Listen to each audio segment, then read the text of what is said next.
This story begins with several system windows informing citizens about a series of anomalous events occurring around the world. A giant abalone was reported found by fishermen on the coast, so immense that not even 10 people could surround it, suspected to be a mutation caused by nuclear wastewater. There was also information about an ancient tree in a tourist area growing wildly, spreading its roots for kilometers, and cracks appearing in the ground due to a possible abnormal earth pulse. The notifications continued with giant vines falling from the sky, making fairy tales real, and with news that subway tracks had been destroyed in multiple places, resulting in some casualties. No one paid attention, since they knew all this was nothing more than a bunch of sensationalist headlines, not very different from the false alarm about the zombie bite years ago. Many students were gathered in front of the school, considering that local rumors were much more interesting than the news. Suddenly, their attention was completely diverted to the figure approaching. It was the beauty of the school, Chu Qingli. Immediately, the crowd wondered if she was finally about to break up with her boyfriend.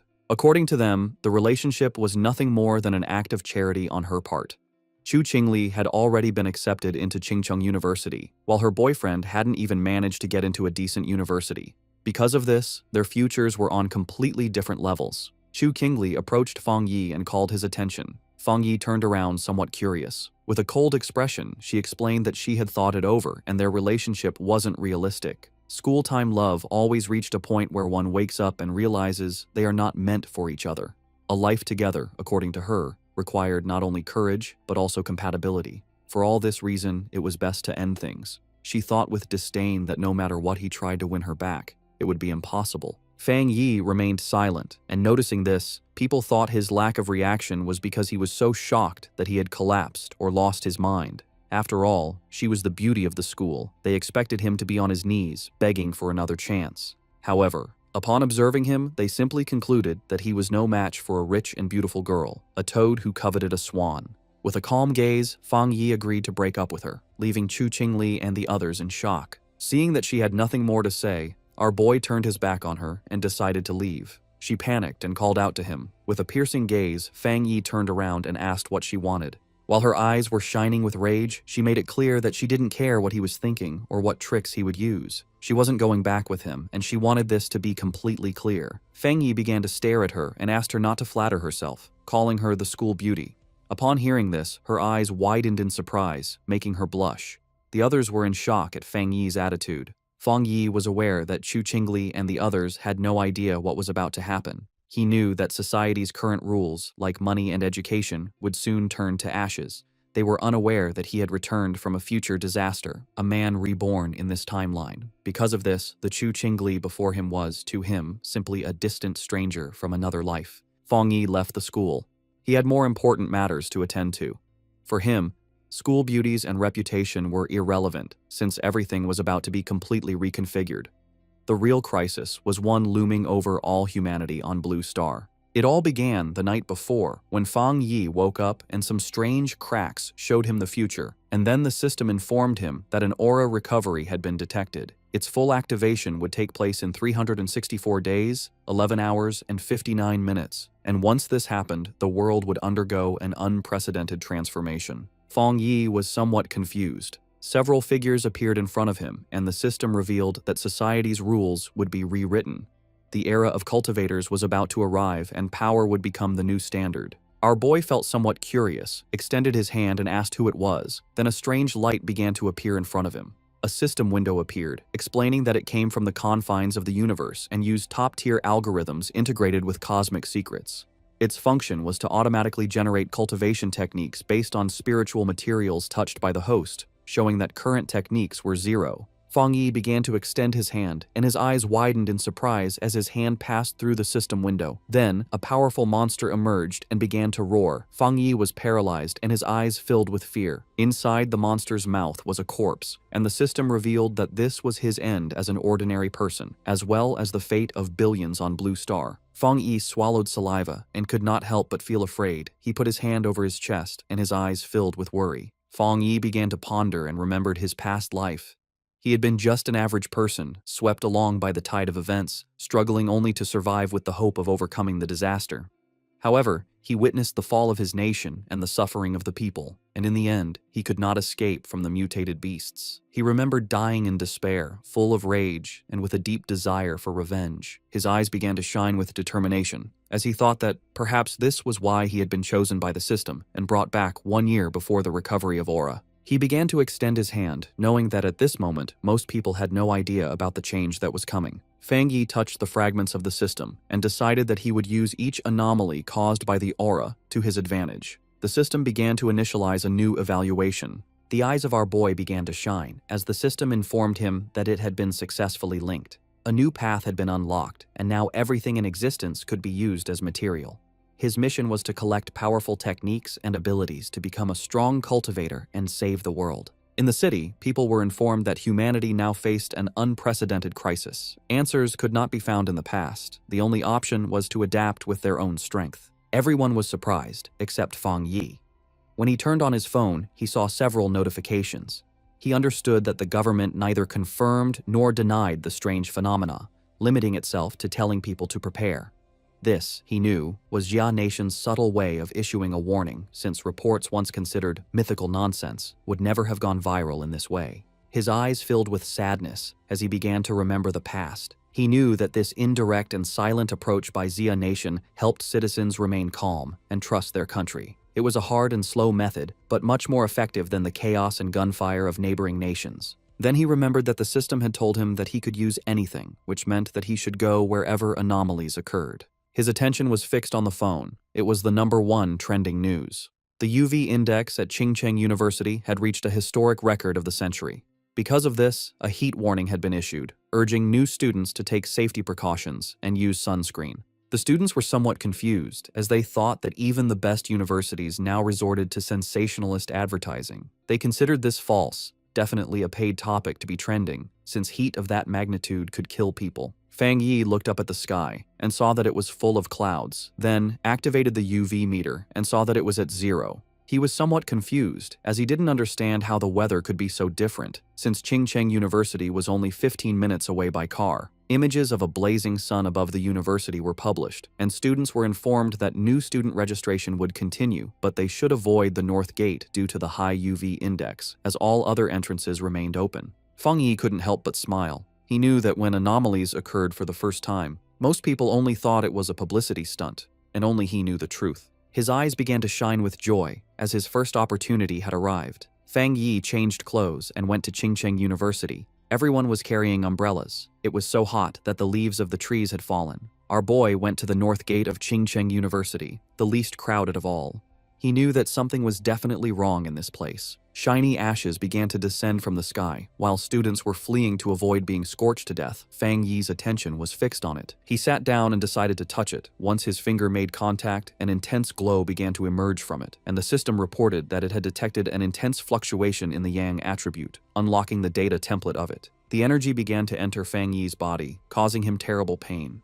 An intense glow began to emerge from our boy's body. People covered their eyes to avoid going blind. They didn't know what was happening and thought they were hallucinating. The energy started burning Fang Yi's clothes, making him clench his teeth tightly. He put his hands on top of his head and started going crazy, not knowing if the system had finished compiling. He felt like he was about to die. The compilation was completed, and Fang Yi acquired a Yang attribute technique, the Golden Sun breathing technique. Later, it's the day for new students to register at Qingcheng University. Our main character's ex-girlfriend arrives at the registration area. A guy offers to carry her suitcase for her. Soon, more guys come over to try and get her attention, but she turns them all down, telling them she doesn't need their help. She looks over at a couple nearby with a sneer, but then a bright golden light flashes, surprising her and the other students. A voice on the loudspeaker tells everyone to stay away from the North Gate. The girl looks serious and decides to go see what is happening. At the North Gate, a huge burst of golden energy lights up the area. A dark figure appears from the smoke, giving off a powerful feeling. He takes a deep breath, and his eyes glow with a strong golden light. A screen pops up, telling him that he has created a new technique and earned 50 points. The guy looks at the screen and wonders what the points are for. He decides it's not important right now, but will probably be useful later. Time passes, and it is now night, with a strange-looking moon in the sky.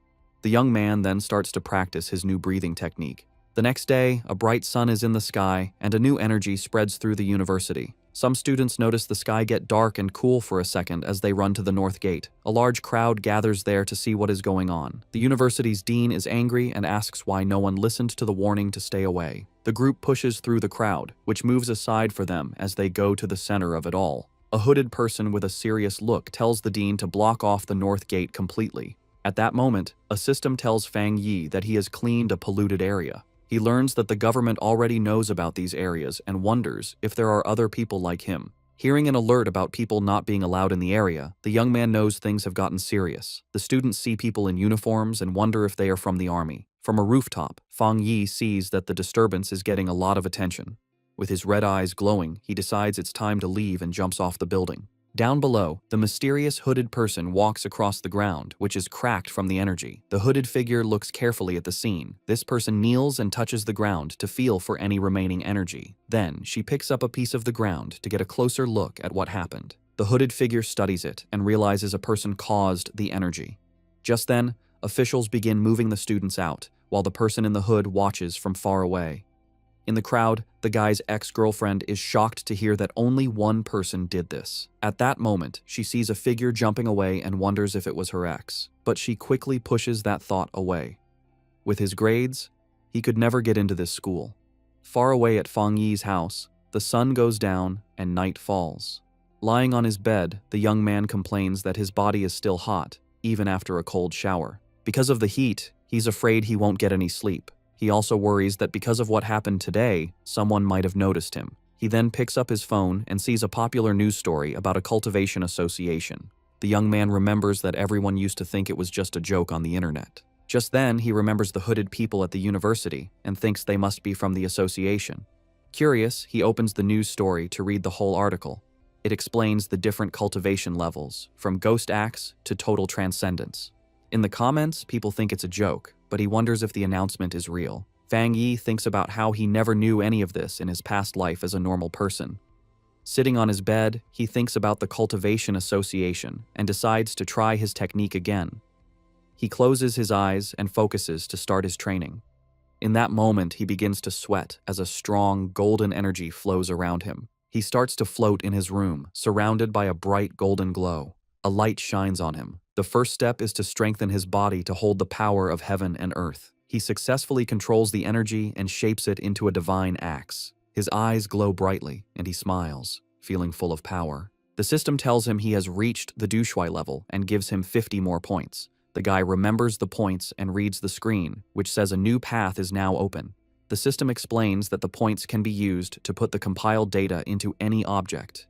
He thinks about the idea of putting power into an object and looks at his mug on the table. He holds his hand out toward the mug with a golden glow of power. The system asks if he wants to use 1 point to put the Yang attribute on the mug. He realizes this is like enchanting an item to give it a special power. The young man thinks that if he did this to a weapon, it would become his own special item for fighting. He decides that having a powered-up weapon will be very important for what is to come. The guy then finds a small sword on his shelf and decides to try the power on it. He thinks that if the test works, he will buy a real weapon to be ready for the monsters. Suddenly, a strange noise from outside the building gets his attention in the middle of the night. Outside, a dark creature with huge claws is watching Fang Yi's apartment. With glowing red eyes, the strange creature shows its sharp teeth in the darkness. It looks like a giant demonic rabbit and gets ready to attack the building. But inside the apartment, the guy has no idea that danger is coming. Lying in bed, the guy feels uncomfortable from his new cultivation technique. With his red eyes, he wonders where the sound, which was like a rat, came from. He thinks the sound is not from inside or from the pipes, and it might be a neighbor's pet. Walking through the living room, he thinks that with his better hearing, it is normal to hear the neighbors. Then the guy focuses his hearing to listen more carefully to the strange sound, but he soon realizes something is wrong and becomes alert. Fang Yi goes to the door and comes face to face with the scary creature right there in the dark hallway. In the hallway, the strange creature with red eyes appears and glares at him, ready to attack. He is startled and recognizes the mutated beast. A memory from his past life scares him. At the same time, a drone flies over the city at night, showing that others know about the danger. On top of a building, a girl complains that they still have not caught the rabbit that ate a rare fruit. With a lollipop in her mouth, the young woman seems very calm and confident about the mission. She then orders her team to keep sending her updates about the target she is hunting. After that, the mysterious girl jumps from the top of the building to begin the chase. Falling very fast, she moves with ease between the huge city buildings. Suddenly, the young woman feels the mutated beast's power and realizes she is getting closer to it. With her eyes glowing, she finally finds the creature and gets ready for a fight. The mysterious hunter lands hard on a rooftop, moving with amazing skill. Running down the side of a building, she gets the order to chase the target no matter what. With a perfect landing, the young woman continues her chase without stopping. Jumping from building to building, she warns that the creature ate a special fruit and might evolve. Just then, a man working late sees something fast go by his window and is very confused. He wonders if he is seeing things, but his boss yells at him for just standing around. Meanwhile, the hunter stands like a shadow in front of the moon on the 65th floor. Back in the apartment, Fang Yi faces the strange creature, which screams at him. With his golden eyes, he knows his body has changed, and now he can fight it fairly. The creature then attacks with its claws, but the young man dodges with amazing speed. Fang Yi thinks that his body has really changed, and now he can see the attacks in slow motion. With sun energy in his hand, he wonders why a mutated beast is here so soon. He then remembers things from his past life and faces the monster. The guy knows the creature has not fully evolved yet, and the night makes it stronger and angrier. So he rushes forward to attack, because he has to stop it, or everyone in the building will die. Fang Yi manages to grab the creature with his hand full of energy. With surprising strength, the guy bites the strange creature without any fear. He holds the monster tightly, and his golden eyes shine with a cold, focused look. Then the young man spins the creature in the air and realizes its tail is its weak spot. Taking his chance, he grabs the beast's tail with all his strength. Fang Yi throws the monster against the window, and it shatters from the force. With his fist glowing gold, he gets ready to land a powerful punch. The guy shoots a beam of energy that hits the creature right in the air. The monster is then completely covered by the bright golden beam of light, but the strange creature grabs the golden energy with its claws and tries to take its power. Fang Yi then realizes the monster is trying to steal his yang power, and he fights back. He thinks the power of the sun is too strong and that the rabbit is just destroying itself. Soon after, a golden explosion covers the monster, which can't handle that much energy. In the building next door, a couple wakes up from the noise, and the man wonders if it was thunder. He then goes to the window to check, but sees nothing strange outside. Our hero lands on the floor, surrounded by what is left of his golden energy. The young man thinks that the creature was like a starving ghost trying to eat his power. After the fight, the monster's eye falls to the floor, letting out a weird black smoke. With a serious look, he stares at what is left of the creature he just defeated. Without thinking twice, the guy stomps hard on the eye, crushing the rest of the beast. He understands that the creature of the night was desperate for his opposite Yang-type power. The young man thinks that if he were normal, the monster would have easily eaten everyone in the building. With that, he knows he needs to learn more techniques to face the dangers ahead.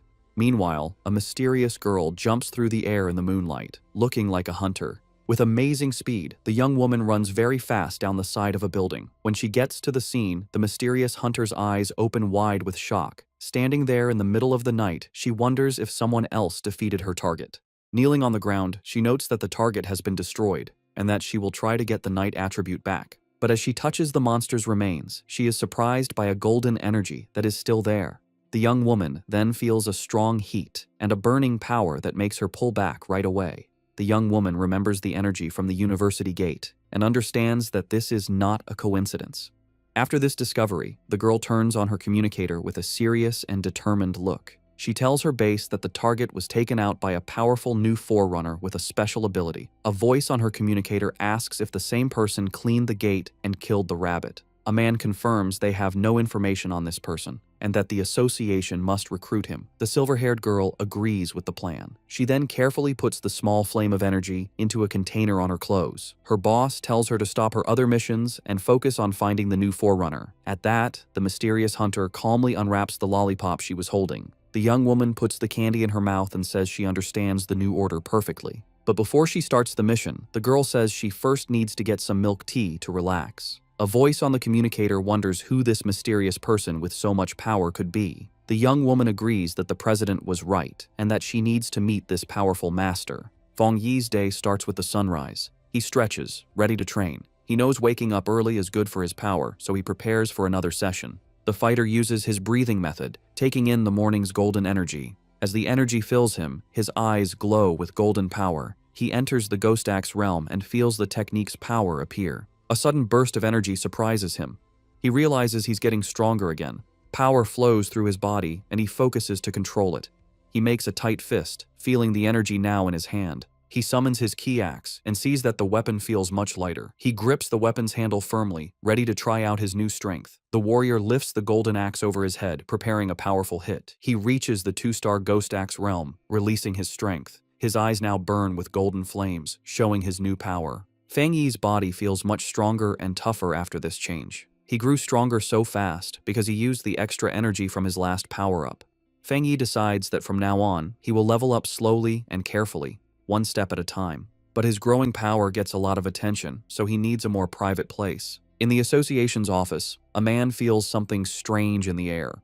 He sees the change in the sun's energy and wonders if it's the new guy again. Fang Yi finds a quiet spot by a river to continue his plans. A system screen appears, and he confirms he will add a special quality to his weapon. He remembers trying this with another item, but it couldn't handle the power. This time, the new blade works with his energy, making a strong connection. A system message confirms the item encoding worked. Excited by his new weapon, he gets ready to test its amazing power right away. The test result shocks him with the incredible power the sword let out. A huge golden beam of light shoots from the blade into the sky. The warrior lands with his sword in flames, feeling the power flow through him. He almost starts a fire with that swing and sees how dangerous his strength is.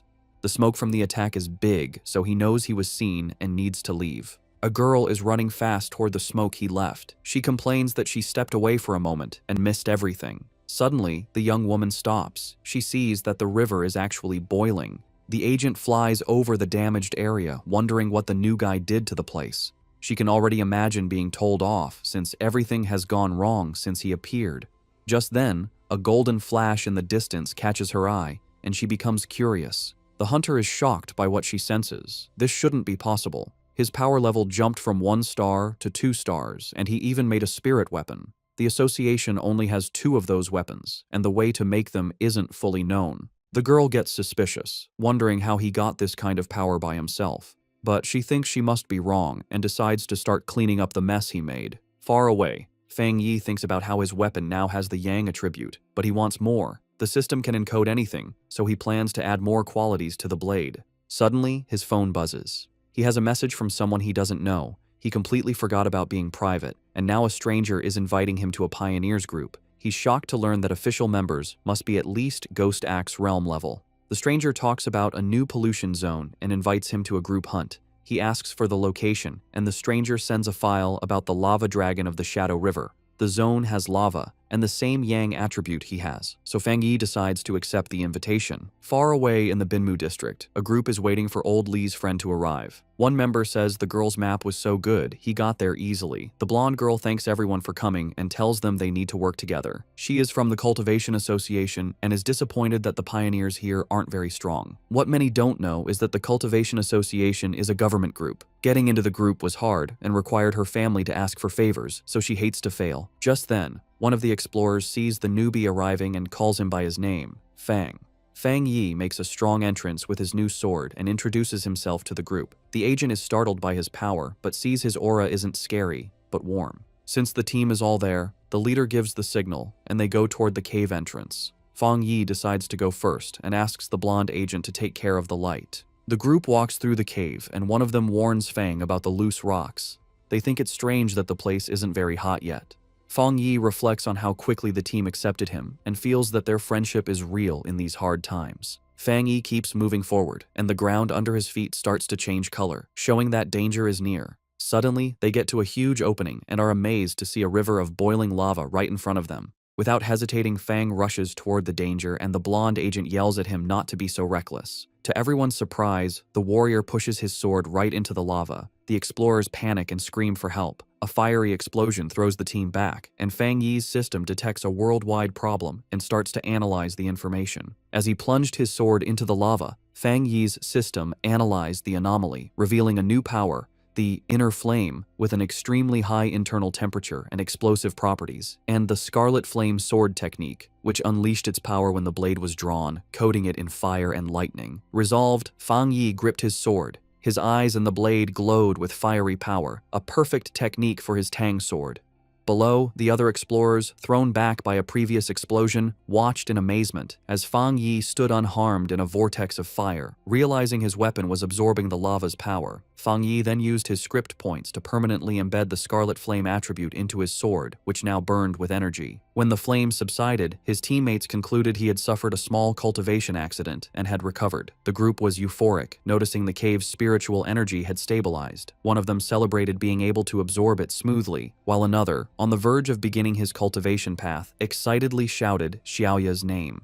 The blonde agent, Xiaoya, encouraged them to train while she kept watch, and the team thanked her for the opportunity. The peace was interrupted when Xiaoya detected figures approaching the entrance, warning that other pioneers were arriving. 3 muscular men entered, led by one with an eye patch and glowing red eyes who arrogantly declared the resource-rich land was now theirs. Xiaoya grew worried, recognizing all 3 newcomers were at the 1-star Ghost Axe realm, a level her team couldn't challenge. Despite the danger, Xiaoya tried to reason with them, politely stating they had arrived first and even offering to let them join. Her diplomacy was met with contempt. The eye-patch-wearing leader mocked her low level and ordered them to get lost or face the consequences. Xiaoya's expression hardened. She reflected on the harsh reality of survival of the fittest in this new era, but as a member of the Xia Nations Association, she decided she couldn't allow this injustice. Just as the confrontation was about to escalate, Fang Yi stepped between Xiaoya and the hostile leader. With his sword ignited, he coldly asked the large man if he had nothing better to do than bully a young woman. The eye-patch-wearing leader was left stunned and speechless. Without hesitation, Fang Yi unleashed a single, devastating swing that created a fiery explosion, sending the 3 aggressors flying. The force of the attack startled Fang Yi's own teammates from their meditation. He remembered the tragedies caused by those who followed the survival of the fittest principle, knowing only overwhelming force would work on such people. To make his point, Fang Yi drove his blade into the ground in front of the rival leader. Surrounded by an immense golden aura, he coldly ordered them to scram. Terrified by this second display of power, the leader called Fang Yi a monster and screamed for his men to run as Fang Yi watched them flee. His teammates rushed over, buzzing with excitement over his incredible power. Fang Yi smiled, brushing it off and suggesting it was time to leave. As they left, Xiaoya contemplated the immense power Fang Yi had shown, realizing he had held back. Convinced he was a top-tier pioneer, she knew she had to report this major discovery to her organization immediately. The scene shifts to the Spiritual Energy Cultivation Association office, where a woman on the phone with Xiaoya repeated in surprise that another high-attribute pioneer had appeared. The office worker grew flustered, realizing she had said too much, especially with an imposing man standing behind her. She awkwardly hung up after confirming the report. The young woman cheerfully asked her gray-haired superior if they were lucky enough to have 2 high-attribute pioneers in a row. He, however, grimly corrected her that luck had nothing to do with it, explaining that every high-attribute individual is destined to become a new center of power, a responsibility that stressed him immensely. Under a sunny sky, Fang Yi returned to the city. He tried to disguise himself as a cosplayer, but his powerful presence and authentic sword only drew more attention. His walk was interrupted when he saw on his phone that news of the cave incident had already gone viral. He chided himself for his carelessness, knowing the eruption of his internal flame was too noticeable. Dismissing the idea that his teammates would betray him, he focused on a more urgent matter. The massive yang energy he had absorbed was pushing him toward a new breakthrough. He needed to find a secluded place immediately and headed for the back mountain. 5 minutes later, on that same mountain, a silver-haired young woman named Su Qingying, a garden restoration expert, felt a sudden, powerful presence. She saw an intense burst of light, like a miniature sun, and recognized the signs of a cultivator breaking through to the 3-star Ghost Axe realm. The scale of the energy astounded her. She'd never imagined a breakthrough of that realm could be so monstrous. Driven by a sense of duty and a flash of recognition, she raced toward the disturbance, vowing to catch the mysterious individual this time. High on the mountain, Fang Yi was focused on his breakthrough. He pulled in huge amounts of golden energy, which spun around him before forming a bright, sun-like ball above his head. As he meditated in the air, the power behind him formed a complex, star-shaped divine shape. Golden energy sparked across his skin, and his eyes glowed with great power as he tried to control the wild energy. Finally, the power came together, taking the shape of a giant divine axe made of pure golden and light blue energy, crackling with power. Meanwhile, Su Jingying arrived and stopped suddenly when she saw the amazing sight. She watched in total disbelief, seeing that the mysterious person was about to swing the divine axe he had just created. His level of control was incredible. She wondered how anyone could command so much spiritual energy with such perfect skill and steadiness, asking herself if this man had secretly been training for centuries. The sight brought back a painful memory. Su Qingying remembered her own attempt to break through to the Ghost Axe 2-star level. The pressure from her own divine axe had been too much for her, pushing back and making her cough up blood. It left her stuck in bed for a full week.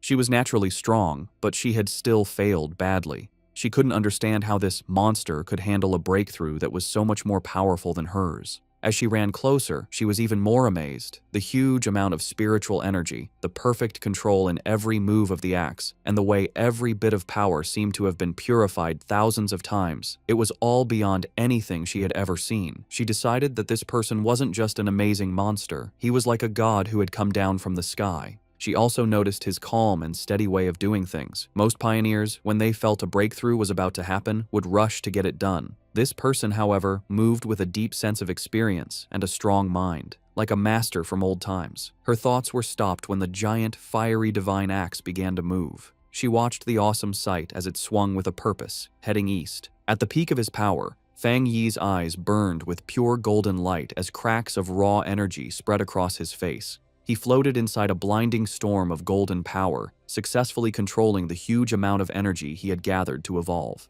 A system window then appeared, officially confirming he had succeeded.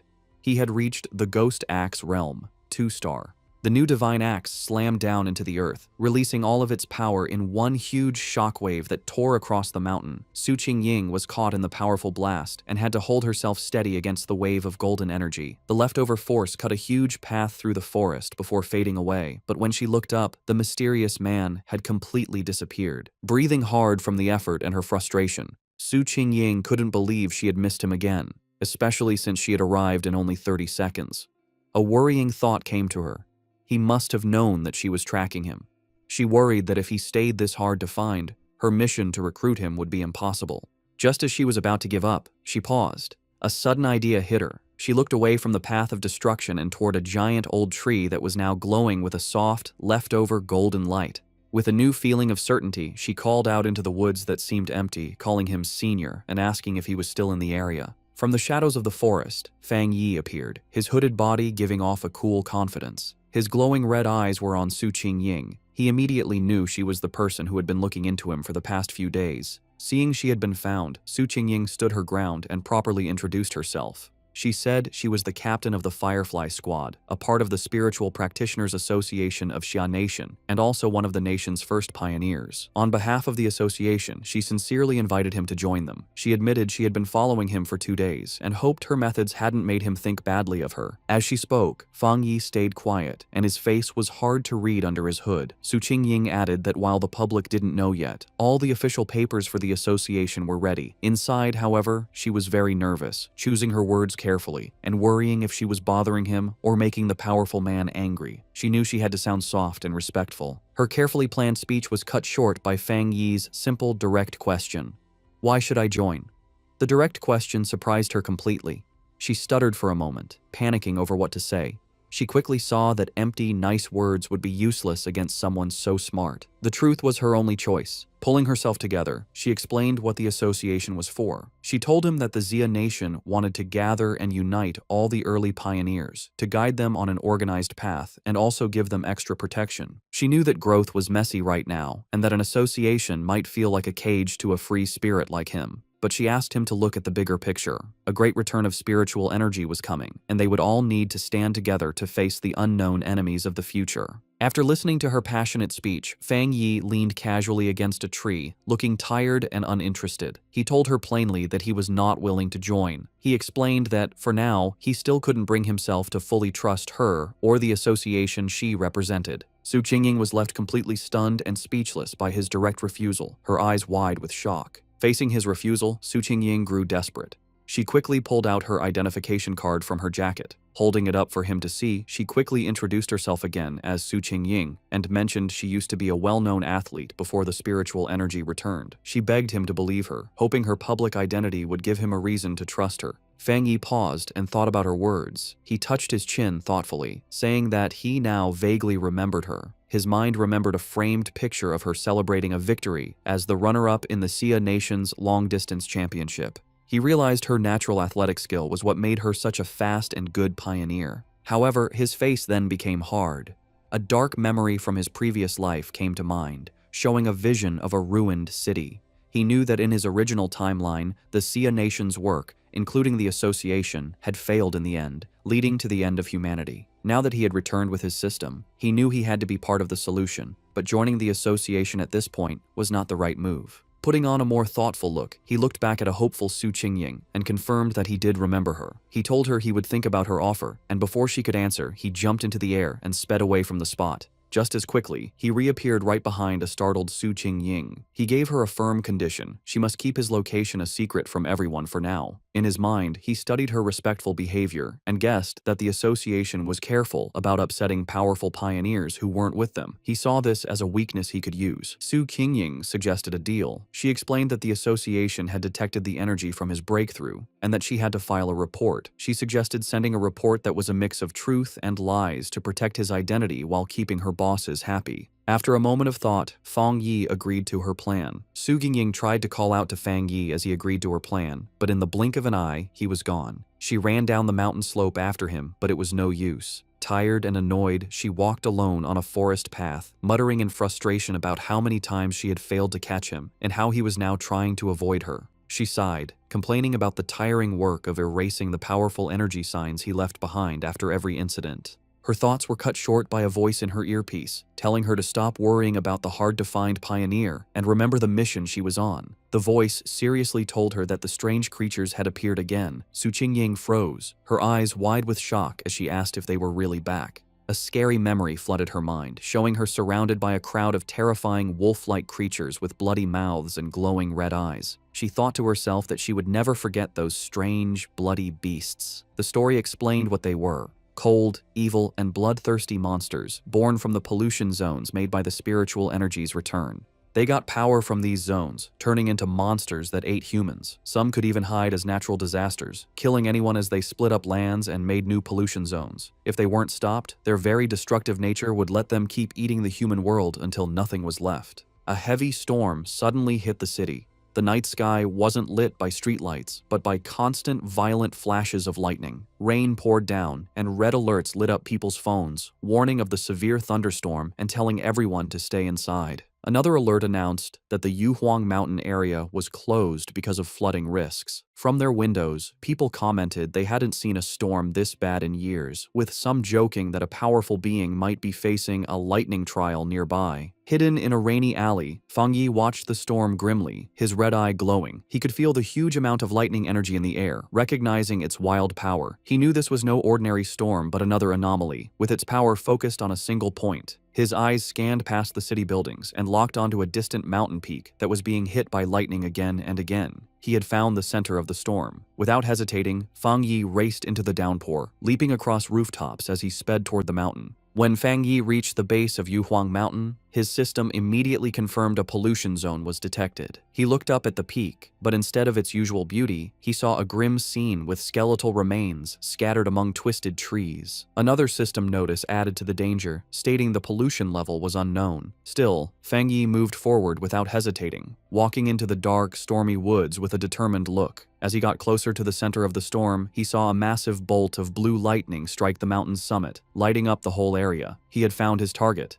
Inside the Spiritual Practitioners Association's command center, officials held a tense meeting. A large screen showed a vortex of blue energy over a mountain peak. An official reported that the danger on Mount Yuhuang was rising quickly, so they had to close it off and call it a new contamination zone. The grim-faced association leader said the situation was so critical, he had to pull Su Qingying from another important mission. He asked her to report on what was happening. Su Qingying told the officials that it was currently impossible to climb the mountain, as the unstable thunder energy was about to explode. Because of this, the area was officially classified as an A-level contamination zone. She continued with more worrying news. Based on how fast the energy was growing, the mountain would soon be an S-level threat, which would start their highest emergency plan. But she pointed out a major problem. Based on their data, no explorer they had could safely get near the area, admitting that not even she could handle it. A wave of shock went through the room, as calculations showed the mission would mean certain death even for highly advanced explorers. Facing this impossible situation, a man in a security uniform ordered the foot of Mount Yuhuang to be completely sealed off, with patrols sent out 24/7 to stop anyone from trying to climb it. The association leader firmly agreed. He declared they had to stop the threat by sealing the mountain and that no one could go near it until the energy concentration dropped. While the association thought Mount Yuhuang was too dangerous, Fang Yi was already deep inside the zone. Huge bolts of blue lightning crashed down around him. As the storm raged, Fang Yi stood firm, protected by a golden aura from his breathing technique. He knew, however, that just surviving the storm wasn't enough. To get the purest thunder energy, he had to climb to the center of the storm at the mountain's peak. His decision was fueled by dark memories of the past. He knew that the creatures they faced now were just the beginning, and even more terrifying monsters would appear in the future. He realized that his current fire-based powers were not enough for the challenges to come. He had to become stronger himself, not just rely on his weapon. Surrounded by the lightning, Fang Yi saw a rare and perfect opportunity to use the thunder energy to strengthen his own body. Fang Yi knew if he didn't take this chance to get stronger, he would face certain death from the disasters to come. His eyes glowing gold, he drew his flaming sword and, with a defiant roar, plunged it directly into a massive bolt of blue lightning. The wild energy surged through him, causing terrible pain, but his face remained determined. His body shook violently as the electricity coursed through him. He realized this thunder power was like a divine punishment, actively fighting against him. The storm was furious that he had entered its territory and seemed to demand that he give up. Staring at the chaotic sky, he wondered how he could possibly make such a raw force obey him. Then, he had an idea. He calmed himself and remembered his system's rule. To get a power, he had to touch the energy source. A golden aura exploded from him as he unleashed his golden sun breathing technique, determined to fight through the storm. With a loud roar, Fang Yi pushed forward, using his flaming sword to cut a path through the storm of blue lightning. The clash of his golden energy against the raw storm created a huge, chaotic explosion. Blood trickled from his mouth from the strain, but his eyes burned with determination. He knew this was a desperate gamble where he had to push himself to his limit, facing death in order to live. Finally, after a hard struggle, he reached the peak. He plunged his sword into the ground, cracking the rock as he arrived at the center of the storm. Here, the power was even more terrifying, a violent flood of thunder energy that made it hard to even breathe.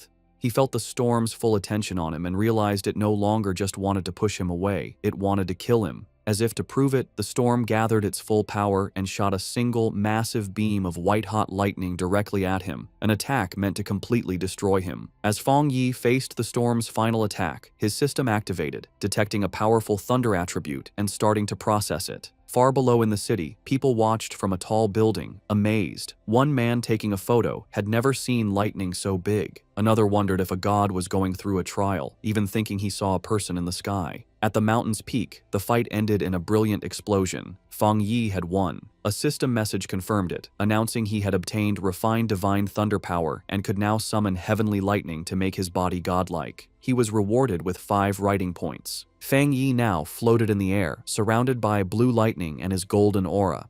He understood his new power. The thunder attribute was a top-tier force for both attack and defense. Unlike his sun power, which was mostly for defense, the thunder could refine his body and turn it into intense energy. He decided that the thunder was now his spear and his shield. He also realized the power wasn't just about destruction, it was also about purification and rebirth. He could feel the energy strengthening his bones and muscles without any pain. The system then offered him an upgrade to punish evil, which would grant him double critical damage, asking if he wanted to use writing points to get it. Landing softly, Fang Yi thought about what to do next. His first thought was to put this new thunder power into his Tang sword. He considered it carefully. While it would make the blade stronger, he worried it might mess with the purity of the sun attribute already in it. He also knew that putting too many different powers into one item could damage or even destroy it. Suddenly, he had a brilliant idea. Looking at his hand, he decided to do something different. He would implant the thunder attribute directly into his right hand. The system immediately responded, asking if he wanted to put the thunder attribute into the chosen item. A confident smirk appeared on his face as he gave the command. Instantly, all the wild blue lightning in the air rushed into his right hand as he claimed the storm's power for himself. The next day on the storm-damaged peak of Mount Yuhuang, the immediate danger was gone. Below a cliff, Su Qingying and an army officer named Major Han Li stood over numerous figures in body bags. Su Qingying reported that the contamination zone's energy had strangely dropped from its most dangerous level to a mild level in just 3 hours, though some electricity was still in the air. Major Han Li listened and immediately figured out what had happened. Someone had been there. It was a seeker, a person who actively looks for these dangerous events. Su Qingying was shocked, wondering if another seeker was involved and if they could have survived. She knelt and looked for clues but couldn't sense anything, guessing that the heavy rain had washed away any evidence. She concluded that the seeker must have left the mountain safely around 8 p.m. the night before. Major Han Li agreed with her timeline. The strange event began around 6 p.m., and the army sealed the mountain at 7 p.m., so the seeker must have climbed the mountain before it was closed. He noted that their instruments predicted the danger would reach grade S, but after 8 p.m., the energy suddenly dropped. Standing where the lightning had been strongest, the major added his own theory. He believed the seeker not only survived the lightning, but probably had a thunder-related power, turning the disaster into a great opportunity. He concluded this person was the direct cause of the sudden change. The major then shared his biggest worry. People like this were the most dangerous because they didn't know whose side they were on. Su Qingying agreed, adding that if such a powerful person was a threat, the disaster they could cause would be huge. They had to be found quickly. Miles away, sitting on his couch and unaware of the military operation now focused on him, Fang Yi let out a sudden, loud sneeze. Back on the mountain, Major Han Li made his decision. He gave a firm order to his troops. Find this person immediately, at any cost. As his command was given, he assigned the mysterious target his temporary codename, the Tyrant.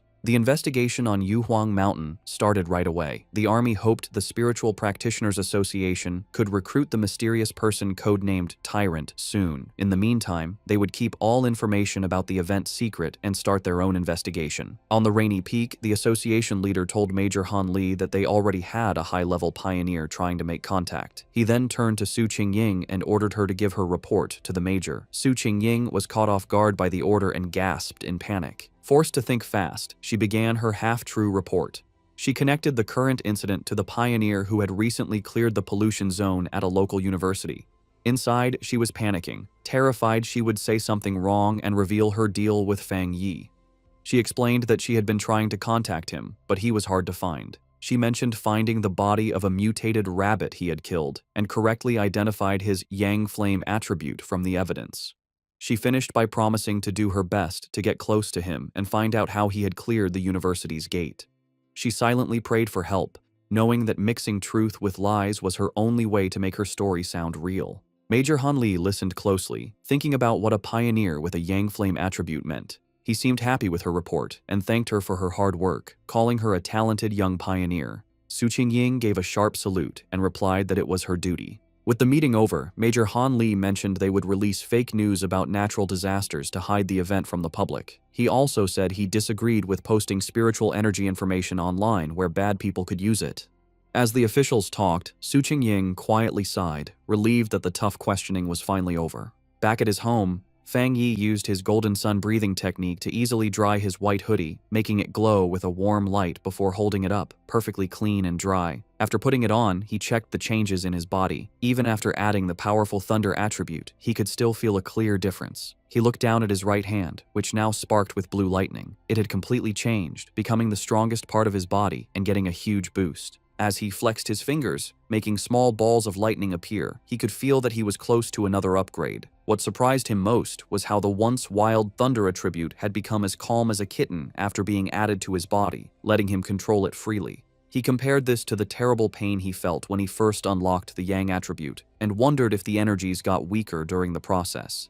Remembering the system told him this new power dealt double damage to strange and evil creatures, he was eager to test it. His thoughts were broken by a sudden alert from his phone on a nearby table. He picked it up, wondering what was happening now. He had set up special news alerts after the last incident, knowing that in these crazy times, the government would issue warnings to protect people. For a pioneer like him, however, these warnings were more than just notices of danger. In every crisis, there was a chance to grow stronger, even if it meant risking his life. As Fang Yi thought about what to do next, he looked at the major news alert on his phone. The report said a huge explosion had just happened inside a chemical plant, causing a lot of pollution in the city. The official story said no one was hurt and told people to stay calm, but Fang Yi was suspicious of an event this big. He checked online forums, where people who saw it happen gave a much scarier story. People who lived nearby described a super creepy feeling they couldn't explain. One person asked if it was a cold, evil aura, and another quickly agreed. While many were doubtful, the overall feeling was one of dread and fear.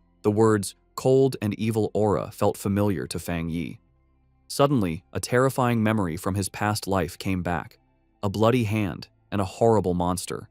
He remembered hiding in fear from a giant, red, demonic beast as it destroyed everything around it.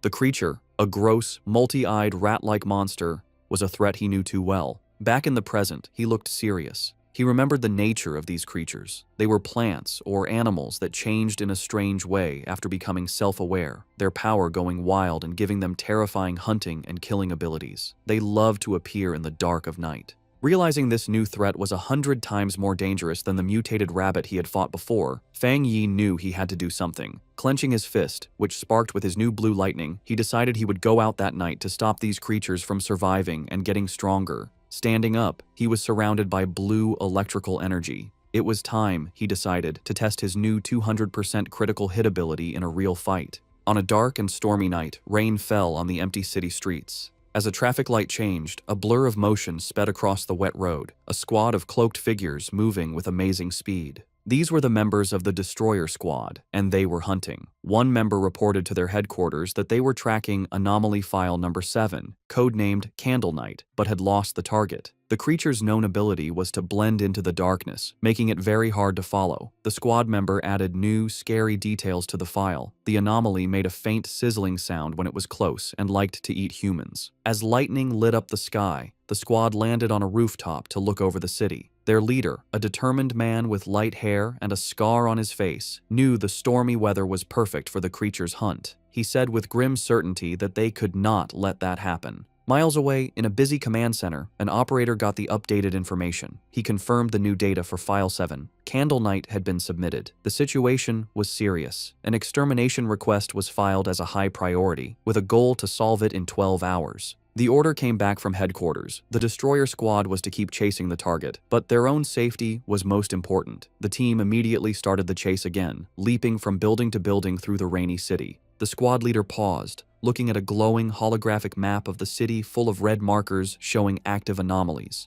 He knew that a 12-hour response time wasn't fast, but it was the best headquarters could do. The country was large, and with anomalies appearing everywhere, even their advanced resources were stretched thin. Just as the Destroyer Squad got close to their target's last known location, a warning came from their headquarters. The operator told them that the area they were entering was currently occupied by Spiritual Energy Cultivation Association agents. A photo of Su Qingying appeared on the screen as the operator explained that her team was watching pioneers there and could be asked to help. The Destroyer Squad's leader acknowledged the message and asked headquarters to have her come help, saying he had heard of her good work. Elsewhere, Su Qingying was surprised to learn she had become so famous. The Destroyer Squad waited grimly in the rain. Soon, Su Qingying and her own cloaked team arrived, taking a spot on a higher rooftop. With a hand on her hip, she looked down at the squad below and casually asked if they were the ones calling her for overtime. The Destroyer Squad's leader was not happy with her casual tone. He sternly told her that the Candle Knight anomaly eats people and that this was much more serious than a simple overtime request. One of Su Qingying's team members shot back, asking if that was the right way to ask for help. Su Qingying then turned to leave, saying that the Destroyer Squad seemed so good, they probably didn't need help after all. She announced that her team, the Ying Squad, would be leaving. As they started to go, her team members muttered among themselves, one worrying about their boss's savage attitude and another defending her, saying their own missions were just as dangerous. The leader of the Destroyer Squad immediately panicked and called for her to wait. He apologized for his harsh tone and begged for her help. He explained just how dangerous Candle Knight was, and that without her famous tracking skills, they would be at a great disadvantage. He stressed that if his team failed, the people of the city would be the ones to suffer, as the monster would kill them all. After agreeing to work together, the two teams stood on a rainy rooftop, ready to hunt. Su Qingying concentrated, and a glowing blue ball of energy appeared in her hand. She announced she had found the creature. The orb's energy expanded, showing the monster's location. Hidden in the dark, wet ruins of a chemical plant, the monstrous, multi-eyed rat-like creature called Candle Knight was eating something. Its file noted that it liked darkness, dampness, and eating people. With the target found, Su Qingying gave the command for the joint operation to start. The creature's senses were sharp, and it instantly looked up, aware of their presence. It jumped away, just as an attack hit the ground where it had been. A member of the Destroyer Squad said the target had spotted them and ordered the team to form up. The squad members moved with incredible speed, their cloaks blurring as they chased it. They surrounded the creature from all sides, and with their prey trapped, they shouted together, ready to attack. One of the destroyer squad members lunged forward, shouting the order to attack. He hit the creature hard, sending it crashing into a pile of rubble. But instead of being weaker, the monster's body began to change, its back erupting with red sores and black spikes. With a furious shriek, the enraged Candle Knight fought back, creating a vortex of dark energy. Su Qingying desperately shouted for the teams to watch out for the sound wave and dodge. Her warning was a moment too late. A powerful sonic blast erupted from the creature, sending the squad members flying back. The destroyer squad's leader was thrown from the rooftop, crashing onto the street below. One of his team members rushed to his side. The leader pushed himself up, bruised but alive. He admitted that if he hadn't moved back at the last second, his bones would have been broken. He knew they were in grave danger. If the creature stayed in the city any longer, it would cause a huge disaster. The battle took another turn as Candle Knight continued to change. It grew large, bat-like wings and let out a roar, its throat glowing with green energy. It then spewed a corrosive, dark substance that filled the air with toxic green smoke. The creature aimed this blast at the ground, trying to melt the street to burrow underground and escape. One of Su Qingying's team members warned her that the monster had a corrosive dark power and that anything it touched would be destroyed. She explained that their team didn't have a power strong enough to fight it. Su Qingying, however, stayed calm. She ordered her team to stay alert and not to mess up the destroyer squad's formation, reminding them their main job was to gather information and help with strategy. Meanwhile, a destroyer squad member with a dagger prepared to strike the escaping creature. Suddenly, a pair of menacing red eyes glowed from the darkness. The winged Candle Knight lunged forward, narrowly dodging an attack from a leaping squad member. Enraged, the destroyer squad leader yelled at his team not to let the monster escape. The winged creature flew through the city streets, chased by the cloaked members of the Ying squad. From a high rooftop, Su Qingying and two of her team members watched. Suddenly, she sensed a sharp increase in spiritual energy from the creature's direction. Realizing something important was about to happen, she ordered her team to stay outside while she followed it in by herself.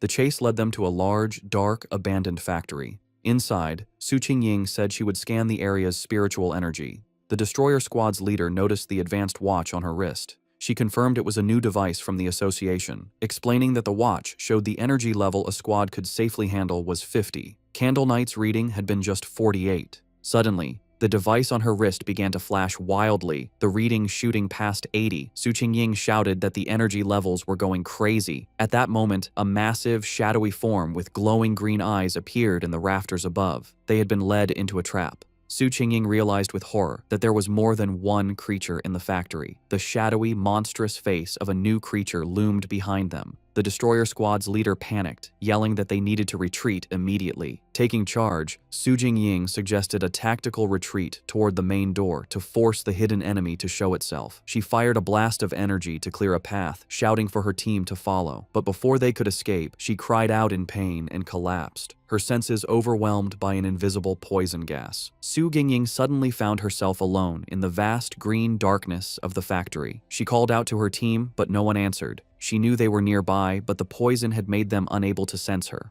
Putting the pieces together, she realized the full trap. Candle Knight had led them to this factory, which was the territory of a much more powerful creature, a giant serpent she had only faintly sensed earlier. As if summoned by her thoughts, the huge, armored head of a shadowy serpent with glowing green eyes loomed over her. She now understood that unlike Candle Knight's simple dark power, this creature's black mist was a strong poison, and they had been breathing it in since they arrived. The gas worked silently, paralyzing its victims while draining their spiritual energy. Fighting back would only use up their power faster, leading to certain death.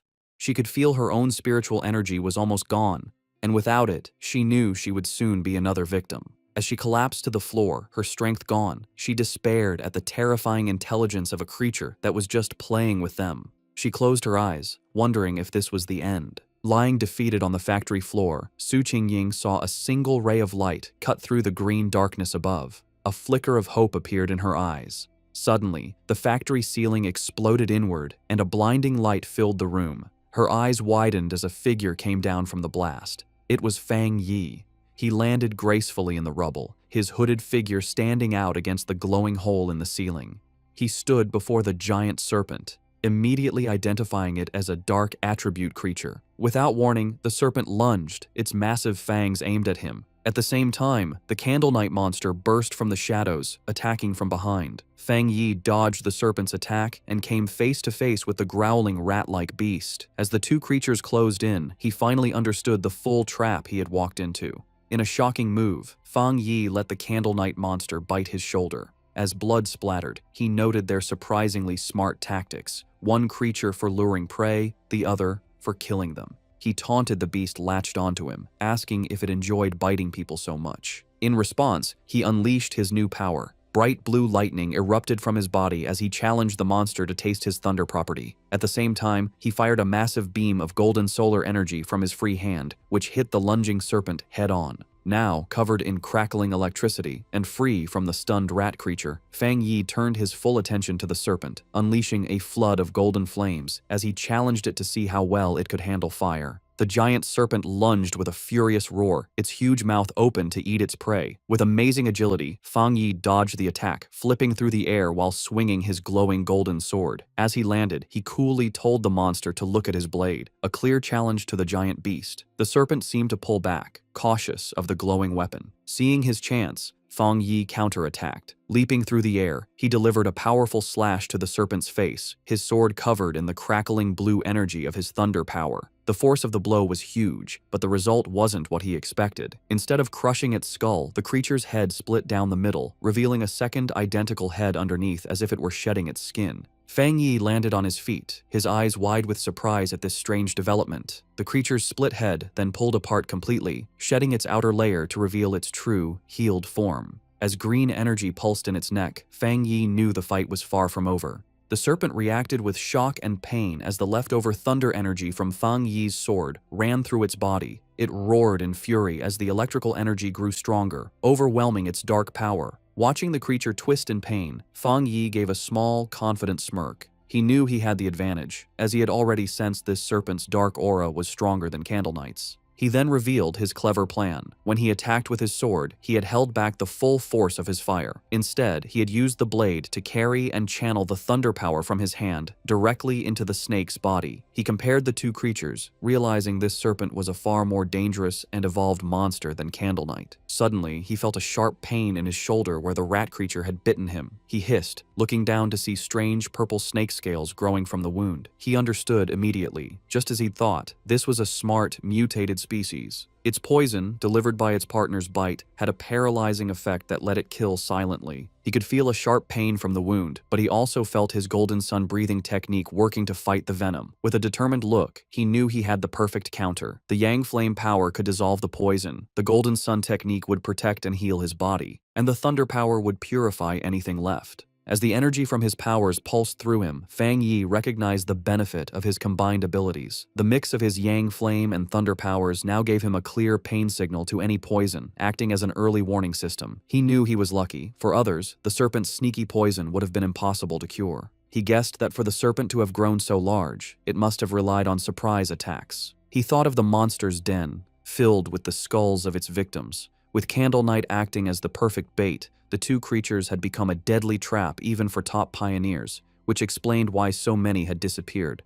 But in the end, it didn't matter. As he watched the creature's huge skeleton burn to ash in his holy fire, he knew its reign of terror was over. Standing before the fire, Fang Yi felt satisfied. His inner flame was powerful, but the triple critical hit from his new thunder power had sealed his victory. He felt confident that his fighting skills were now pretty good, even compared to other high-level pioneers. He stood silently for a moment, watching the flames burn the last of the monster. Just as he was about to leave, he paused, reaching out his hand as if he sensed something. His eyes narrowed. He wasn't alone. Someone was still there. He turned just in time to see a figure stumbling out from the smoke, coughing from the ash.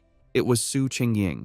She stood silently, covered in soot and clearly tired, but she was alive. As the smoke cleared, Fang Yi found himself looking at the unconscious members of the other squad, with Su Qingying sitting among them. He recognized her as the agent from the association and coolly told her that there was no need to pretend. He added that her playing dead act needed work, which surprised her. Embarrassed, Su Qingying covered her face. Realizing this was the same powerful pioneer she had been tracking, she tried to make an excuse, claiming she woke up from the smell. Fang Yi, however, wasn't fooled. He complimented her, pointing out that while her teammates were out of energy, she was strong enough to keep a small reserve to protect herself. If she had really been unconscious, he explained, she wouldn't have been able to smell anything. Flustered, Su Qingying could only offer an awkward thank you. In her mind, she was amazed. He had seen right through her. She had indeed kept a bit of spiritual energy for protection. She had no idea how he had beaten both Candle Knight and the giant serpent all by himself. Noticing her embarrassment, Fang Yi's tone softened. He told her she didn't need to cover her eyes and that he only asked her to be honest with him and keep his identity secret. Seeing she and her team were safe, he said it was getting late and he would be leaving. Su Qingying tried to call out to him, but it was too late. Saying that explaining things would spoil the surprise, he jumped effortlessly through the hole he had made in the factory ceiling and disappeared into the night. As he traveled across the rooftops, Fang Yi thought about the battle. He was glad Su Qingying hadn't tried to absorb the dark power from the monsters, remembering its disgusting coldness. He wondered why he couldn't absorb it himself. He guessed maybe the dark energy was already gone, or his body had instinctively rejected it. He decided to think about it later, at home. Left alone in the huge, abandoned factory, Su Qingying looked up at the moonlit hole in the ceiling where Fang Yi had disappeared. She sighed, disappointed that she hadn't gotten a good look at his face, and realizing he still didn't trust her, or the association. Her quiet moment was short. Acting like a squad leader again, she walked over to the unconscious captain of the destroyer squad and gave him a few slaps, telling him to wake up. The man groaned and slowly opened his eyes, bruised and confused. His first thought was panic, and he shot up, shouting that they had been ambushed. Su Qingying just watched him with a calm look. The leader and his squad members then saw why she was so calm: the massive, smoking skeleton of the giant serpent. They stared in total disbelief, confused by the scene. The leader demanded to know what happened and where the powerful yang energy came from. Su Qingying calmly explained that a powerful pioneer had rescued them. She continued her carefully planned report, explaining that the pioneer was likely the person from her original mission, a very high-level individual with a yang attribute. She let her voice trail off, suggesting his appearance was a lucky coincidence. The other squad members were in complete awe, with one saying it was unbelievable that one person could defeat both monsters.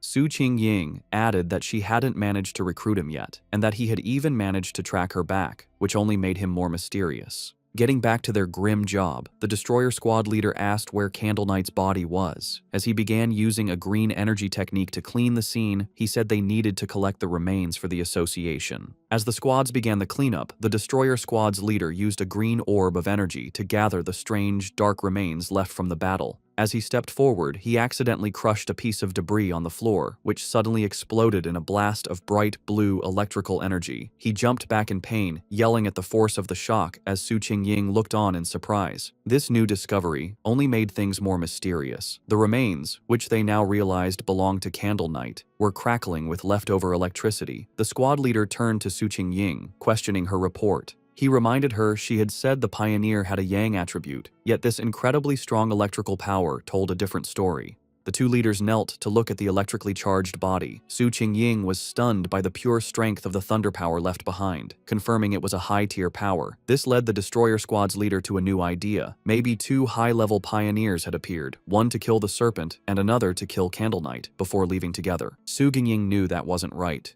She struggled with how to explain the unbelievable truth, remembering the image of the lone pioneer holding both crackling blue lightning and roaring golden fire. She knew no one would believe that a single person could have two different top-level powers. Having just one made you a genius. Having two was almost unheard of.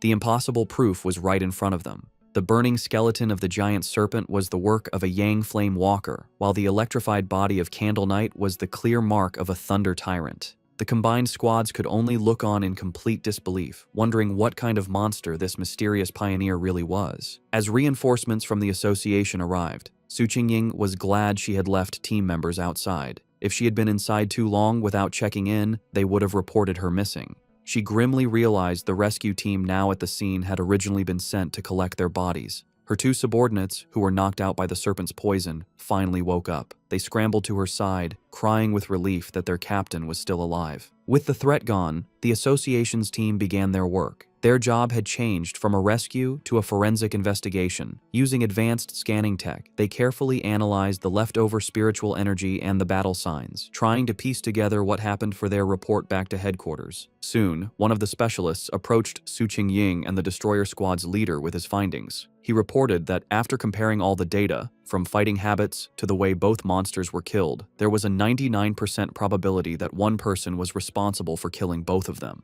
The two squad leaders stared at each other, their faces showing both shock and serious concern. The other squad members murmured to each other in disbelief. They were processing the fact that they had been saved by a pioneer with two different high-tier powers, something they never thought was possible. They knew either monster could have easily killed them all, yet this powerhouse had finished them both off, seeming to use single strikes. The power difference between them and this mysterious person was just ridiculous. Understanding the huge importance of this discovery, Su Qingying contacted her superior. She reported that the information on her target had been significantly updated. Looking up at the hole in the ceiling, she confirmed that the mysterious pioneer from the university and the powerful individual codenamed Tyrant were, in fact, the same person. Back in his office, the association superior listened calmly to her report. After thinking about the information, he gave a new command, telling Xiao Su to pause her mission for now. He explained that the pioneer had saved her team, killed the monsters, and secured the area. These were not the actions of an enemy. He added that he and Old Han, Major Han Li, didn't agree on the matter, and for her own safety and to avoid leaving a bad impression on their powerful potential ally, she was to stop all contact with the tyrant for the time being.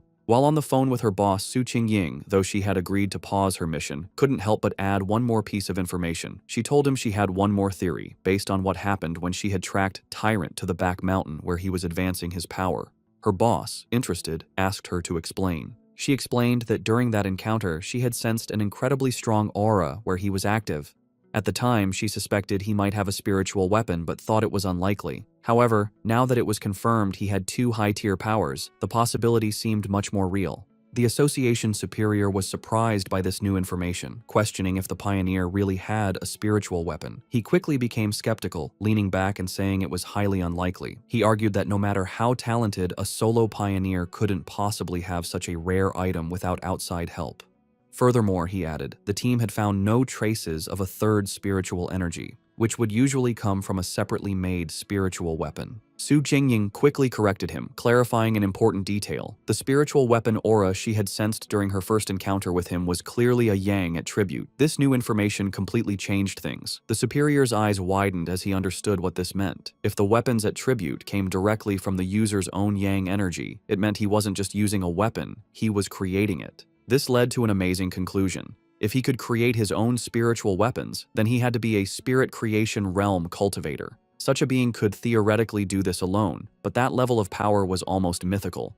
Su Qingying was floored by this idea, knowing that cultivators at that level were extremely rare, with barely more than 2 in the entire world. The superior then thought of an even more terrifying possibility. If this person did have a third, separate attribute, it would shift the balance of power and shake the entire pioneer community. He explained that according to all known research, different attributes clash inside the human body, making it nearly impossible for them to exist together. So far, no pioneer had ever been confirmed to have 3 different spiritual attributes. Therefore, if the pioneer truly had a spiritual weapon, the fact that they didn't detect a third energy signature from it might actually be a good thing. As the call ended, the superior was left with a single worrying thought. He could only hope that such a powerful pioneer would never become an enemy of humanity. Back at his apartment, Fang Yi stood thoughtfully under a hot shower, washing away the dirt and tiredness from his recent battle. As he dried off, he thought about the current state of the world. He knew there was less than a year until the official spiritual energy revival, but dangerous monsters and strange events were already happening more and more often. He used his yang attribute to easily dry his clothes, his hand glowing with golden energy as he thought about how many pioneers, like himself, had already started cultivating on their own. He thought back to the aggressive men he had met at the lava river, realizing that once the connection between the body and the spiritual world was opened, people naturally became more sensitive to the world's changes. He recognized that even without the country's official approval, many self-trained pioneers had already reached the 1-star Ghost Axe realm. The fact that the government, through agents like Su Qingying, was now reaching out to wild pioneers like him showed that both sides were in a relatively peaceful phase of mutual exploration. Standing in his room, thinking about Major Han Li and Su Qingying, he concluded that for now, the monsters were still under control, and there was no serious conflict yet among the different pioneer groups. However, as he finished getting dressed, he knew this peace was fragile. The government had already created the Spiritual Energy Cultivation Association, but it still hadn't told the public about it. He understood their strategy perfectly. While people were talking more about local problems and strange events, the government was walking a fine line, trying to both protect humanity and give subtle early warnings without causing mass panic. Despite his recent victories, Fang Yi's analysis of the world situation was still grim. He knew the problem was the government's lack of confidence to officially start a full-scale cultivation era. With such a huge population, he understood that once the full truth was revealed, society would likely collapse into chaos and death. In the current state, even official pioneers couldn't stop the inevitable chaos, and the mix of internal problems and external threats from monsters would only make things worse. He admitted that the government's gentle, careful approach wasn't wrong, knowing that human fear and panic could be more destructive than any monster. However, what truly worried him was how fast the monsters were developing, which was far exceeding his expectations. He reviewed the information on the creatures he had just fought. They were a typical product of dark attribute contamination, specifically the shadow attribute, a sub-branch of dark energy that his system identified as a natural enemy to pioneers, and currently something he couldn't absorb. He realized these monsters were far smarter than typical beasts, working together to trap and kill pioneers, whom they saw as a good food source. He knew, however, that these creatures were still much weaker than the true dark-type monsters he remembered from his previous life. Monsters that could destroy entire countries on their own. Still, the close call was a serious reminder of the growing danger. He was certain that if he hadn't been there, Su Qingying and her entire squad would have been wiped out. A bit of hope sparked inside him as he thought about the system's wording. The fact that the dark attribute was only temporarily unabsorbable suggested that once certain conditions were met, he might be able to use its power himself, a possibility that could be key to winning in the future. He reviewed his current abilities. He now possessed the golden sun breathing technique of the yang attribute, the divine thunder tempering of the thunder attribute, and the crimson flame blade technique. With these perfectly suited, high-tier techniques and his current strength as a 3-star Ghost Axe Realm pioneer, he knew very few could match him.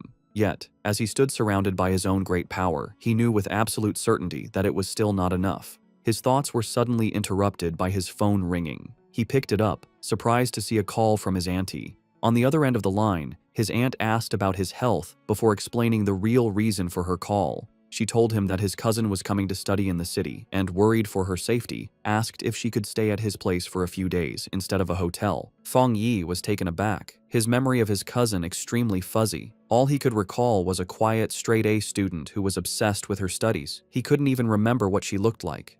Despite this, he agreed, telling his aunt that there was a spare room. When he asked when she would be arriving, his aunt simply replied that she would give the cousin his address and let her come over by herself. Elsewhere, in a dark room lit only by a computer monitor, a person with long, almost claw-like fingers typed quickly on a keyboard. The person, wearing a big hoodie with bare ears, was finishing a phone call with her mother. Her mother, who was Fang Yi's aunt, told her that she should arrive at her cousin's place by tomorrow afternoon and that she would bring some specialty snacks. The person politely ended the call, saying it was no trouble and that she had something else to do. On her screen was a chat window for a group called Spiritual Energy Revival, Martial Arts Vanguard Team. The user, Feng Heiju, had just announced her arrival in the city and her plans to stay at her cousin's place. After ending the call, she clicked her mouse, pulling up a new window. It was a rumor alert about an internet-famous town, now nicknamed Death Town, where 3 more people had vanished in relation to a pork beast challenge. A gruesome, blood-splattered image of the town was with the article. With glowing glasses reflecting the screen, Feng Heiju identified the location as Yanghuo Town, her interest clearly sparked. Her browsing was interrupted when her mother entered the room, asking if she had finished packing. Feng Heiju told her mother that she was packed, but that she'd rather stay in a hotel than bother her cousin. Her mother insisted, saying it was much safer than staying alone and that she trusted the cousin completely. Gently pushing her daughter out the door, her mother gave her some final advice. Be sure not to cause trouble and help out around the house when she could. Feng Heiju reassured her mother that she understood. Once the door was closed, Feng Heiju let out a small sigh, preparing herself for the visit. She thought of it as just one more hurdle to overcome. Adjusting her glasses with a flash of determination, she resolved that no matter what her cousin was like, he couldn't possibly be more difficult to handle than a monster. The next day, under a bright blue sky, a young woman with long dark hair and glasses pulled a suitcase toward an apartment building. She checked her phone, confirming that the map had led her to the correct destination. Looking up at the building, she murmured to herself that this must be the place, ready to finally meet the cousin she barely remembered. As Lin Yi stood outside the apartment building, Fang Yi came out, carrying a bag. She called out, asking if he was her cousin. He stopped, surprised, and asked if she was Lin Yi to confirm. Though he admitted to himself that he didn't recognize her at all, an awkward silence hung between them for a moment. Later, inside the apartment, they sat on the couch, making polite conversation. Fang Yi asked if she was in the city for a summer camp, which she confirmed. He told her to let him know if she needed anything, and she thanked him. After their brief chat, he gave her the key to her room, which was across from his, before going to his own room. As she watched him leave, she felt relieved, thinking her cousin seemed easy to get along with and wouldn't get in her business. However, Fang Yi was not clueless. From the moment she sat down, he had sensed a faint but strange spiritual aura from her. He wondered if his senses were off, or if she just wasn't good enough to hide her power. He immediately suspected that she was also a pioneer. The aura he felt was faint but clear, and he realized her story about a summer camp was probably a cover for her real reason for being in the city. Meanwhile, in her room, Lin Yi was on her phone, confirming Fang Yi's suspicions. She messaged her pioneer group, the martial arts vanguard team, saying her cousin seemed nice and wouldn't interfere. The chat turned to recent events, with members talking about the powerful pioneer at the lava river. Lin Yi warned her team to be careful, as many powerful people were still hiding. After agreeing to wait for her signal, she logged off. She decided it was best not to do any cultivation for now, worried her cousin might discover her secret. 3 days passed. Fang Yi soon found that living with his cousin was making his cultivation difficult. His meditations could be interrupted at any time, like when she came out of the bathroom wrapped only in a towel. He also worried that the bright golden aura from his breathing technique was too obvious and would be impossible to hide. But the hardest part was her overwhelming kindness. One evening, she proudly gave him a delicious-looking dinner she had made. He tried to insist on doing the dishes, but she refused, saying it was the least she could do. He found her perfect politeness and extreme cleanliness almost strange. Despite the trouble, Fang Yi decided to go along with it. He thought that by letting her be overly helpful, he might get her to let her guard down. He knew this was the only way he could find out what she was really up to. Their quiet dinner was interrupted when her phone on the table began to vibrate. Both cousins glanced at the message, their expressions surprised for a moment. Fang Yi used the chance to excuse himself, saying he would go back to his room while she chatted. His cousin could only quietly reply as he left. Left alone, she stared thoughtfully after him for a moment before turning to her phone. Sitting on her bed, she took the call, her expression turning serious. She repeated the information she was getting, confirming that the great change of heaven and earth would happen again the next day at 3 in the afternoon, and she promised she would be there. Fang Yi easily overheard his cousin's phone conversation. She agreed to meet at the entrance of Yanghuo Town. He recognized the name as an internet-famous town in the suburbs, about an hour's drive away. With his suspicions confirmed, he watched her through the wall, his own spiritual energy flaring. He was now certain his cousin was also a pioneer. He was confident, however, that with her current strength, she wouldn't be able to sense him spying. He was impressed by her power. She was still just a middle school student, but she had already reached the 2-star Ghost Axe realm and was close to another breakthrough. He wondered if her high natural talent was the reason for her somewhat strange personality. He now understood her real purpose in the city. The summer camp was just an excuse. She had learned about the coming great change of heaven and earth, and had come to be at the center of it. He knew that every one of these great changes was a chance to get a new technique to increase his own strength. He wondered what kind of power would appear this time. In the end, it didn't matter. With a determined look, he decided that whatever power appeared, he would take it for himself. In her room, his cousin suddenly paused, feeling a strange sensation. She looked around, wondering if it was just her imagination, or if someone had been watching her. Seeing nothing but the moonlit mountains outside, she dismissed the feeling and continued her preparations. The next day, the town of Yanghuo was buzzing with activity, with its mountains in the background. At the town's entrance, Lin Yi met a friend from her pioneer group. The friend playfully teased Yi about her cousin, asking if he was handsome. Yi replied that he was a good person, but just an ordinary-looking guy. Her friend sighed in disappointment. Just then, another woman from their group arrived, a redhead in a purple dress. She reminded the first friend that Yi herself had always said she was just an ordinary person.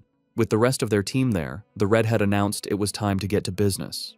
One of the male members asked if a certain she was not coming. The redhead confirmed it would just be the 6 of them, adding that the missing member was always mysterious. Unknown to them, Fang Yi was watching from a nearby cafe balcony, his sword beside him. He noted that his cousin's little squad seemed to be pretty low-key. From where he was, he could sense their strength. The weakest was at the 2-star Ghost Axe level, and the man who had spoken was even a 3-star. He also overheard them say their team was usually stronger, with one powerful member often absent. As he sat watching, his attention was drawn to the mountains overlooking the town. His eyes narrowed with anticipation, sensing this was where the real event was about to happen. High in the mountains, the great change of heaven and earth finally happened. A giant green vine came down from the clouds, looking like the beanstalk from the fairy tale. This strange event would appear randomly and wasn't destructive, but for pioneers, it was an important key to understanding the changes in their world. Deep in the misty mountains, Lin Yi and her squad finally saw the incredible sight.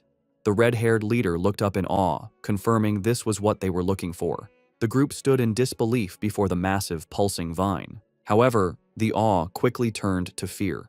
The group's adventurous friend suddenly grew pale and urged the others to stop, saying they shouldn't go any further. She was trembling with dread. She explained that seeing the vine in person gave her a terrible feeling. The leader then asked if they had seen the rumors on their internal pioneer forums. The friend's fear came from a dark story. She said she knew some of the pioneers from a team that had tried to touch the vine the last time it appeared. They were powerful, much stronger than she was, yet they all met a horrible end. She explained that after they came here, they were all buried, their skeletons now twisted within the roots of a dark version of the vine. Overcome with terror, she clutched her head in panic. She confessed she had a feeling they would all suffer the same fate. As she spoke, the reality around the group changed, and they were no longer on a mountain path. Instead, they were trapped inside a terrifying, pulsating, fleshy red cavern, the ground itself a gross mass of organic tendrils. The vision of their death was just a scary premonition.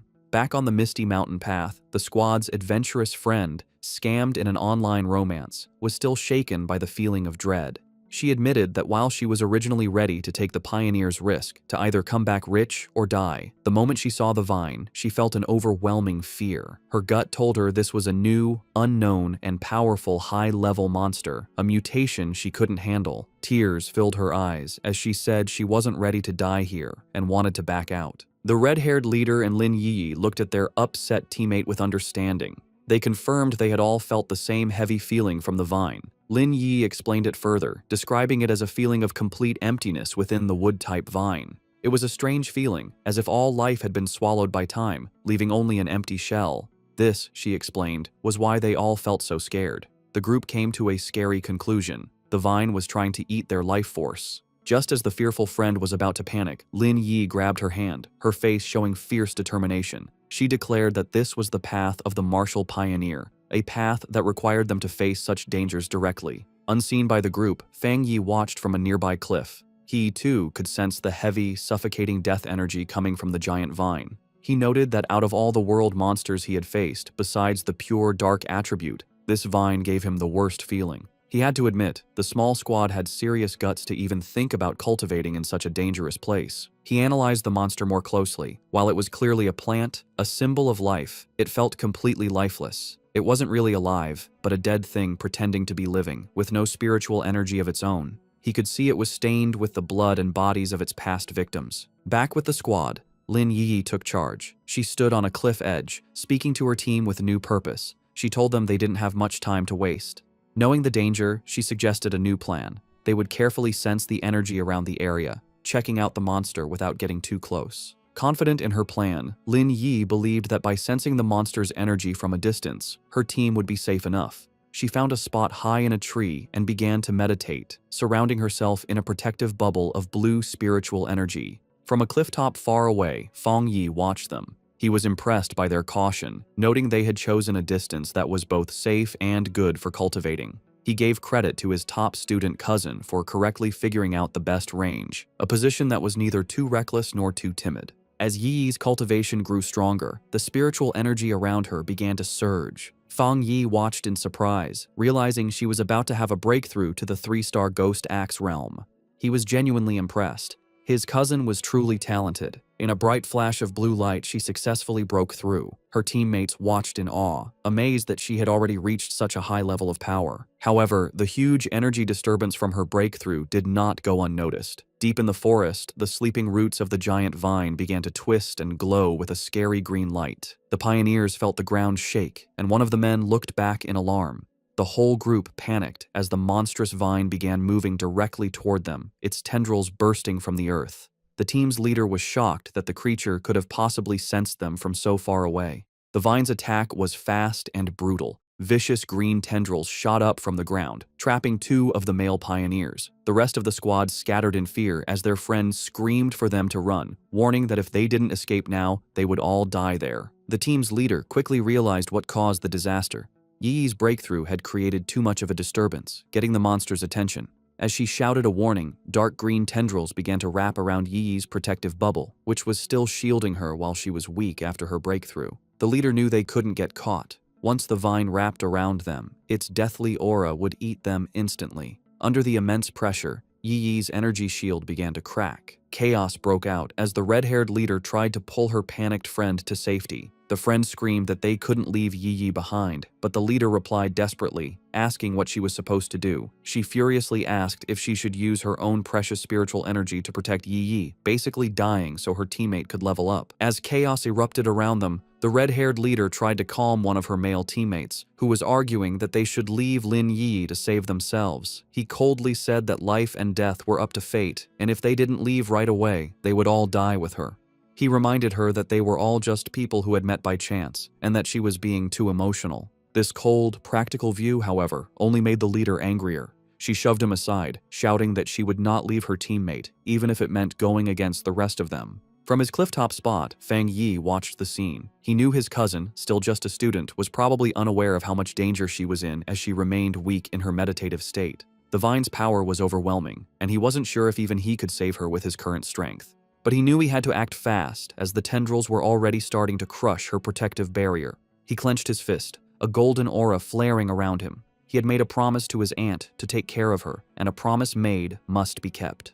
The red-haired leader jumped into action, leaping through the grabbing vines to reach Yi. She landed a powerful kick against one of the tendrils, breaking it with the force of the hit. But her victory didn't last long. Dozens more vines shot out, wrapping around her and trapping her completely. Just as the vines were about to crush her, Yi's protective shield finally broke. But before the monstrous plant could grab its new victims, Fang Yi stepped in. Leaping through the air, he sent out 2 arcs of bright golden energy from his sword. The rest of Yi's squad could only watch in horror, screaming her name as they saw her shield break. A massive, fiery, phoenix-shaped blast of energy shot down from the sky, hitting the mass of vines with explosive force. Fang Yi landed gracefully in the now cleared area, a small pillar of golden flame rising from the ground where he stood, having saved both his cousin and her brave leader just in time. As Fang Yi floated in a bright aura of golden light, just his presence was enough to overwhelm the deathly vine. The surviving members of the pioneer squad watched in stunned silence as the monstrous plant, which had just been moments from killing them all, stopped its attack and began to pull back from the overwhelming yang energy. The tendrils pulled back from the intense light, hissing and dissolving as they retreated. As Fang Yi came down, surrounded in a radiant glow, the pioneers could only cover their eyes from the blinding light, barely able to understand what was happening. The practical male pioneer who had suggested leaving Yi was completely shocked, questioning if this newcomer was another pioneer. The red-haired leader, just as stunned, recognized the power for what it was, the purest form of the yang attribute. She knew that only a high-tier power of this level could possibly push back such a powerful, life-draining monster.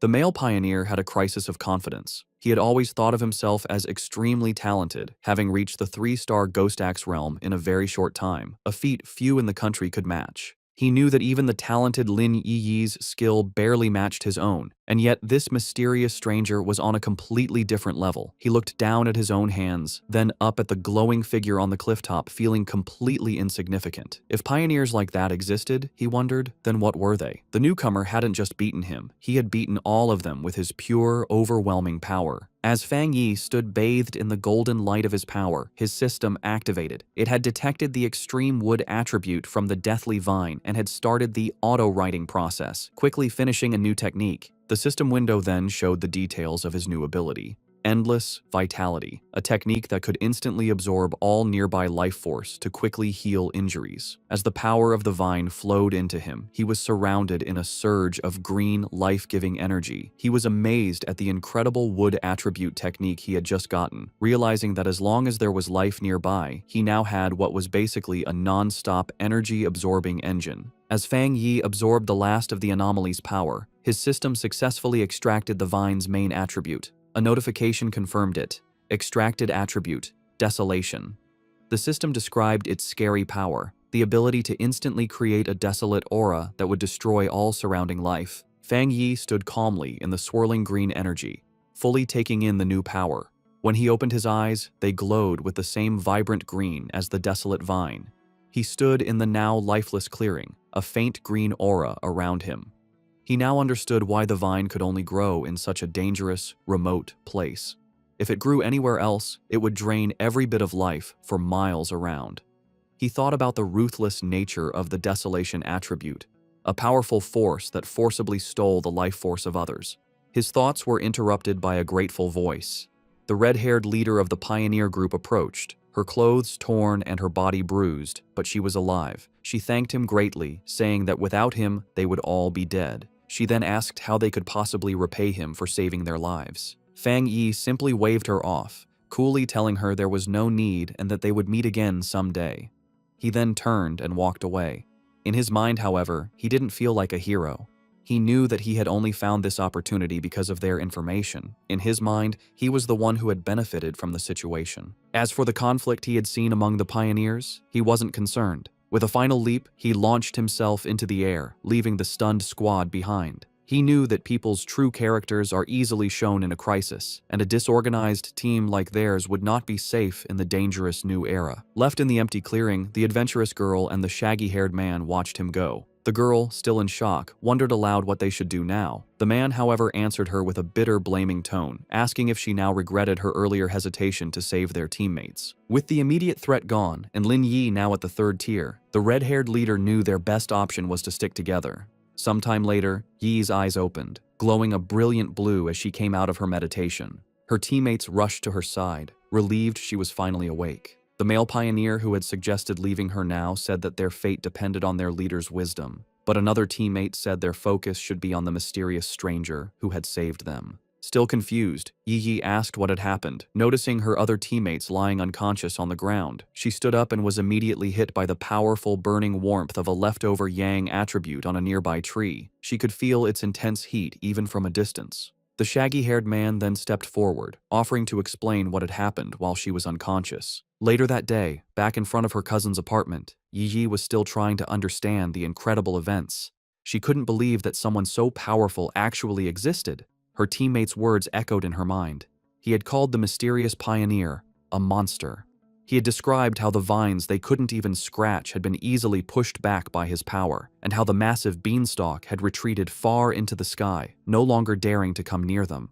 Such was the overwhelming presence of the man who had saved them. She knew that even though he was long gone, the vine was still calm, a sign of his lingering power. She opened the door to the apartment and was surprised to find Fang Yi there to greet her. He looked at her with concern, noticing that she looked a little pale. Yi quickly pulled herself together, forcing a smile as she brushed off his concern, blaming her tiredness on a long day of studying. Fang Yi accepted her excuse, telling her she had worked hard and should go rest. He offered to order takeout for dinner, and she agreed before heading to her room. Once inside, she collapsed onto her bed, completely exhausted. She knew that breakthroughs were mentally draining, requiring a lot of concentration. She felt more tired than if she had stayed up for a month straight. Lying on her bed and scrolling through her phone, she felt a sense of relief. She was no longer an ordinary person. She wouldn't die from a few all-nighters. She accepted that this constant, life-threatening struggle was the fate of a pioneer in a world where things had begun to change. She thought of her cousin's seemingly normal, peaceful life and knew that such a life was no longer possible for her. Her quiet thoughts were interrupted by a new message in her pioneer group chat. It was from a user named Jiaolan, the mysterious, powerful member who was usually absent. Jiaolan had sent a simple, direct message. "If there are any more traces of that strong man, please inform me." This was the first time Jiaolan had ever spoken in the group, and it immediately got Yi's attention.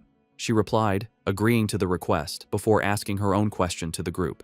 She asked if they thought the man who had saved them could be the same one from the Dark River Lava Dragon incident, and if so, why he would have helped them. The group chat immediately lit up with a post about the mysterious high-tier Yang attribute master. The post described his sun-splitting slash in great detail, telling how the witness had been forced out of the cave by a blast of white-hot light. The author of the post declared with total certainty that no other pioneer in the Xia country could match his power, and warned everyone to stay away if they ever met him. Meanwhile, Fang Yi was heading out for the evening on his bicycle. He was confident that after the day's events, his cousin would have let her guard down around him, letting him come and go without making her suspicious. With his new freedom, he had a new mission in mind. It was time to find a suitable carrier for his new desolation attribute.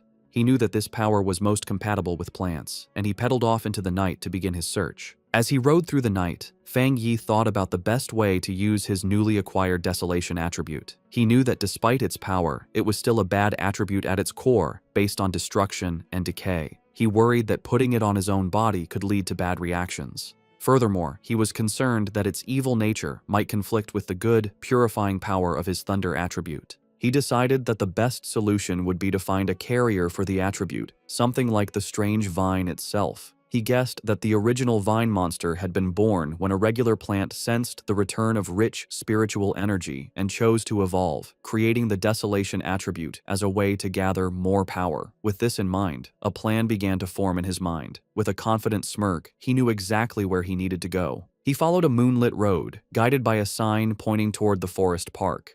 He arrived at the large urban park and left his bike, going into the woods. Under the bright full moon, he walked through a field of vibrant, glowing flowers. He knew he needed to find the perfect lucky one, a plant that could create the greatest connection with his own spiritual energy and show a sense of closeness to him. Closing his eyes, he focused, reaching out with his own spiritual energy. A vibrant green aura flowed from him, spreading throughout the forest and covering the plants. He could feel a response from the plants, a wave of their own spiritual energy rising up to meet his. He noted that while their response was a lot, it still wasn't strong enough for what he needed. As Fang Yi continued to send out his spiritual energy, he realized he needed a much stronger response from the plants around him. Suddenly, he stopped, his attention drawn to a specific spot in the forest. There, in the tall grass, a single white flower with a glowing center gently swayed, as if calling to him. He wondered if this was the one he had been searching for. He approached it carefully and reached out his finger. As his fingertip touched it, the flower's petals closed around it, and he could feel it absorbing the spiritual energy he was giving off. The flower then bloomed again, seemingly happy, as if it had just had a good meal. Fang Yi knelt beside the flower, a small smile on his face. He noted its strong spirituality. Though it was just a plant, it had reacted to his touch like a greedy puppy, eagerly eating his spiritual energy and then rubbing against his fingers for more. He knew he had found his carrier. Out of the entire forest, this small flower had the strongest reaction to his aura, making it the perfect container for the desolation attribute. He told the flower that it was the chosen one and asked if it was ready. Without waiting for an answer, he unleashed a vortex of green spiritual energy, focusing it entirely on the small white flower. A system window appeared, asking for confirmation. Do you want to forcibly implant the desolation attribute into this plant? With his eyes glowing a vibrant green, he gave his consent. A brilliant light erupted from his hand as the flower began to transform, its petals opening into a much larger, more complex, and powerful form. The implantation process was finished in a bright flash of green light. Fang Yi was surprised for a moment by the sudden burst of power. The small, simple white flower had been completely changed. Its petals had opened into a beautiful, lotus-like flower, and its leaves had grown thick and bright, all of it glowing with a powerful green aura. The newly powered flower immediately began to show its influence. It released a massive wave of desolation energy, its roots digging into the ground as it drew power. The effect was instant and destructive. The green, healthy forest around Fang Yi was drained of its life in seconds, the trees dying and the ground turning to dust. He was amazed at the pure evil power of the desolation attribute. In just a few moments, the energy had eaten the entire section of the forest and was still spreading quickly. As the flower's light began to fade and its form shrank to a smaller size, Fang Yi knew he had to leave. If he let the process go on any longer, the huge energy disturbance would surely get the attention of the Spiritual Energy Association.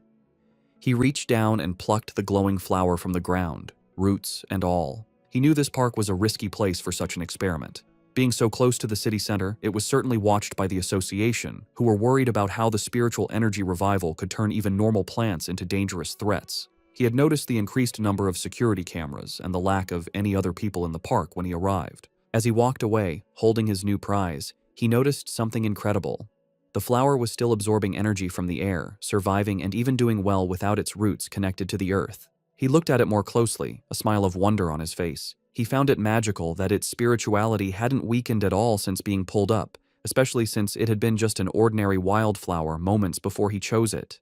This led him to a deep conclusion. By giving the desolation attribute to the plant, he had unlocked its evolutionary potential, setting it on a path to becoming something far greater than it was ever meant to be. Just as Fang Yi was about to leave the park, a loud alarm blared through the forest, its red light flashing. A loud robotic voice gave a serious warning. Abnormal value exceeded. Fang Yi immediately realized that even though he tried to be quick, he had still set off the park's monitoring system. With no time to waste, he grabbed his newly acquired desolation flower and quickly left. Miles away, in a high-tech control room labeled Spiritual Energy Revival Plant Research Department, the same alarms blared. Technicians scrambled, shouting that the anomaly value was going crazy and demanding to know what was happening. An order was quickly given. All staff were to put on their protective bracelets, enter the park, and immediately block off the area, stopping anyone from entering or leaving. A team in full protective gear entered the now lifeless section of the forest. One member checked the reading on his wrist device, which showed a dangerously high value of 30. He noted that this was terrifyingly high. For comparison, the incident at Qingcheng University had only ranged between 8 and 10, and even the powerful Dark River Lava Dragon had peaked at 25.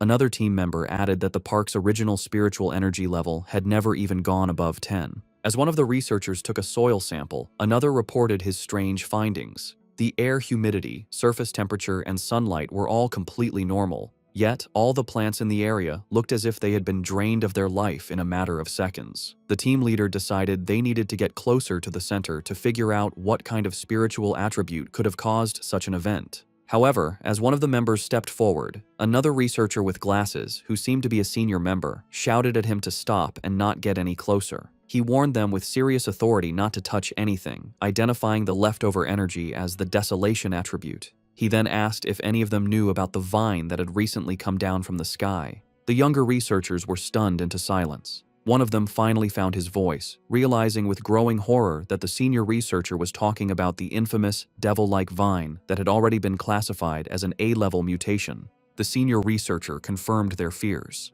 Standing before a ghostly image of the vine with the souls of its victims trapped at its base, he explained the source of its terrifying power.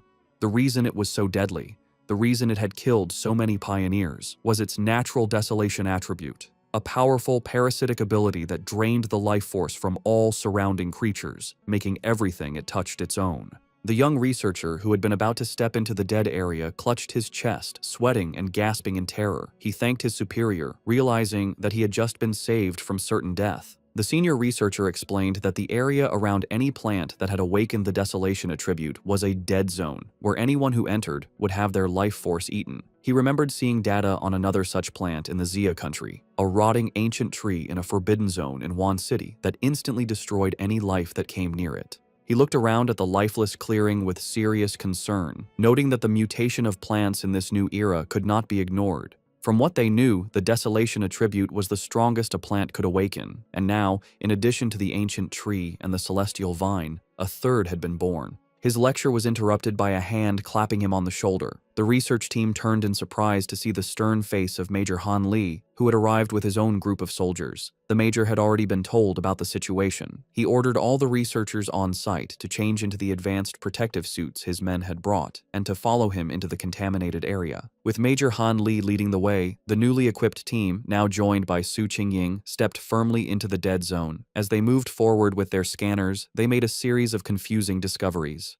They couldn't find a source for the desolation energy, and the aura itself was quickly fading, the level having dropped to 25 in the few minutes since they arrived. This went against what they knew about the celestial vine, which was supposed to be able to move. Major Han Li turned to Su Qingying, suggesting they investigate the area more closely. She agreed, her expression serious. As Major Han Li and Su Qingying began their investigation, two members of the team with glowing blue auras started tracing the flow of the leftover spiritual energy. The energy trails led them from the outer edges of the dead zone back to a single starting point. As they got closer, they stopped, their faces filled with shock. The Major and Su Qingying realized the horrifying truth at the same time. The source of the desolation energy had been dug up and taken away. A researcher in a protective suit couldn't believe what he was hearing, questioning how such a thing was even possible. Major Han Li knew that if someone truly had the power to enter a desolation dead zone and steal its source, their identity was extremely important. Su Qingying, however, had another theory. She showed a glowing data pad to the Major, explaining that after running a big data analysis, they had found a person whose movements matched both this incident and another recent mutation. The file on the screen showed a picture of Fang Yi, his name clearly visible. Just then, Major Li told Su Qingying that he would send her all of Fang Yi's information, confirming that he was highly likely the same pioneer she had been in contact with. With that, he tipped his hat, saying the rest was up to her association to handle. Left alone in the desolate woods, Su Qingying held the datapad, her expression one of grim understanding. 2 hours later, back in his apartment, Fang Yi carefully placed his new desolation flower into a small pot. He smiled, thinking that this was his first time raising a flower. He affectionately named it the obedient little white flower, and told it that since it now had the desolation attribute, it would cultivate on its own and become a powerful helper for him. He knew its special, life-draining powers would be a great help in battle, and its simple appearance would be the perfect camouflage, easily hidden from his cousin. As he gently touched a petal, he thought that in the dangerous new world, raw power was only part of the equation. The real key to victory was having more secret weapons. Fang Yi's quiet evening was interrupted by his phone buzzing on the table. He picked it up, surprised to see the caller ID, Old Wang. He immediately recognized the name as his childhood friend, Wang Liang, whom he hadn't seen in the 3 years since he'd left to join the army. A brief flashback showed the two as close friends in their school days, a bond that was broken when Wang Liang suddenly announced his decision to enlist. Fang Yi answered the call. On the other end, Wang Liang's cheerful voice greeted him, asking if he was back in town and inviting him out for a drink at their old spot. Fang Yi was taken aback by how sudden it all was. Wang Liang just laughed, adding that he had a big secret to tell him and that he shouldn't be shocked when he heard it. However, the seemingly friendly reunion was a carefully planned setup. After hanging up the phone, it was revealed that Wang Liang was not alone. He was in a dimly lit room, reporting to a tough and heavily scarred woman with long red hair and a high-ranking military uniform. Su Qingying was also at the table. Wang Liang confirmed to the officer that he had done as instructed. He then made a special request, asking that if Fang Yi was not the person they were looking for, they would guarantee his safety. The red-haired officer tapped her finger impatiently on the table. She coldly dismissed his concern, ordering him to simply do his mission and not do anything unnecessary. With a chilling lack of feeling, she added that if Fang Yi turned out to be the wrong person, Wang Liang should just consider it a punishment for his friend. At a quiet bar, Fang Yi and Wang Liang toasted with their beer glasses. They sat and drank, catching up after being apart for 3 years. Fang Yi noticed his old friend seemed much more mature and guessed that his time in the army must have been hard. Wang Liang talked about his experiences in the military before asking Fang Yi how he had been. Fang Yi gave a simple reply, saying he was doing well and had gone to college. As he drank his beer, he thought back to his past life. In that chaotic time, he never had the chance to see Wang Liang again. He remembered that his friend, as a soldier, had probably died in some forgotten battle. He wondered if this time, in this new life, he could change his old friend's fate. Wang Liang then changed the subject, his tone becoming more serious. He asked Fang Yi if he had seen anything strange lately, like zombies or monsters from movies. Fang Yi was immediately on guard. He knew it wasn't surprising for someone in the army to know about the spiritual energy revival, but the direct question felt like a test to see what he knew. Playing dumb, Fang Yi asked what he was trying to say. Wang Liang sighed and explained that he wasn't trying to comfort him, but to warn him. He told Fang Yi that in the near future, everything they valued, education, wealth, status, would become worthless. The entire world order was about to change. Fang Yi listened closely, his face showing no emotion as he stared at his empty glass. He knew that ordinary soldiers were sworn to secrecy and couldn't leak any details about the spiritual energy revival. This confirmed his suspicion. The military had identified him as a target, and Wang Liang, his childhood friend, had been sent to test him. Wang Liang, seeing his friend's silence, tried to reassure him. He told him not to worry, that as long as he didn't reveal anything, he would be fine. But Fang Yi understood the situation. Despite his pretended ignorance, his friend was still trying to help him. Even at the risk of breaking military rules, Wang Liang was kindly warning him to be careful of the coming changes. Their conversation was suddenly cut short when Wang Liang's phone began to vibrate urgently. He answered the call, and a furious voice on the other end ordered him to return to his team immediately and report to the target location within 10 minutes. Wang Liang snapped to attention, accepting the order as Fang Yi watched in silence. He immediately jumped up, apologizing to Fang Yi and explaining that he had an urgent mission and couldn't see him home. As his friend was about to leave, Fang Yi dropped his act. He asked if the mission was related to the spiritual energy revival and told his friend to take him along. Wang Liang stopped, turning back to look at Fang Yi with a mix of shock and confusion. Fang Yi stood up and grabbed his friend by the collar. He told Wang Liang to take him to see his superiors, letting him know that he was aware of the real reason for their meeting.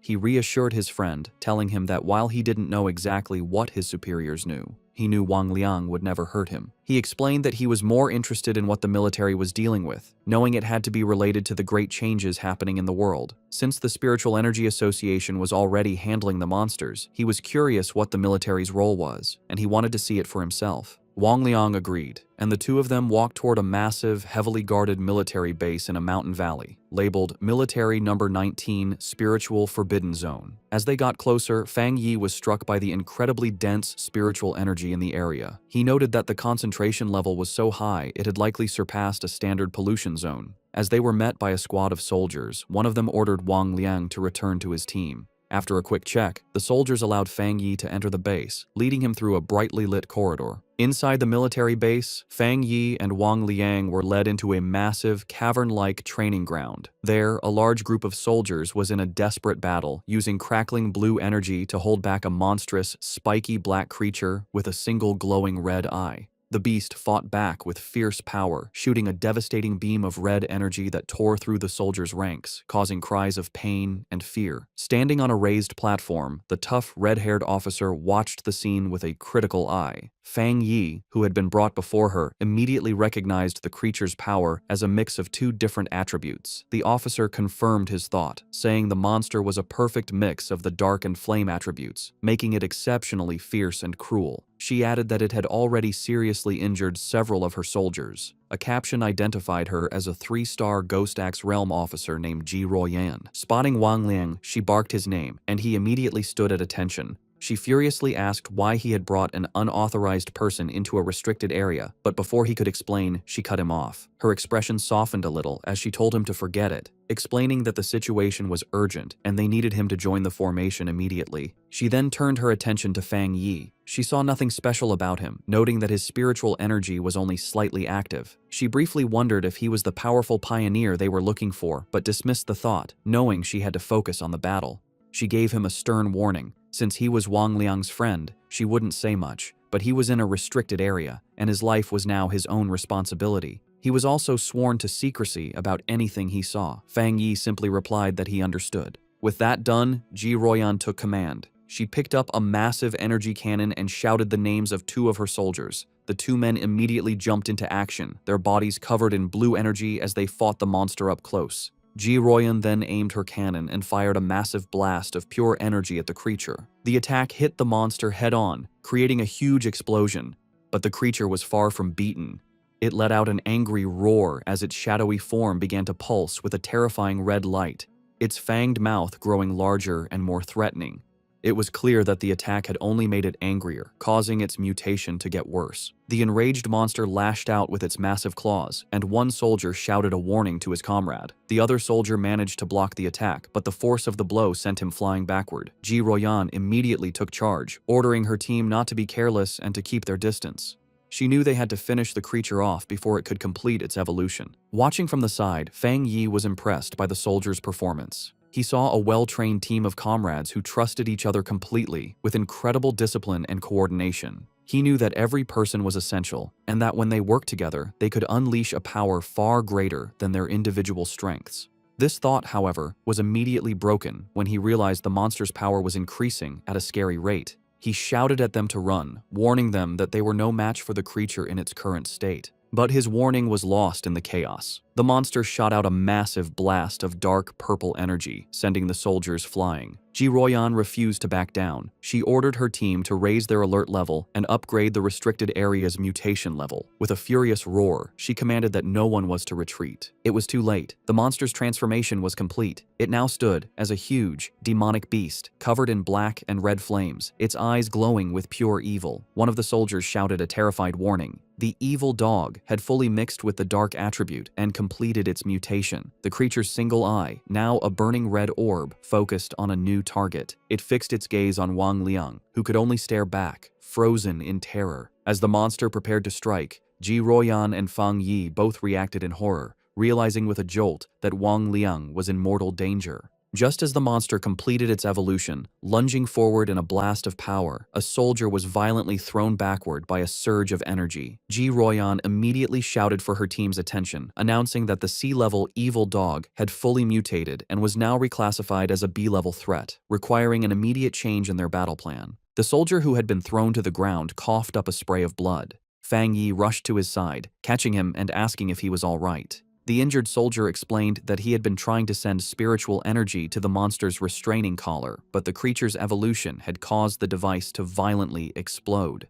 Despite coughing up a black, thick liquid, the soldier tried to be brave, telling Fang Yi not to worry about the officers of Restricted Area 19. Fang Yi could only look on with a grim, angry expression. Realizing her normal weapons were now useless, Ji Royan dropped her heavy energy cannon to the ground. She stood before her remaining troops, her determination unshaken. She gave a final, desperate order. No matter what they had to do, even if it cost them their very lives, they could not let this B-level mutation escape the restricted zone. But just as she and her team were about to make their last stand, Fang Yi stepped directly in front of her, blocking her path. Ji Royan demanded to know what he thought he was doing, but he ignored her. His eyes and hand began to glow with a brilliant blue light as arcs of raw lightning crackled around him, a clear sign that he was about to join the battle himself. Surrounded by crackling blue lightning, Fang Yi mocked the monstrous creature, his eyes glowing with power as he questioned how tough it was. He then charged toward the mutated beast, his arm a bolt of bright blue energy aimed right at the creature's head. The impact was huge, as a massive explosion of divine thunder erupted when he hit it, completely overwhelming the monster. The sheer force of the attack created a powerful shockwave that sent the nearby soldiers flying backward. One of the soldiers, stunned, said he couldn't believe it, realizing this was the same B-level monster that even their commander, Ji Royan, couldn't beat alone. Wang Liang, just as shocked, turned to Ji Royan and asked if his friend was really who they thought he was. With a serious look, she confirmed that none of them were wrong. She declared that he was, without a doubt, the pioneer known as the Tyrant. Fang Yi stood calmly before the beast, which was still on fire but clearly hurt by the lightning. Seeing it wasn't completely beaten, he noted that he would have to finish the job. He then told Ji Royan and Wang Liang to stand back for their own safety. Ji Royan watched him, thinking about how her whole squad needed a complex formation just to face a B-level threat, yet he was getting ready to handle it all by himself. She wondered what kind of power he had. She had to admit that his was the most extreme form of the thunder attribute she had ever seen. She knew that even now, he was a top-tier pioneer in the entire country, and she began to wonder about his potential once the spiritual energy revival was fully underway. As Fang Yi raised his hand, gathering even more electrical energy, a shocked look appeared on Ji Royan's face. She looked up to see a massive storm of thunder energy forming in the sky above him, and she couldn't help but wonder just how scary his power would become as he continued to evolve.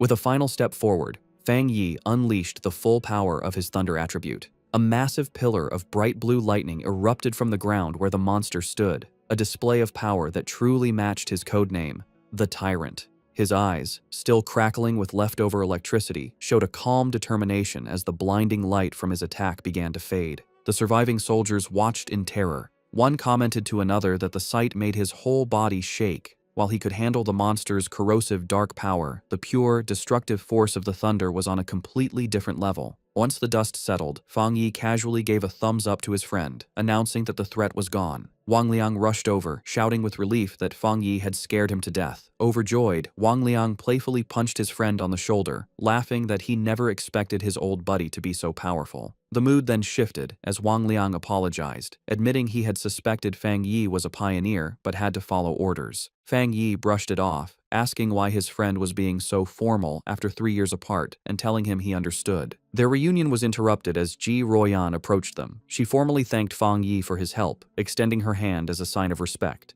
With a slight smile, Fang Yi accepted her thanks. He shook her hand, replying that it was no trouble and that he had mainly acted to save his friend. She then formally introduced herself as Ji Ruoyan, the warden in charge of Forbidden Area 019. She explained that since he had saved the entire base, she needed to file a proper report and asked if he would be willing to leave his contact information. Fang Yi agreed without hesitation, while Wang Liang watched from the side, silently amazed at the strange experience of seeing his tough commanding officer act so respectfully toward his childhood friend. With the formalities done, Ji Ruoyan made a direct and serious offer. She said that Fang Yi's strength was greater than many of the military's own special pioneers and formally invited him to join the army. However, she admitted that an invitation from a single base warden like herself was probably not enough to convince him. Inwardly, she was still trying to grasp the sheer scale of his power. What shocked her most was the realization that he was also a 3-star Ghost Axe realm cultivator, the same as her. Yet, his abilities had reached a level far beyond the known limits of that realm, making him a monster of incredible power. Fang Yi calmly asked Ji Ruoyan if she truly meant that she felt she was not worthy of inviting him. With the weight of her superior's authority on her, she confirmed his words, saying there was nothing to deny. She explained that the order to involve him had come from High Command,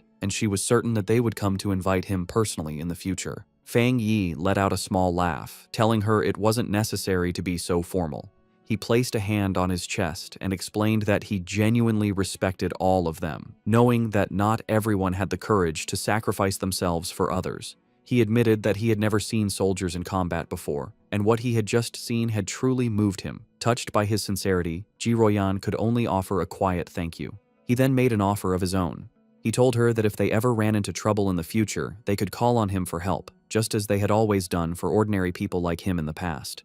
However, he added one important condition. They could not interfere with his personal cultivation or restrict his freedom. His unexpected proposal left Ji Ruoyan momentarily stunned. With their business concluded, Fang Yi announced that it was getting late and he should be leaving. Ji Ruoyan agreed, saying that she and Wang Liang still had to get rid of the mutated creature's body and that she would arrange for someone to take him back. As he stood before the soldiers, Fang Yi finally understood the military's true purpose in this new era.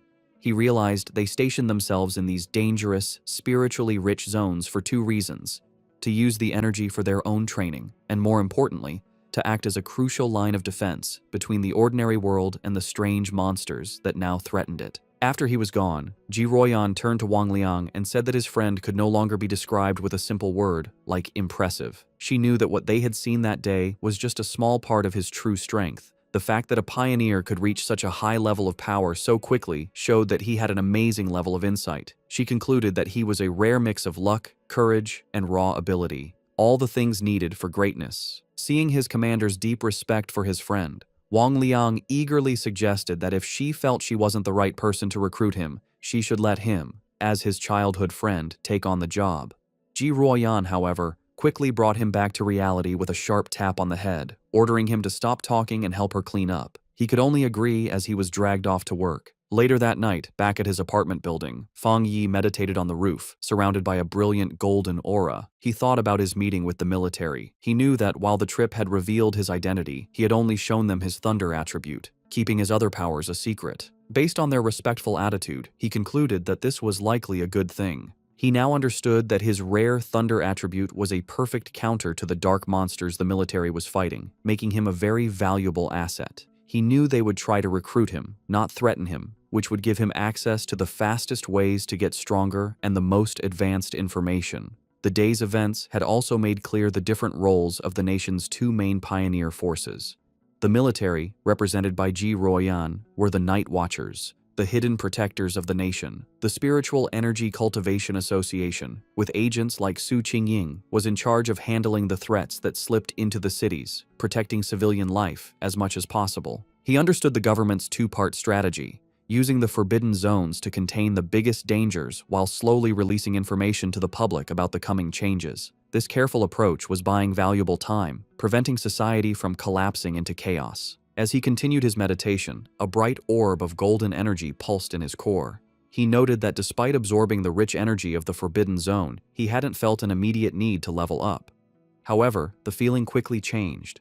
Golden energy surged through him, and cracks of power spread across his face. Having spent even a short time in such a spiritually rich place had filled him to the brim. He recognized the signs immediately. He was on the verge of another breakthrough. Meanwhile, on the streets below, his cousin Lin Yi was walking home with groceries, wondering if he had returned yet. She thought that if he was home, she could have him try her cooking. Her casual thoughts were suddenly shattered when she looked up and saw a massive pillar of golden light erupting into the night sky from the direction of her apartment building. Her eyes widened in shock and alarm. A reflection of a flaming divine axe appeared in her eye as she recognized the powerful energy of a ghost axe realm advancement. But she immediately knew she was wrong.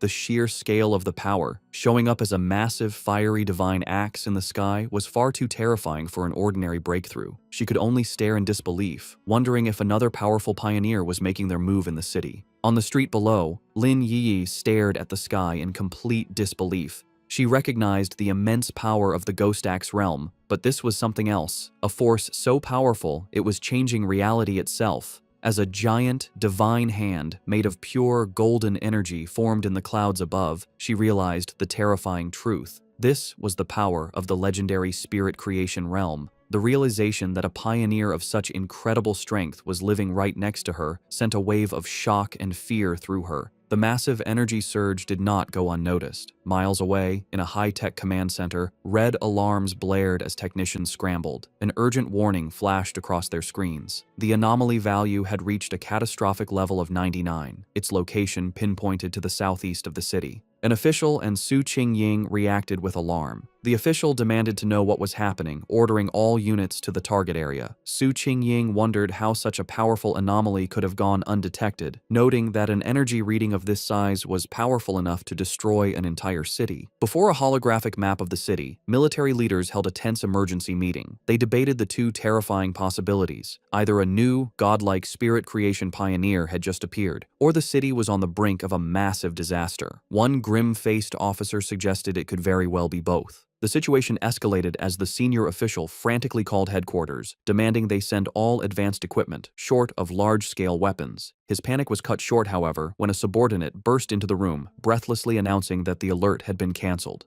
The anomaly had been identified not as a monster, but as a pioneer undergoing a promotion. Back on the rooftop, the blinding golden light faded as Fang Yi let out a quiet breath of relief. The breakthrough was complete. He casually noted that he had successfully reached the one-star spirit creation realm. Aside from his body feeling lighter and more agile, he didn't feel a significant difference in his raw power. His quiet moment was interrupted when his phone buzzed with a new message. It was from his friend, Wang Liang. The message was a warning. A new anomaly had appeared at Qingcheng University's playground. Internal military sources had confirmed it was a pollution zone, and more worryingly, it was the second time this specific anomaly had occurred. Fang Yi texted back, saying he knew about the previous heat anomaly. Wang Liang confirmed it was the same one, back again, and playfully warned Fang Yi not to tell anyone he was the source of the intel. After Fang Yi jokingly threatened to report him, Wang Liang's tone turned serious. He told Fang Yi that he was genuinely worried for his safety and urged him to be careful. Fang Yi put down his phone, his expression thoughtful. His friend's warning only confirmed his own strategy. This was exactly why he was so cautious in his dealings with both the military and the association.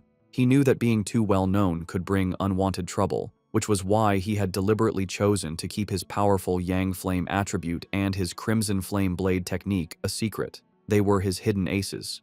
He typed a final reply to his friend, reassuring him not to worry. He would be careful, and he still had trump cards left to play. Lin Yi opened the apartment door, announcing that she was back. Seeing Fang Yi on the couch, she asked if he had eaten yet, offering him the bag of takeout she had brought. Distracted by his phone, he simply told her to leave it on the table and that he would get to it later. As she watched him, a worried and slightly frustrated expression crossed her face. In her mind, she thought about her cousin's character. She saw him as a perfectly good person, but with one major flaw, his laziness. He seemed content to just stay at home all day playing on his phone, not even bothering to go to college. She found it ironic that while she and her fellow pioneers were constantly busy, seeking opportunities and hiding their true identities, her cousin lived such a carefree, seemingly aimless life. Exhausted, she went to her room and collapsed onto her bed. She knew that news of the incredible spirit creation pioneer who had just appeared in their district would spread like wildfire. Feeling a sense of duty, she resolved that when the time came, she would protect her seemingly clueless cousin as a way of repaying him. Meanwhile, Fang Yi was not just playing on his phone. He was analyzing the news report from Wang Liang, which showed a massive, raging fire at the university playground. He noted that the first anomaly had been intense heat, and now it was a fire. He wondered if this was another form of the Yang attribute. The video showed the fire had started incredibly fast and was burning with terrifying intensity. Online comments from witnesses expressed shock, with some wondering if special forces were now being called in for simple fires. The report also mentioned that all the surrounding trees and flower beds had been burned and the area was now completely locked down. Fang Yi observed that the video was short and ended suddenly, but it was clear this situation was far more serious than the previous incident at the university. He wondered what would be different about this new Yang attribute. Realizing he had to investigate in person, he knew that to get into the sealed-off area, he would have to contact his new military acquaintance, Ji Royan. The next day, a crowd of reporters had gathered outside the sealed gates of Chingcheng University, blocked by a line of soldiers. They shouted questions, asking for confirmation about the rumors of a fire that couldn't be put out, and demanding to know why an incident of this size was not being reported in the news. As the reporters pressed for answers, Ji Ruoyan and Fang Yi arrived. The crowd watched, wondering who these two imposing figures were as the soldiers immediately opened the gates, allowing them to pass without question. The reporters were left outside, confused as to how they had gotten in so easily when they had been completely blocked. Inside the cordoned-off area, they looked out over the smoldering ruins of the university playground. Fang Yi remarked on the sheer destructive power, questioning if this was the sky fire he had heard about. Ji Ruoyan confirmed that was its official name. She explained its terrifying nature. It appeared without warning, was impossible to put out, and could only be left to burn itself out until everything it wanted was turned to ash. The name, she suggested, was quite fitting. With the initial look done, Ji Ruoyan told Fang Yi she needed to head to the principal's office and asked if he would wait for her. He told her to go on ahead, saying he would be fine there. Alone, Fang Yi walked along the edge of the destroyed area, which was now blocked off with yellow tape. He knelt and touched the scorched earth, analyzing the scene. He noted that the ground was already cold, and more importantly, there was no leftover spiritual power left from the sky fire. He realized with some disappointment that this meant he couldn't collect its attribute. His plan had been too simple. His thoughts were suddenly interrupted when a familiar voice called his name. He looked up to see his ex-girlfriend, Chu Qingli, standing on the steps nearby with a friend. She asked in surprise what he was doing there. Her friend with glasses immediately recognized his name, asking Chu Qingli if this was the ex-boyfriend she had mentioned, the one who had only gotten into a vocational college. Chu Qingli simply confirmed it was him. The friend then patted Chu Qingli's shoulder with a smug, condescending look. She told Fang Yi that she understood he was likely there because he was still hung up on his ex, but now that the gap between their lives was so big, he should just give up. Fang Yi could only stare back, genuinely confused by her assumption, questioning the very idea that he would be hung up on her. From a distance, other students began to gossip about the scene. They wondered who the guy with the school beauty Chu Qingli was, guessing he must be another sad suitor. They noted he didn't look like a student from their university and complained about how security could have let an outsider in. Chu Qingli's friend with glasses stepped forward, aggressively confronting Fang Yi. She told him that Chu Qingli was now the university's campus belle and that he should think clearly about his actions. She warned him that countless guys far better than him were pursuing her and that he didn't even rank. She ordered him to leave, telling him this was not a place he belonged. She then threatened to report him to the disciplinary office if he didn't explain how he got in. Meanwhile, Chu Qingli watched him with a complicated expression. She remembered him claiming he wouldn't regret their breakup, yet here he was. She concluded that his previous lack of interest must have been an act, and that he was just putting on a brave face. Their confrontation was interrupted when Ji Ruoyan returned, asking Fang Yi if the girl was his friend. Chu Qingli was surprised by the sudden appearance of the imposing red-haired woman. Fang Yi coolly dismissed the idea, clarifying that they were merely high school classmates and couldn't be considered friends. Ji Ruoyan accepted his explanation, simply saying they were just classmates. Ji Ruoyan then put on a pair of sunglasses, her already intimidating presence growing even stronger. Both Chu Qingli and her friend were visibly nervous by the woman's powerful aura, wondering who she was and how she could possibly know someone like Fang Yi. Ji Royan then turned to Fang Yi with an update. She explained that she had spoken with the principal, and the matter of the skyfire was more complicated than they had thought. She told him that the principal was coming to take them to the fire's starting point, and since Fang Yi was now a special military consultant, his presence was required. Fang Yi agreed without any issue. Just then, a group of stern-looking officials in suits arrived, ordering everyone to scatter and announcing that the playground was to remain sealed off. Chu Qingli gasped in shock, recognizing the man leading the group as the university's principal. The other students were equally stunned. The principal was known to be an incredibly busy and hard-to-find figure, someone who was rarely seen on campus. They realized with awe that he had come personally to meet with Fang Yi and the mysterious red-haired woman. Chu Qingli's friend, however, completely misread the situation.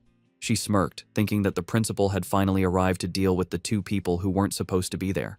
Chu Qingli, however, remained silent, a look of uncertainty on her face. To the absolute shock of Chu Qingli and her friend, the principal and his group did not approach Fang Yi and Ji Royan as trespassers. Instead, the elderly principal walked directly up to Fang Yi and greeted him with a warm, respectful handshake. He addressed Fang Yi as the consultant, introduced by Ji Royan, explaining how worried he had been about the school's recent anomalies and the safety of the students. He expressed his immense relief that they had come to solve the situation. In an even more stunning display, the principal then bowed slightly to Fang Yi, formally putting him in charge of the entire playground matter. From where she stood, Chu Qingli could only watch, her eyes wide with total disbelief as her entire view of her ex-boyfriend was shattered in an instant. The principal's security then moved to secure the area, forming a human barrier and ordering all unrelated people to step back. As the crowd of students, including Chu Qingli, was pushed away, they buzzed with confusion, unable to understand why their respected principal was bowing to such a young man. Lost in the crowd, Chu Qingli listened as the students' opinions changed around her. They now guessed that Fang Yi must have some extraordinary special identity to deserve such treatment. Someone recalled that just moments ago, he had been dismissed as Chu Qingli's suitor or ex-boyfriend. Another person remarked on the complete reversal of status, suggesting that now, even if she were to pursue him, she might not even be able to get his attention. The final cutting realization settled in as the crowd noticed that throughout the entire exchange, the young man had not once looked at or acknowledged the campus belle, leaving her to stand alone and completely ignored. At Qingcheng University's North District, the principal led Fang Yi and Ji Royan to the site of the anomaly. He explained the series of events, starting with the Golden Sun incident, which he had hoped was the end of their problems. However, a few nights ago, a fire had started on a playground. A fire so intense that even the fire department couldn't put it out. He was thankful it happened at night when no students were around, allowing them to quickly seal off the area. The principal continued, his face growing more serious. While a single fire might have been a fluke, it was followed by fires on 2 more playgrounds. He said he had personally seen a crimson flame come down from the sky and float in mid-air, a clear sign of a supernatural event. He told them that while the other fires were eventually put out, one still remained. As they got closer to the final location, Fang Yi noted the sharp, choking smell of something burning. They arrived at a basketball court where a single hoop was on fire with a raging, eternal flame. The principal confirmed this was the starting point, the one fire that simply could not be put out. As they watched the anomaly, Ji Royan checked a device on her wrist, which showed a reading of 11. She explained to Fang Yi that it was a basic spiritual anomaly detector. She clarified that any reading over 10 was considered a disaster for ordinary people, requiring a complete lockdown. Suddenly, the device began to flash and beep wildly, the reading shooting up to 60. Ji Royan cried out in alarm at how high the value had become.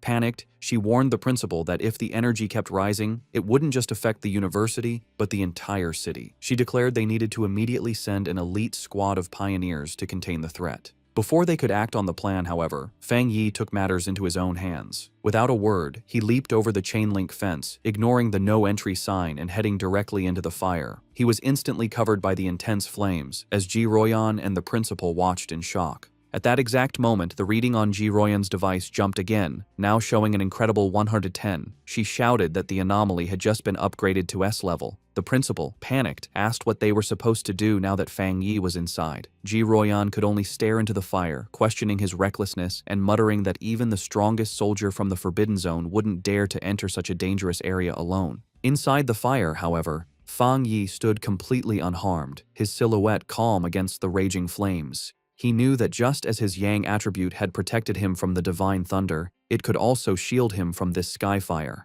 But he quickly found a major problem. While his power was protecting him, it also stopped him from touching the source flame itself, which meant he couldn't activate his system's ability to create a new technique. Realizing his protective aura was both a help and a hindrance, Fong Yi knew he had to get to the source flame. He watched as the fire wrapped around the basketball hoop like a great fiery dragon, understanding that he needed to get to its heart. Without hesitation, he prepared to face the fire head-on as the fiery dragon lunged toward him with a ferocious roar. In an incredibly risky move, he deliberately turned off his Golden Sun protective aura, leaving himself completely vulnerable. The sky fire instantly rushed in, covering his body in a storm of raw, burning energy. He gritted his teeth against the searing pain as the flames burned him, but he forced his hand forward, determined to touch the anomaly's core. His gamble worked. The moment his hand touched the source, his system activated, confirming it had detected the strong fluctuation of the sky fire attribute. Despite the pain, a determined grin spread across his face.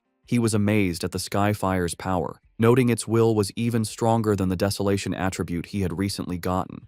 With fierce determination, he declared that he would absorb this power no matter the cost. The system began its final calculation, successfully compiling the new data.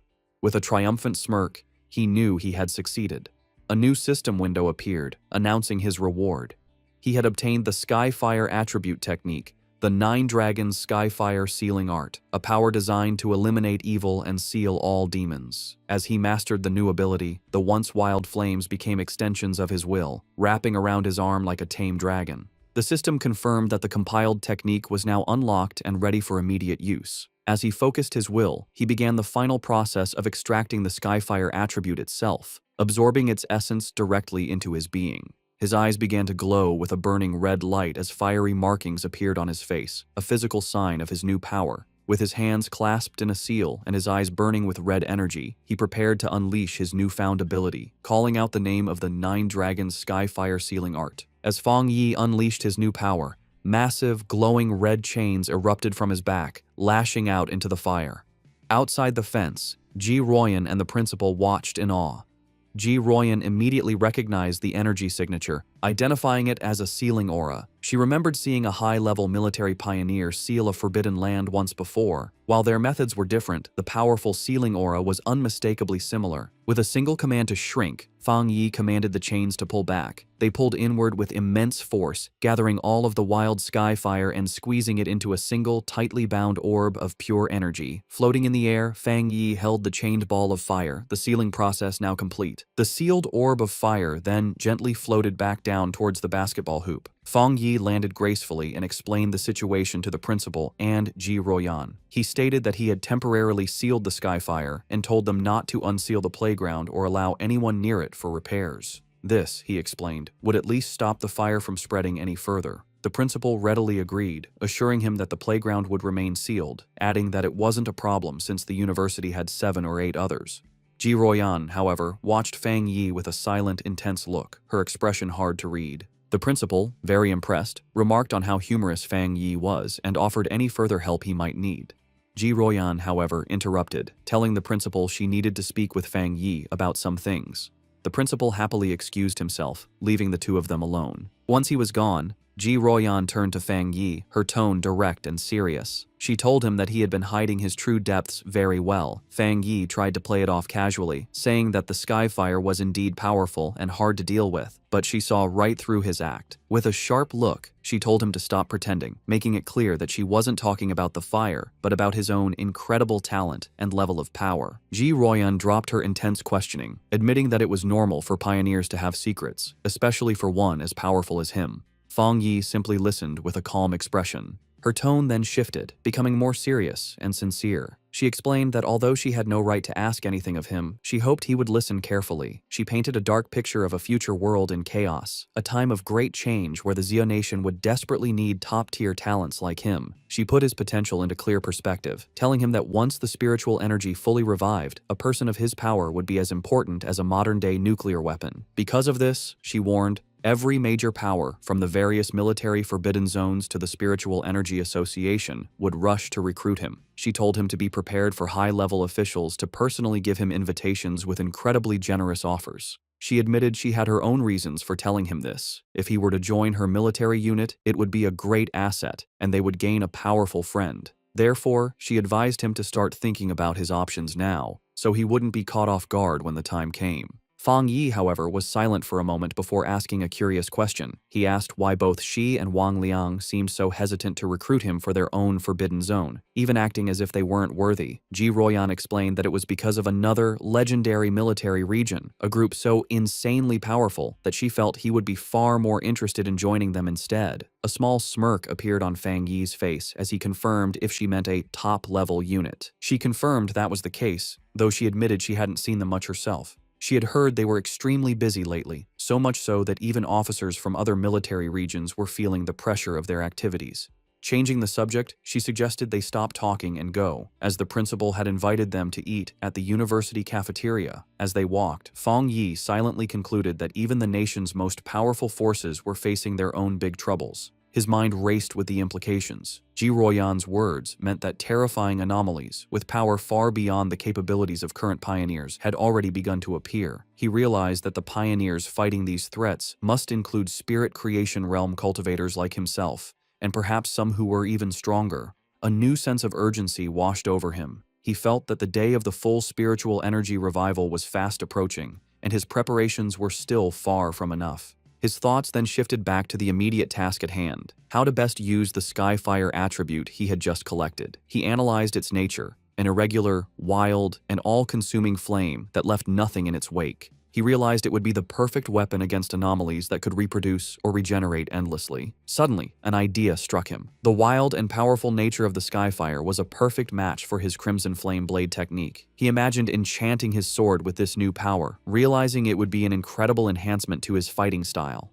To test his new powers, Fang Yi heads to the back mountain, a place he often uses for training. When he arrives, he is surprised to find the path blocked by a large sign warning that the mountain is dangerous and entry is forbidden. He wonders who could have done this. He knows there haven't been any monsters in the area, and he doubts the military would have found his training spot so quickly. He concludes that the only group that would know his habits and do him such a favor would be the Spiritual Energy Cultivation Association. He realizes the association has gifted him this place as a private training ground, a way to win his favor. With a smile, he decides to accept their gesture. However, his thoughts are interrupted when his sharp senses detect an unwanted presence. He realizes an intruder has managed to sneak onto the mountain. Fang Yi senses a familiar aura, similar to the one he felt at the factory, though not as strong. Hidden among the trees, a monstrous, monkey-like creature with glowing red eyes watches him. Fang Yi notices the beast seems smart, as it hesitates and checks his strength instead of attacking blindly. With his sword already glowing with energy, he decides it's the perfect time for a show of power.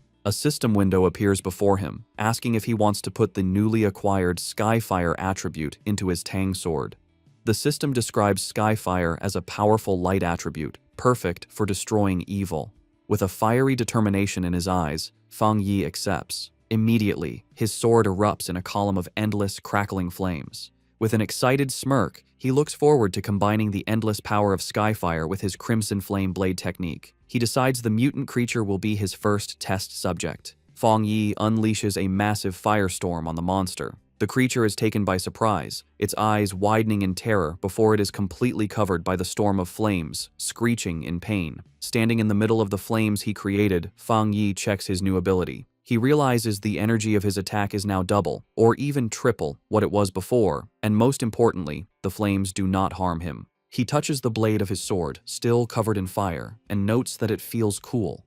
Suddenly, he senses that the creature has survived the attack and is trying to escape. With a determined look, he decides to chase the intruder to see what it's capable of. Meanwhile, deep in the same forest, a young woman with curly red hair is doing a live stream from her phone, mounted on a selfie stick. She tells her viewers that she isn't a liar, but that she has always been incredibly lucky, and that amazing content just seems to find her. Her viewers are doubtful, with one commenter daring her to prove her luck by going to Qingcheng University to film the mysterious Skyfire that everyone is talking about. Her confident broadcast is suddenly interrupted as her expression changes to one of pure shock. The monkey-like monster that escaped from Fang Yi leaps out of the woods and attacks her viciously. The force of the attack sends her phone flying, its screen cracking as it hits the ground, but the live stream continues. Through the cracked screen, her viewers see the monster pinning her to the ground, but they think it's just a fake fight with bad special effects. The streamer, however, is in real danger. She cries in terror as the monster holds her down, its paw covering her mouth. The creature opens its massive, fanged mouth, ready to deliver a deadly bite. Before it can strike, a massive blast of fiery energy shaped like a dragon's head hits the monster, sending it flying back. The streamer looks up in shock, saved at the last second. Her viewers are now blown away, not by the realism of the danger, but by what they believe are incredible fire dragon special effects. The sudden, dramatic turn of events causes her viewership to shoot up to over 13,000 people. Still terrified, the streamer looks over her shoulder, asking who is there. She scrambles to grab her phone from the ground. Getting to her feet, she aims the camera at the source of the attack. She stands before a raging fire and shouts to her audience that she has captured it on film, that there is a person standing inside the fire. Her camera captures the silhouette of Fang Yi standing completely unharmed within the flames. In her terrified and amazed mind, she concludes that she has just been rescued by a true immortal. The video of Fang Yi's rescue of the live streamer, Malala, instantly goes viral. It becomes the top trending topic online, with over 13.5 million views. The headlines are dramatic, calling him a mysterious man of skyfire, the king of flames, and an immortal come down to earth to save the world. In an office, Chu Qingli's friend excitedly calls her over to look at the video on her computer screen. She is thrilled, telling Chu Qingli that this proves powerful cultivators are real and that the skyfire at the university was no fake. Chu Qingli, however, is dismissive, telling her friend not to believe such things and that it's all just acting and special effects. But as she looks closer at the screen, her doubtful expression freezes into one of shock and recognition. Her friend, not noticing her reaction, points excitedly at the screen, triumphantly saying she was right and commenting on how handsome the man in the video is, before noticing her friend's stunned silence. Internally, Chu Qingli is in turmoil. She desperately tells herself the video must be fake and that the figure only looks like Fang Yi. She reasons that if it were really him, he would have been burned to ash by such intense flames. Her denial then shifts to fear as she considers the possibility that it truly is him. She worries that he might use his new power to get revenge on her for their breakup, but she stubbornly resolves that she will never bow her head to him, no matter what. Elsewhere, the red-haired leader of Lin Yiyi's pioneer squad shows the same video to Yiyi on her phone. The leader asks if the man looks familiar, suggesting he's the same person who saved them from the monstrous vine. Yiyi agrees that he does, and then adds a stunning piece of information. She recently learned that a powerful master who broke through to the spirit creation realm lives in her neighborhood. She begins to wonder if her quiet cousin and this incredible pioneer could possibly be the same person. In yet another location, Zhang Xiaoya and a male pioneer from the lava cave incident also watch the video.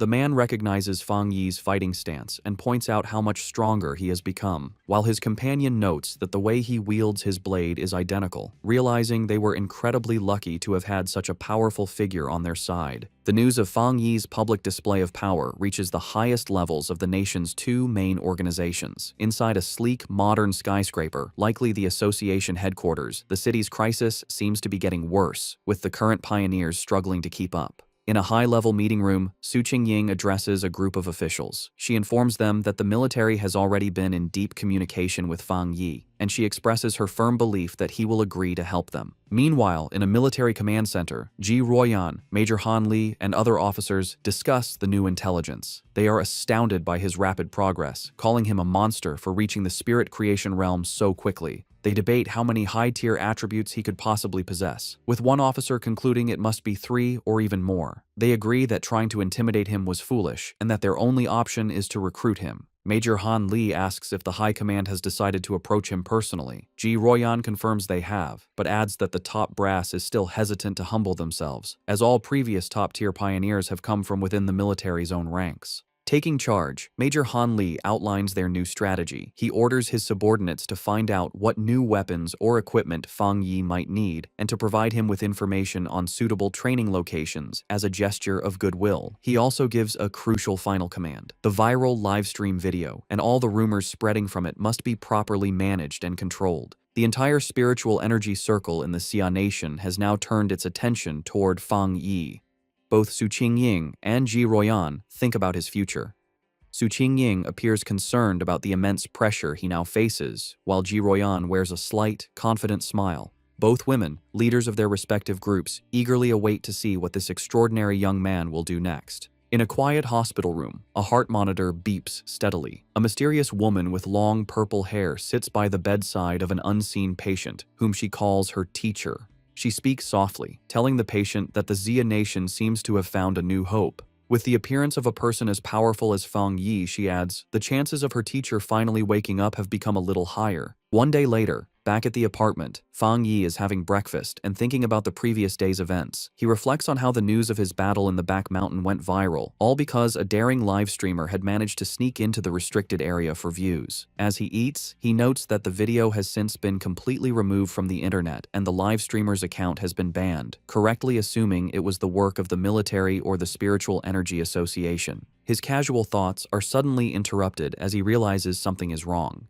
His cousin, Lin Yi, never came home the previous night and hasn't sent him any messages. He finds this very unusual, even if she was out on a mission. A feeling of unease grows as he tries to call her, but the call goes directly to an out-of-service message. Now genuinely worried, he knows something must be wrong and decides he has to go find her. Meanwhile, deep in a dark and misty forest, Lin Yi and the red-haired leader of her pioneer squad are lost and trapped. The leader asks Yi if she has any idea how long they've been stuck there.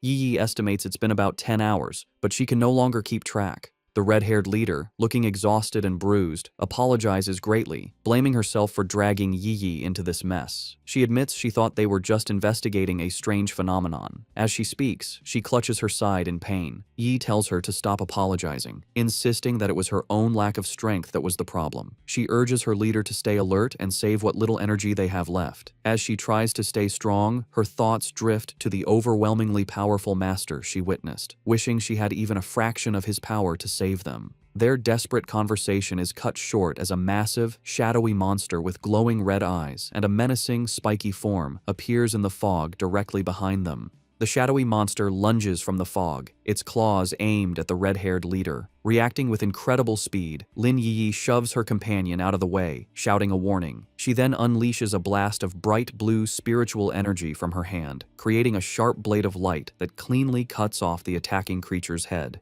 As they get to their feet, more of these shadowy, zombie-like figures come out of the fog. Yi realizes with horror that these must be the reanimated bodies of other people who were trapped and died in this place.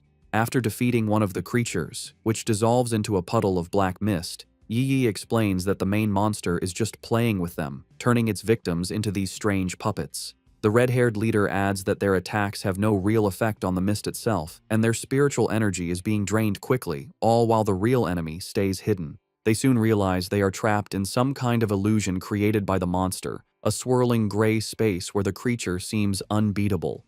It is a waiting game. The monster is just letting them get tired. A bead of sweat rolls down the leader's face as the seriousness of their hopeless situation sinks in. Suddenly, the sky above them tears open to reveal a single, massive, blood-red eye staring down at them. The leader screams Yi's name in terror. The eye is a gross, pulsating ball of flesh that begins to bubble and multiply, splitting into numerous smaller, slimy eyeballs. Angry and desperate, the red-haired leader lashes out, furiously chopping at the flying eyeballs and destroying several of them in a frenzy. Yi, however, senses a change in the creature's energy and warns her leader not to be careless, realizing that their enemy is finally losing its patience. The main eye then unleashes a powerful, concentrated blast of red energy.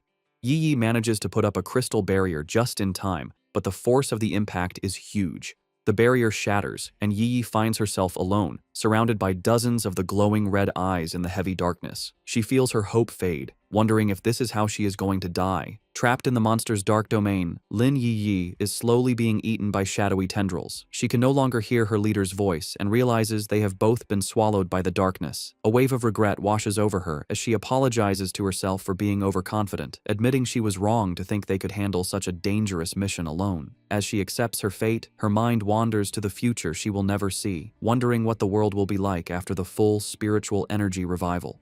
With a final thought of despair, she laments that she will never see the magnificent era to come as she reaches out a hand, sinking into the abyss of glowing red eyes.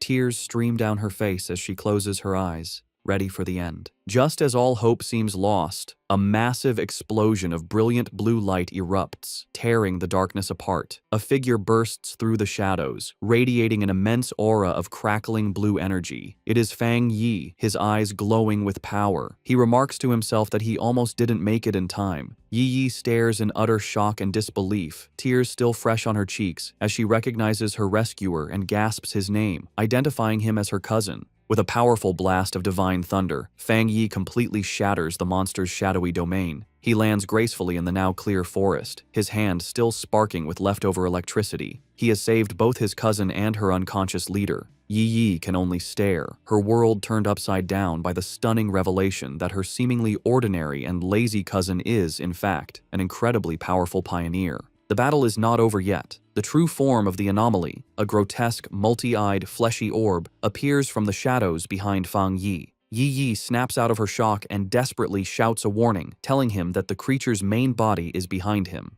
Fang Yi, however, is not worried. His hand ignites with the golden red energy of Skyfire as a confident smirk spreads across his face. He sees this as the perfect opportunity to test the effect of his new power on a dark attribute creature. He leaps into action, unleashing his Crimson Flame Blade technique. The attack, now strengthened by the inextinguishable power of Skyfire, completely engulfs the monster in a raging fire. The creature lets out a final, agonizing shriek as it is burned by the divine flames. In the aftermath, the red-haired leader slowly regains consciousness. She finds herself and Yi sitting safely on the ground, surrounded by a protective circle of fire. Confused and terrified, she asks Yi if they have died and been dragged to hell along with the monster. Yi, now much calmer, reassures her leader, telling her to look closely and that they are still alive. Still trying to process what has happened, the leader repeats Yi's words in disbelief before asking who saved them. Fang Yi casually walks towards his cousin and her leader, a small smile on his face as the protective flames die down. He tells them the problem is solved and, noticing the time, remarks that they must not have had breakfast yet. The red-haired leader stares at him, her eyes widening in sudden, dawning recognition. She springs to her feet, her expression one of pure excitement and awe. She points at Fang Yi, confirming that he is the one who saved them before in Yanghuo Town from the monstrous death vine. Fang Yi looks slightly surprised, thinking to himself that he was recognized so easily. Lin Yi is completely stunned by this new revelation. She asks her leader if she's saying that the powerful fire attribute master who saved them from the vine was also her cousin. The leader turns to Yi, equally shocked by the connection, and asks how this supermaster could possibly be her cousin, reminding Yi that she had described him as a completely ordinary person. Fang Yi can only scratch the back of his head with an awkward smile. The leader, still buzzing with excitement, grabs Yi's shoulders. She reminds her that this is the same savior who defeated the Desolation Vine with a single, incredible slash. Yi's mind races, trying to connect the dots. She realizes her cousin is indeed the high-level fire user, but she is still confused, as she just witnessed him use an incredibly pure and powerful thunder attribute to destroy the monster's dark mist. Her thoughts spiral as she fully grasps the implications. The immense power of both his fire and thunder abilities means he is a super genius with dual high-grade attributes. Then, another, even more shocking realization hits her as she remembers the immense spiritual disturbance in her neighborhood, the one that signaled a breakthrough to the legendary spirit creation realm. She wonders if that incredible display of power was also her cousin's doing. Tired of the confusion, Fang Yi cuts in and confirms that yes, it was all him. He then changes the subject, asking them about the dark attribute anomaly. He says that they should have known this type of creature was not to be taken lightly, and asks why only the two of them came, and where the rest of their teammates were. The red-haired leader explains that their other teammates were unavailable. One was sick and grounded at home, while another was on a more difficult mission, clarifying that their squad doesn't always operate as a full unit. Yi then admits it was her own fault, confessing that she had become reckless after her recent breakthrough and wrongly believed she could handle the mission alone. Fang Yi listens, his expression thoughtful. He recalls the infighting he witnessed within their team before. He notes that the leader, who had been openly critical of her teammates, is now defending them to an outsider. He sees her loyalty, and he knows his smart cousin has likely sensed the team's instability as well. With his identity now revealed to two people he feels he can trust, he makes a proposition. He turns to his cousin and her friend and asks if they would like to form a team with him. Both women are stunned into silence for a moment before the red-haired leader erupts with joy. She clasps her hands together, overjoyed at the prospect of teaming up with such a powerful master and exclaiming that she is incredibly lucky to benefit from Yi Yi's connection. Yi Yi, however, is having a more profound realization. She understands that a pioneer as powerful as her cousin must have known her secret all along and had been quietly watching over her. The thought that on this difficult and lonely path of cultivation, she has a reliable and powerful family member helping her without asking for anything in return brings her an overwhelming sense of happiness and relief. A single tear of gratitude rolls down her cheek.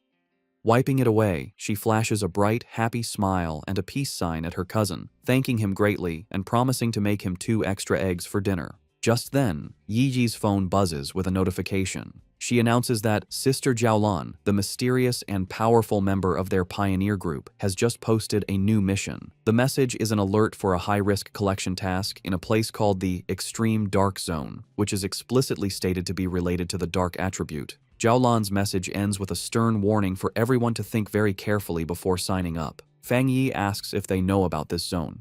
Yi Yi explains that it is a border area that is strictly forbidden by the Xia Nation. The dark attribute energy there is so overwhelmingly powerful that most pioneers make it a point to avoid the area entirely. She adds that most of the strange anomalies that have been appearing in their city are actually energy leakages from this forbidden zone. Because of the extreme danger, even the government has been unable to explore it deeply, as past attempts have resulted in severe accidents. Intrigued, Fang Yi suggests they should give it a try and asks Yi Yi to message Jiaolan for more specific details about the mission's content. Yi Yi replies that it's useless, as Jiaolan is famously mysterious and rarely says more than a few words at a time. Fang Yi considers this information. He deduces that for Jiaolan to be able to issue a mission in a top-secret government-controlled area, she must either be an incredibly bold rogue going against the authorities, or she holds a high-ranking position within the military or the Spiritual Energy Association. He concludes that the latter is far more likely. Despite her doubts, Yi Yi, using her online handle Feng Heiju, sends a message to Jiaolan, stating her interest in signing up and asking for more details. To both her and the red-haired leader's surprise, Jiaolan replies with uncharacteristic detail. The mission is to collect something called a shizai flower.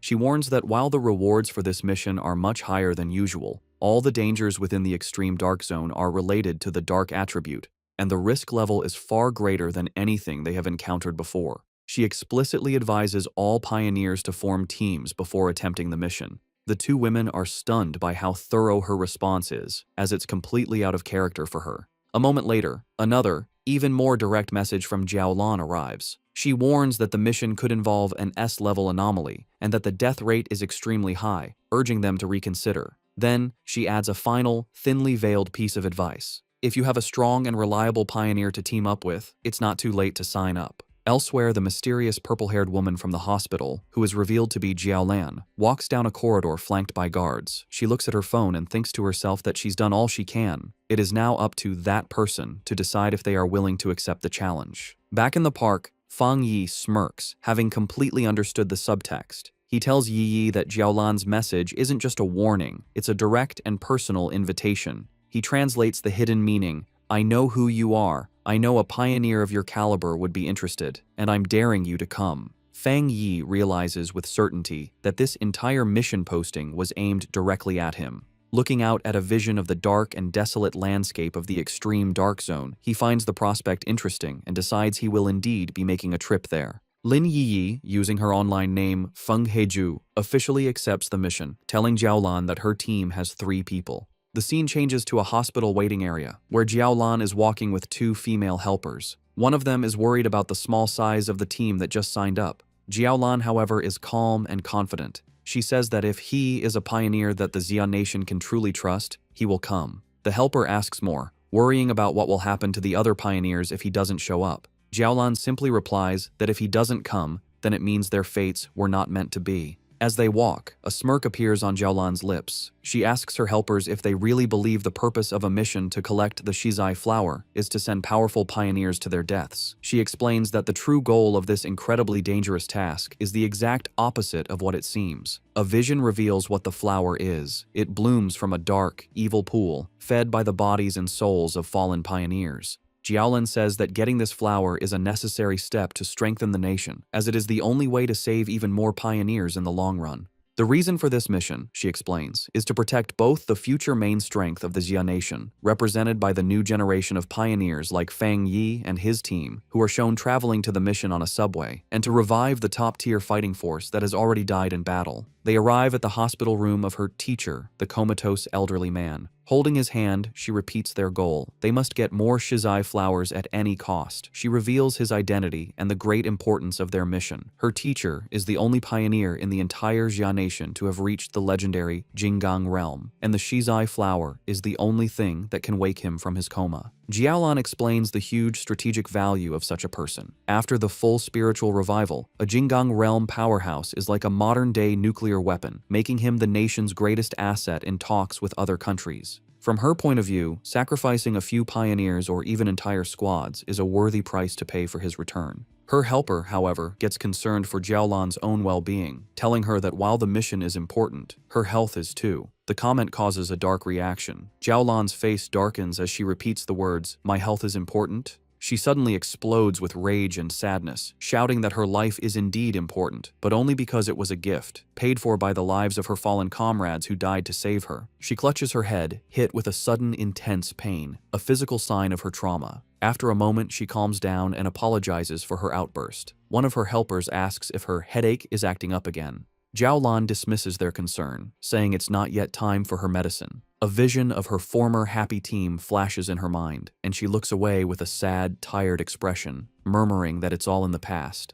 The story flashes back to a traumatic memory from Jiaolan's past. In a dark, empty landscape, a voice screams for the sword-wielding squad to leave immediately. A younger Jiaolan kneels among the bodies of her fallen comrades as her dying captain tells her the mission to get the Shizai flower is now in her hands. As she trembles in despair, thinking of her teacher and her country, she realizes the extreme dark zone is a truly unforgiving place. She screams in protest, refusing to leave her captain. In his final moments, the captain places his hand on hers, transferring his spiritual energy to her. He tells her he hopes their powers will be of use to her and pleads with her to make it back alive. Back in the present, Jiaolan stands in the hospital, thinking about that tragic day. She reveals the bitter irony of her team's sacrifice. They gave her their power, but they didn't know that a Shizai flower is useless if it is touched by blood or not picked perfectly whole, meaning their mission failed even as they saved her life. Later, after a long journey, Fang Yi's new team arrives at the empty outskirts of the extreme dark zone. The red-haired leader complains about the long walk. She asks why they don't just fly, given their power. Yi explains that even for pioneers, flying for a long time is not possible until one's spiritual energy is overwhelmingly large. Fang Yi remains silent, his glowing red eyes focused on their destination. They finally arrive at a massive, heavily guarded checkpoint that marks the entrance to the zone. Beyond rows of tank traps and fencing, they see a shimmering blue energy barrier. Fang Yi confirms that this must be the extreme dark zone. Even from a distance and through the multiple barriers, he can feel the deeply unpleasant aura of the dark attribute coming through. Yi and her leader are clearly disturbed by the heavy energy, with the leader saying that it's 1,000 times more terrifying than the monster they fought before. Fang Yi simply tells them to stay calm. He then points out that they are not the only ones who have answered the call. A large, diverse crowd of other pioneers has already gathered at the checkpoint, waiting for the mission to begin. Yi guesses that the pioneers are not just here for the big reward. She explains that the dark attribute is known to be very difficult to deal with, ruthless, and naturally hostile to humans. However, with the increasing number of violent dark attribute monsters appearing in the cities, pioneers have realized they can no longer afford to ignore the source of the problem. Many have come here to face the threat directly and find a way to fight back. The red-haired leader agrees with her logic, and Fang Yi looks on with a slight smile, impressed by his cousin's sharp mind. The scene shows the various wild pioneers, each with unique gear and styles, all waiting for the gates to open. As they wait, Fang Yi explains his reason for taking on such a dangerous mission. He says that he has already faced dark attribute monsters twice before. The first was the mutated rabbit, which was more like some kind of gross, rat-like beast. The second was the serpent and its rat-like partner, Candle Knight, a smart pair that worked together to lure and trap pioneers, a mission that nearly wiped out an entire squad from the Spiritual Energy Association. He explains that the most important detail, as his cousin Yiji correctly pointed out, is that these creatures seem to be cleverly and purposely bypassing the military defenses at the city's borders. He suspects they are using some unknown method to get into urban areas, and these incidents have happened so often that they can no longer be ignored. The situation has become so bad that if they don't face the source, the cities will eventually be overrun.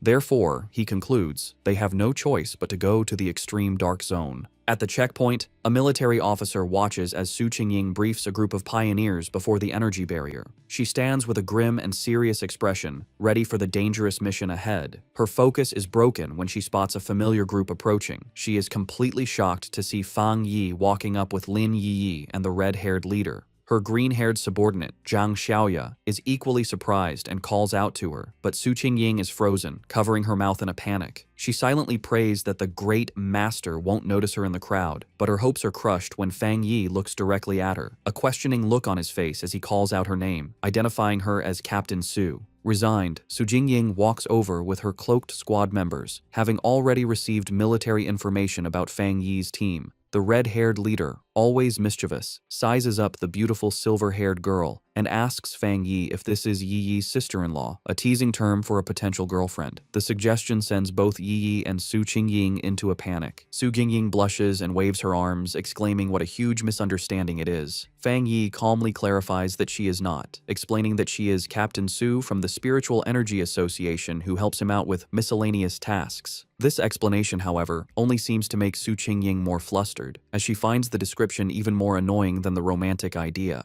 Their conversation is interrupted by a loud, arrogant voice. An imposing older man in heavy red armor with two other armored pioneers steps forward and calls them a bunch of shameless brats. He complains loudly that the new generation of pioneers is younger and more disrespectful, not even greeting their elders. He scolds them for talking casually in such a dangerous place. He finishes with a sarcastic comment, saying he hopes they can all rely on each other inside the extreme dark zone. The red-haired leader gets angry, but Yi Yi holds her back, trying to calm the situation. Fang Yi calmly steps between them, signaling for his teammate to calm down. Not intimidated, the red-haired leader points a finger at the arrogant man, telling him to mind his own business and warning him that it's anyone's guess who will be scared to death inside. The man's expression turns into an angry glare. Just then, the sound of an approaching vehicle breaks the tension. The man smirks, seeing that their car has arrived. A large armored transport with police lights pulls up, and its back doors open. The mysterious Jiaolan steps out, and her presence immediately gets the attention of every pioneer there. The crowd gasps, recognizing the infamous Sister Jiaolan. She walks forward with an air of authority, with her guards on either side as the pioneers murmur in awe, wondering who she is to deserve such a grand entrance. Fang Yi watches her approach and figures out her purpose. She is the one who will open the gate for them. Jiaolan stands before the massive, crackling blue energy barrier. She raises her hand, gathering a swirl of pure energy until a glowing blue symbol forms in her palm. With a powerful push, she shoves the symbol forward, and the huge energy barrier tears open, revealing a dark path into the forbidden zone. With the gate now open, the S-Class mission has officially begun. With the huge energy barrier torn open, Jiaolan stood before the dark portal, with red and black energy whipping around her. She announced that the pioneers could now enter, but gave them one last, important warning. The shizai flowers they were sent to get had to be perfectly whole and must not be touched by human blood. She said that if the flowers didn't meet these rules, there would be no reward, and with that, she told them to start. The large group of pioneers began to walk into the scary portal. As they walked, a member of the arrogant pioneers group grumbled to his leader, complaining that Jiaolan was sending them to their deaths without going in herself. The arrogant pioneer's teammate told him to be quiet, reminding him that if they died, the government would pay a lot of money to their families. As Fang Yi's group watched the others enter, Su Qingying analyzed the strength of the various teams for him.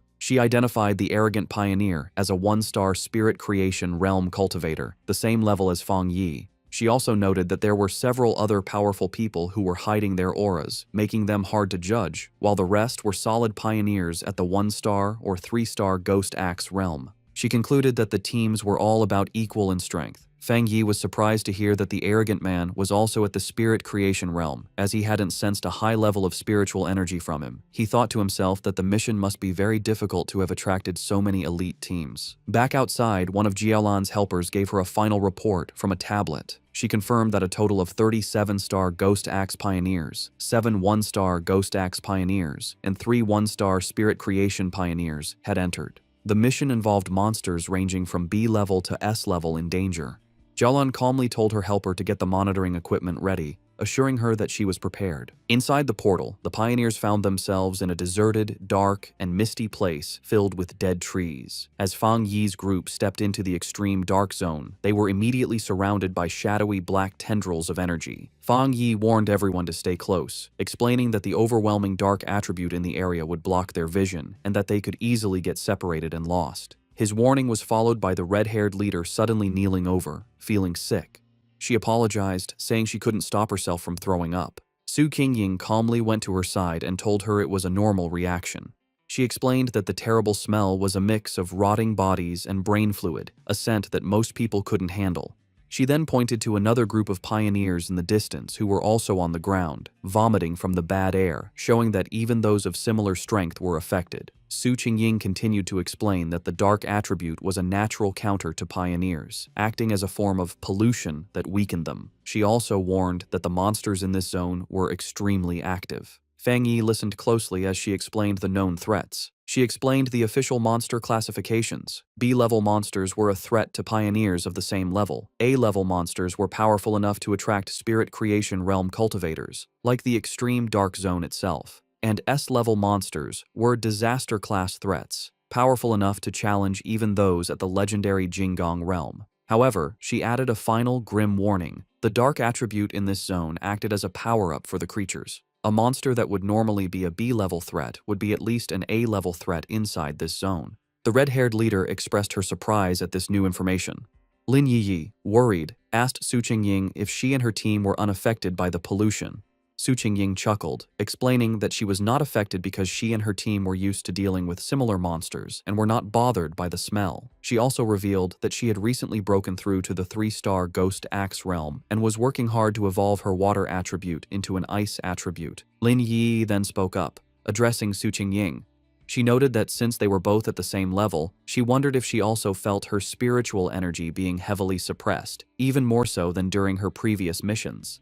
Su Qingying confirmed her suspicion, adding a grim warning that many high-level masters, including 1-star spirit creation military elites, had died in this zone, so they needed to be extremely careful. As they went deeper into the deserted landscape, Su Qingying took the lead. She saw that they could no longer see the group ahead of them and urged her team to move a little faster. She then gave an important instruction. They should all speak less to save their physical strength and concentrate their spiritual energy to prevent the heavy dark mist from taking advantage of any weakness. As he walked, Fang Yi thought about his own condition. He was surprised that he didn't feel the same severe discomfort as the others. He concluded that it was likely because his enhanced yang and thunder attributes naturally pushed back the dark attribute, or perhaps his spiritual power had simply become stronger after his breakthrough to the spirit creation realm. Elsewhere in the zone, the arrogant pioneer and his team were in a fierce battle. With a powerful slash of his glowing green sword, the leader easily cut off the head of a monstrous beast. He laughed arrogantly, mocking the zone's dangers. His teammates cheered him on as he declared that they would be the ones to get the Shizai flower, vowing to show the younger generation what true strength looked like. Back with Fang Yi's group, Lin Yiyi was still struggling with nausea, making small gagging sounds. Fang Yi noticed her distress and thought to himself that despite her power, she was still just a child. He gently placed a hand on her back, sending a comforting wave of spiritual energy through her. The effect was immediate. Lin Yi felt the nausea and the chilling cold vanish, replaced by a comforting warmth like the winter sun. She marveled at the incredible power of the spirit creation realm. She commented on the comforting warmth of what she believed to be a rare, high-grade fire attribute. She thought about how her own wood attribute slowly absorbs energy and how Su Qingying had mentioned her own water attribute turning into the rare ice attribute. Fang Yi corrected her, clarifying that it wasn't a fire attribute, but the yang attribute. He apologized for not explaining it to her before, and casually revealed that he was the one responsible for both the incident at the North Gate and the fire on the playground at Qingcheng University. The red-haired leader was shocked by this confession. She asked in disbelief if he was admitting to having 3 different high-grade attributes. Fang Yi explained that the two fire-related events were not the same, noting there were small but important differences between the Yang and Skyfire attributes. Inwardly, Fang Yi thought about his fourth power, the Desolation attribute. He decided to keep it a secret, believing it was always wise to have a hidden advantage. Outwardly, he gave a vague confirmation to his team's amazed questions. The red-haired leader, shivering from the heavy cold, nervously approached Fang Yi. She explained that she had not yet reached the 3-star Ghost Axe realm and couldn't sense attributes very well, but she knew his Yang attribute could help her.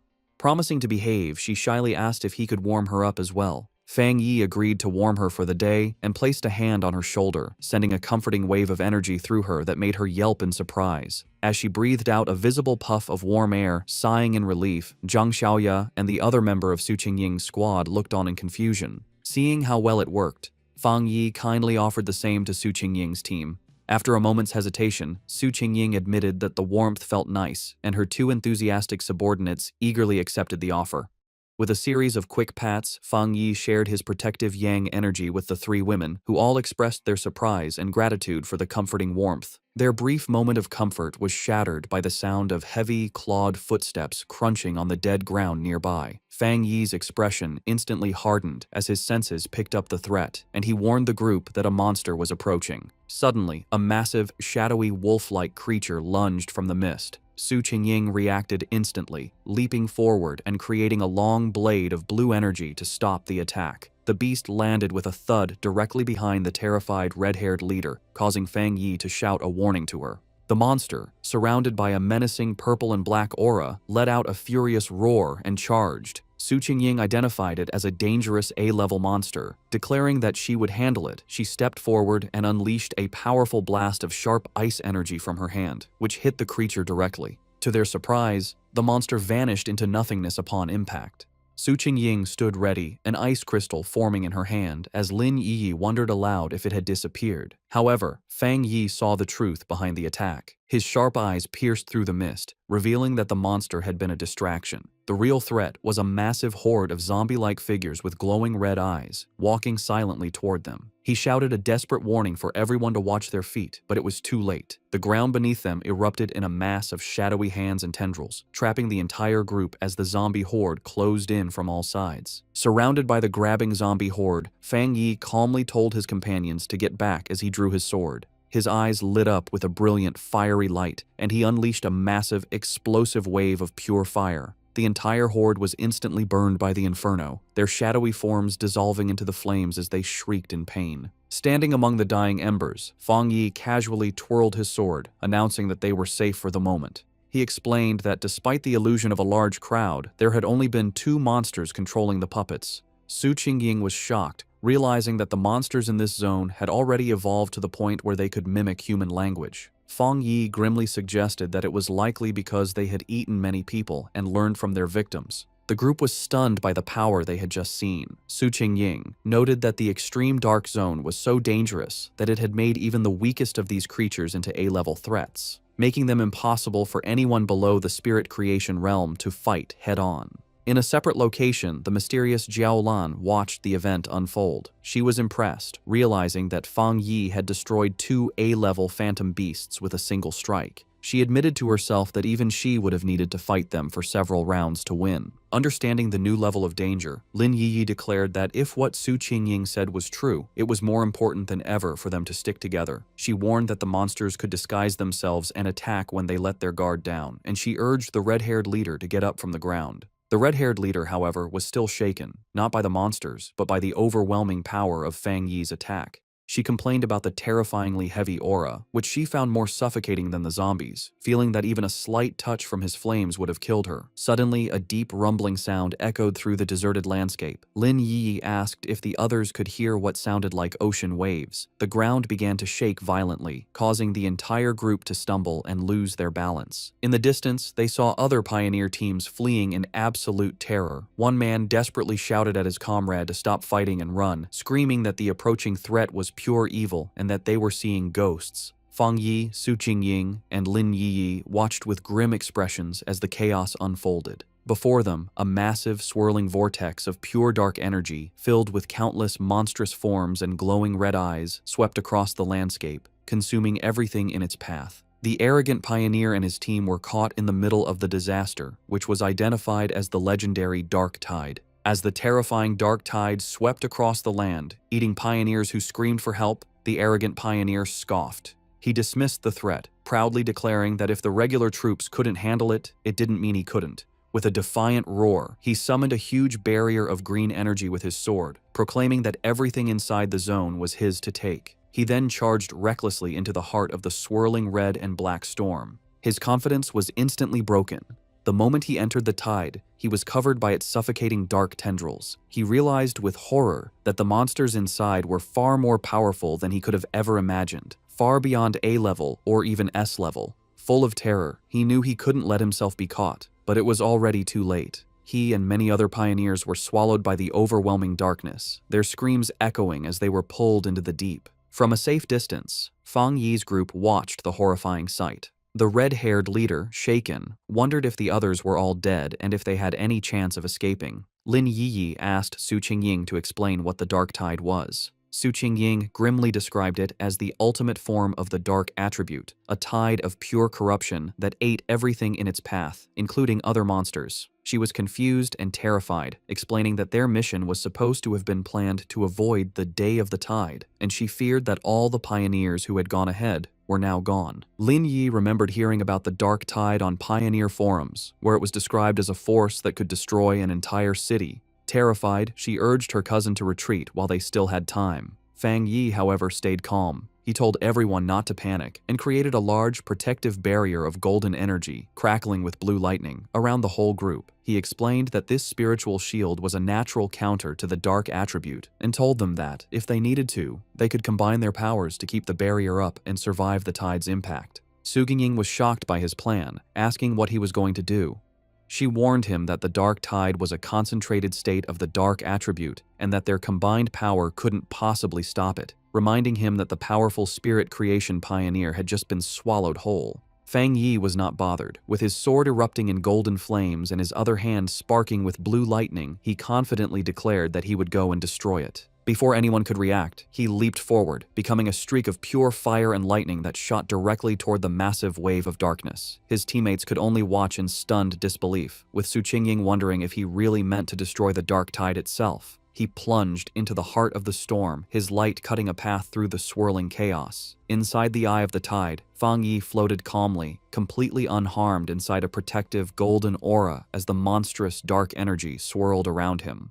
He looked at the small, flame-like wisps of red energy inside the storm and smirked, confirming a suspicion he had. Floating in the heart of the Dark Tide, Fang Yi was surrounded by a gross horde of countless monsters, their multi-eyed forms twisting in the darkness. He analyzed the true nature of the threat, realizing that these were not just A-level monsters being controlled by the dark energy. Instead, they were upgraded composites, fused and evolved versions of countless smaller monsters.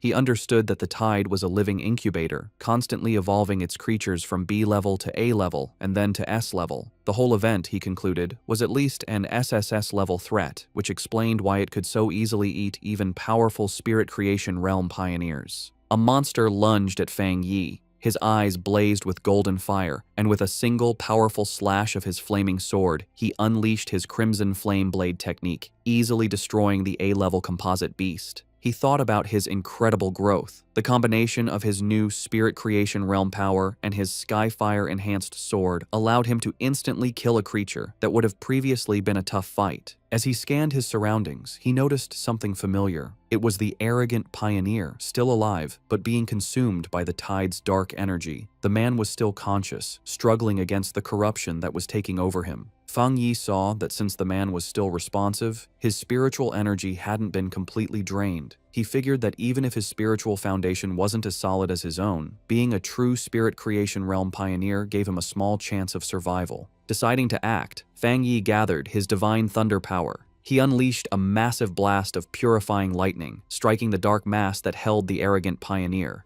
The man was thrown clear of the tide, landing hard on the ground, unconscious, but free from the corruption. Standing over his fallen rival with his sword still burning, Fang Yi noted that the man could be saved, but just barely. His victory didn't last long. The dark energy around him began to twist and come together, and the monsters he had just destroyed began to reform before his eyes. He watched as a massive, multi-eyed creature regenerated from the darkness, realizing with grim certainty that the tide could infinitely reproduce its minions. He wondered if this terrifying regenerative power was the special characteristic of monsters that were above S level. Facing the endlessly regenerating horde, Fang Yi decided on a new, much riskier plan.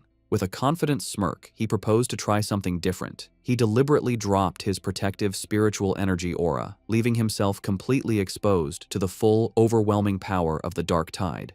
The moment he was unprotected, his system activated, detecting the extreme dark attribute. However, it quickly reported a failure. The attribute's power was too special and could not be taken at this time. Fang Yi was disappointed but not entirely surprised. He realized that even after reaching the spirit creation realm, the dark attribute was still beyond his reach, confirming that it was fundamentally different and more complex than any other power he had faced. With his options running out, a determined smile appeared on his face. He concluded that since he could neither destroy the tide nor absorb its power, he would have to find another way to deal with it. As the monsters closed in again, he briefly regretted not bringing his little white flower, the Desolation Flower, knowing its life-draining power would have been a perfect counter.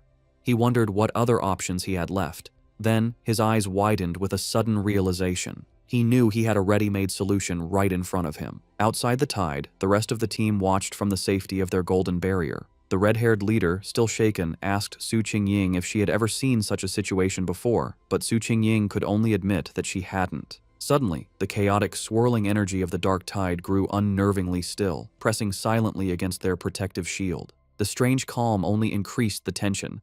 Lin Yi was terrified, admitting that even when they faced the monstrous Desolation Vine, she hadn't felt so anxious. She was consumed with worry for her cousin, fearing the worst.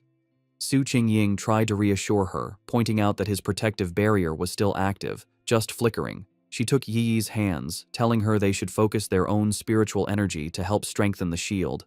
She added with grim logic that if a pioneer as powerful as Fang Yi were to fall, their own fates would be sealed anyway. Su Xingying continued to boost their morale, reminding them that Fang Yi was a spirit creation realm cultivator who used several powerful attributes, and she suspected his true strength was even greater than they knew. She told them that it was not up to pioneers at their level to worry about rescuing someone so far beyond them. Her surprisingly humorous and confident words managed to calm Lin Yi, who thanked her. Su Xingying simply smiled, admitting that her own teammates often said she was too serious, and asked if Yi felt a little better. Their tense weight was shattered as a massive column of pure fire erupted from within the dark tide, pushing back the oppressive darkness. From the heart of the inferno, Fang Yi unleashed his ultimate technique, the 9 Dragons, Skyfire Sealing Art. He rose from the flames, his body glowing with a mixture of blue and golden energy. Outside, his teammates watched in absolute awe. The red-haired leader excitedly pointed him out to a stunned Lin Yi, while Su Qingying stared in disbelief at the sheer scale of the power on display. The technique appeared as 9 colossal, fiery dragons that swirled and danced, their combined light completely overwhelming the dark tide. Elsewhere, the mysterious Jiaolan, who had been monitoring the mission, was thrown off balance by the immense spiritual pressure. She recognized the power as the legendary Skyfire attribute and the technique as a powerful seal. She watched in utter disbelief as the 9 dragons came together, compressing the entire, city-destroying dark tide into a single, unstable orb of fiery energy, questioning if he had truly managed to seal the entire event. But Fang Yi was not finished. Having contained the tide, he gathered his divine thunder power in his hands, unleashing it in a massive vortex of crackling blue energy that swirled around the sealed fiery sphere. With a powerful roar, he invoked the name of his combined technique, the 9 Dragons' Edict. The 2 immense powers of fire and thunder crashed together, creating a massive explosion that shook the very foundations of the extreme dark zone. With a final, decisive command to seal, Fang Yi brought his hands together, forcing the chaotic energy to collapse in on itself. The vortex of fire and lightning compressed into a smaller, more stable sphere, finally settling into a small, brightly glowing orb of perfectly contained, pulsating power. After Fang Yi's incredible display of power, the arrogant pioneer lies unconscious on the ground. Fang Yi thinks that, for now, they are safe, and that he has unexpectedly rescued someone, wondering what he should do with him. Lin Yi runs to her cousin, very relieved that he is okay. Su Qingying, standing by the fallen pioneer, offers to have her team take care of the unconscious man. Later, Su Qingying approaches Fang Yi, asking why he does not seem happy after successfully sealing such a high-level dark attribute. In her mind, however, she is completely amazed, thinking that he truly kept his word to destroy the dark tide and that he is a truly incredible person. Fang Yi explains to the group that they must move quickly. He says that the seal he used is only temporary and that the overwhelming dark attribute energy in the area is still strong. They must hurry to find the Shizai flower before the seal wears off. Su Qingying understands and confirms that her team will take the man back to the association for treatment while her teammates carry the unconscious pioneer on their shoulders. The group stops at a cliff, looking out over the empty landscape. Su Qingying realizes that none of the other pioneers who went ahead made it out, sadly concluding that they were all eaten by the dark attribute, as not a single trace of them remains. The red-haired leader mourns how people who were alive just moments ago have completely vanished. Fang Yi, for his part, thinks that maybe he is cold-blooded, but he feels relieved that he didn't have to watch them die. As they approach a scary dark pool, Fang Yi takes command. He tells Lin Yi and the others to go ahead with Su Qingying's team, explaining that this pool is now the most dangerous thing and it's better for him to stay behind to protect them. The group agrees and moves forward. When he is left alone, standing on a rocky ledge, a system window appears before Fang Yi, telling him that it has detected a new, strong fluctuation of the dark attribute. Immediately, a powerful vortex of purple and black energy erupts from the ground around him. The system confirms that the detection was successful and announces that it is activating its ultimate computing power to begin writing a new technique. Fang Yi is lifted into the air, his arms outstretched, as huge pillars of pure dark energy rise around him.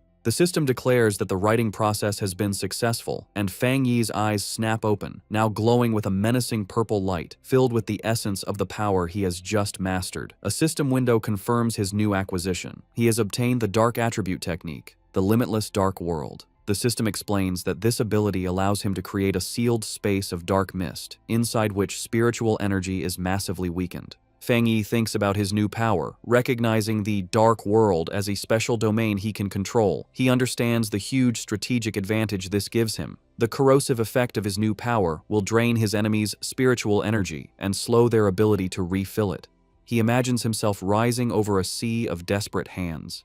He realizes that if he combines this new weakening effect with his other powerful attributes, he will become even more formidable, confidently concluding that he could destroy even a monster stranger and more powerful than the dark tide itself if it were to appear again. As the last of the purple energy settles, Su Qingying, still in disbelief, asks Fang Yi if he feels the dark mist reforming around them. Her eyes widen in shock as she fully processes the immense spiritual fluctuation she is sensing. She stares as Fang Yi is surrounded by the leftover energy, wondering how he could possibly be having another breakthrough without any of the usual big signs like a change in heaven and earth. The realization then hits her with stunning force. He hadn't just sealed the S-class dark tide, he had absorbed its power.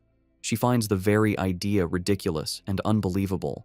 In the early days of the spiritual revival, all pioneers knew that the dark attribute was the most terrifying power, born from the collective negative emotions and deep-seated evil of all living things. Because of this, absorbing its power is strictly forbidden by the government. A flashback shows a failed official experiment where researchers tried to purify the dark attribute but paid a painful price, leading to it being classified as a uniquely dangerous monster. The power of these dark monsters can range from D to S-class, but even the weakest can overwhelm early pioneers, let alone the absolute S-class threat of the dark tide, which could eat even spirit creation realm cultivators with ease. Another flashback reveals the fate of a 3-star Ghost Axe pioneer who, before the ban, tried to absorb the energy from a mere sea-level monster. He was driven mad by the backlash, suffering from skin decay and a mental collapse, and remains in a psychiatric hospital to this day. Back in the present, the chaotic dark energy goes down, receding back into Fang Yi as he lets out a quiet breath. He calmly calls out into the empty, misty landscape, stating that whoever has been watching them for a long time can come out now. His red eyes scan the area with a sharp, knowing gaze. From the mist, Jiaolan emerges.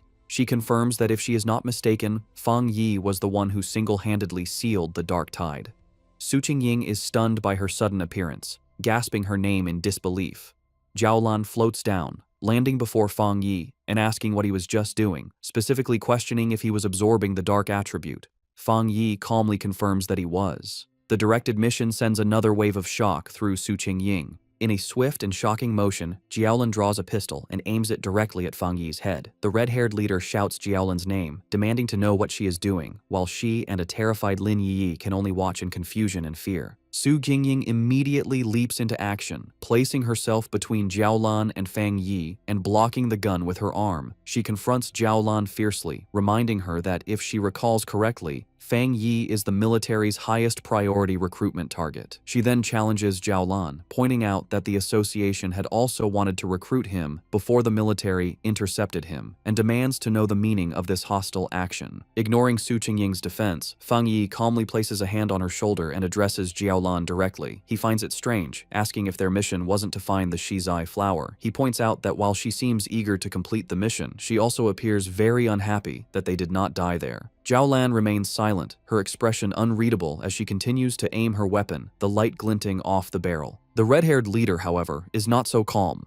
She erupts in anger, shouting at Jiaolan. She reminds her that their squad had always trusted her, and she furiously questions why Jiaolan didn't step in when they were facing the dark tide. She declares that without Fang Yi, they would have been doomed, pointing out that Yi is still just a child. She accuses Jiaolan of simply standing by and watching, only to now threaten the very person who saved them. Jiaolan suddenly lowers her weapon, a smirk playing on her lips. She dismisses the entire confrontation as a joke, remarking that Fang Yi seems to be very well liked by his teammates. She then congratulates him, announcing that he has passed the test. The sudden change leaves the red-haired leader and Su Qingying completely confused by her words. Fang Yi, however, understands immediately. He asks if her true purpose was to test him. Jiaolan confirms his suspicion, explaining that because of his incredible talent and strength, she didn't want to rely on cold, impersonal data. Instead, she wanted to see for herself what kind of person he truly was. She then turns to address the red-haired leader's earlier accusation. She explains that she didn't step in because pioneers must follow the harsh rules of this new world. She states that this is their shared fate, a life where fortune and disaster can change in an instant. However, she tells them they are lucky to have a trustworthy and powerful person protecting them. She asks if they have noticed that no other monsters have dared to attack them since the tide was defeated, explaining that the creatures are terrified of the power Fang Yi displayed. Fang Yi looks on with a grim expression, agreeing with her assessment. He adds that the dark tide itself follows the same principle.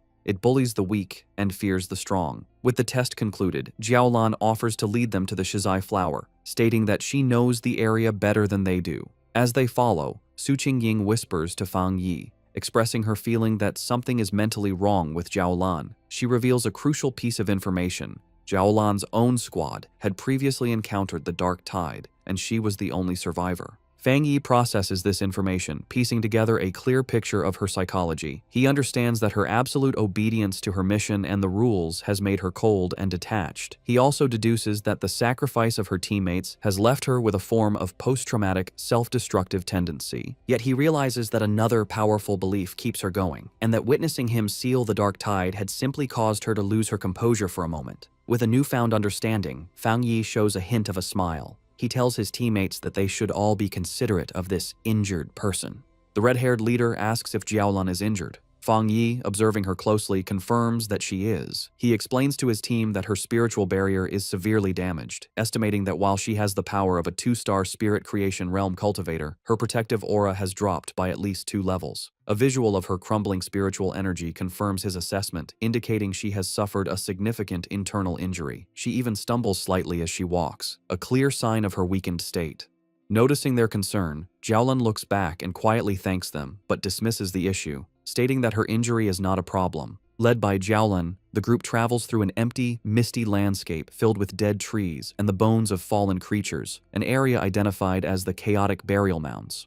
As they walk, Fang Yi's sharp senses pick up on something amiss, and he spots the skeletal remains of a fallen pioneer half buried in the ground. Finally, Jiaolan announces they have arrived at their destination. Before them, in a small clearing, a single, beautiful Shizai flower glows with a soft, ethereal purple light. As Jiaolan begins to walk towards the flower, Fang Yi watches her, sensing that something is wrong. His suspicion is confirmed as vicious, shadowy monsters with glowing red eyes erupt from the ground, surrounding the flower as if to guard it. The sudden appearance of the monsters does not stop Jiaolan. Instead, her expression becomes one of intense and unnerving obsession. She reaches out a hand, whispering that she can finally see it again, her face shadowed as if she is in a trance. Fang Yi's expression becomes serious and urgent as he realizes the immediate danger, knowing she is not in her right mind. Reacting instantly, he summons a ball of golden red flame in his hand, shouting a command to awaken her spirit. He then hurls the fireball directly towards the entranced Jiaolan, intending to snap her out of her dangerous state. The fireball flies towards Jiaolan. Snapping out of her trance at the last second, she recognizes the attack as a very rare and powerful Yang attribute. With surprising speed, she knocks the blast away with her arm, and the impact sends out a shockwave. She and Fang Yi now stand facing each other in a tense silence as golden energy crackles around his hand. Jiaolan, now fully awake, is shaken.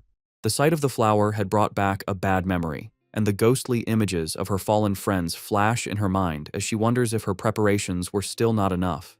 Seeing that she has returned to her senses, Lin Yi and Su Qingying rush to her side. Yi asks if she is all right, while Su Qingying wisely notes that Jiaolan is being badly affected by the dark attribute, and suggests it would be safer for them to all stick together. Ignoring them, Fang Yi steps forward confidently. He states that for the Shizai flower, it is enough if he goes alone, deciding to handle the situation himself.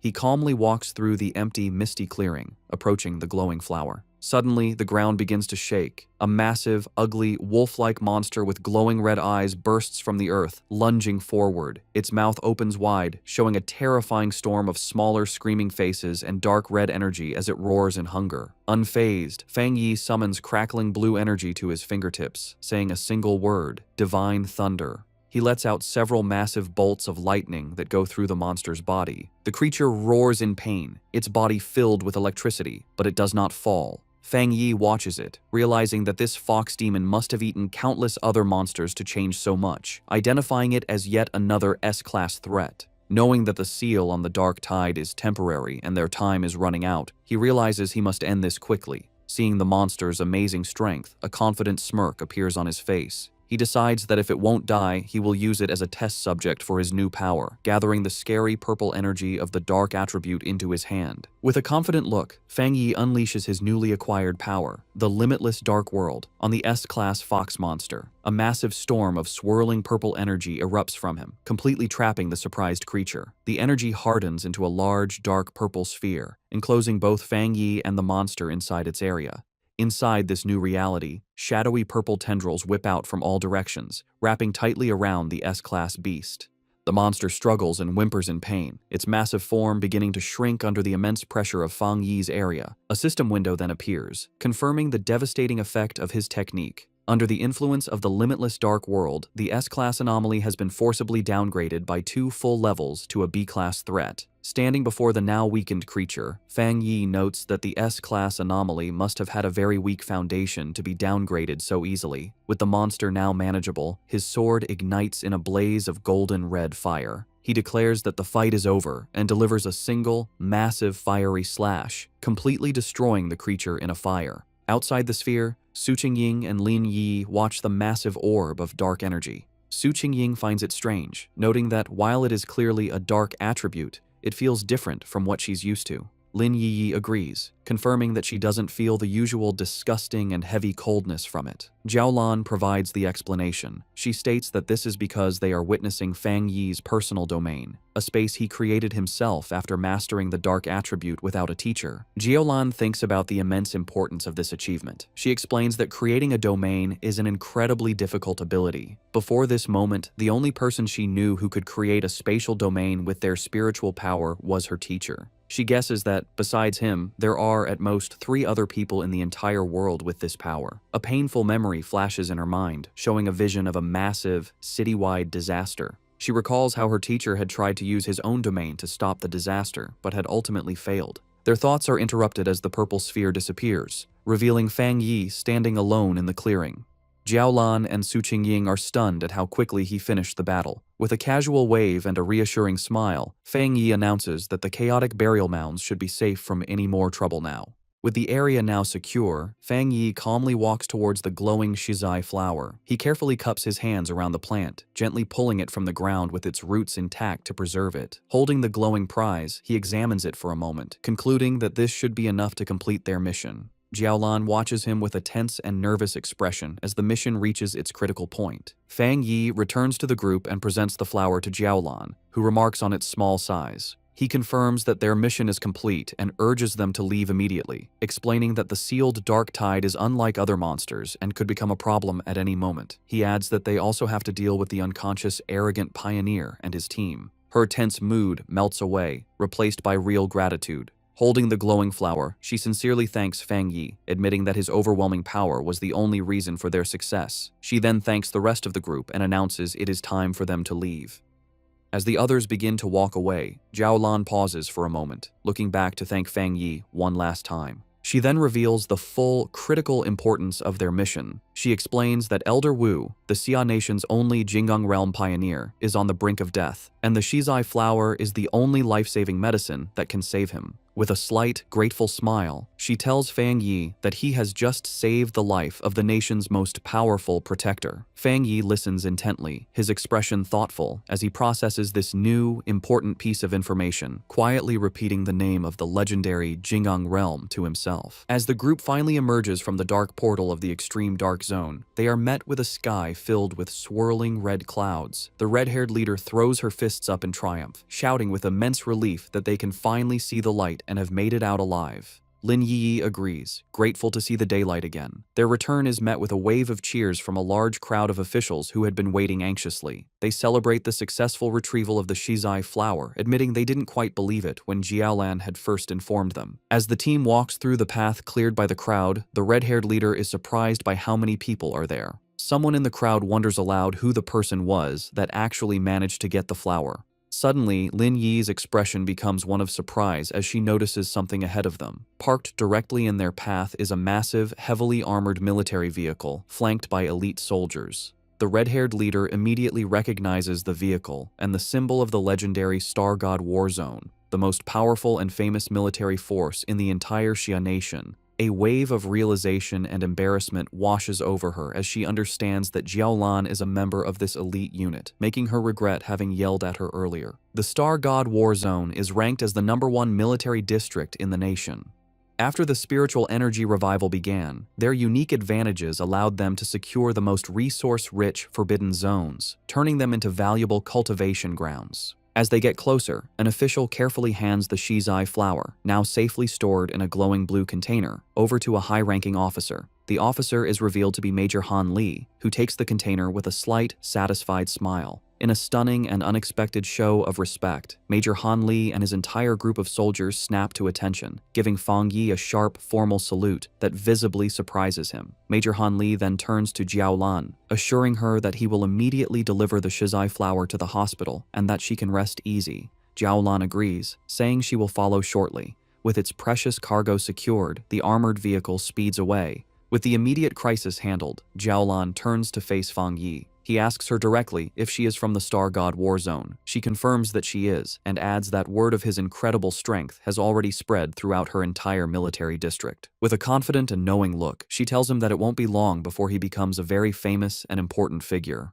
Jiaolan continues her conversation with Fang Yi, openly admitting that she recognizes his individual strength is great enough to single-handedly overwhelm even the most elite squads in her war zone. She then makes a formal recruitment offer, pointing out his seemingly limitless potential and inviting him to join the Star God War Zone, promising him access to the best cultivation resources.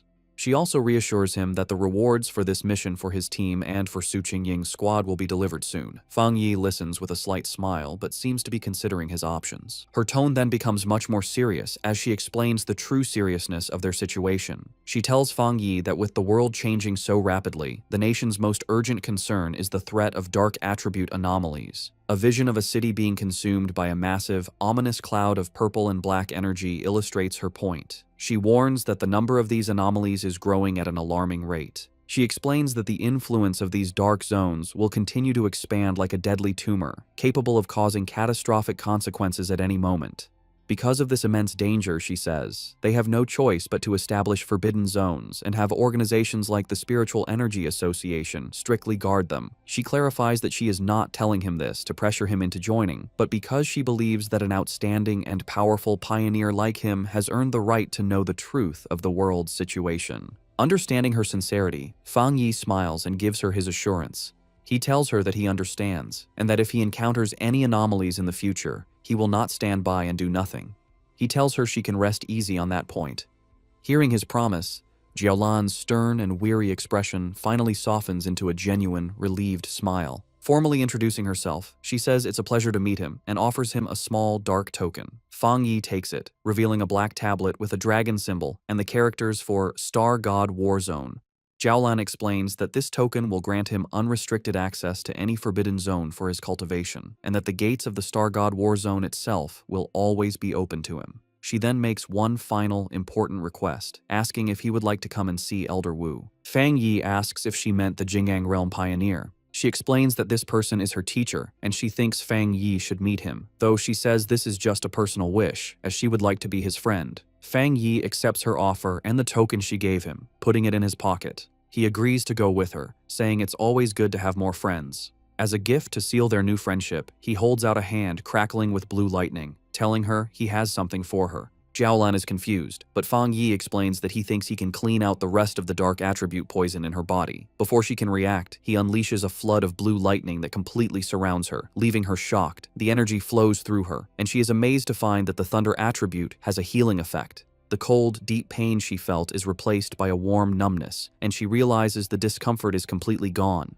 Internally, her old wounds from the dark attribute begin to heal as her body is cleansed by the energy. She feels like she is being reborn as the rare and powerful thunder attribute removes all the toxins from her body. When it's over, Fang Yi asks Jiaolan how she feels. Still surrounded by faint sparks of lightning, she confirms that she feels great and that the leftover dark energy has been completely removed. Su Gingying watches as paramedics take care of the unconscious, arrogant pioneer. Wondering if it's possible to save someone so badly injured, she turns and is surprised to see Fang Yi and Jiaolan still there, but she immediately notices that her aura seems different and her injuries appear to be gone. Jiaolan explains that Fang Yi used his rare, pure thunder attribute to completely clean the dark attribute poison from her system. Su Gingying is amazed by this, realizing that this is the true nature of our boy's power. It can be used to destroy enemies and to save people. She points at Fang Yi in amazement, who just asks her what she's looking at. A brilliant idea strikes Su Qingying, and she excitedly waves over the paramedics. She goes to Fang Yi and suggests a partnership, explaining that if they could combine his spiritual power with their advanced medical equipment, they could save many more pioneers suffering from dark attribute corruption. To show she is serious, she bows deeply, begging him to show his power just one more time.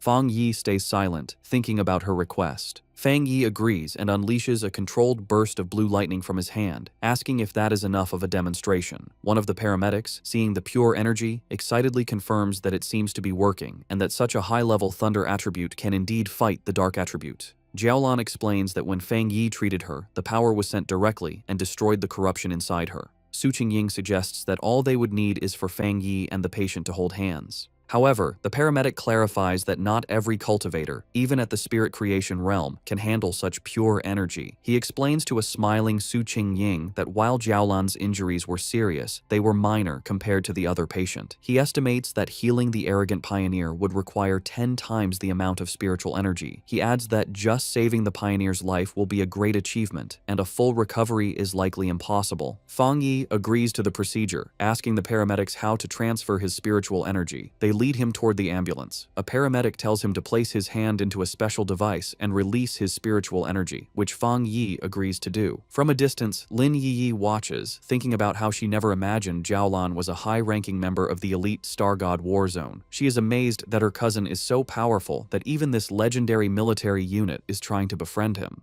She remembers how the normally cold Jiaolan personally asked to be her cousin's friend and even gave him her personal token. After a while, Fang Yi turns to Lin Yi and the red-haired leader, checking on them. Lin Yi confirms they are feeling fine. She then explains that she and the red-haired leader have decided to go out for more training and take on some missions by themselves. They feel they can't always depend on him and need to grow stronger on their own. Having finished transferring his energy, Fang Yi agrees with their decision, simply telling them to be careful.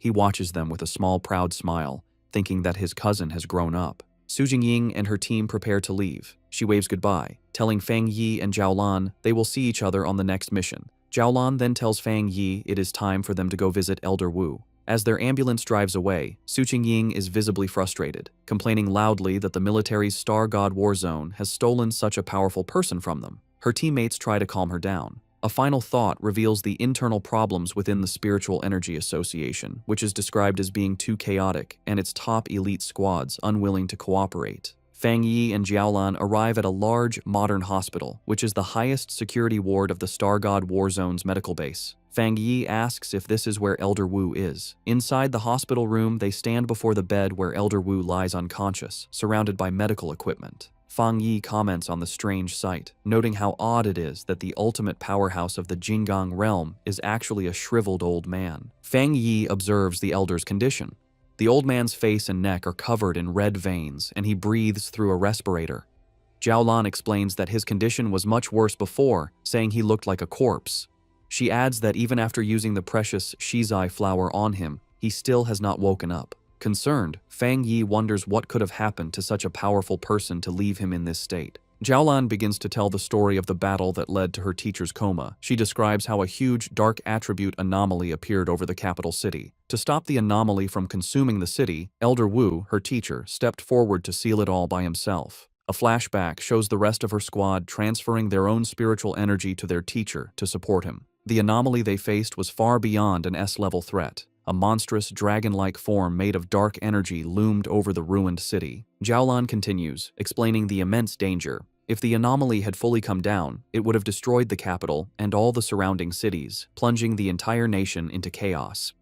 In a desperate last stand, Elder Wu used his own personal domain to seal the S-level anomaly, but the disaster was even more powerful than they expected. The overwhelming power of the dark attribute backfired on him, corrupting his body. Jiaolan concludes that if he hadn't been a master of the Jinggang realm, he would have been instantly turned to ash. Back in the present, Fang Yi looks down at the comatose hero with new respect. He acknowledges that to stop the destruction of a city, Elder Wu is truly a great pioneer. As Fang Yi looks at the comatose Elder Wu, his thoughts go to his past life. He remembers that many pioneers had sacrificed themselves so he could be the last human to survive. He realizes with a sad thought that in his original timeline, Elder Wu had probably already died by this point. A new determination fills him, and he reaches a hand towards the elder. Jiaolan, startled, shouts at him, demanding to know what he is doing to her teacher. Fang Yi calmly tells her not to worry. He explains that while the shizai flower is already working, he wants to try and remove some of the stubborn dark attribute that remains in the elder's body. He places his hand on the elder's chest, and a powerful surge of blue lightning begins to flow into the old man's body. Fang Yi explains that this will help him wake up faster. Jiaolan watches in shock, exclaiming that the power he is trying to clean came from an S-level disaster. After a moment of hesitation, she gives in, telling Fang Yi to go ahead and try. Perhaps he is the miracle they need. The room is filled with the crackling of Fang Yi's power as he pours his energy into the elder. Jiaolan warns him to be careful, explaining that the dark attribute inside her teacher is far more terrifying than the dark tide. She adds that, without the shizai flower, the elder's recovery would not have been so slow. Fang Yi, his face serious, confirms that he understands. He can feel the immense power of the darkness within the elder's body. He knows that even though the shizai flower's purifying power has weakened it, the dark energy can still exert an immense and oppressive force. Suddenly, a powerful wave of dark energy erupts from the bed, pushing both Fang Yi and Jiaolan back. Jiaolan shouts a warning, telling Fang Yi to be careful and focus his mind as the dark energy is beginning to affect him. In response, a brilliant golden aura erupts around Fang Yi as he activates his own spiritual protection. His eyes glow with a golden light, but he realizes with a start that the dark energy has pulled his consciousness into a vision of the past. He finds himself standing alone on a deserted street in a ruined city, looking up at the massive, terrifying red eye of the anomaly that had consumed the sky. Inside the mental vision, the anomaly's massive red eye looms over the ruined city and asks Fang Yi who he is. Fang Yi realizes that by touching the dark attribute left in Elder Wu's body, his spirit was pulled into this dangerous illusion. Unbothered, he confidently replies that his identity isn't important, as he is just the one who has come to eliminate it. As his hand glows with blue lightning, he concludes that this anomaly isn't as powerful as it seems. In response, the giant eye launches a massive, sharp red spike at him, catching him by surprise. Fang Yi quickly activates his golden sun breathing technique, his eyes glowing with golden power as he prepares to defend himself. He swiftly dodges the storm of red spikes that rains down from the sky. The anomaly then unleashes tendrils of strange, red and black lightning. Fang Yi notes that this strange lightning is as strong as the divine thunder he absorbed on Yuhuang Mountain. The anomaly reveals its true form, shifting into a huge swarm of countless insect-like creatures made of pure dark attribute energy, swirling around a central red eye. Fang Yi recognizes that each of these creatures is as strong as the monsters from the Dark Tide, and he understands there are tens of millions of them. The entire swarm then comes down on him like a terrifying vortex. In response to the huge threat, Fang Yi summons his flaming sword. Facing the monstrous swarm, he declares that his only option is to wipe out these pests. With a determined shout, he charges forward and unleashes a massive, fiery slash that cuts a bright path through the heart of the swarm. His powerful attack successfully cuts the central eye of the creature in two. He analyzes the threat, identifying it as an S-level collective anomaly. However, he guesses that its power has been greatly weakened. Maybe because it's an illusion, or because of the purifying effects of the Shizai flower that was already used on Elder Wu. The two halves of the swarm fall to the ruined city below, exploding on impact. Fang Yi lands on a rooftop, looking over the remains. He guesses its current power is around A level, and reflects with awe that this is the city-destroying disaster Elder Wu faced alone. Fang Yi realizes the threat is even greater than he first thought. Gathering dark, swirling energy in his hand, he unleashes his own dark attribute technique, the limitless dark world. A massive vortex of pure darkness erupts from him and begins to absorb the insect-like anomaly. The creature is shocked, realizing its opponent is not human. With a confident smirk, Fang Yi simply replies, "Guess so." He shouts a command to open, and his dark vortex fully absorbs the rest of the S-level anomaly. As the last of its energy fades, a final warning message echoes through the void: "We will be back soon." Fang Yi floats inside a sphere of his own dark energy, thinking the final message must have been a piece of the anomaly's consciousness. He considers the warning use of the word "we" and wonders if this means other similar disasters are waiting to appear. As the illusionary world roars and begins to fall apart around him, he decides it's best to leave and think about it later. His consciousness returns to the real world with a jolt. He immediately reaches into Elder Wu's body and begins to pull out the corrupting dark attribute energy. A mass of dark purple energy, crackling with his own blue lightning, is pulled from the Elder's chest. To contain the dangerous substance, Fang Yi uses his 9 Dragons Skyfire sealing art, trapping the energy inside a sphere of red, fiery chains. Holding the sealed orb, he explains to a stunned Jiaolan that this is the dark attribute remnant left in Elder Wu's body. He concludes that this must be the last piece of the city-destroying anomaly. He explains that while the sealed orb of dark energy is still powerful, its influence has been greatly reduced thanks to the Shizai flower and Elder Wu's own seal. He praises the Elder, noting that he is truly the nation's #1 pioneer for using his own body to hold back the dark power. He knows anyone else would have died many times. As Jiolan looks at her teacher, she sees the red veins on his face have faded and his breathing seems more peaceful. She tells Fang Yi that he has truly saved the Elder's life. Fang Yi, however, humbly says that it wasn't all his own ability. He explains that without the Shizai flower weakening the corruption first, he wouldn't have been able to remove the stubborn dark attribute. Jiaolan agrees, saying that while the flower saved the Elder's life, Fang Yi's power has now given him a chance for a full recovery. With a final surge of power, Fang Yi clenches his fist and completely crushes the sealed orb of dark energy, turning it to dust. He announces that the remnant is now completely useless. He then tells Jiaolan he has one more thing to tell her. He reveals that in the mental illusion, the remnant of the dark attribute anomaly warned him that it would return. He concludes that they must always be prepared, as they can't let an old man who has just recovered from a serious illness fight on the front lines again. Jiaolan confirms that she knows, as she has heard the rumor before. When Fang Yi asks her what she means, she explains that the monitoring departments of the military and the association collect data on spiritual energy changes. She reveals a rumor based on this data. With the current power of the Xia nation, they might not survive the first year after the full spiritual energy revival. Of course, she adds, no one believed it.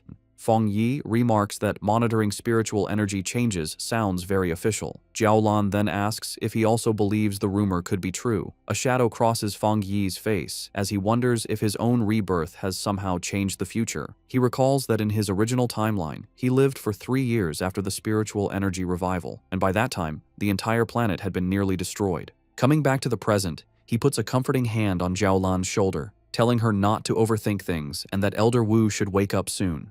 He looks at her with a serious expression and makes a solemn promise. If the disaster does return, he will stand with them and fight. He knows that the final battle against the great disaster will come, sooner or later.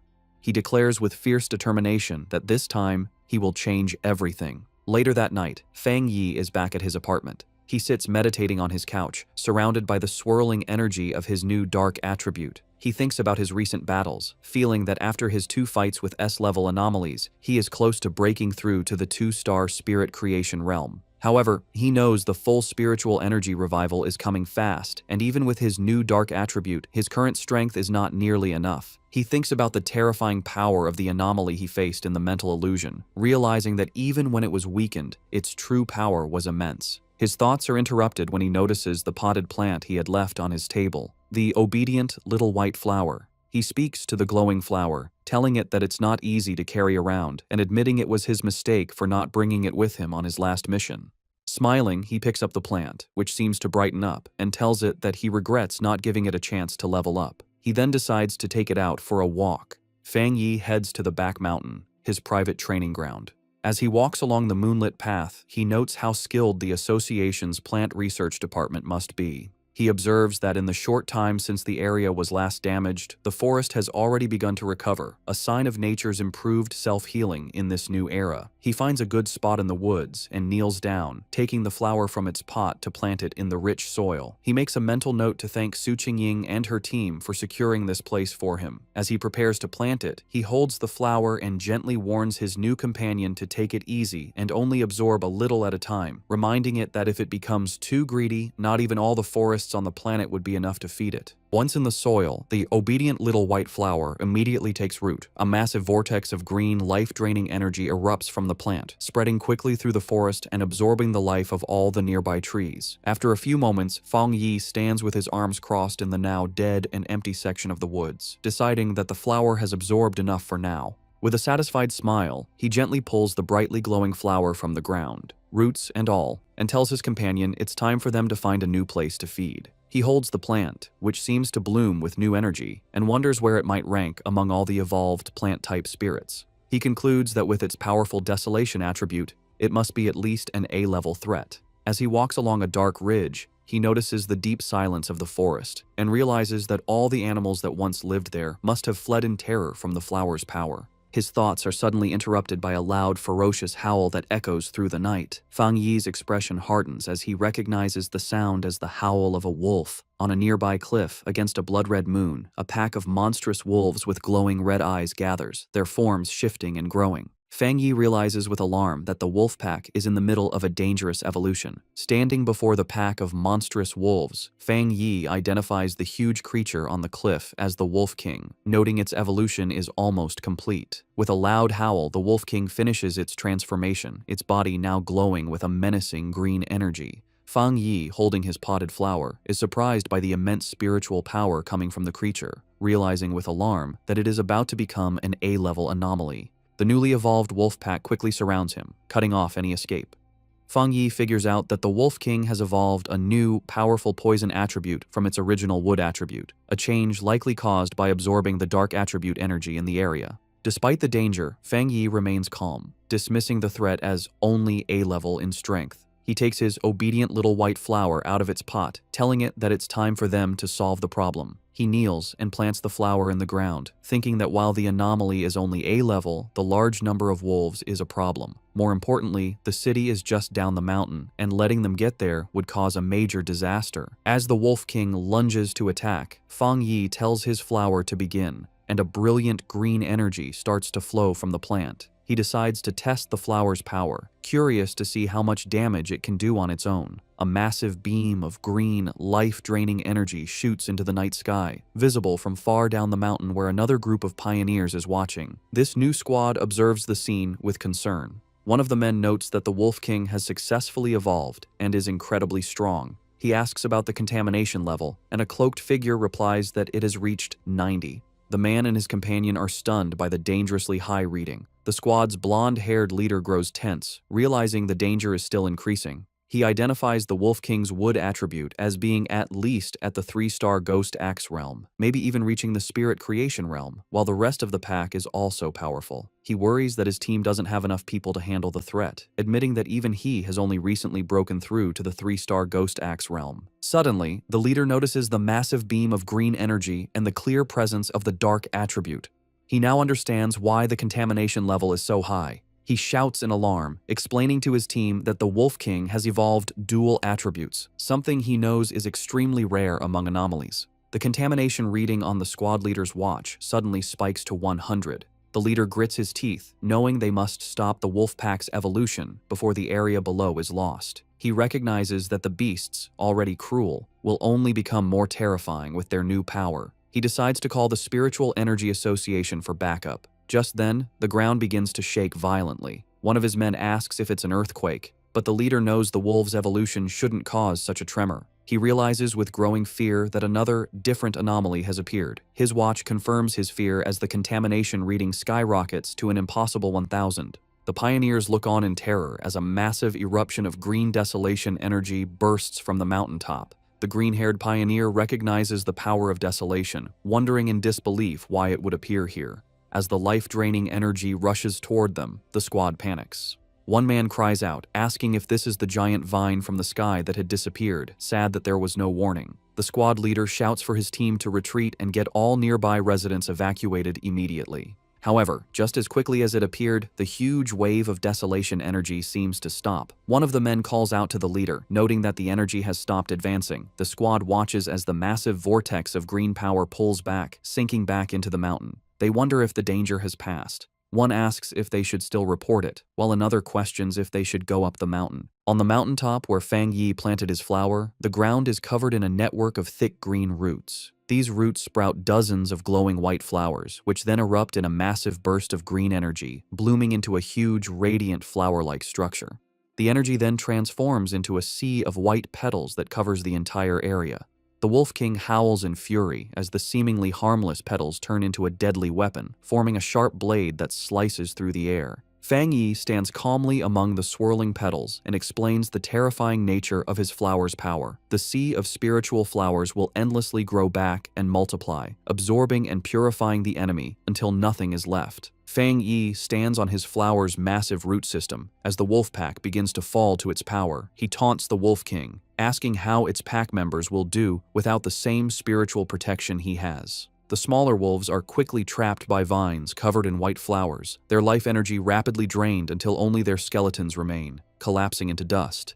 Having absorbed the life force of the entire pack, the flower and its petals turn a deep, menacing red. In a last, desperate attempt, the Wolf King gathers its energy and fires a powerful green blast from its mouth. The red flower, however, easily forms a protective barrier, absorbing the full force of the attack. Hidden among the swirling red petals and vines, Fang Yi tells the beast that its attack is useless. He explains that the desolation attribute of his spiritual flower has already taken root deep within the mountain itself. The Sea of Flowers, he says, draws its power from the mountain and uses it on the mountain, creating an endless cycle of power. The Wolf King, now smart after its evolution, seems to understand its hopeless situation, but still refuses to give up. It identifies the main red flower as the source of the power and charges directly at it. Fang Yi watches with a small smile, mockingly asking his little flower what it will do now that it has been discovered. In response, the central red flower grows to an immense size and lunges forward to meet the charging Wolf King. It opens its massive petals and traps the beast within its grasp. The Wolf King howls in agony as its life force is drained away by the powerful desolation attribute. The massive red flower continues to absorb the Wolf King, its green energy being eaten by the desolation attribute.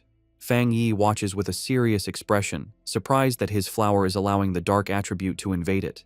The Wolf King is completely consumed by the flower's pulsating red petals. Fang Yi is amazed by this development, marveling at the formidable power of the desolation attribute. He realizes that he never expected the flower to be able to create its own technique without his direct input after he implanted the attribute. As the giant flower shrinks back down, he understands the terrifying nature of its new ability. Once an enemy is trapped within the Sea of Flowers, there is no escape. The flower then spits out the clean, bleached skeleton of the Wolf King. Fang Yi concludes that even if the spiritual flowers are destroyed, they can endlessly grow back and use their desolation power to reduce any enemy to bones. Standing before the massive red flower, which is now surrounded by a field of smaller red flowers, he decides to give this new technique a name, the Endless Spiritual Sea. A system window appears, confirming his creation and announcing that the spiritual flower has successfully written the Desolation attribute technique, Endless Spiritual Sea. Having finished its battle, the flower's petals close up, glowing brightly from within. Fang Yi looks on, a bit tired from the battle, as a single red petal gently brushes his cheek. The flower then erupts with a massive surge of energy, and Fang Yi realizes with surprise that his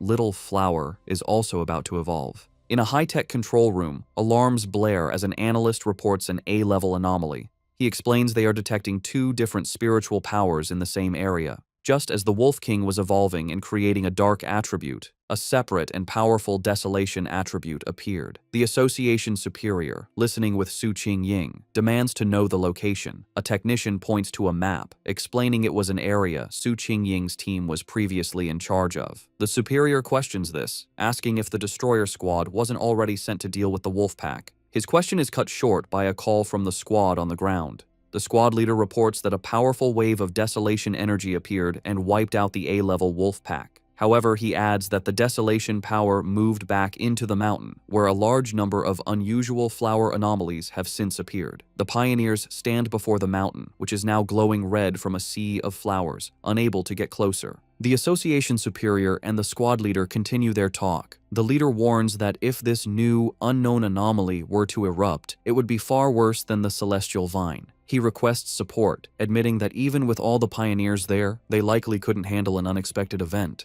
The Superior agrees and decides to send 2 elite teams. Su Jingying, however, has another idea. She looks at her superior with a knowing expression, stating she has a feeling that the source of the Desolation power is Fang Yi. She interrupts the call, pointing out that Fang Yi's home is in the area and confidently declaring that he will protect everyone. As she speaks, a vision shows Fang Yi floating in a fiery aura above the city. Back on the mountain, the landscape is now covered in a sea of red flowers. Fang Yi stands before his obedient little white flower, which has grown to a massive size. He observes that, just as he suspected, after eating the Wolf King, the flower is about to evolve a second attribute. The giant red flower blooms, its center now glowing with a brilliant golden light. Fang Yi is surprised, noting that the flower's new power is a fire attribute. He touches the massive plant, remarking on how its evolution method, simply swallowing enemies, is an incredibly easy way to gain power. After its evolution, the massive flower shrinks back to its original handheld size, its petals now a deep red. A system window appears, confirming the spiritual flower has completed its evolution. It is now classified as an A-level anomaly named the Desolate Fire Spirit Flower and has dual desolation and fire attributes. The notification adds that the flower has a strong desire to eat spiritual energy and can be placed in the limitless dark world to be nurtured. Fang Yi reads the notification, confused by the mention of the limitless dark world. A new idea strikes him. He realizes he can place the flower inside his personal dark domain. He understands that the domain contains a large amount of dark attribute anomalies and a good environment. He thinks that if the spiritual flower eats the energy inside, it could even evolve a third dark attribute. Just as he holds the orb of his dark domain, a massive storm begins to gather in the sky. His eyes glow with golden light as he realizes he is about to have another breakthrough, this time to the 2-star spirit creation realm. He sits down to cultivate, and a massive pillar of golden divine energy comes down from the heavens, surrounding him. As he meditates, he feels his power becoming easier to control, the spiritual energy of the world merging with his body as if they were one. Elsewhere in the mountains, a muscular man with spiky hair senses the immense energy of the breakthrough. He follows the light and is amazed to find the source of the power. He is thrilled, recognizing the legendary Heavenly Fireblade and realizing he has found a 2-star spirit creation realm cultivator. Watching a video of Fang Yi's previous battle, the man is surrounded by his own fiery aura. He declares that he will crush this new fire attribute pioneer to prove to everyone that he is number 1. Back at his cultivation spot, Fang Yi's sharp senses pick up a new presence. He shouts out, asking who is there. The mysterious man launches a massive fireball at him, questioning if he is a fire attribute pioneer. Unfazed, Fang Yi gathers his dark energy and easily absorbs the powerful attack with his own vortex. He smiles, satisfied that he has finally lured out this hidden enemy. Fang Yi recalls that he had sensed the man hiding nearby for a while, not even trying to hide his spiritual energy. He identifies the newcomer as a wild pioneer, someone not with any organization who loves to challenge others, who has just broken through to the spirit creation realm. The muscular man, now fully revealed and surrounded by a powerful, fiery aura, lands before Fang Yi. He comments that Fang Yi is interesting and that he can feel a strong spiritual pressure from him. He then introduces himself as Jiang Lu and aggressively asks how Fang Yi managed to hide from his fiery attack earlier. Fang Yi remains silent, observing his new opponent. With a confident grin, Jiang Lu says he forgot to introduce himself properly. He declares that his name is Jiang Lu and that Fang Yi will remember it soon enough. With that, he charges forward, his body covered in flames, ready to attack. In response, Fang Yi calmly raises a hand, pointing 2 fingers toward the sky, and simply says the words, "Divine Thunder." A massive bolt of brilliant blue lightning comes down from the heavens, aimed directly at the charging Jiang Lu. Jiang Lu is caught completely by surprise, wondering what this new power is. The Divine Thunder strikes him head-on with immense force. He lets out a pained cough, smoke coming from his mouth after the powerful impact. He struggles to his feet, his body covered in crackling blue electricity and scorch marks. He wonders what just happened, questioning how his opponent could use a thunder attribute when he was supposed to be a fire pioneer. He grits his teeth, his body still shaking from the powerful electrical shock. Fang Yi stands over the defeated Jiang Lu, who is on his hands and knees, completely unable to move. Fang Yi grabs him by the hair and brutally smashes his head into the ground, causing the rock to shatter. With crackling blue lightning still surrounding him, Fang Yi mockingly asks his opponent to repeat his name, saying he didn't hear it the first time. Jiang Lu can only stare in silent shock, his face pressed against the broken ground. Jiang Lu is filled with disbelief, wondering how he could have been so easily defeated. He had just reached the 1-star spirit creation realm and had always been the fastest cultivator he knew. He couldn't understand how he lost, especially when he hadn't even had a chance to use his ultimate move. His mind flashes back to a time when he was celebrated by his peers, his rare and powerful fire attribute making him a true powerhouse. He had believed that everyone would eventually have to submit to him. A small, dismissive sound escapes Fang Yi's lips as he sends another surge of electricity through Jiang Lu's body, causing him to scream in pain. Jiang Lu wonders how his opponent can have a thunder attribute when he was supposed to be a fire user. Fang Yi, his eye glowing with blue energy, looks down with disappointment, remarking that he had expected his opponent to be much stronger. With a condescending smile, Fang Yi mocks the younger generation's overconfidence as he pins Jiang Lu to the ground with his electrical power. Jiang Lu grits his teeth in pain and frustration, his mind racing. He realizes that even though his opponent is clearly at the 2-star spirit creation realm, his spiritual pressure feels as if it is much higher than his own, by at least 2 entire realms. A final, terrifying realization hits him. It feels like a difference of 3 full realms. Convinced he is about to die, Jiang Lu thinks to himself that his end has come, and that he, the great Jiang Lu, is truly going to die here. Terrified on the ground, Jiang Lu begs Fang Yi not to kill him. With a cold, silent look, Fang Yi lets him go. He warns him that a pioneer's power shouldn't be used lightly against others, and suggests that if he has so much free time, he should focus on clearing up some of the new anomalies. After a final, dismissive look, Fang Yi walks away, leaving a confused Jiang Lu on the ground.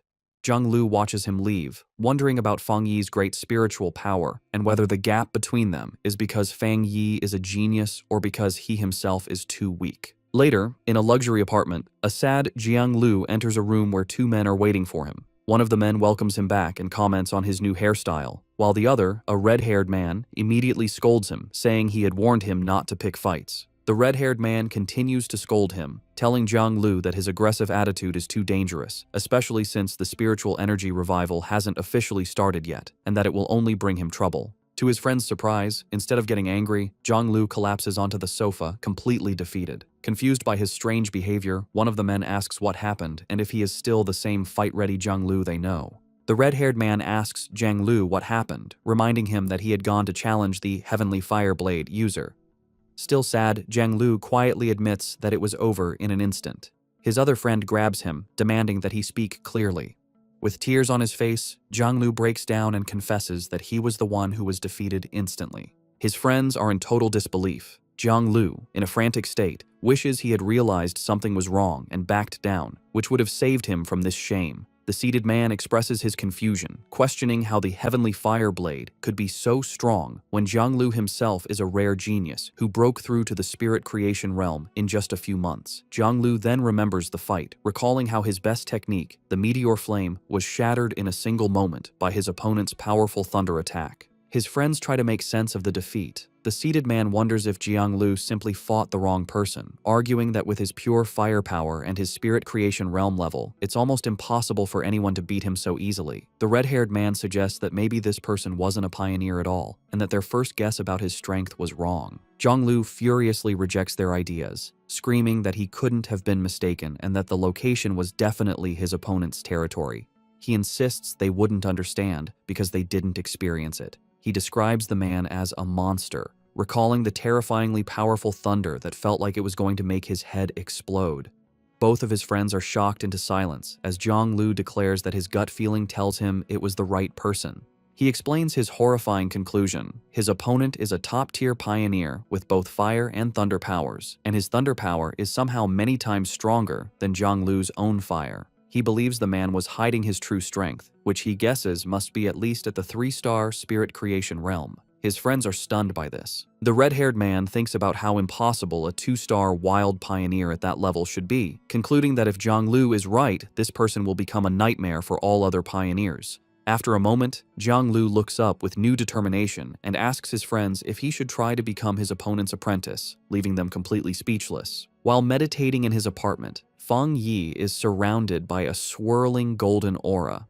He finds it strange that the feeling of being on the verge of a breakthrough to the 2-star spirit creation realm has suddenly disappeared.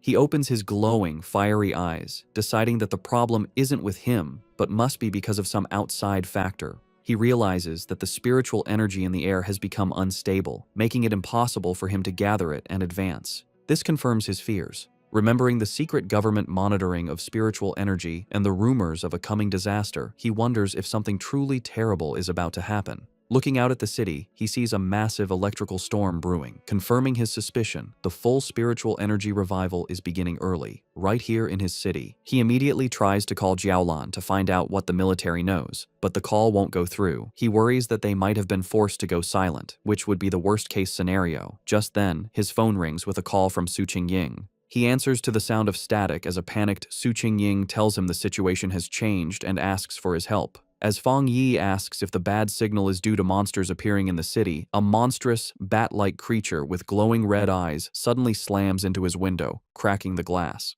Through the static, Su Qingying confirms the problem is huge and that she is in the city. With a final crash, the creature wreathed in dark energy shatters the window and charges toward the still-seated Feng Yi. Unimpressed, he calmly remarks that the creature is overestimating its own strength. Reacting instantly, Feng Yi summons a blade of pure blue electrical energy from his hand. He leaps into the air and throws it at the charging beast, piercing it completely and destroying it in a flash of light. The noise brings Lin Yi rushing from her room, shouting a warning to her cousin about the bat-like monster that has just appeared. She stops, staring in shock at the destroyed window and her cousin, who stands calmly amidst leftover lightning. She asks him what's wrong. Looking through the shattered window, Feng Yi explains that while monsters usually appear randomly, it's worrying that they are now appearing directly in their home, and more than one. He believes the situation is still under control for now. They both look out at the massive electrical storm over the city, and Feng Yi says this could be the start of a major disaster. He finds the situation very unusual, noting that a 2-star Ghost Axe realm monster would typically hide in the dark rather than boldly attack a pioneer's home in the middle of the city. Realizing a difficult fight is coming, he tells Lin Yi to contact every pioneer she knows and have them gather at the apartment.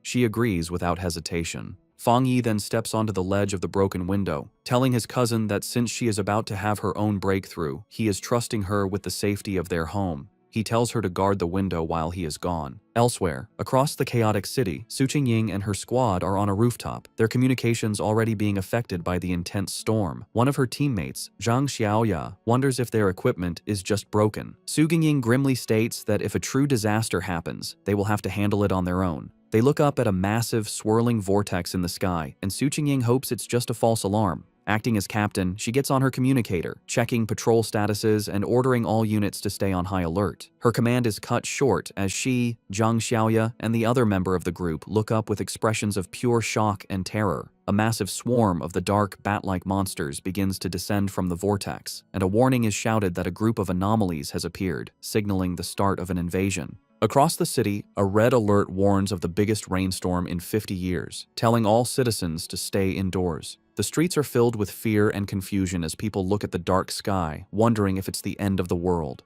Meanwhile, Zhonglu and his red-haired friend are speeding through the wet streets on their motorcycles. The friend yells to Jianglu that the situation feels wrong and asks if they should stay or go, but Jianglu is silent and grim. Suddenly, a monstrous bat-like creature in dark red energy dives at them from the sky. Jianglu reacts with anger, shouting that the creature is looking for death as he summons a fireball. He launches a powerful fire blast at the monster, while his friend wonders why it would attack them, since they usually avoid pioneers as strong as Jianglu. To their shock, the creature comes out of the flames with a screech, completely unharmed. Zhonglu realizes with panic that it's not that the creature wasn't burned, but that it revived instantly. Overwhelmed by the power of the monsters in this city, he decides they need to go home right away. The scene flashes back to several hours earlier, in a high-tech control room at the Spiritual Energy Association. Su Qingying and her superior are in a meeting where an official suggests they need their best people to communicate with Fang Yi. Just as the superior turns to speak with Su Qingying, an alarm interrupts them. A special warning appears on the main screen, announcing that an A-level anomaly will arrive in the city center within 24 hours, and that many bat-like anomalies are already gathering in the suburbs.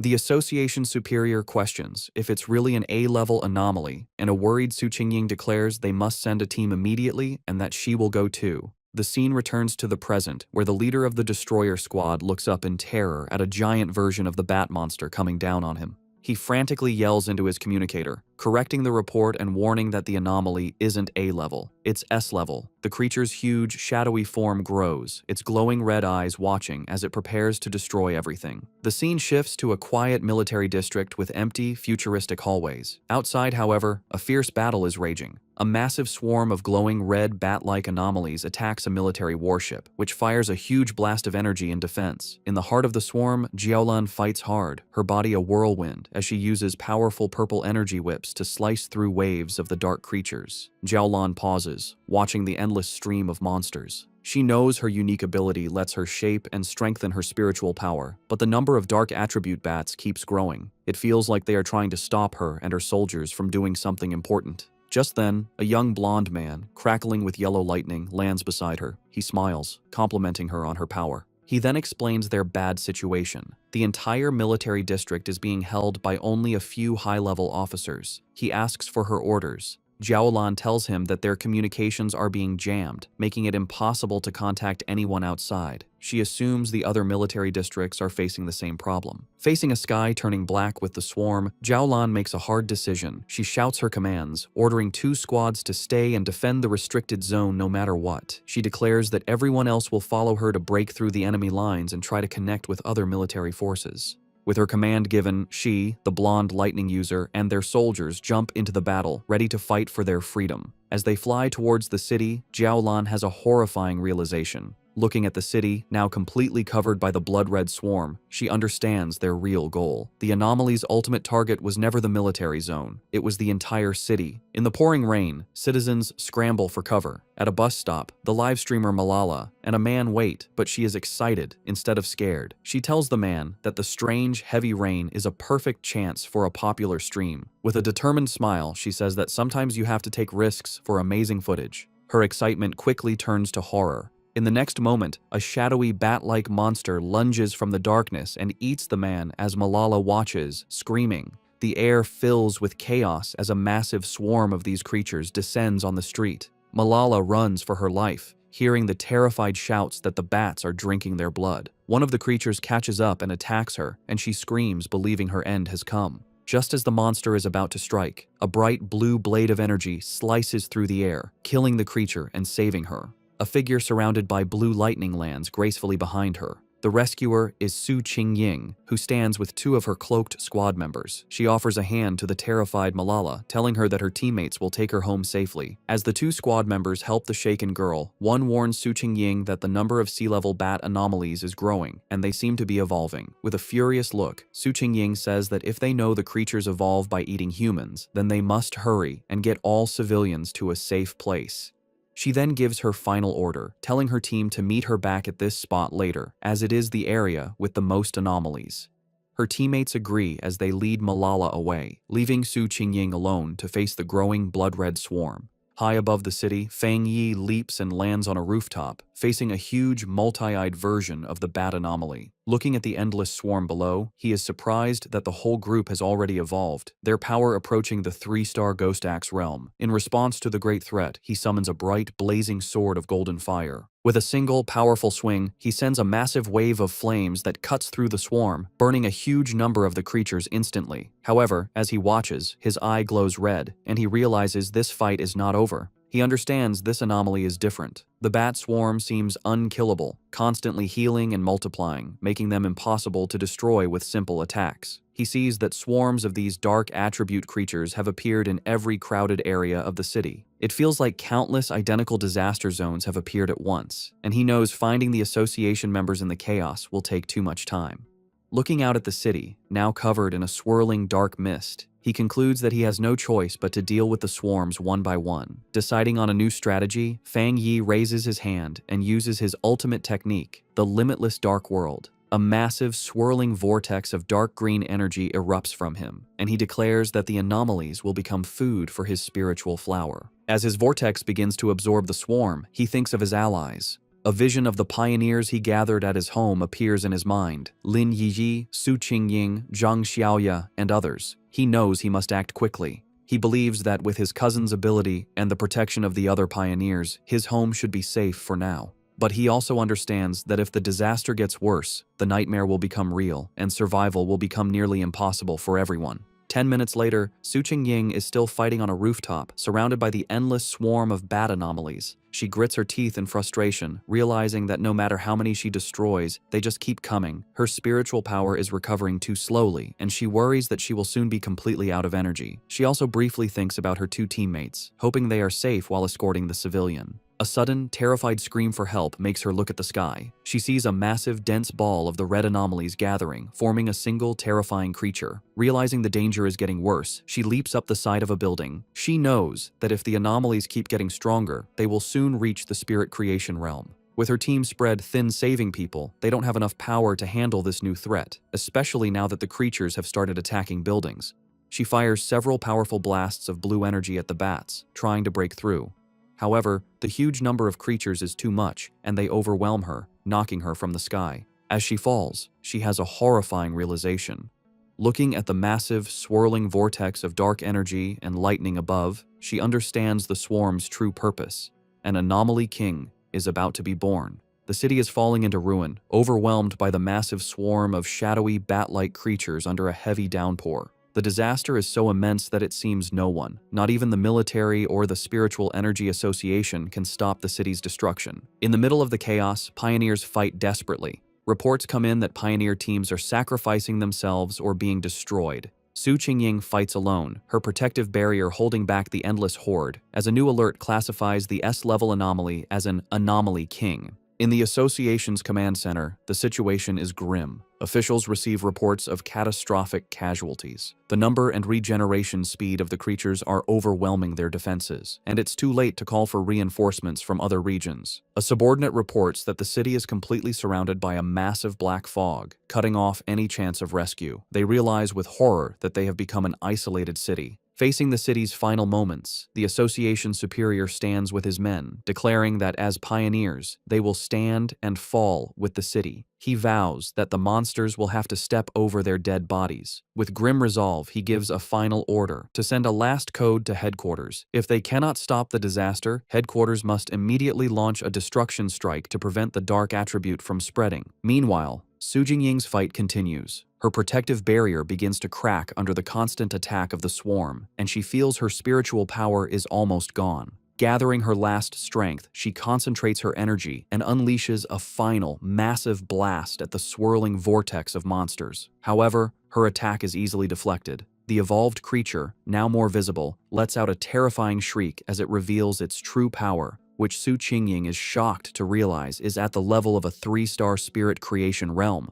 The creature attacks her barrier, shattering it completely. Defeated, Su Qingying grits her teeth in despair, her spiritual energy nearly gone. The creature's power shatters Su Qingying's protective barrier. Defeated and injured, she falls through the air as the massive creature descends upon her. Realizing this is the end, she gathers her last energy for a final, desperate attack. Just as she's about to attack, A streak of brilliant fire flashes past her, exploding and stopping the monster. Through the fading light, Su Qingying is shocked to see Fang Yi standing before her, his sword still blazing. He turns to face the threat, his eyes glowing with great power, one fiery orange, the other electric blue. He declares his power is divine thunder and charges forward, channeling both fire and lightning into his blade. He meets the creature head-on and with a single, devastating swing, slices the massive creature completely in half. The two halves of the monster erupt in a series of fiery explosions that light up the dark city sky. After the battle, Fang Yi and Su Qingying land on a rain-slicked road. He calmly apologizes for taking so long to find her, explaining there were too many identical swarms of monsters. Still weak, Su Qingying warns him to be careful, as the creatures can revive.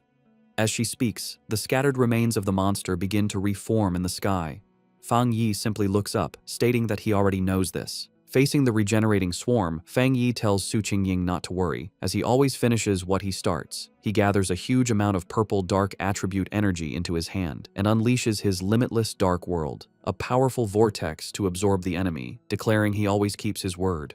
Watching this incredible display, Su Qingying is filled with new hope, realizing she had forgotten the city still has a peerless pioneer like Fang Yi. The massive purple vortex spreads across the street, pulling in the entire swarm of bat-like creatures. With a single command, Fang Yi causes the vortex to shrink, squeezing the countless monsters into a single, stable orb of pure dark energy. He turns to Su Qingying and asks if she is all right. She thanks him for saving her and says she is fine, having medicine that can help her recover. Noticing her injuries, Fang Yi's expression is serious. He places a hand on her shoulder, and a surge of blue lightning immediately covers her, causing her to cry out in surprise. He explains he has cleansed the dark attribute from her system and tells her to bandage the wound. Su Qingying is amazed by his powerful thunder attribute, noting her wound's pain has lessened and it's healing faster than the association's advanced medicine. Meanwhile, in the association's command center, an operator shouts in excitement that the number of monster groups seems to be decreasing. However, one of the superiors grimly corrects him. He explains that all rescue pioneer teams have been attacked and have lost contact. The number of monsters outside the city is not decreasing at all. He concludes that the swarms in the city are gathering because the anomaly king is about to appear. He thinks sadly about wanting to see his parents, but knows it is now impossible, deciding all he can do is perform his final duties. As they both watch the massive green vortex in the sky, Fang Yi asks Su Qingying if she has any solid information on what they are facing. She explains it is a Super S-class anomaly that plans to feed on the entire city, with a power level as high as the monster that the Star God Warzone had to seal. With a grim expression, she tells him that such an event is called a cataclysm, and the swarms of monsters are just a warning of the true disaster to come. She says that within the swarm, a terrifyingly powerful spirit is being born, and if it succeeds, the entire city will be destroyed. Su Qingying then shares what the association has learned. While monsters of the same type often eat each other to evolve, dark attribute anomalies are different. A fully evolved one, called the Anomaly King, has a power that forces all other anomalies of its type to obey it. She turns to Fang Yi with a worried look. While his power is incredible, she points out he hasn't reached the legendary Jinggang realm. She reminds him that the nation's strongest pioneer was left bedridden after sealing a similar disaster.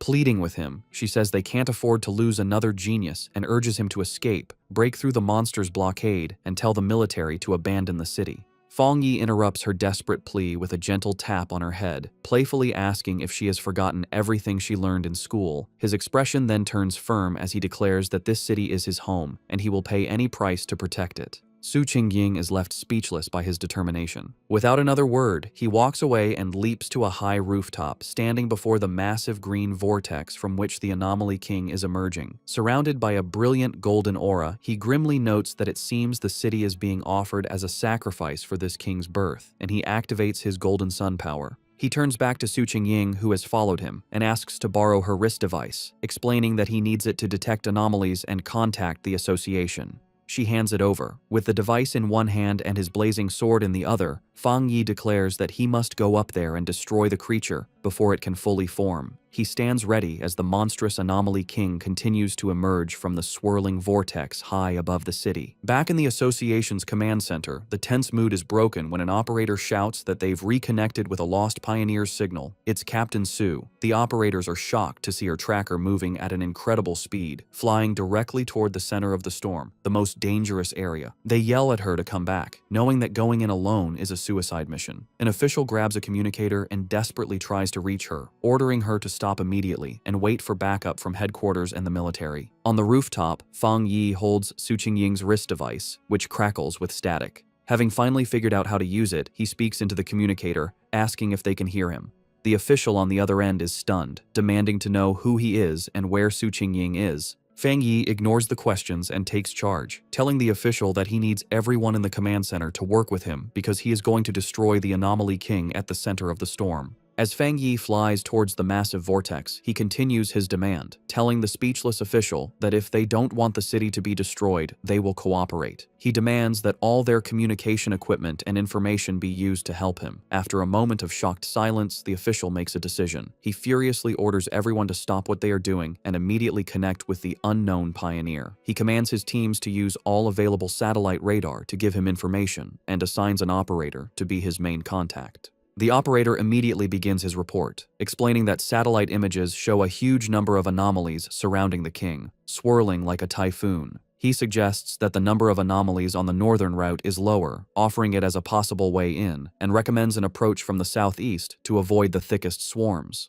As the information comes in, Fang Yi continues to fly into the storm. Suddenly, the operator shouts a warning. Fang Yi has been spotted by two powerful anomalies, ranked A and S, both estimated to possess the strength of the two-star spirit creation realm. He desperately urges Fang Yi to get away. The official watches the monitors grimly, knowing that it is too late to retreat. At that moment, a massive shockwave hits the command center, throwing the staff into chaos as they scream in panic. High in the sky, Fang Yi effortlessly cuts one of the powerful bat-like anomalies in half with his flaming sword. His eyes burn with fiery energy as he calmly asks, and then, in the command center, the operators are in stunned disbelief. The main official exclaims that the anomaly's source has disappeared, realizing with shock that the pioneer killed a dark attribute S-level anomaly in one hit. His subordinate excitedly confirms that it must be the legendary pioneer known as the Tyrant. The entire command center erupts in cheers, happy that they have been saved. Meanwhile, Fang Yi analyzes the situation. He understands that after enchanting his sword, its flames can now counter the dark attribute, greatly slowing down the anomaly's regeneration. However, as the creature he just defeated begins to reform from the dark energy, he realizes his current power isn't quite enough to stop their regeneration completely.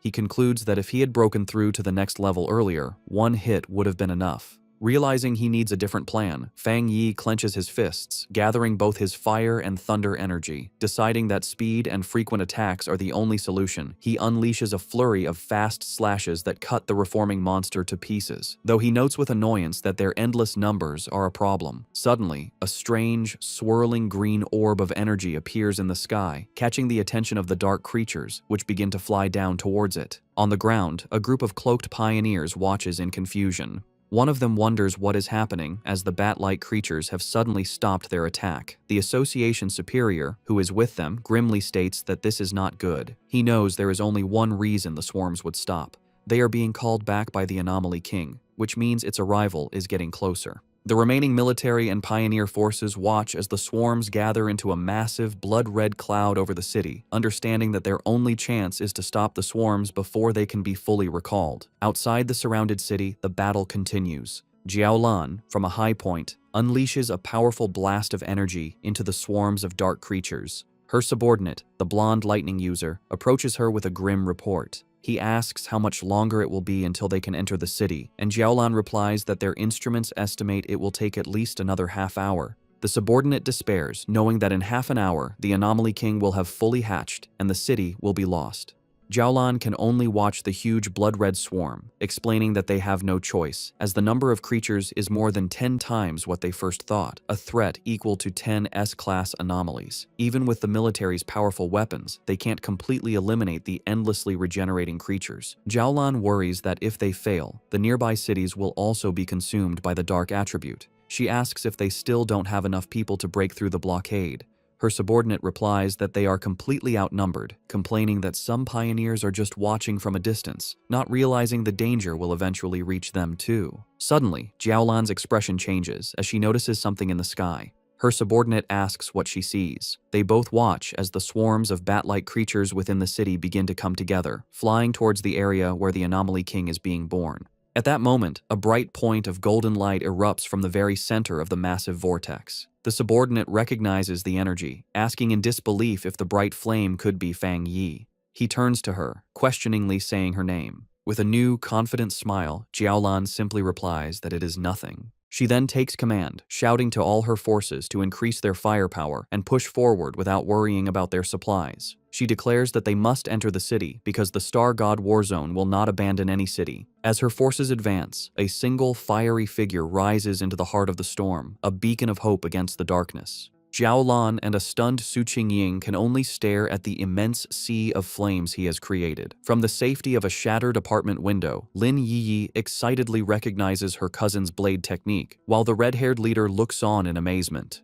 High above the city, the remaining swarms of bat-like creatures converge on Fang Yi, trying to stop him. Unimpressed by their numbers, he notes that they have all come to stop him. With a determined look, he declares that this is exactly what he wants and swings his massive, blazing sword. The attack creates a colossal fire explosion that radiates through the sky, cutting a huge path through the endless horde of dark creatures. As his eyes burn with intense fiery energy, Fang Yi has a sudden realization. He feels the sensation of being on the verge of a breakthrough returning, the same feeling that had disappeared earlier. He understands that despite the thin spiritual energy in the air, he has found the conditions to break through again. With a confident smile, he decides to speed up the process. He raises a hand and calls forth a swirling vortex of purple energy, unleashing his limitless dark world, which opens like a massive dark eye in the sky, with him as a shining star at its center. Reaching out his hand, he calls for his spiritual flower to emerge. A glowing red orb appears, with cracks spreading across its surface. From within it, the massive red, desolate fire spirit flower emerges, crackling with dark energy. It immediately begins to attack the swarms, draining their life force as Fang Yi commands it to absorb them and help him achieve his breakthrough. The newly summoned desolate fire spirit flower immediately starts to act. The red flower erupts with great power, sending out a lot of dark tendrils toward the swarm of bat-like creatures. The tendrils pierce through the monsters easily, and the flower begins to eat them, using their dark energy to help Fang Yi's breakthrough. Once the swarms are gone, Fang Yi lands gently in the middle of the now huge red flower. From there, he watches the big green and red vortex in the sky where the Anomaly King is still forming. With his eyes glowing red, he thinks that although the giant creature is visible, it feels strangely unreal, like a reflection in water. However, a confident smirk appears on his face as he realizes he can sense the creature's core. He can hear its heartbeat, a dull, powerful sound like war drums. Fang Yi understands that the king's power can bring out the deepest and most evil desires in people, making it a serious threat. His eyes glow with an intense red light as he realizes the king is holding back, hiding itself, maybe because its evolution isn't complete yet. Standing on his flower, Fang Yi asks it if it has found the king's exact location. The flower seems to confirm that it has, sending the location to the device on Fang Yi's wrist. The device glows with a red light, shooting a beam into the sky that shows the Anomaly King's core inside the swirling vortex. With the target found, Fang Yi's eyes begin to glow with golden energy as he uses his golden sun breathing technique at full power. A huge explosion of pure golden energy shoots out from him, going toward the heavens like a rising sun, aiming to destroy the dark creatures for good. Far below in the ruined city, Zhang Lu and his friends watch the sky in total disbelief. They wonder what kind of power can create such a bright light, thinking it must be a fire attribute. However, one of them realizes that a normal fire attribute can't be so strong or fight the dark attribute so well. They come to the only possible conclusion: it has to be a high-tier yang attribute, the natural enemy of the dark power. Meanwhile, inside the association's command center, the tense mood is broken by shouts of joy. An operator reports that the number of monsters is dropping fast and the containment field is shrinking. Staring at the monitors in disbelief, the officials can hardly believe the situation has turned around so suddenly. Outside the trapped city, a military convoy is forced to stop. A subordinate reports to Jiaolan that all the swarms blocking their path are going back to the city, as if they get a new command. From where she is, Jiaolan watches the massive golden light of Fang Yi's power shining over the city, realizing that he must be attacking the Anomaly King's core. Her blonde subordinate joins her, confirming that the incredible power belongs to the Tyrant, and recognizing it as the purest form of the Yang attribute. Jiaolan, however, says she's worried about him facing such a powerful enemy alone. Her subordinate, feeling urgent, declares that they must enter the city immediately to help, but Jiaolan stops him, her eyes on the sky as she shouts for him to look. Her expression is one of pure shock. Inside the massive vortex, a strange, green, spiky ball like a giant virus has appeared. Jiaolan realizes with horror that the Anomaly King is starting to hatch early. Down in the streets, other pioneers also see this scary development. One man stares at the pulsating green mass, identifying it as the source of all evil. Filled with anger and sadness for their fallen friends, he and the other pioneers promise to kill every last monster. Meanwhile, inside a damaged building, Lin Yi, the red-haired leader, and another pioneer watch the crisis. Yi insists that they can't just wait to be killed. They must do something to help her cousin, understanding that the birth of the Anomaly King will require the whole city as a sacrifice. Elsewhere, Su Qingying uses her powers to heal an injured pioneer, showing the desperate fight happening all over. Lin Yi rallies the other pioneers in the building. She reminds them that the very creatures trying to stop her cousin are the same ones that have hurt their families and friends. As she speaks, an idea suddenly comes to her. She remembers the massive flower her cousin has summoned, the one that eats the swarms of bats. She realizes its power is just like the desolation attribute of the ghost vine they have seen before. This leads her to a stunning conclusion. Her cousin also has the power of the desolation attribute. With this new understanding, Lin Yi suggests a bold plan. She tells everyone that they will transfer all of their spiritual power into the network of vines created by her cousin's flower, feeding it their energy to make it stronger for the final battle. The other pioneers agree without hesitation, raising their hands and sending their combined power toward the flower. From the ground, the Association Superior notices the streams of blue energy flying toward the sky. At first, he wonders if other pioneers are gathering their power to attack the monster directly, but he quickly dismisses the idea, knowing they aren't strong enough to hit it from so far away. He then understands their real plan. They are sending their spiritual energy to the plant that Fang Yi has summoned. Inspired by their bravery, the Superior declares that he too will help. He lets out a powerful surge of his own blue energy, sending it toward the sky. All around the city, the remaining pioneers follow his lead. They focus their wills and send out their spiritual power, creating a massive wave of energy that flies toward the heavens to help in the fight. Su Qingying, while helping an injured pioneer, suddenly senses the huge shift in power. Looking up, she sees Fang Yi's spiritual flower, now glowing with the combined energy of every pioneer in the city. Realizing this is humanity's last stand, she gathers her own remaining power and sends it to join the others, supercharging the flower for a final powerful strike against the Anomaly King's core. The monster lets out a final pained scream as the attack hits its target, followed by Fang Yi delivering a quick, decisive slash that cuts through its body. After the huge battle, Fang Yi floats in the air, wiping blood from his face. A voice from the communicator urgently warns him that all the bat swarms from outside the city are now coming to his position. The numbers are huge. Tens of thousands of B-level, A-level, and even S-level monsters are rushing toward him, a seemingly endless wave of red and black. Unbothered, Fang Yi looks up at the pulsating green cocoon of the Anomaly King and says that no matter how many minions it sends, he will destroy them all. He taunts the creature, asking if it is hatching early because it is afraid of him. Provoked, the Anomaly King finally begins to emerge. A monstrous, shadowy green claw tears through the cocoon, and its full form begins to take shape.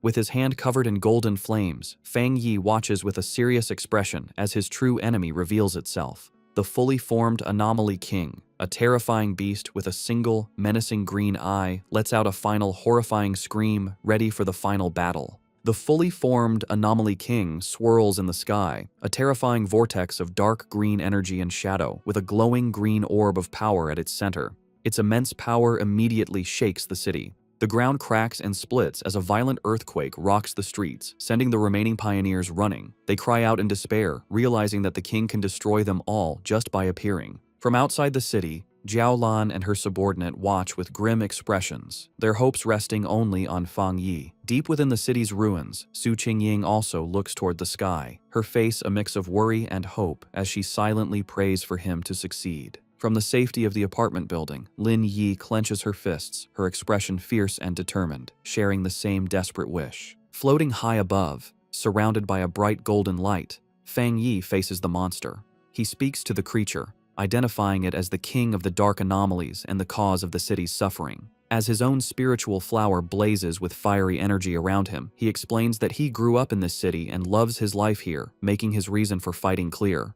In response, the Anomaly King lets out a furious, deafening scream. With a final, determined look from his burning red eyes, Fang Yi gives his final message, telling the monster that for the sake of his home, it has to die. Their two immense powers collide in a massive explosion of red, green, and golden light, the fate of the entire city hanging in the balance. The huge clash between Fang Yi and the Anomaly King creates a massive, blinding explosion that lights up the sky. When the light fades, Fang Yi is floating in a strange, dark void, facing the single, giant green eye of the Anomaly King. The creature stares at him, its voice echoing in his mind as it mocks him for daring to challenge it when he is only at the one-star spirit creation realm. Before Fang Yi can react, the Anomaly King opens its huge, shadowy mouth, creating a powerful vortex. Fang Yi senses the danger right away, but cannot stop the force that begins to suck him in. As he is pulled into the monster's mouth, he realizes the Anomaly King is different from any other creature he has faced. Even after being hurt by his full power attack, it is still strong enough to swallow him whole.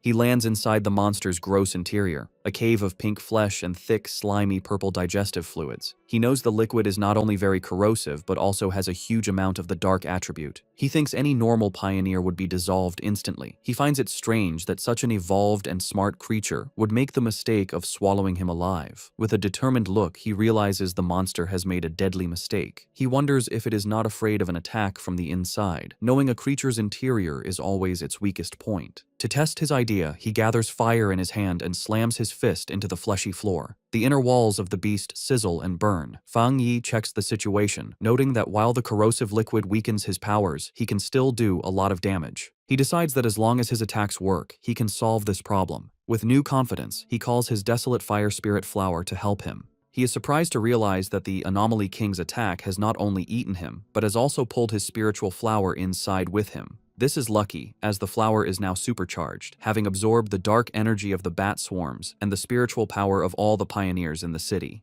However, as he holds the bright red flower, he notices it seems to hesitate. He asks it what is wrong, wondering if it dislikes the Anomaly King's dark attribute. To his surprise, the Desolation attribute flower, which usually feeds on dark energy, seems to be pushed away by the Anomaly King's unique power. Fang Yi finds this unexpected, as his original plan is to use the flower's life-draining ability to empty the monster from the inside. Realizing he has to change his plan, he holds the flower in one hand and once again slams his other fist into the fleshy walls of the monster's stomach. After the battle, the Anomaly King's form dissolves, but it immediately begins to reform in the sky, swirling into a huge vortex as it calls back all the remaining bat-like swarms. On the ground, Lin Yi and the red-haired leader watch in confusion and fear. The leader asks what is happening, but Yi can only say she doesn't know, her main worry being where her cousin is. Elsewhere, Su Qingying bravely leads the evacuation of civilians, telling them to move in an orderly way and promising the pioneers will do everything to protect them.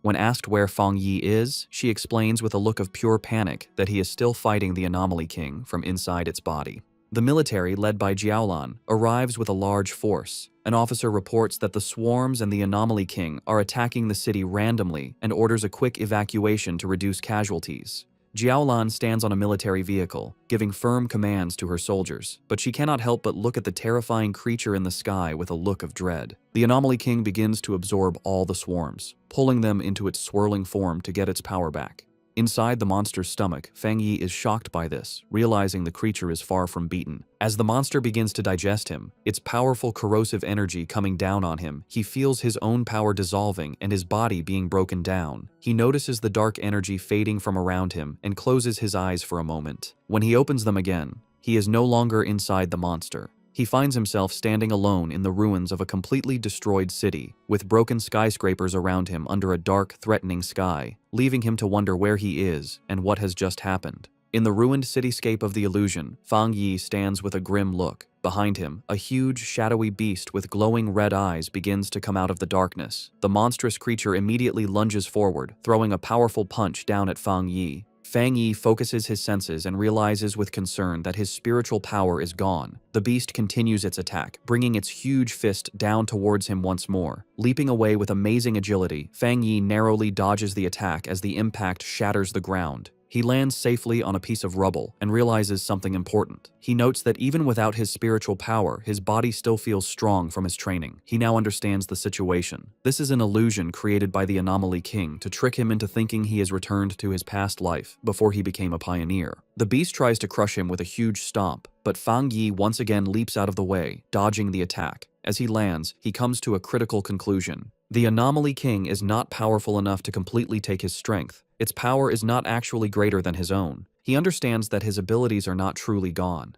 Now, he just needs to figure out how to break through this mental block. He figures that every illusion must have a flaw, and that this flaw will be the Anomaly King's own weakness, which it will accidentally show. Just as he is planning, the beast moves with blinding speed, trapping him in its huge hand. The monster brings him close to its snarling face, its voice echoing as it tells the foolish human that once he enters this place, he will never be able to leave. Held in the monstrous beast's hand, Fang Yi's situation seems hopeless. However, a confident smirk appears on his lips as he realizes he has found the key to breaking the illusion. The Anomaly King's fake form begins to merge with his own, showing him a mocking, monstrous smile. The creature then opens its huge jaws, declaring that it is all over and that this is the unavoidable fate of him and all of humanity. To break his spirit, it shows him a horrifying vision of his defeated friends, Jiaolan, Su Qingying, and the others, lying lifeless, reinforcing its belief that humans are nothing more than food for its evolution.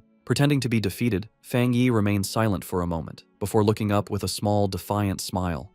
He calmly asks if that is truly what the monster believes. In that instant, Fang Yi unleashes his true power. His body explodes in a brilliant golden surge of energy as he declares that the monster is nothing but a puppet. He explains that the monster does not seem to understand the truth of his existence.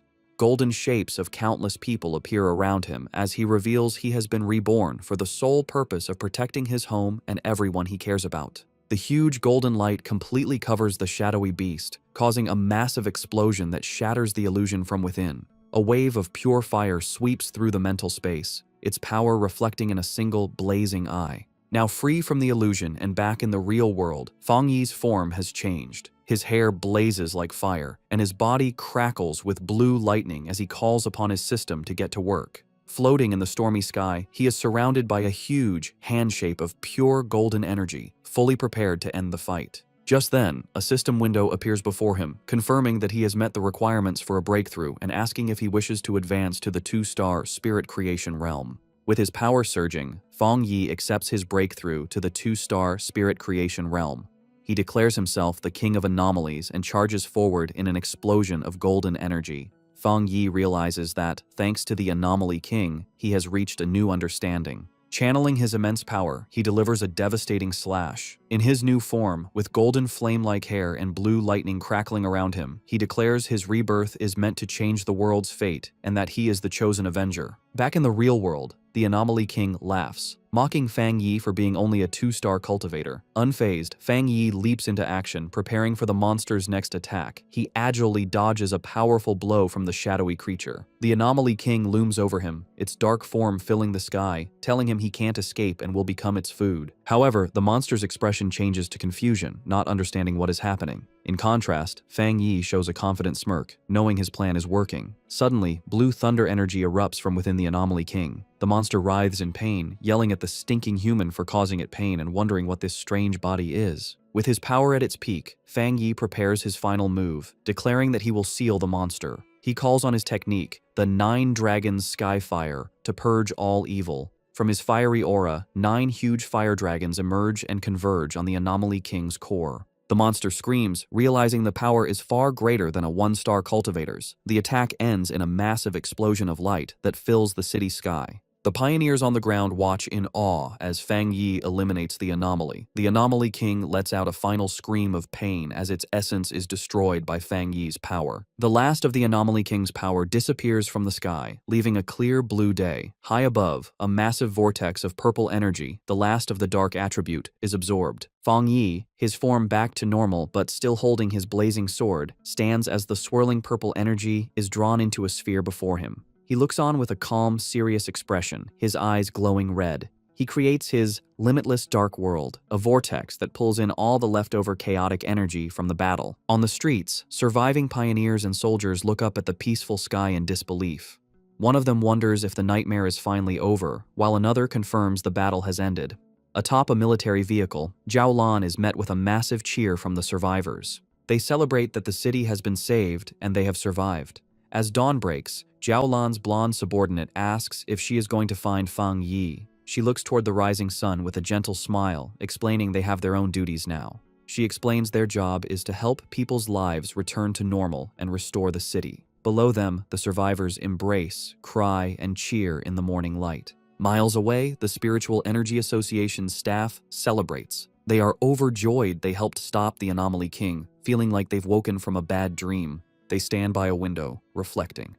They are relieved Fang Yi appeared and defeated the king, thinking that without him, they would have carried the shame of the city's fall. Elsewhere, Su Qingying and the Association Superior watch as paramedics carry injured pioneers. Su Qingying asks if the pioneers are still alive. The Superior places a reassuring hand on her shoulder, confirming their medical centers were not destroyed and they can be treated. Su Qingying knows that without Fang Yi, they would have no chance to be treated. She wonders about his true identity and incredible power, always doing what others think is impossible. The Superior agrees, saying the event they all saw makes it clear Fang Yi has reached the 2-star spirit creation realm. He is sure headquarters will act now, and someone else will try to contact him first. Su Qingying thinks about how much Fang Yi has grown. She once thought she could compete with him, but now he has completely surpassed her. She concludes he is a top genius in the entire Xia nation. The Superior recalls the golden light and fire dragons that sealed the anomaly, an event everyone saw. He knows it will spark a lot of discussion and decides they must act quickly. A confused Su Qingying asks what he means.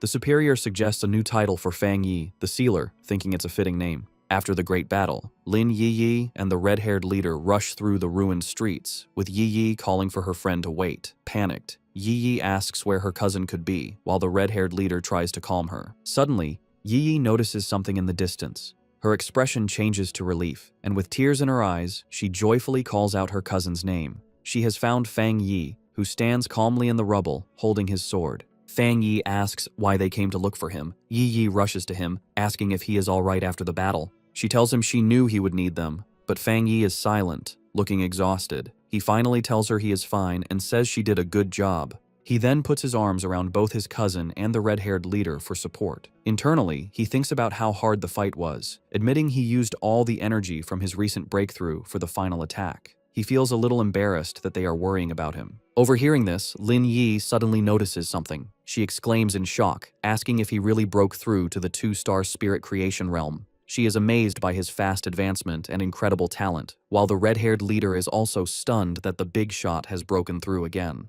Meanwhile, news of the battle has spread. Online forums are filled with talk about the man who saved the city, the pioneer they now call the Sealer. People wonder who this mysterious person is, asking if he's a god for beating the Anomaly King with one slash when the association and military couldn't. They guess he might be part of a hidden organization, a secret weapon of the Xia nation. Elsewhere, Zhang Lu's red-haired friend points at a computer screen, sure that the person in the video is the one who defeated Zhang Lu. Zhang Lu watches the footage, filled with excitement.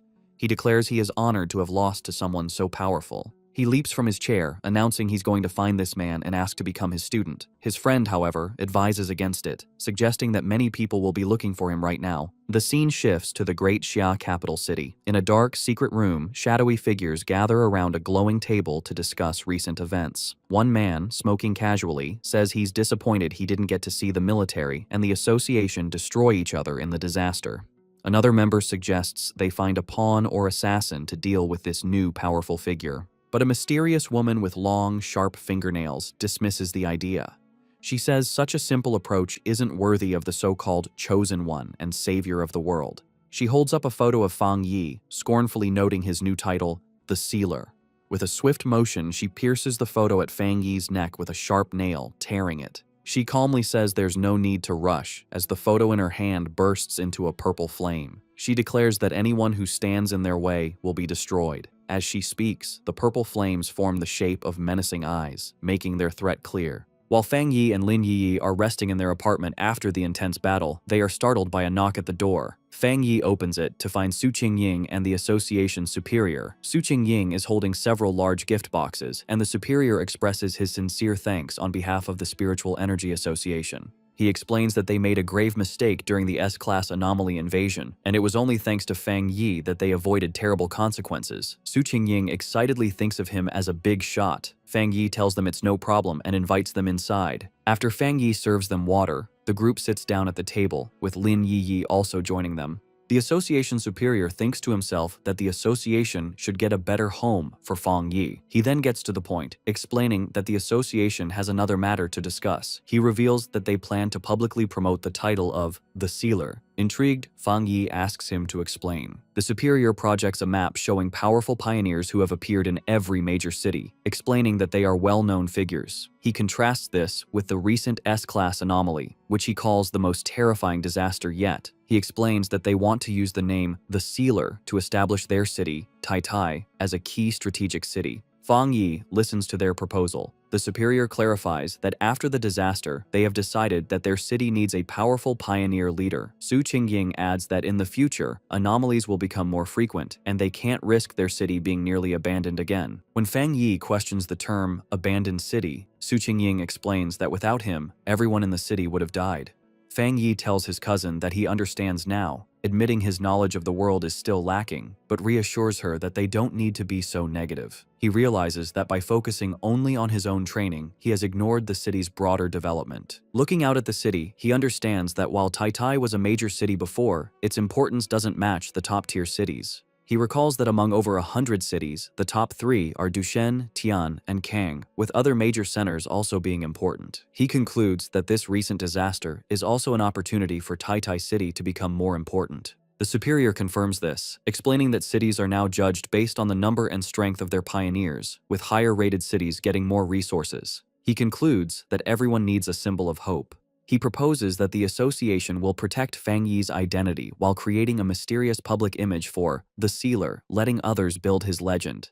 Fang Yi agrees, understanding that some mystery is smarter than full exposure. Lin Yi agrees, adding that human imagination can sometimes be more threatening than reality. Fang Yi calmly says he has no problem with the association's plan, as it helps him and the people he cares about, and he hopes for a good partnership. He extends his hand to seal the deal, which surprises both the association superior and Su Qingying. Fang Yi and the superior shake hands, finalizing their new partnership. The superior officially welcomes him, calling him by his new title, the Sealer. In the following days, with the full cooperation of the association and the military, Tai City begins to recover quickly. The reconstruction of the city and the rescue of the injured go on in an orderly way. The great disaster has helped speed up the creation of a new order across the world. The scene then shifts to the modern headquarters of the Spiritual Association in Dushan City, where news of Fang Yi's actions has already arrived. Officials wonder if the Sealer is the pioneer who solved the S-class anomaly in Tai. Inside an office, several men discuss the reports. One notes that Fang Yi is the most prominent among the newest pioneers, with another adding that his high-grade Yang attribute makes him a chosen one and a natural enemy to the Dark attribute. An official, pointing at a monitor showing footage of Fang Yi, reveals that the data indicates he has more than just one high-grade attribute.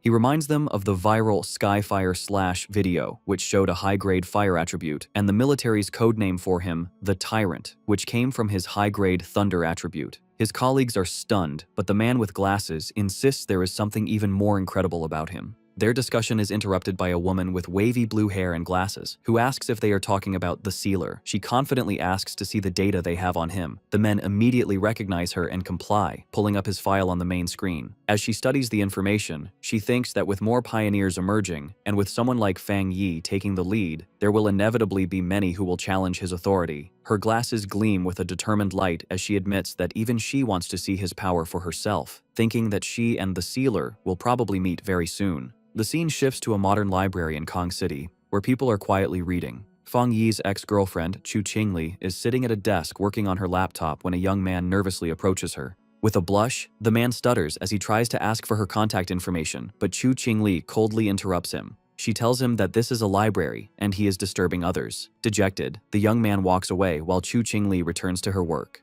Internally, Chu Qingli dismisses the man as boring, thinking how people like him are completely unaware of the massive changes happening in the world. She reflects on her own recent transformation, recalling that after an exam, she unexpectedly awakened her spiritual power and became a one-star Ghost Realm pioneer. She knows that becoming a pioneer is an incredibly rare thing, and that she is one of the chosen few. She smiles, believing this new power is why she was able to escape the recent disaster that struck Tai City.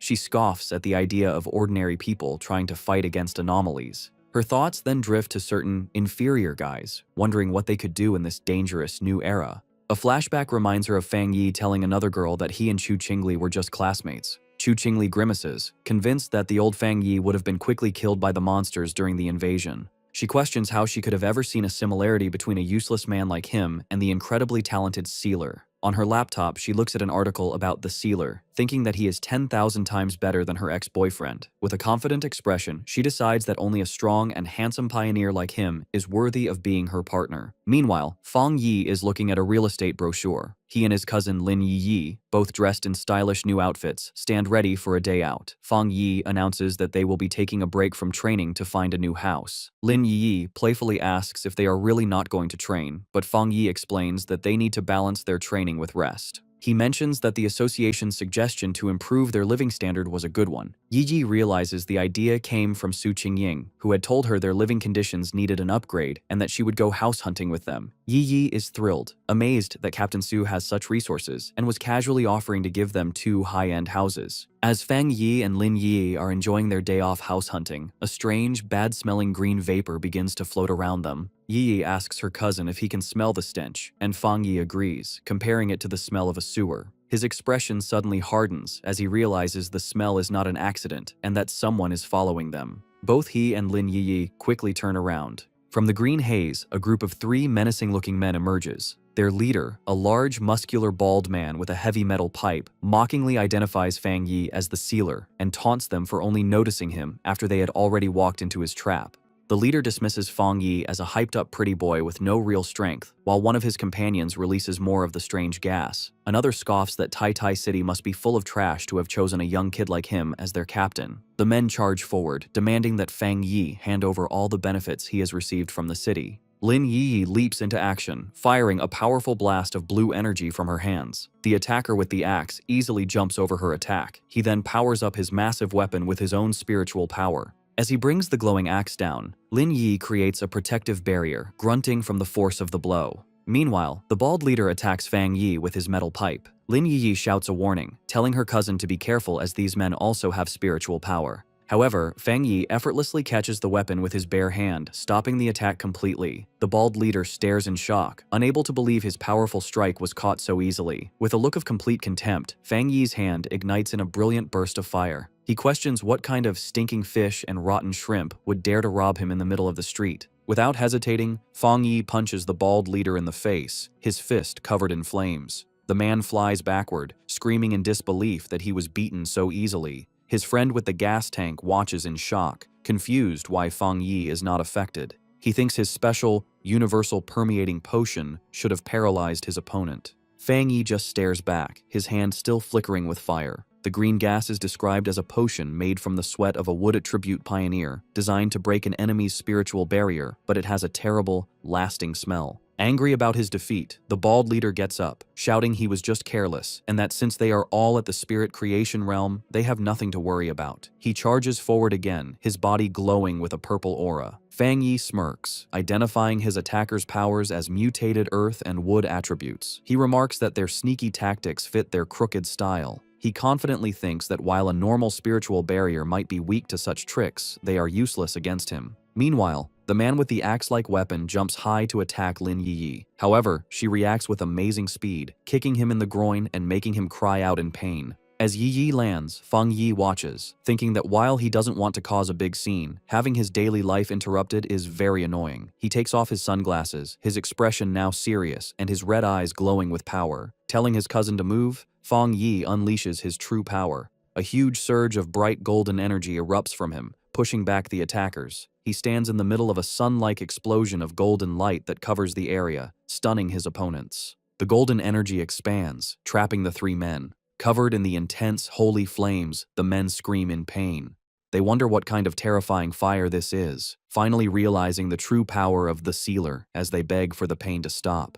Just as Fang Yi is about to use his full power, Su Qingying suddenly appears, rushing towards him and shouting at him not to kill the attackers, which surprises Fang Yi. Looking at the 3 defeated men on the street, Su Qingying explains with relief that these men are key targets the association is watching. Fang Yi asks if she plans to take them for processing. Su Qingying confirms, saying the association has started registering all pioneers, especially troublemakers like these. Standing over the defeated men, Fang Yi coldly tells them they are lucky. He says he dislikes being disturbed, and if they bother him again, things won't be so simple, which earns him an annoyed look from Su Qingying. As paramedics load the injured men onto stretchers, Su Qingying angrily scolds them, telling them that if this had happened 2 days ago, the association wouldn't have stepped in and they would have deserved to be killed. She reminds them that the sealer spared their lives for the association and warns them about the punishment waiting for them. As the ambulance drives away, Su Qingying watches with her arms crossed, muttering about the bunch of idiots who would dare to challenge the #1 pioneer. Lin Yiyi timidly asks Su Qingying what punishment the men will face. Su Qingying explains that because all 3 have criminal records, they will face life in prison even though they are at the spirit creation realm.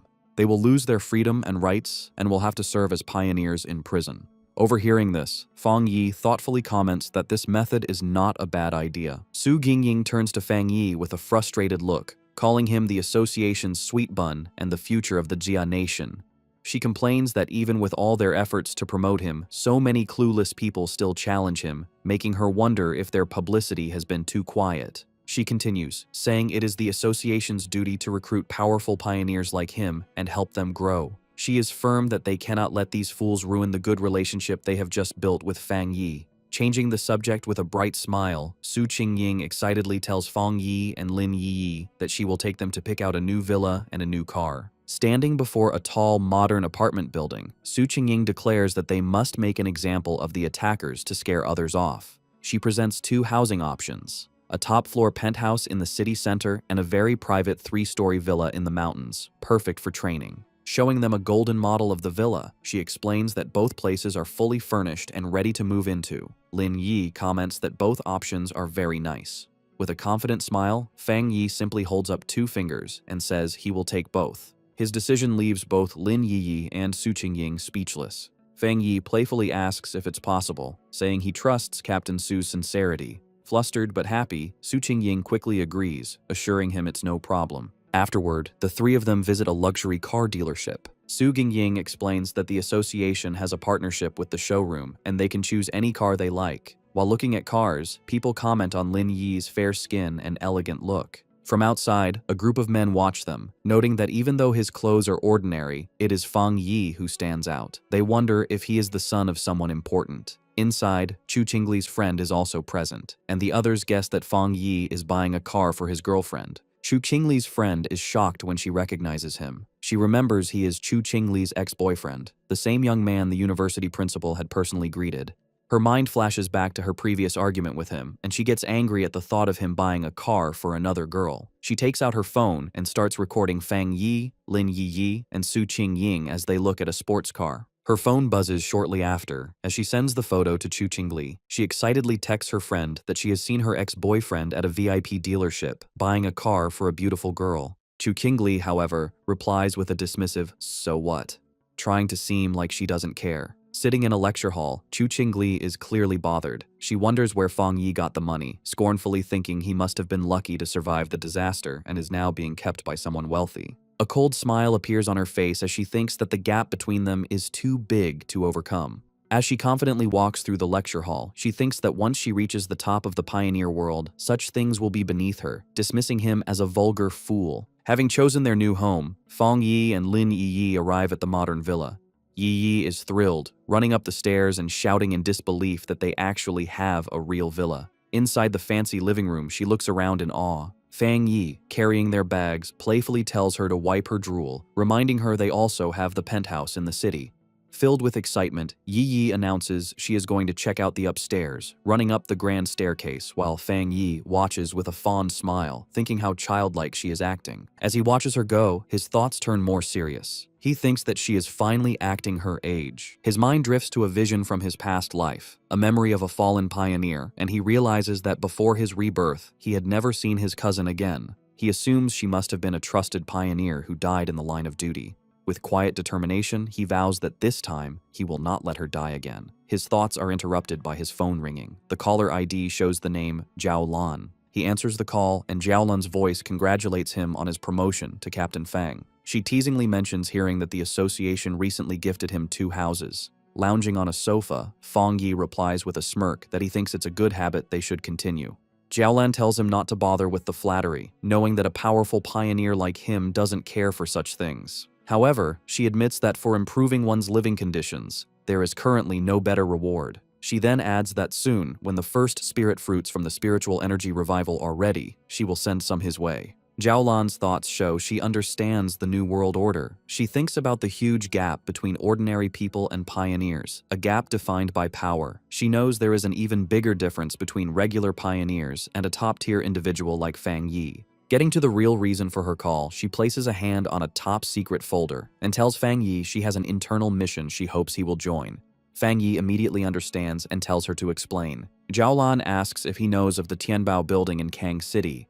Fang Yi recalls that it is the largest shopping mall in the city. Jiaolan confirms, but explains that it was recently sealed off due to a monster invasion that caused many deaths, angering the citizens. She reveals that the building has now become a literal ghost building. Chang City becomes the center of attention, with the huge Tianbao building standing tall over the area. It was once the city's most famous landmark and busiest place. However, recently, because of frequent strange vibrations and events, the building becomes a place of terror. Surrounded by a dark, swirling mix of red and purple energy, the situation gets so dangerous that the Kang City Spiritual Association has to completely seal it off. Fang Yi arrives in Kang City to help with the mission. At the meeting point, he waves to a group waiting for him, introducing himself as the one who took the mission. The group has 4 other people. Fang Yi remembers Jiaolan told him not to reveal his true identity or power level yet, so he decides to keep a low profile. Fang Yi quietly analyzes his temporary teammates. He notices the team is a mix of different people. He guesses that 2 of them are from the military because of their clothes. The other 2, a serious-looking man with gray hair and a woman with short purple hair, introduce themselves as members of the Kang City Spiritual Association. They say Officer Jiaolan has already talked to them and that they will be working together. The group gets into an armored vehicle and drives through a heavy rainstorm toward the sealed building. Inside the car, it is tense. The brown-haired guy is driving, and the blonde girl in the passenger seat looks nervous. She breaks the silence, suggesting that since they don't know each other's strengths, they should agree to help each other once they enter the danger zone. In the back seat, it is even more awkward. Fang Yi sits casually next to the serious man and the short-haired woman, who are crossing their arms and staying quiet. Fang Yi rests his chin on his hand, thinking the team is messy, and the quality of the association members in Kang City seems low. The serious man in the back glares at Fang Yi. He leans over and whispers to the short-haired woman, questioning if this young guy is really the powerful expert that Sister Lan, Jiaolan, promised to send. He is doubtful because Fang Yi looks too thin, like a student. He notices that Fang Yi isn't wearing an official device, and his power is completely hidden. However, the short-haired woman stares at Fang Yi with a shocked look. Her mind flashes to the rumors of a legendary figure surrounded by flames. She wonders if this student could actually be the Sealer, the godlike figure who single-handedly stopped a natural disaster. But looking at his young age, she finds it hard to believe. The short-haired, purple-haired woman stares at Fang Yi with great interest. She connects the dots, realizing this young student matches the description of the legendary figure with 3 rare high-level powers who sealed the King of Anomalies. She is now almost sure he is the Sealer. Meanwhile, at the Star God Warzone office, the phone rings. Jiaolan answers and gets terrible news. The Tianbao building has completely fallen. The voice on the other end reports that they have lost contact with everyone inside. The anomaly level has shot up to 12,000, and there are 53 confirmed deaths. Jiaolan looks stressed, realizing the situation is getting worse faster than they thought. However, she promises that the person she sent, Fang Yi, will be fine. She ends the call firmly, saying that since the mission was handed over to them, no more questions should be asked. Back in Kang City, the Tianbao building is surrounded by a terrifying, swirling mix of red and purple energy. The armored vehicle arrives, and the team steps out into a heavy, unnatural rain that looks like blood. Fang Yi observes the area with a serious look, noting the situation is bad and the creatures inside seem much stronger than what he has faced before. The group looks up at the massive skyscraper. The outside is covered in dark stains. Fang Yi points them out, and the team realizes the entire side of the building is covered in huge splashes of blood. The short-haired woman tells Fang Yi that the building has 40 floors and is the tallest in the city. While many were evacuated, the narrow inside makes it hard. Fang Yi realizes that some people didn't cooperate before the lockdown, meaning many civilians are still trapped inside. Fang Yi asks if there is a way to contact the people inside. The brown-haired driver says it is impossible. No news has come out since the anomaly started. He reveals that he helped on the second day of the lockdown. The driver remembers the building looked like a dead zone, aging decades in moments. He describes the horror of seeing chopped-up body parts falling from the windows, chewed on by monsters. He explains that in less than a week, the building's dark aura has grown heavier. Hearing this, Fang Yi turns to the group with a sharp, critical look. He confronts them, realizing that since they have no contact with the inside, their death count of 53 is just a guess based on the body parts they found outside. He coldly scolds the Kang City Spiritual Association for being too casual. The driver sweats nervously, stammering that they had no other choice. Fang Yi thinks about the grim reality, realizing the death numbers from the association are likely much lower than the truth. He reasons that for ordinary people, an anomaly is a world-ending event. In a closed space, they are like sheep waiting to be killed with no escape. Deciding to waste no more time, Fang Yi orders the team to enter the building immediately. He explains that some anomalies evolve by eating humans, meaning a higher death count will lead to stronger monsters inside. However, his leadership is immediately challenged. The serious gray-haired man grabs Fang Yi's shoulder, stopping him. While acknowledging the military's order to follow Fang Yi, the man demands that Fang Yi first explain his plan before they rush in. Fang Yi turns to look at him coldly, asking what plan there is to discuss when they are blind to the situation inside. He insists they have to go in to investigate first. The gray-haired man is not satisfied. He argues that everyone there has experience with anomalies, and that, as the commander, Fang Yi should at least know their abilities. He starts to criticize Fang Yi, pointing out that he hasn't even joined the official organization and lacks training. The argument is cut short when the short-haired, purple-haired woman steps in, looking angry. She pushes past the men, telling the gray-haired man to be quiet because they are short on time. She reminds him that Fang Yi took this mission because Officer Jiaolan recommended him, meaning questioning Fang Yi is like questioning a high-ranking officer. Fang Yi watches silently, thinking to himself that fighting among themselves is the worst thing to do before a mission. Without arguing further, he turns and walks into the dark entrance, coldly telling them that if they don't want to enter, they should stay behind.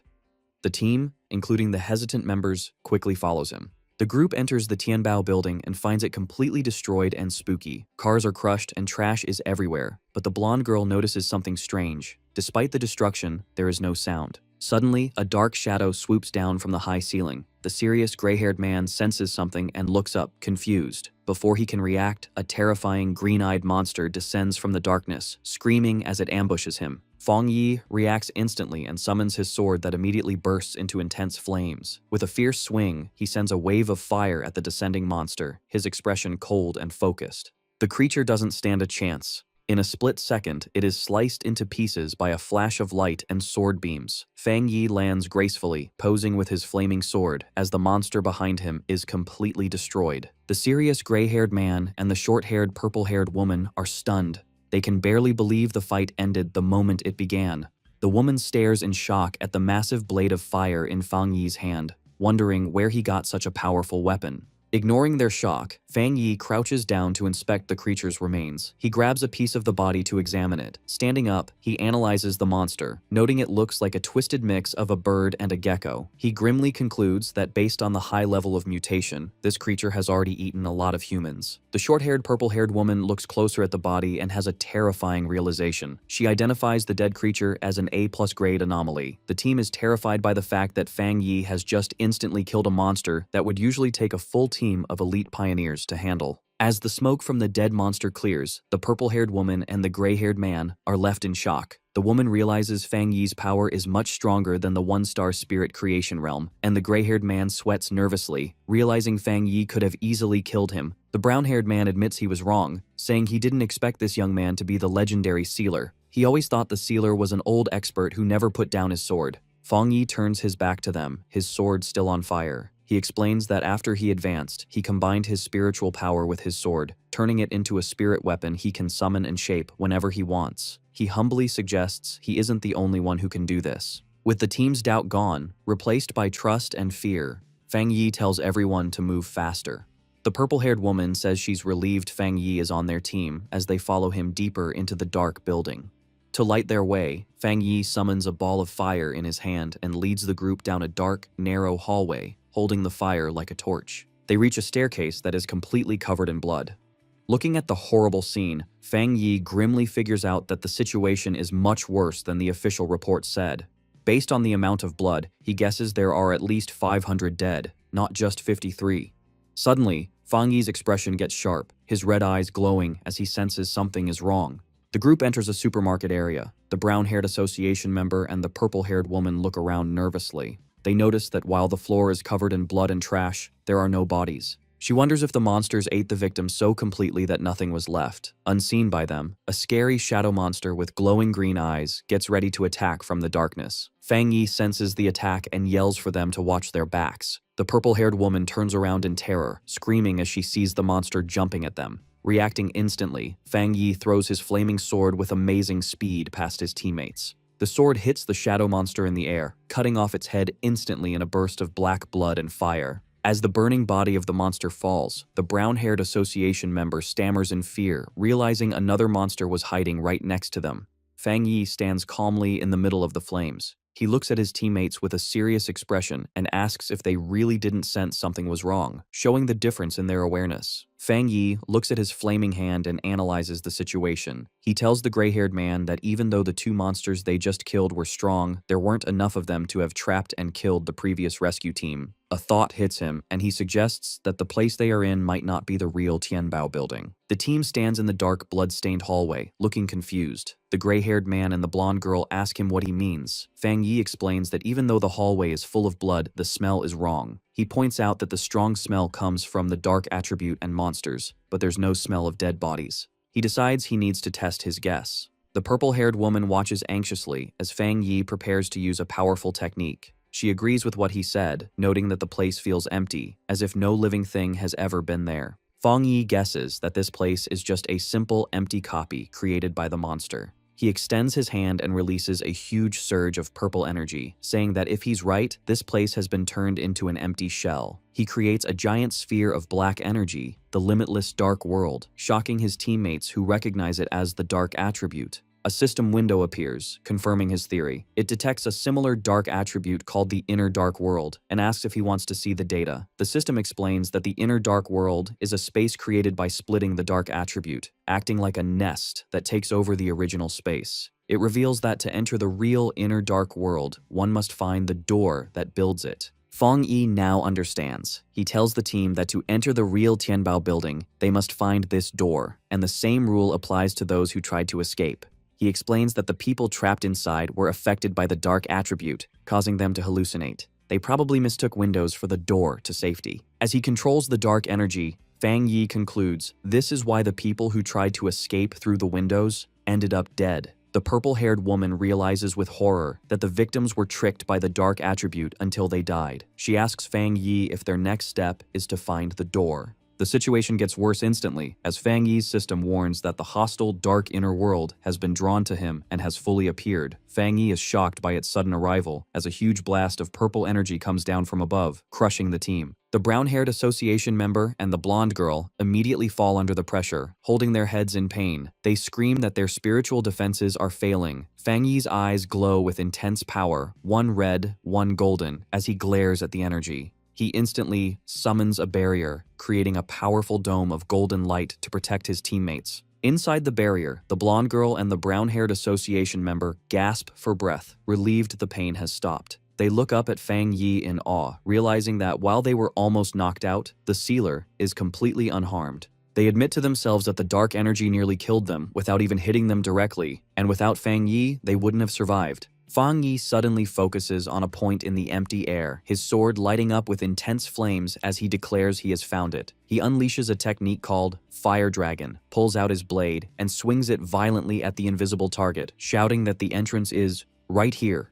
The force of the attack causes the space itself to break like glass. The gray-haired man and the purple-haired woman watch in shock as the hallway breaks apart before their eyes. Fang Yi steps forward onto the new ground, his expression dark and serious. The broken illusion reveals a huge, scary gateway swirling with dark green mist and shadows, the true entrance to the dark inner world. Fang Yi takes the lead, his sword blazing with fire to light the way, and orders everyone to follow him closely. As they walk deeper into the real building, Fang Yi keeps up a golden barrier to protect the team from the gross, red fleshy veins that now cover the walls. The blonde girl suddenly looks sick, covering her mouth as she says she can smell something terrible. Fang Yi looks ahead with a grim expression, identifying the smell as the smell of dead bodies and blood from their own kind. The group finally finds a horrible scene. The floor is covered with the dead bodies of the previous pioneers who had gone missing, confirming they had been trapped and killed in this dark space. The group is immediately ambushed as a swarm of shadowy bat-like creatures descends from the ceiling, surrounding them. Looking up, the team sees a terrifying swirl of monsters above them, trapping them. Suddenly, a massive A+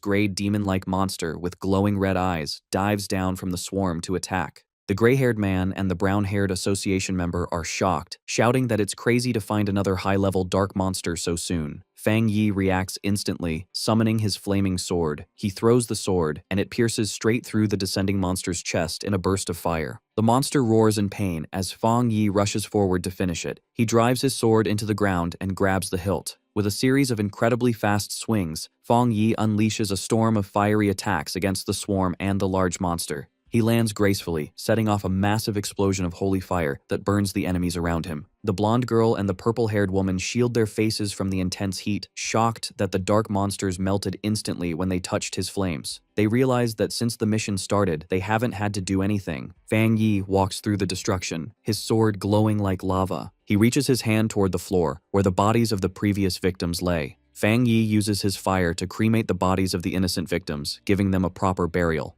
The brown-haired association member and the blonde girl watch the flames in awe, saying that his title as the Sealer is well-deserved. Fang Yi turns to the group and gives his orders. He tells them that since they entered the building, they should help out. He instructs them to search the first floor for survivors, while he goes upstairs to handle the remaining monsters. The team, including the gray-haired man and the purple-haired woman, stands ready to follow his orders, their doubt now replaced by respect. Fang Yi continues to clear the building floor by floor. On the 10th floor, he battles a swarm of flying shadow creatures, swinging his flaming sword to keep them away. He analyzes the enemies, realizing they have evolved to at least the 1-star spirit creation realm, but he easily cuts them in half, noting their abilities haven't changed much. Fang Yi then leads the team up the escalator to the 15th floor, his sword leaving a trail of fire. The air becomes even heavier. The blonde girl complains that the cold, dark power is getting through her protective barrier as they find a hallway filled with bodies. The gray-haired man notices something strange about the bodies.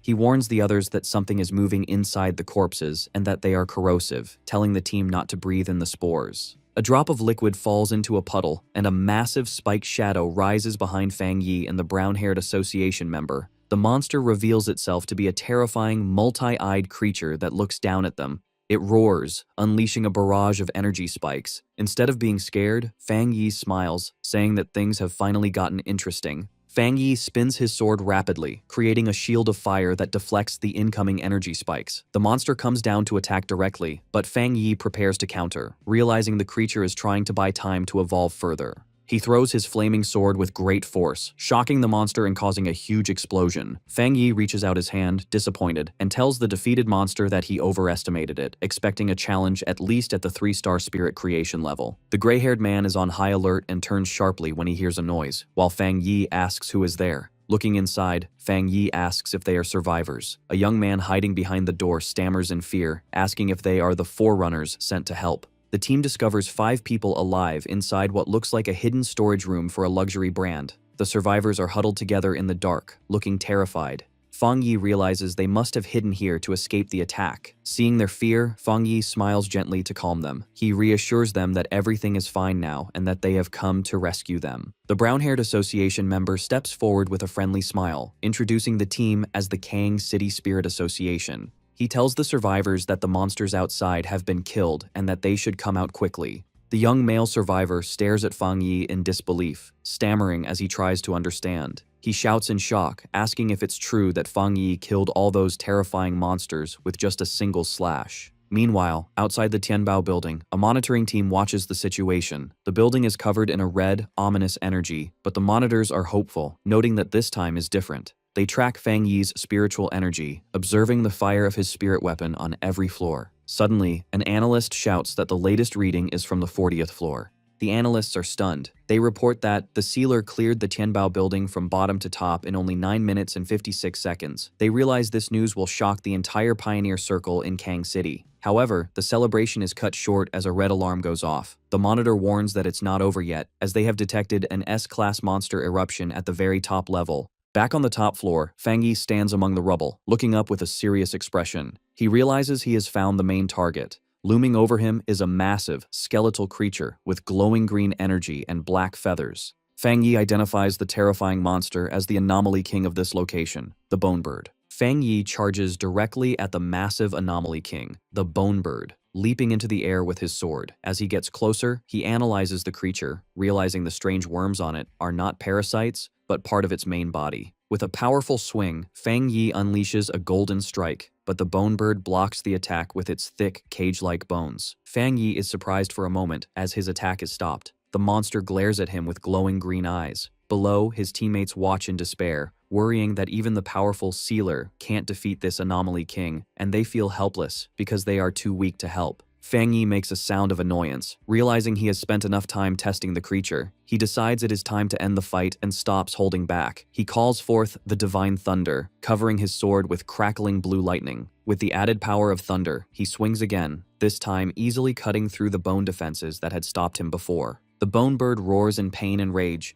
but Fang Yi, surrounded by blue lightning, just tells it to stop making so much noise. He unleashes a massive vertical slice of blue energy that cuts straight through the monster's giant body. Staring coldly at the creature, Fang Yi notes that even though this monster turned the building into a feeding ground, it is much weaker than the Bat Anomaly King he fought before. Fang Yi moves with incredible speed, delivering a flurry of quick slashes to the monster before landing gracefully on the ground. The gray-haired man and the blonde girl watch in complete shock, realizing that Fang Yi is not just fighting the monster, but completely dominating it by himself. The purple-haired woman watches closely, realizing that every cut is perfectly calculated, dissecting the monster with terrifying precision. Fang Yi realizes that he hasn't even needed to attack the Bone Bird's skull directly. As he dodges its attacks, he understands that the monster can't fight back because the power gap between them is too big. He concludes he has become even stronger than the Anomaly King. The monstrous bird lets out a desperate, broken roar as it tries to recover. Fang Yi looks at the creature with a cold, glowing red eye and asks if it still thinks it can heal, asking if it really thinks he is just playing around. He begins to gather a huge amount of spiritual energy, causing bright blue lightning to crackle around him. With the energy fully charged, Fang Yi leaps high into the air. He unleashes the power directly into the Tianbao building, sending a massive pillar of lightning through the structure that lights up the dark, red sky.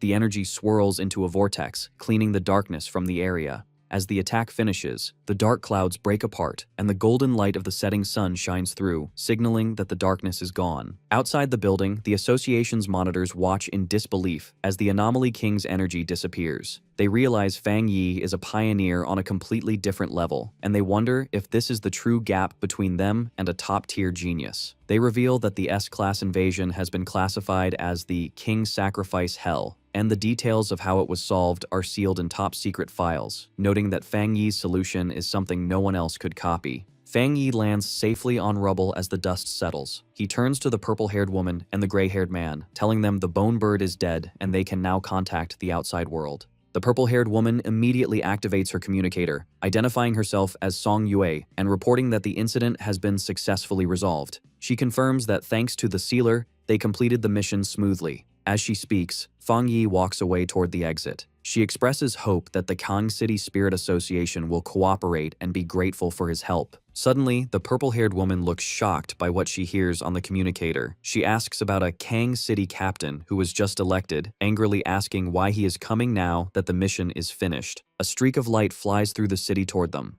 The voice on the communicator explains that the captain learned the Sealer was there. They tried to stop him, but he is too arrogant to listen. The purple-haired woman is furious, arguing that the mission was given to the military zone and they are responsible for the Tai captain. She declares they need to send Fang Yi away immediately, seeing the new captain's arrival as a challenge. As Fang Yi walks down a staircase, the purple-haired woman states that the Sealer is the most important captain recommended by their zone and warns that anyone who challenges him will face the consequences. Fang Yi walks out of the Tianbao building, looking to leave now that the battle is over. He pauses, confused, as he senses something approaching quickly from above. A figure comes down from the sky with great speed, crashing toward him. The attacker lands with a powerful impact, holding an energy weapon. He introduces himself as Yue Fengjiang, the new captain of Kang City, and aggressively asks if Fang Yi is the Sealer from Tai City. Fang Yi stands his ground, staring back coldly. Ye Fengjiang gets in his face, analyzing him. He mistakenly thinks Fang Yi is a wind attribute pioneer, but notes that Fang Yi is hiding his power, guessing he is at least at the spirit creation realm. Yue Fengjiang changes his energy weapon into a claw and attacks. Fang Yi draws his flaming sword and they begin a fast-paced duel. The captain leaps high for a crushing blow, forcing Fang Yi to dodge as he lands heavily on the street. Yue Fengjiang looks down on Fang Yi, thinking he is just a brat. He decides to use this fight to establish his own reputation and his family's dominance. Outwardly, he laughs arrogantly. He thanks Fang Yi for solving the crisis, but then accuses him of overstepping his boundaries, lecturing him about rules and seniority. Fang Yi, not impressed, explains that he only came because the military asked for help, and there was no captain when he arrived. He coldly asks what this new captain wants from him. Yue Fengjiang smirks, claiming he is a man of excellent style and has no bad intentions. However, he reveals his true greedy reason. He wants to borrow Fang Yi's powerful sword. He begins to gather dark energy in his hands. Surrounded by a purple and white aura, Yue Fengjiang threatens Fang Yi, saying that if he doesn't comply, he will never leave Kang City. Fang Yi remains completely calm. He smiles, finding the demand ridiculous, while Yue Fengjiang looks at him with a twisted, excited expression. Fang Yi decides to end the conversation. He summons his full power, unsheathing his sword as flames erupt around him. Yue Fengjiang is shocked by the sudden and huge spike in Fang Yi's power. With his eyes glowing and his aura flaring, Fang Yi mocks the captain's request to borrow his weapon, saying he will borrow the captain's entire family instead, signaling he is about to beat him severely. Fang Yi starts the battle with a powerful fire slash. Yue Fengjiang dodges the attack with incredible speed. Instead of being scared, he smiles and says the fight is getting interesting. Nearby, the purple-haired woman, Song Yue, realizes the fight has cut off their signal again. She urgently tells her team they must leave immediately to tell the military and their bosses, and to get the survivors to safety. Fang Yi, surrounded by flames, gives them a stern warning. He gives them 10 minutes to leave, hinting that if they stay, they might see a captain die. The brown-haired association member tries to warn him, but Song Yue quickly covers his mouth. She shouts that she understands and drags him away to keep them safe. As the group runs away, Song Yue complains angrily that Yue Fengjiang is causing trouble right after he got elected. Her teammates agree that it might be good for the Sealer to teach their arrogant captain a lesson. With the others gone, Fang Yi glares at his opponent and holds out his hand. He unleashes a powerful thunderbolt at Yue Fengjiang. The captain deflects the lightning with his weapon, but the force is huge. Yue Fengjiang shouts a challenge, telling Fang Yi that if he wants to kill him, he should stop holding back and use 100% of his power. Fang Yi responds by landing a heavy attack that sends shockwaves through the area. A massive explosion erupts behind Yue Fengjiang, destroying the nearby buildings. Yue Fengjiang slides backward to regain his balance, thinking the sensation he just felt was terrifying. Sweat runs down his face as he looks at Fang Yi. He realizes Fang Yi's yang power is incredibly strong and explosive. For the first time, the arrogant captain admits to himself that his body feels fear. Fang Yi stands in the raging flames, his figure dark with glowing red eyes. He smirks at Yue Fengjiang's earlier taunt about using full power. He coolly replies that if he were to use 100% of his power, he is afraid Yue Fengjiang wouldn't even last 10 minutes. Yue Fengjiang smiles confidently. He laughs like a maniac, convinced the power is in the sword itself. He believes it is a new secret weapon from the Spirit Association, and that Fang Yi is just lucky to have it. Fang Yi stays silent, staring at him with a cold, unimpressed look.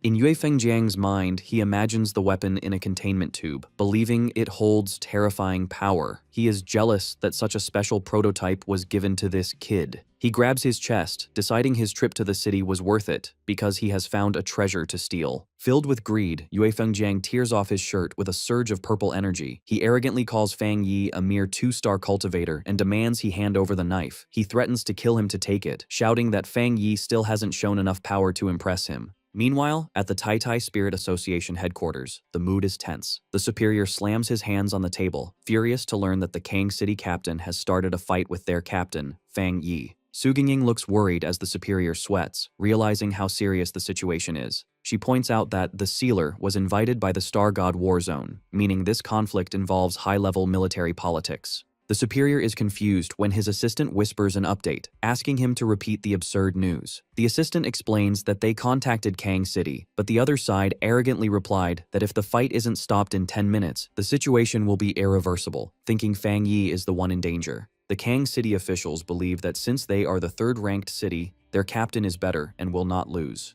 The Tai officials are shocked and insulted that Kang City is looking down on them. The superior slams his fist down again, calling the Kang City officials fools. He realizes they think sealing a top-level monster is easy and have completely underestimated Fang Yi. The assistant adds that the Kang City captain is rumored to have just reached the 3-star rank and is supported by a huge family with endless resources. Looking out the window, the superior scoffs at the mention of the 3-star rank. With a serious look, he explains that the sealer has multiple top-level powers and his true fighting ability is far beyond his visible rank. He grimly concludes that because Kang City didn't experience the King's Sacrifice Hell, they don't understand the true meaning of Fang Yi's title. He predicts that the Kang City captain won't just lose, he might even die. Back at the battle, Fang Yi prepares a devastating punch, his red eye glowing. He lands a brutal punch on Yue Fengjiang's face, sending blood and teeth flying and shattering the arrogant captain's defense. The battle continues in the sky above the city.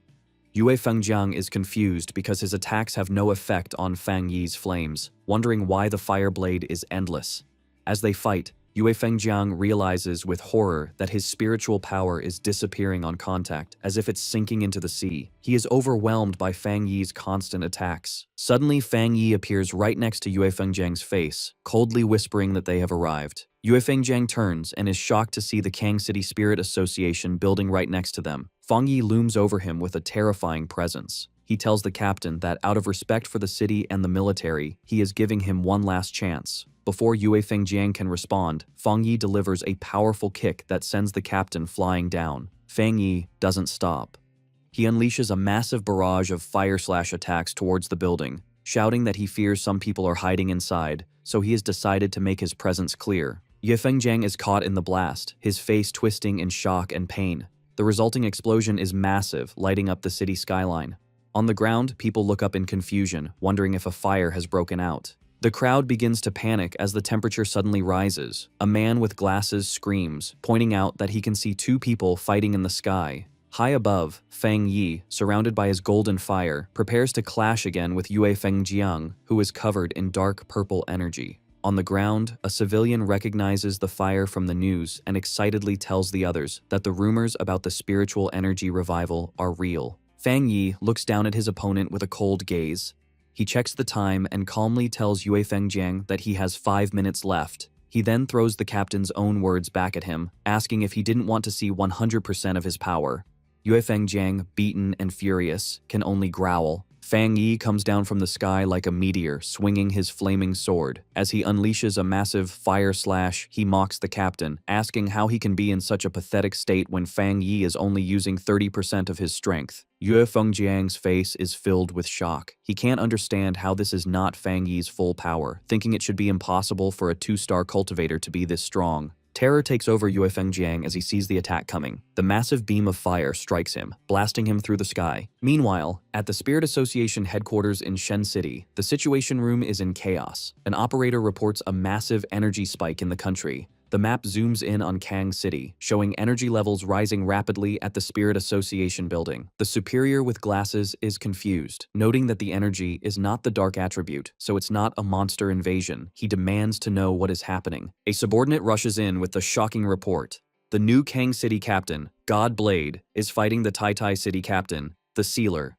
The report explains that God Blade tried to steal the Sealer's weapon after he helped save the city, and when refused, he attacked with the intent to kill. The superior explodes with rage, screaming that Kang City must have a death wish. He orders his staff to warn Kang City immediately and make them stop the fight, threatening to remove every high-level official in the Kang City Spirit Association if they don't. He declares they must send someone over to handle this major incident. Just then, the doors to the conference room open, revealing a silhouette. The blue-haired woman enters, volunteering for the task. She is the Spirit Association headquarters forerunner, Gu Yuru, codenamed Sea Mystic. A young girl looking out the window shouts to her mother that she sees a shooting star, her eyes reflecting the bright light of the fight. Her mother quickly grabs her daughter to protect her, watching in horror as a huge explosion of light reflects off the skyscrapers, and she tells her family to run. Inside their apartment, the family quickly packs their bags. The father decides that Kang City is no longer safe and that they must leave for Shen City right away. As they look out the window one last time at the smoke rising from the city, the mother cries in fear, but the father tries to comfort them, promising they will find a way out as they leave their home.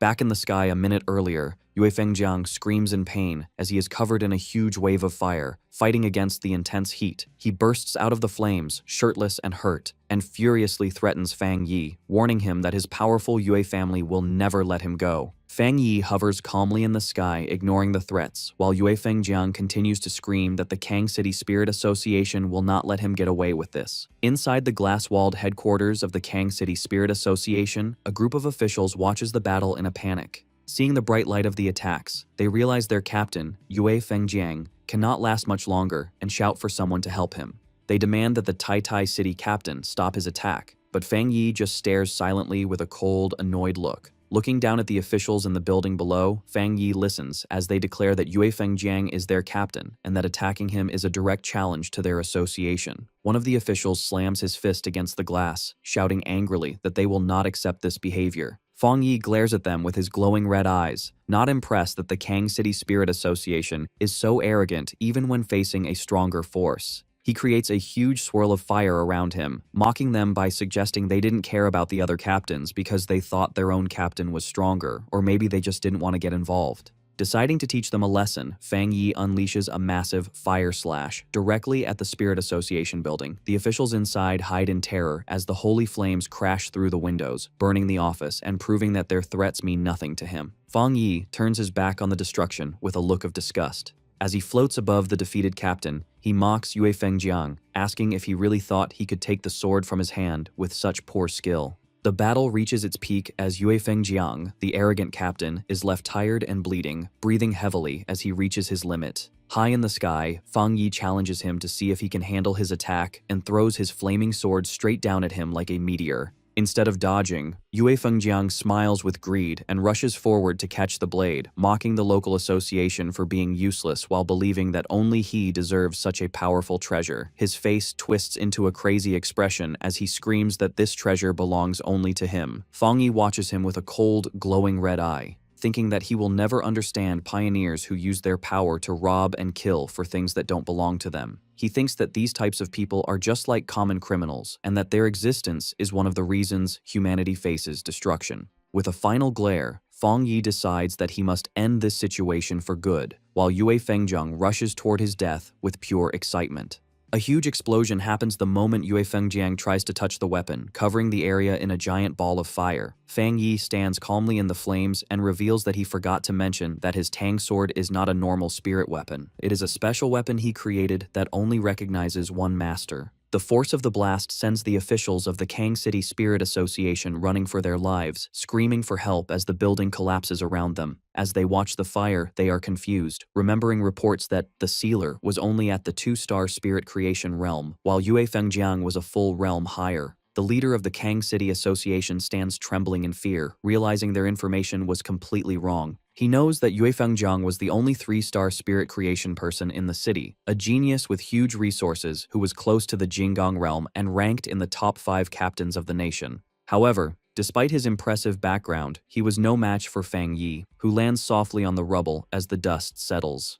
Standing silently with his burning sword, it is clear that Fang Yi has far surpassed the level of a captain, and now has the power to destroy an entire city. Wang Zhong, the leader of the Kang City Spirit Association, trembles in complete terror, asking himself what he should do now. He looks at the destruction and wonders if Fang Yi really plans to make the entire Kang City Spirit Association be buried along with the defeated captain. Overcome with fear, Wang Zhong collapses to the ground among his terrified team. He begs the Tai City captain for mercy, screaming that this whole incident was their fault. Suddenly, the sound of a helicopter approaching breaks the tension. Inside the cockpit, the pilot reports to his boss that there is a pure and extremely strong Yang attribute ahead, but notes that the flames near the Spirit Association seem to be weakening. Gu Yuru, standing at the open door of the helicopter, gathers a massive amount of blue water energy in her hands, wondering if the fire is really dying down. Fearing they have arrived too late, Gu Yuru unleashes her power, sending streams of blue energy raining down from the sky to put out the remaining fires.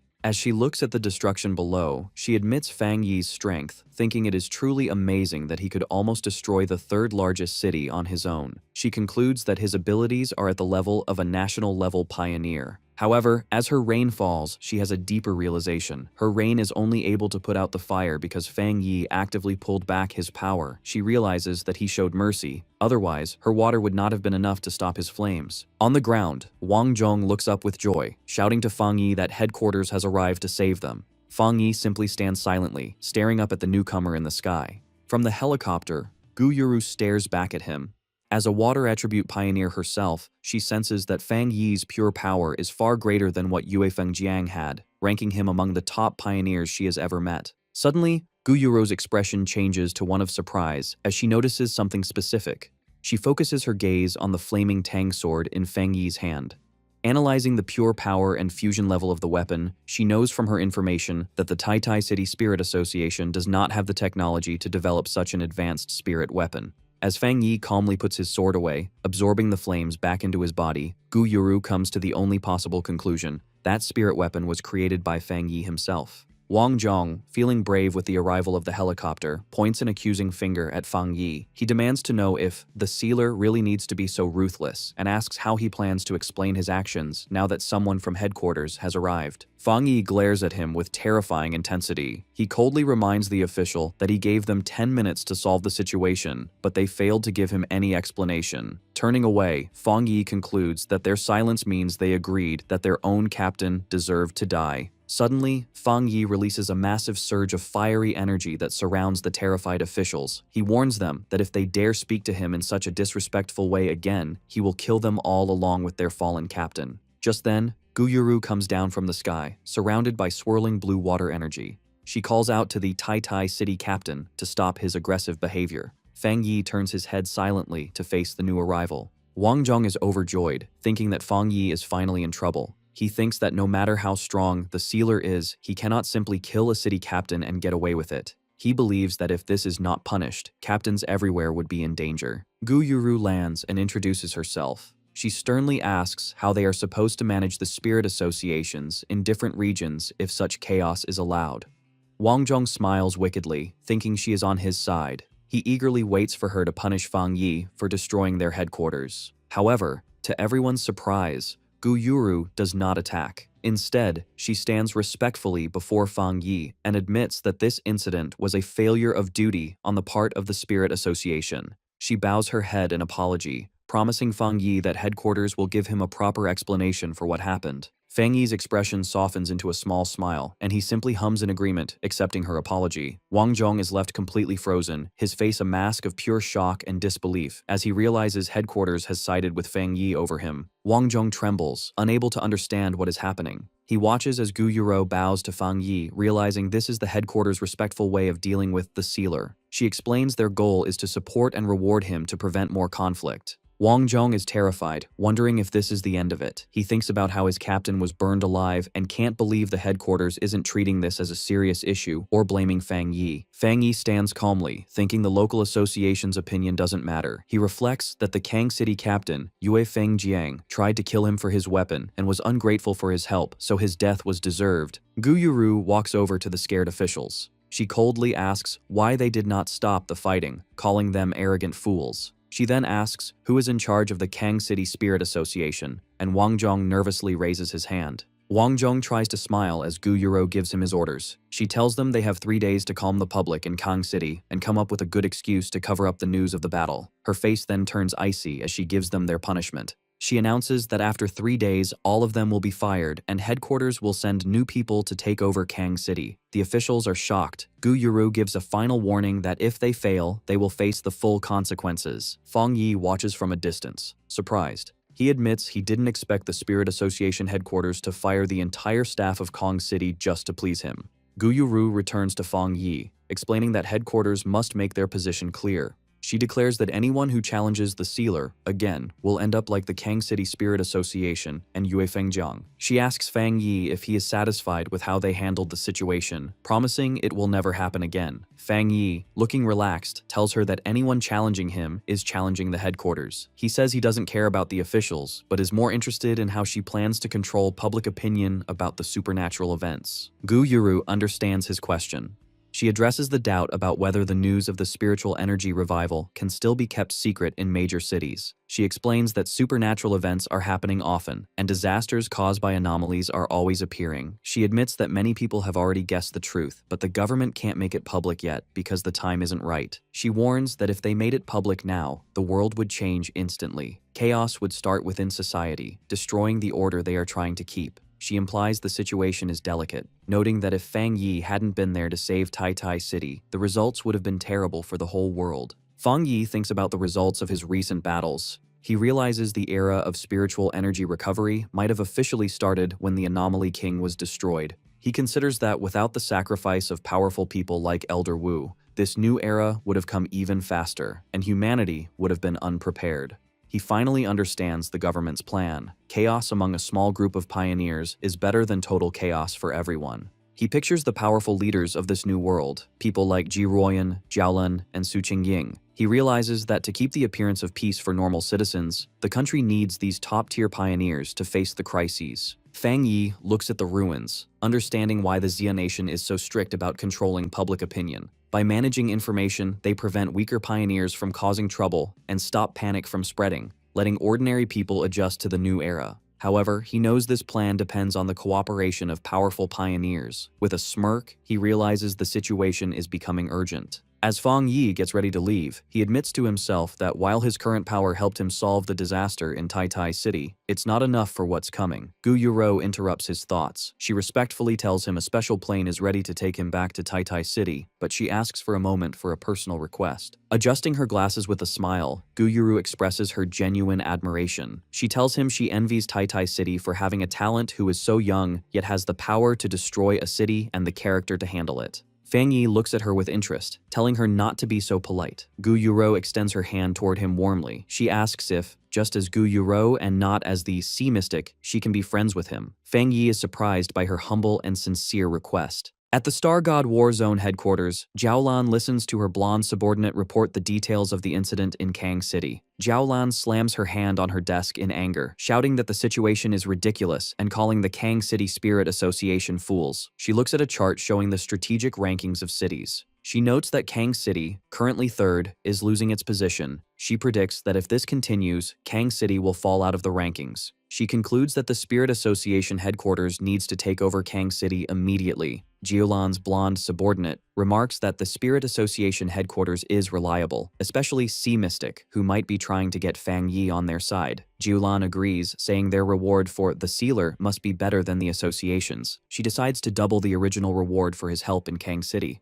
The subordinate expresses his admiration for Fang Yi's strength, saying his balance of ruthlessness and control makes him fit to be a city leader. He then suggests a specific reward that he thinks suits him best. He places a folder labeled Top Secret Restricted Area on the desk. Jiaolan goes silent, understanding the seriousness of this suggestion. She remarks that if she didn't know he admired Fang Yi, she would think he was trying to make things hard for him. The subordinate smiles, arguing that crisis and opportunity go together, and only Fang Yi is worthy of going there to train. He adds that another genius from their war zone is already training there. He explains that in the future, things even scarier than the King's Sacrifice Hell will appear, and they need Fang Yi to get stronger quickly to face the unknown. Jiaolan agrees, pulling out the documents and thinking that maybe their restricted area is too simple for him. Suddenly, a staff member bursts into the room, shouting for Sister Lan. She delivers the shocking news to a stunned Jiaolan and her subordinate. Elder Wu has woken up and wants to speak with her. Several hours later, back in Tai Tai City, the sun shines over Fang Yi's new luxury villa. Fang Yi sits on his couch, checking his phone. He receives a bank notification for 10 million yuan, likely the reward Jiaolan promised. Lin Yi walks in, welcoming her cousin back and saying she saw everything about the events in Kang City on the forums. Fang Yi comforts Lin Yi, telling her not to worry, but she is anxious because the internet is full of rumors that he brutally killed the captain of Kang City, Godblade. Fang Yi tells her the rumors are exaggerated and flicks her forehead, telling her to stop reading forums and focus on her training. Fang Yi stands up and says he is going to train and try to have a breakthrough. Lin Yi watches him, shocked. She asks in disbelief if he is moving too fast, as he just advanced, but he is already trying to reach the 3-star spirit creation realm. Fang Yi just laughs and says it isn't certain yet. Left alone, Lin Yi clasps her hands together with a worried look. She feels her cousin has something heavy on his mind. Upstairs, Fang Yi sits on his bed, surrounded by swirling dark energy. He holds a ball of golden energy containing the purest dark attribute from the Bone Bird, the anomaly king he defeated. He decides to merge this energy into his limitless dark world to make it more powerful. As he activates the energy, the spirit of the Bone Bird appears. A system window asks if he wants to embed the dark attribute. He agrees, and a golden sphere of energy surrounds him as the process begins. The system confirms the fusion is successful and his limitless dark world is upgraded. Now, when enemies are pulled into his dark domain, the Bone Bird and other anomalies inside will attack them. Fang Yi floats in his meditation, his body glowing with power. Inside his mind, he sees the shapes of the countless monsters he has absorbed. He wonders if this means they can actively fight for him. He realizes that, like the Anomaly King, he can now command these anomalies. With this new understanding, Fang Yi unleashes his full power. A massive, multi-armed golden avatar made of fire appears in the sky, towering over the dark energy. Suddenly, a golden system notification appears. It detects he has met the requirements for another advancement and asks if he wants to break through to the 3-star spirit creation realm. The huge energy from Fang Yi's cultivation manifests physically over the city, creating a giant golden image of a fiery god in the sky. The people below look up in amazement. A photographer excitedly points it out, recognizing the figure as the immortal who saved them from the bat monsters, believing their savior has come down again. Inside the villa, the power becomes too much to hold, and a blinding explosion of golden light bursts from Fang Yi's bed, filling the room. Meanwhile, inside Fang Yi's spiritual world, the scene changes to a dark, purple void. The spirits of the powerful monsters he has defeated and absorbed, including the huge bone bird and the giant serpent, rise from the darkness, towering over him. Fang Yi looks at these reborn monsters with a confident look. He thinks that these creatures have become like servants to a king, and their presence makes his limitless dark world stronger. He sits on a throne made of dark energy, looking down as the terrifying army of monster spirits bows to him, accepting him as their ruler. A system window confirms his progress, announcing that the limitless dark world has been upgraded and he has a new ability. The system explains this new skill, called Anomaly Warfare. It says that once Fang Yi pulls enemies into his dark world, he can summon these monsters to attack them. However, it warns that the stronger the enemy, the more spiritual power it will cost to keep the summons. Fang Yi holds a swirling ball of dark energy, which holds the essence of the Bone Bird. He smirks, welcoming the newcomer to his limitless dark world. He praises the bird's spirit for being extremely pure, noting it will be a big boost to his own strength. He tells the spirits to work hard for him, promising to treat them well. As he looks at his new army, he realizes he must increase his spiritual energy to use this new ability to its fullest. In the real world, the energy buildup reaches its peak. A giant beam of golden light shoots up from the city, piercing the clouds and lighting up the sky, signaling his success to everyone. Fang Yi floats in his room, surrounded by a golden aura. The system confirms he has successfully broken through to the 3-star spirit creation realm. He thinks about the change, feeling that all his abilities are now perfectly part of his body, and his power feels clean and purified. His eyes open, glowing with a sharp red light. He notices a major improvement. The uncomfortable feeling he used to get when using the dark attribute is completely gone. Fang Yi steps off his bed, his feet still glowing with leftover golden energy. Standing in his room, he summons flames into his hand with a confident look. He decides he will need to explore the rest of his new powers through real fights. Later at the headquarters of the Star God War Zone, Elder Wu, now fully recovered, stands by a huge window with Jiaolan looking out at the city. They talk about Fang Yi's amazing progress, noting he has advanced in rank again very quickly. Elder Wu asks how much time has passed since Fang Yi got the Shizai flower to save his life, and Jiaolan confirms it has only been half a month. Jiaolan thinks about how in just over 10 days, Fang Yi has done things that would be a lifetime achievement for any other pioneer. The elder admits that Fang Yi did not just save him, but helped the entire future of the Xia nation's pioneers. He humbly admits that even he, a Jinggang realm pioneer, cannot completely control the dark attribute like Fang Yi can. Looking at their reflection, Elder Wu lists Fang Yi's achievements, clearing the anomaly kings of 2 cities, solving disasters, and leveling up twice in a few days. He expresses a strong desire to meet this favored son of heaven. Meanwhile, at the Taitai City Spirit Association, Su Qingying and the staff are alerted to a huge energy wave coming from Fang Yi's new home. Su Qingying realizes with shock that he has advanced again. The energy wave from the sealer, Fang Yi, is even bigger than when the Anomaly King appeared. The association staff immediately starts an emergency plan to make sure Fang Yi's upgrade isn't disturbed. Later, Su Qingying looks at her phone, thinking about the impact Fang Yi has had. She notes that since the disaster, he has gained immense respect, and even regular people feel safe knowing his spiritual power is protecting them. She reads online discussions where she anonymously tells people how strong the sealer is. She makes fun of the pioneers of Kang City for looking down on him and mentions that their captain was completely embarrassed. She feels good that she helped build his reputation to prevent future trouble.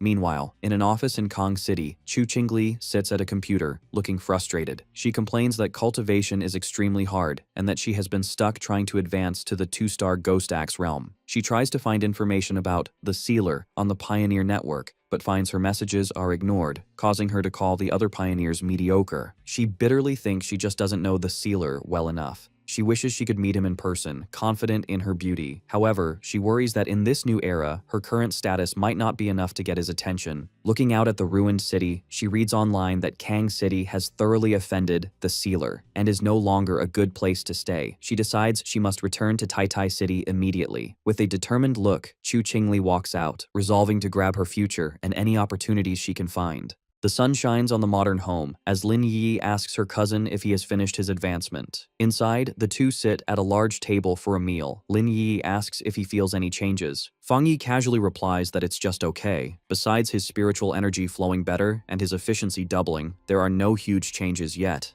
However, in his thoughts, Fang Yi suspects the deeper changes will only show when he advances to the legendary Jingong realm. Lin Yi then shows him a message on her phone. She explains that Sister Jiaolan asked if she wanted to go to the Tianhai Forest, as New World anomalies seem to have appeared there. Fang Yi says he got the invitation too. He guesses the Star God Warzone wants to make up for the trouble in Kang City. Since they were both invited, he decides they should go together, which makes Lin Yi cheer happily. Later, they reach their destination, the Tianhai Forest. It is a forest on the border of the Star God Warzone's territory, with signs forbidding entry. The forest was originally normal, but over 5 years it grew wildly. The spiritual energy there is very high, leading to a high mutation rate in plants and animals. It is both an excellent training ground and a place of unknown terrors, but it remains under military control. Inside the sunny forest, Fang Yi and Lin Yi are greeted by a familiar face. The purple-haired woman from the Kang City mission waves to them, welcoming the captain of Tai Tai City. She asks if he still remembers her and explains she is currently stationed there. She adds that Officer Jiaolan asked her to meet them and explain the current situation.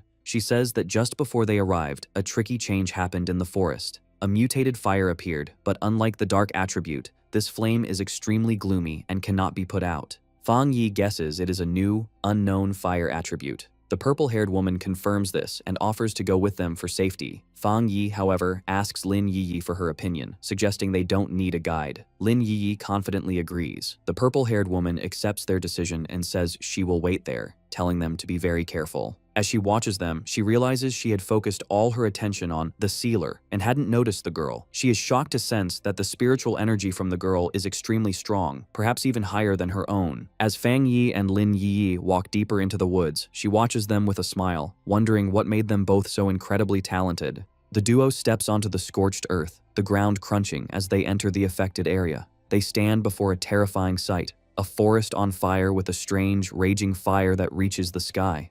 Fang Yi asks if this is the place. Fang Yi extends his hand to sense the energy. He is shocked by the crazy aura of death, noting the gloomy, cold energy is just as strong as the dark tide. He remembers the warning that this fire cannot be put out and only spreads. Suddenly, Fang Yi activates his golden sun breathing technique. A huge surge of golden energy explodes from him, and he urgently tells Lin Yi to step back.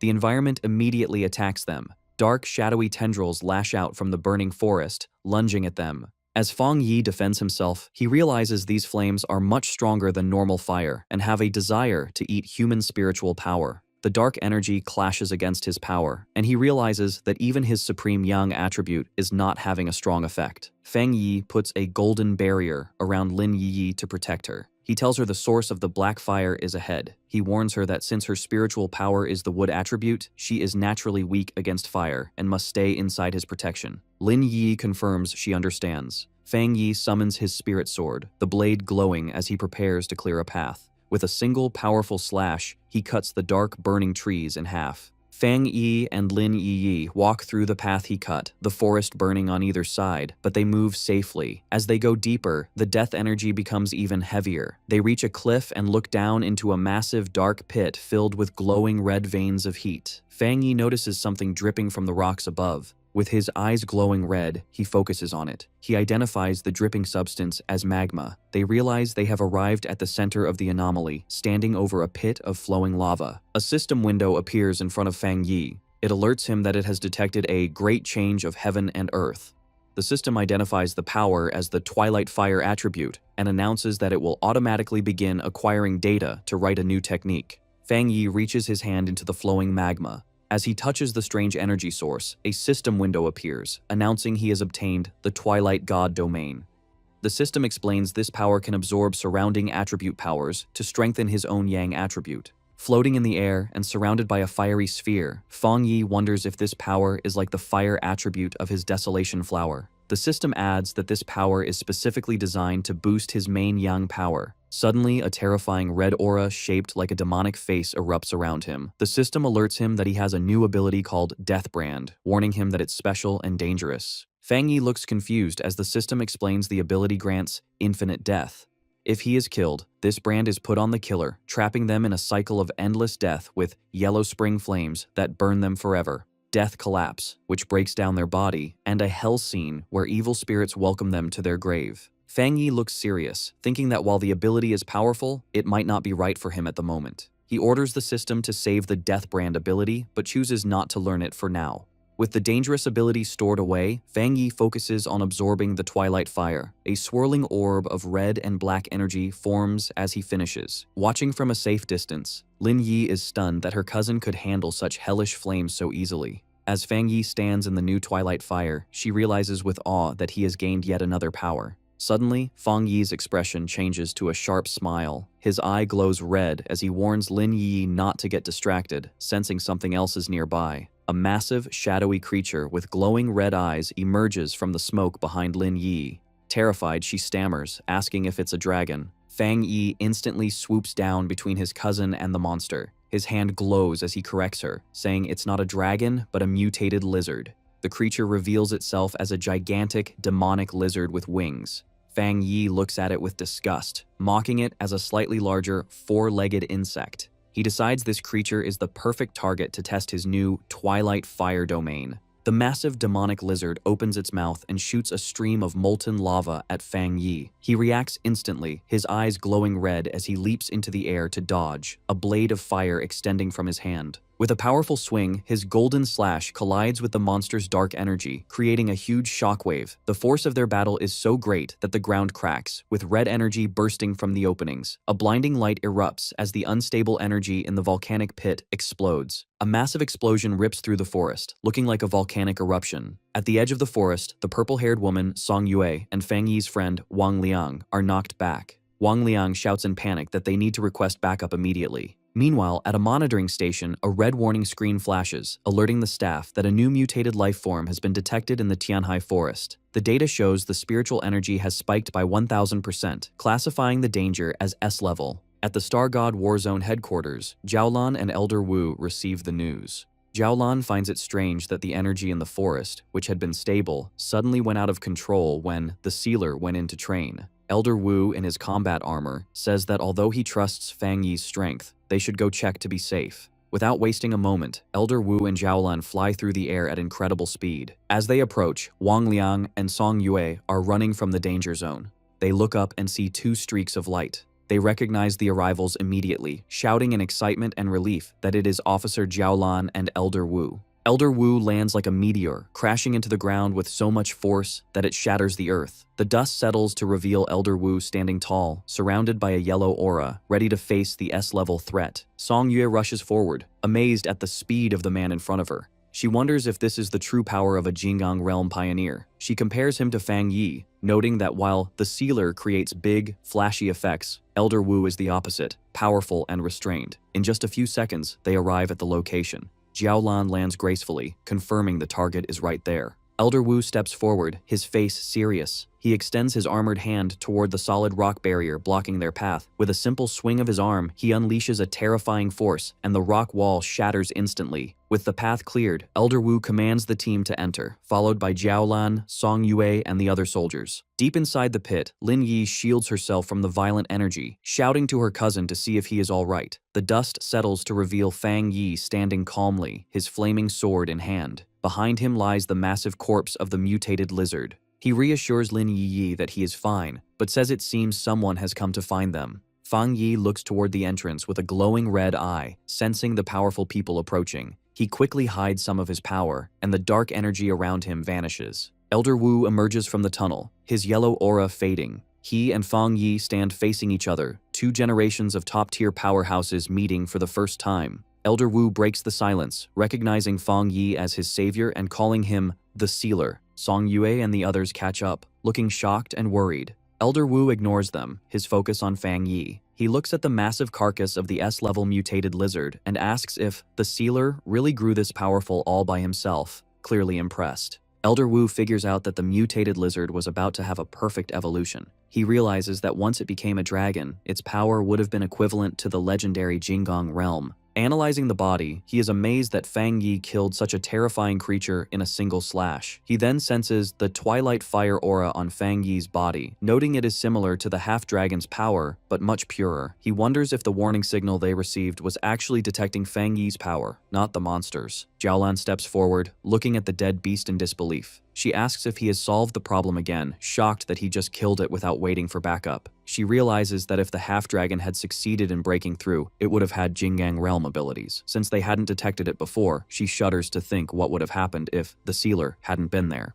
Fang Yi greets Elder Wu with a smile, expressing his happiness that the senior hero has recovered. Elder Wu laughs, replying that with such a powerful successor, he can finally retire. Elder Wu then asks Fang Yi to keep the true nature of this creature a secret from everyone outside of Tianhai Forest, even from the Spirit Association. Fang Yi smiles, understanding immediately. Fang Yi then thinks about the nature of the forest. He realizes that Tianhai Forest isn't just a training ground, but a hotspot for spiritual changes where anything could appear. He guesses that the thing that appeared here might be even more dangerous than the dark anomalies in the extreme dark zone. He understands the burden on the Star God War Zone and agrees with their approach. As he walks away, he analyzes his new Twilight Fire power, realizing it is mainly focused on devouring, a trait that reminds him of the legendary beast Taoti. He wonders if the secret of Tianhai Forest is that a Taoti once existed there. Elder Wu extends his hand toward Fang Yi, thanking him and noting that it seems Fang Yi already understood the need for secrecy. As the group gathers, Elder Wu says they should not hope for the birth of high-level anomalies, and there is no need to put unnecessary pressure on the people. Fang Yi agrees. Suddenly, a strong gust of wind sweeps through the forest. Fang Yi's expression sharpens as he sniffs a distinct aura carried by the wind. The aura washes over the group. Lin Yi closes her eyes and smiles, saying it feels incredibly refreshing.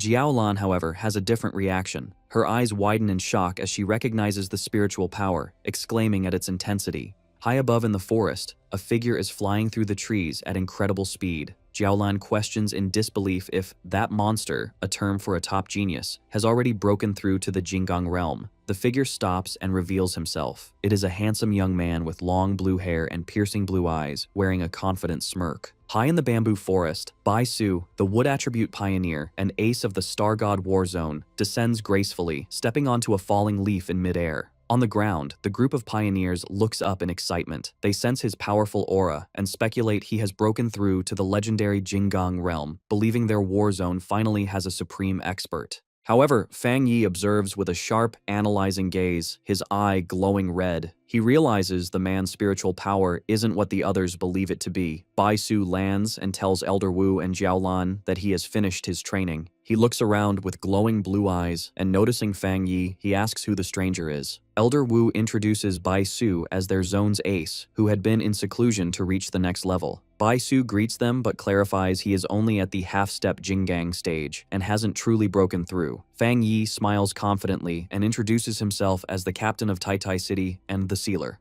As Fang Yi observes the green energy from Bai Su, he notes that unlike others, Bai Su's power feels clear and comfortable. Fang Yi realizes their strength is similar, confirming the Jinggang realm is very hard to fully enter. Bai Su looks skeptical of Fang Yi's title, but Elder Wu corrects him, explaining that Fang Yi saved his life and solved the Tai City disaster, making him a vital partner. He sternly tells Bai Su to be respectful. Bai Su is surprised to hear how much happened while he was away. Elder Wu explains to Fang Yi that Bai Su was a prodigy who awakened early with the nation's best resources, matching Fang Yi's own speed of improvement.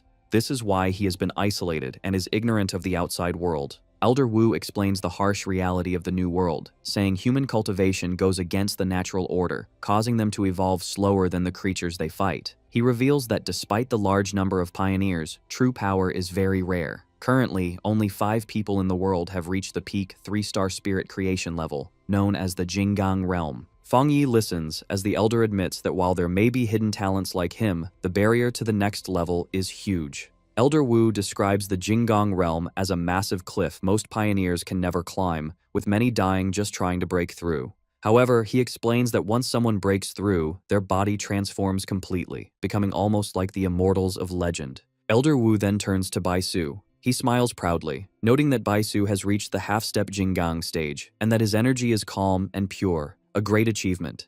Fang Yi remains silent, observing the interaction. Suddenly, Bai Su steps closer to Fang Yi, staring him down. He reveals that while in seclusion, he felt the shockwave from Fang Yi's breakthrough. He explains this energy wave helped him reach his current level, and because of this connection, he is eager to test his skills against Fang Yi. The two powerful pioneers face off, unleashing their auras. Fang Yi is surrounded by a golden fire dragon, while Bai Su creates a green nature dragon. Bai Su comments that despite their differences, he feels they are the same kind of people. Fang Yi accepts the challenge with a confident laugh, his body glowing with golden energy as he agrees to the fight. Seeing a battle is about to happen, Elder Wu steps in as the referee. He orders the others to step back to a safe distance and warns the two fighters to stop before they seriously injure each other. Fang Yi and Bai Su lock eyes, their gazes burning with energy as they prepare to strike. In a split second, their powers collide, creating a massive explosion that tears through the forest.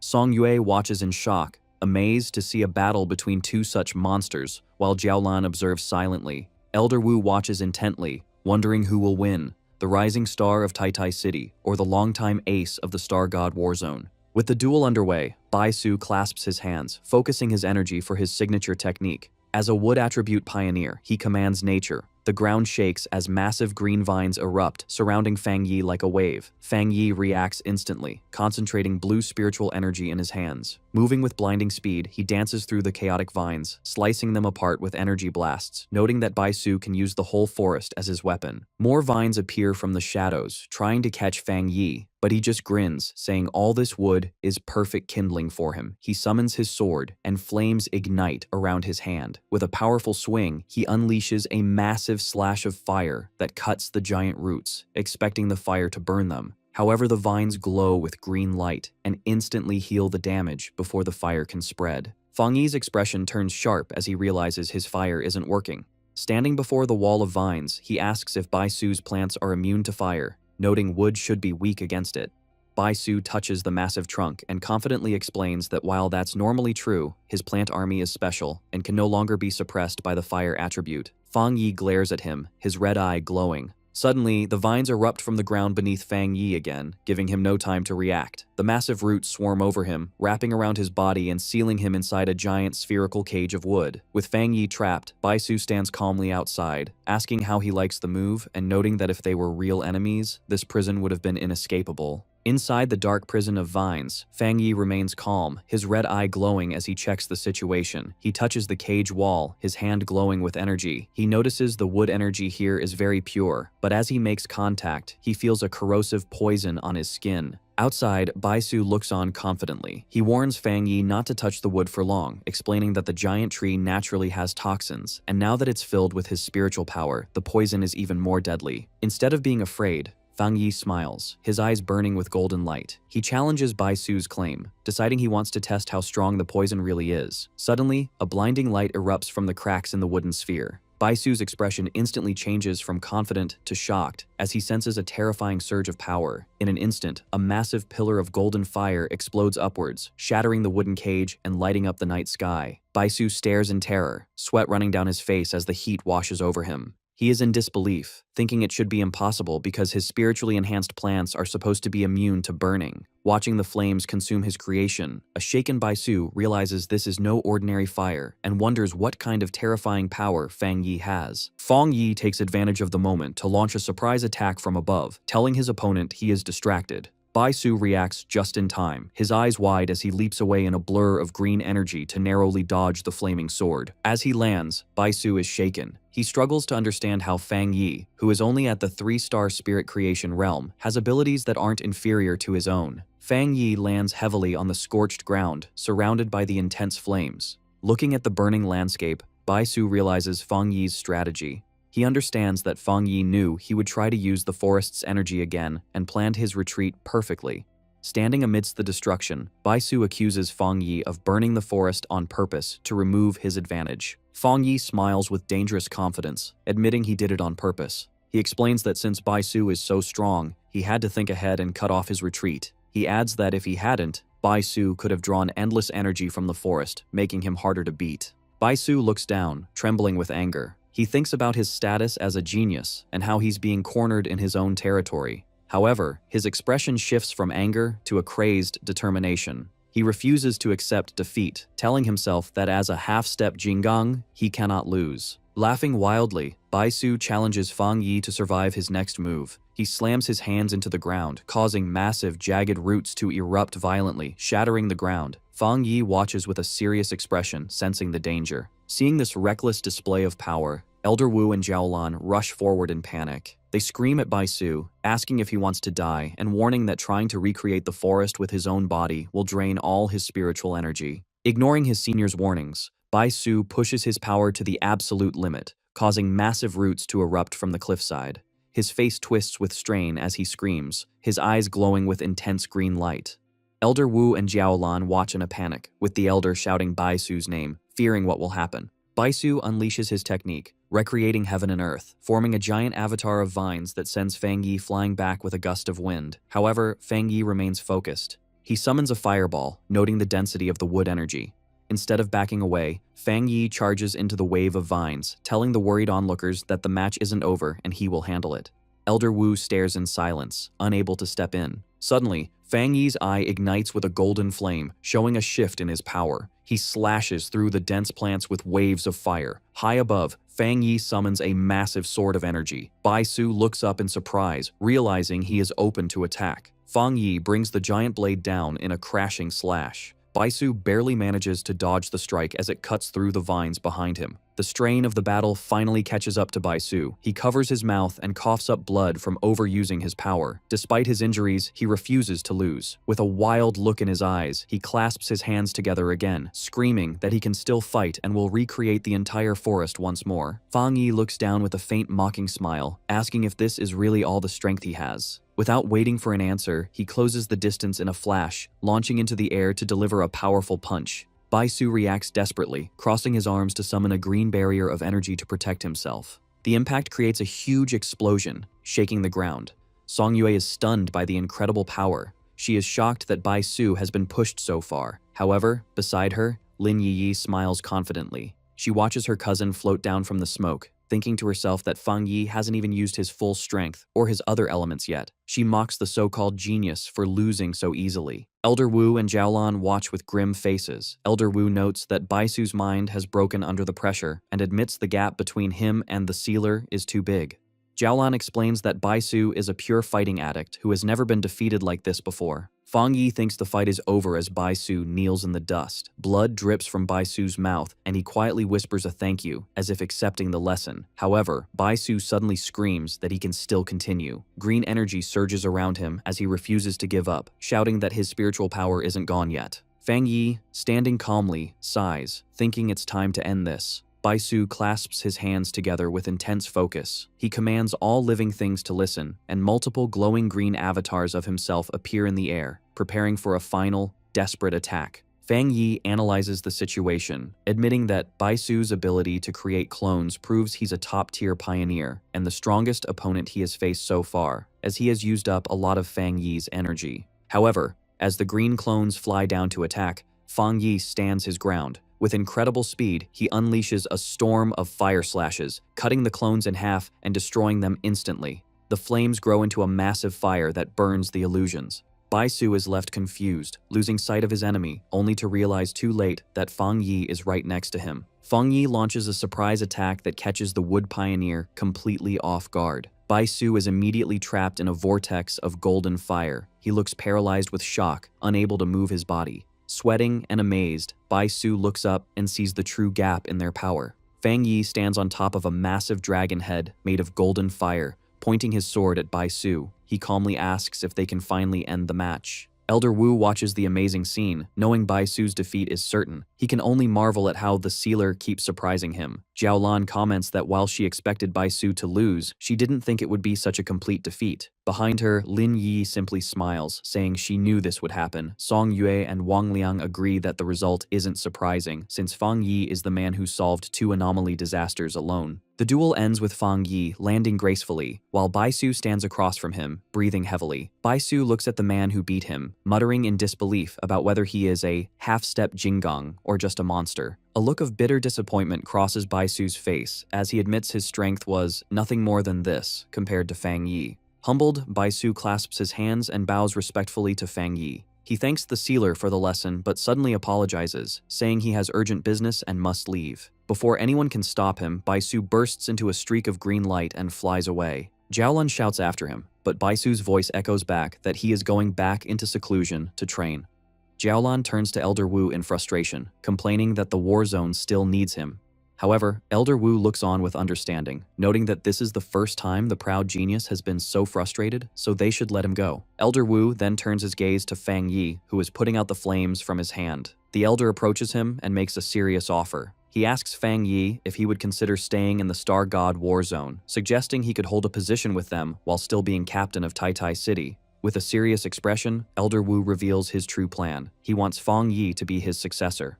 Fang Yi looks stunned by the sudden offer. Elder Wu continues, explaining that the Star God War Zone has the second best resources in the entire Xia nation. He begins to describe the center of power, Shen City, the largest city in the nation. He explains that the people who hold power in Shen City are the absolute top pioneers. He promises that if Fang Yi accepts, he will eventually be introduced to that top circle. However, Fang Yi politely refuses. With his red eyes glowing, he thanks Elder Wu, but explains that he has no such plans. He reveals he isn't even technically part of the Spirit Association and only took the captain title to protect his hometown. He states firmly that he does not want to join any specific group. Hearing this, Song Yue and Wang Liang are shocked, unable to believe someone would turn down such an offer. Elder Wu accepts Fang Yi's refusal calmly. He understands that the most powerful pioneers dislike being tied down by rules. Instead of pushing, Elder Wu suggests a friendship. He tells Fang Yi that even if he doesn't join, he can still make any request, creating a bond of mutual support. Fang Yi announces that he and Jiaolan will stay in the forest to continue their own training. Suddenly, the sky darkens as storm clouds gather. Elder Wu looks up, noting that the forest is rich in elemental energy and a thunderstorm is about to start. He realizes that the intense battle stirred up the natural energy, making the thunder attribute incredibly strong. He recalls that Fang Yi didn't even use his thunder power during the match. Laughing, Elder Wu praises Fang Yi's potential. He immediately orders everyone to leave the forest and give the area to Fang Yi, ensuring no one disturbs his training. As he watches Fang Yi, Elder Wu thinks that as long as Fang Yi remains a pioneer of the Xia Nation, it is the greatest blessing for their country. Fang Yi smiles, realizing Elder Wu understood his intentions. As he leaps into the air, he reflects that the Star God War Zone won't pressure him because of his great strength. He realizes this power gives him ultimate freedom. His eyes glow with blue electricity as he senses the storm. Floating high in the sky, Fang Yi welcomes the lightning. He activates his Divine Thunder technique, surrounding himself in a massive web of electricity to begin his training.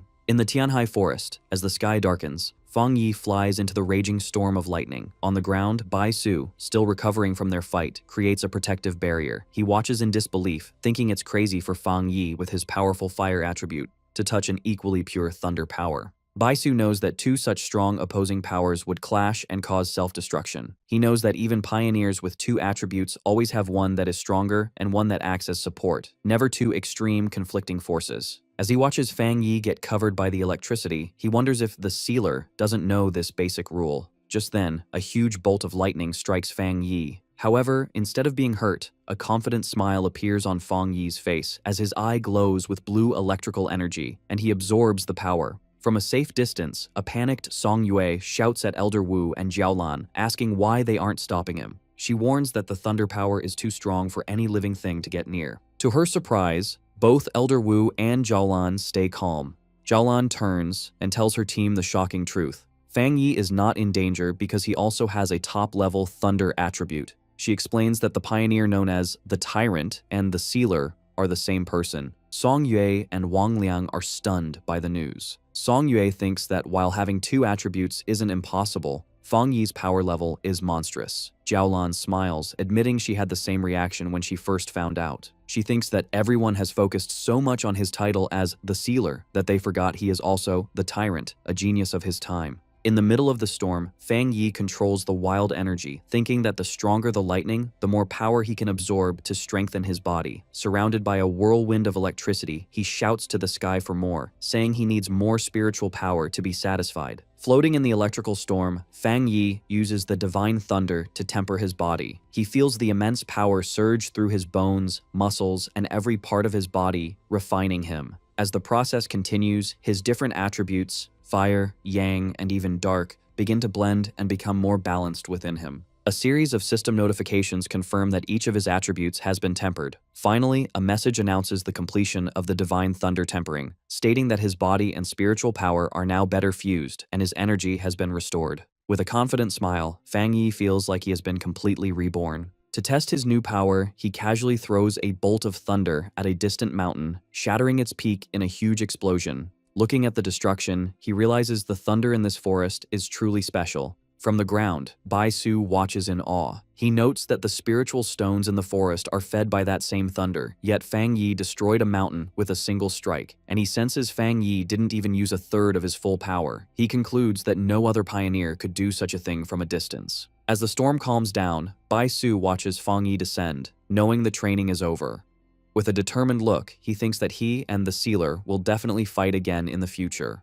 Nearby, Elder Wu smiles, thinking how this young talent keeps surprising him. His desire to have Fang Yi stay with their war zone is stronger than ever. He thinks about Fang Yi's amazing achievements and recognizes that his talent is almost limitless. He believes having such a person as his successor would leave him with no regrets. As the storm ends, Elder Wu laughs while Jiaolan says that the truth is the Star God war zone needs the Sealer's help, not the other way around. Elder Wu then turns to Jiaolan, commenting on how much she has grown, which makes him more confident in their future. A flustered Jiaolan asks if that's really true. Elder Wu's attention then shifts, and seeing Lin Yi meditating peacefully, he gets a new idea. Maybe they can invite her instead. Fang Yi, his training done, lands gently near his cousin, who is still absorbing the rich spiritual energy from the storm. With his red eyes glowing, he tells her this is a rare opportunity, and she should work hard. At that moment, he notices that Elder Wu and Jiaolan are still there. Fang Yi asks them why they are still there. Elder Wu explains that he has a new proposal that requires nothing from Fang Yi. He formally invites Lin Yi to train at their Star God war zone. As he speaks, Lin Yi's green spiritual energy surges around her. Fang Yi considers the offer, thinking it's an amazing opportunity for his cousin, but he wonders what she herself would want. Having heard the conversation, Lin Yi opens her eyes, ending her meditation. Fang Yi turns to Elder Wu and thanks him for the offer.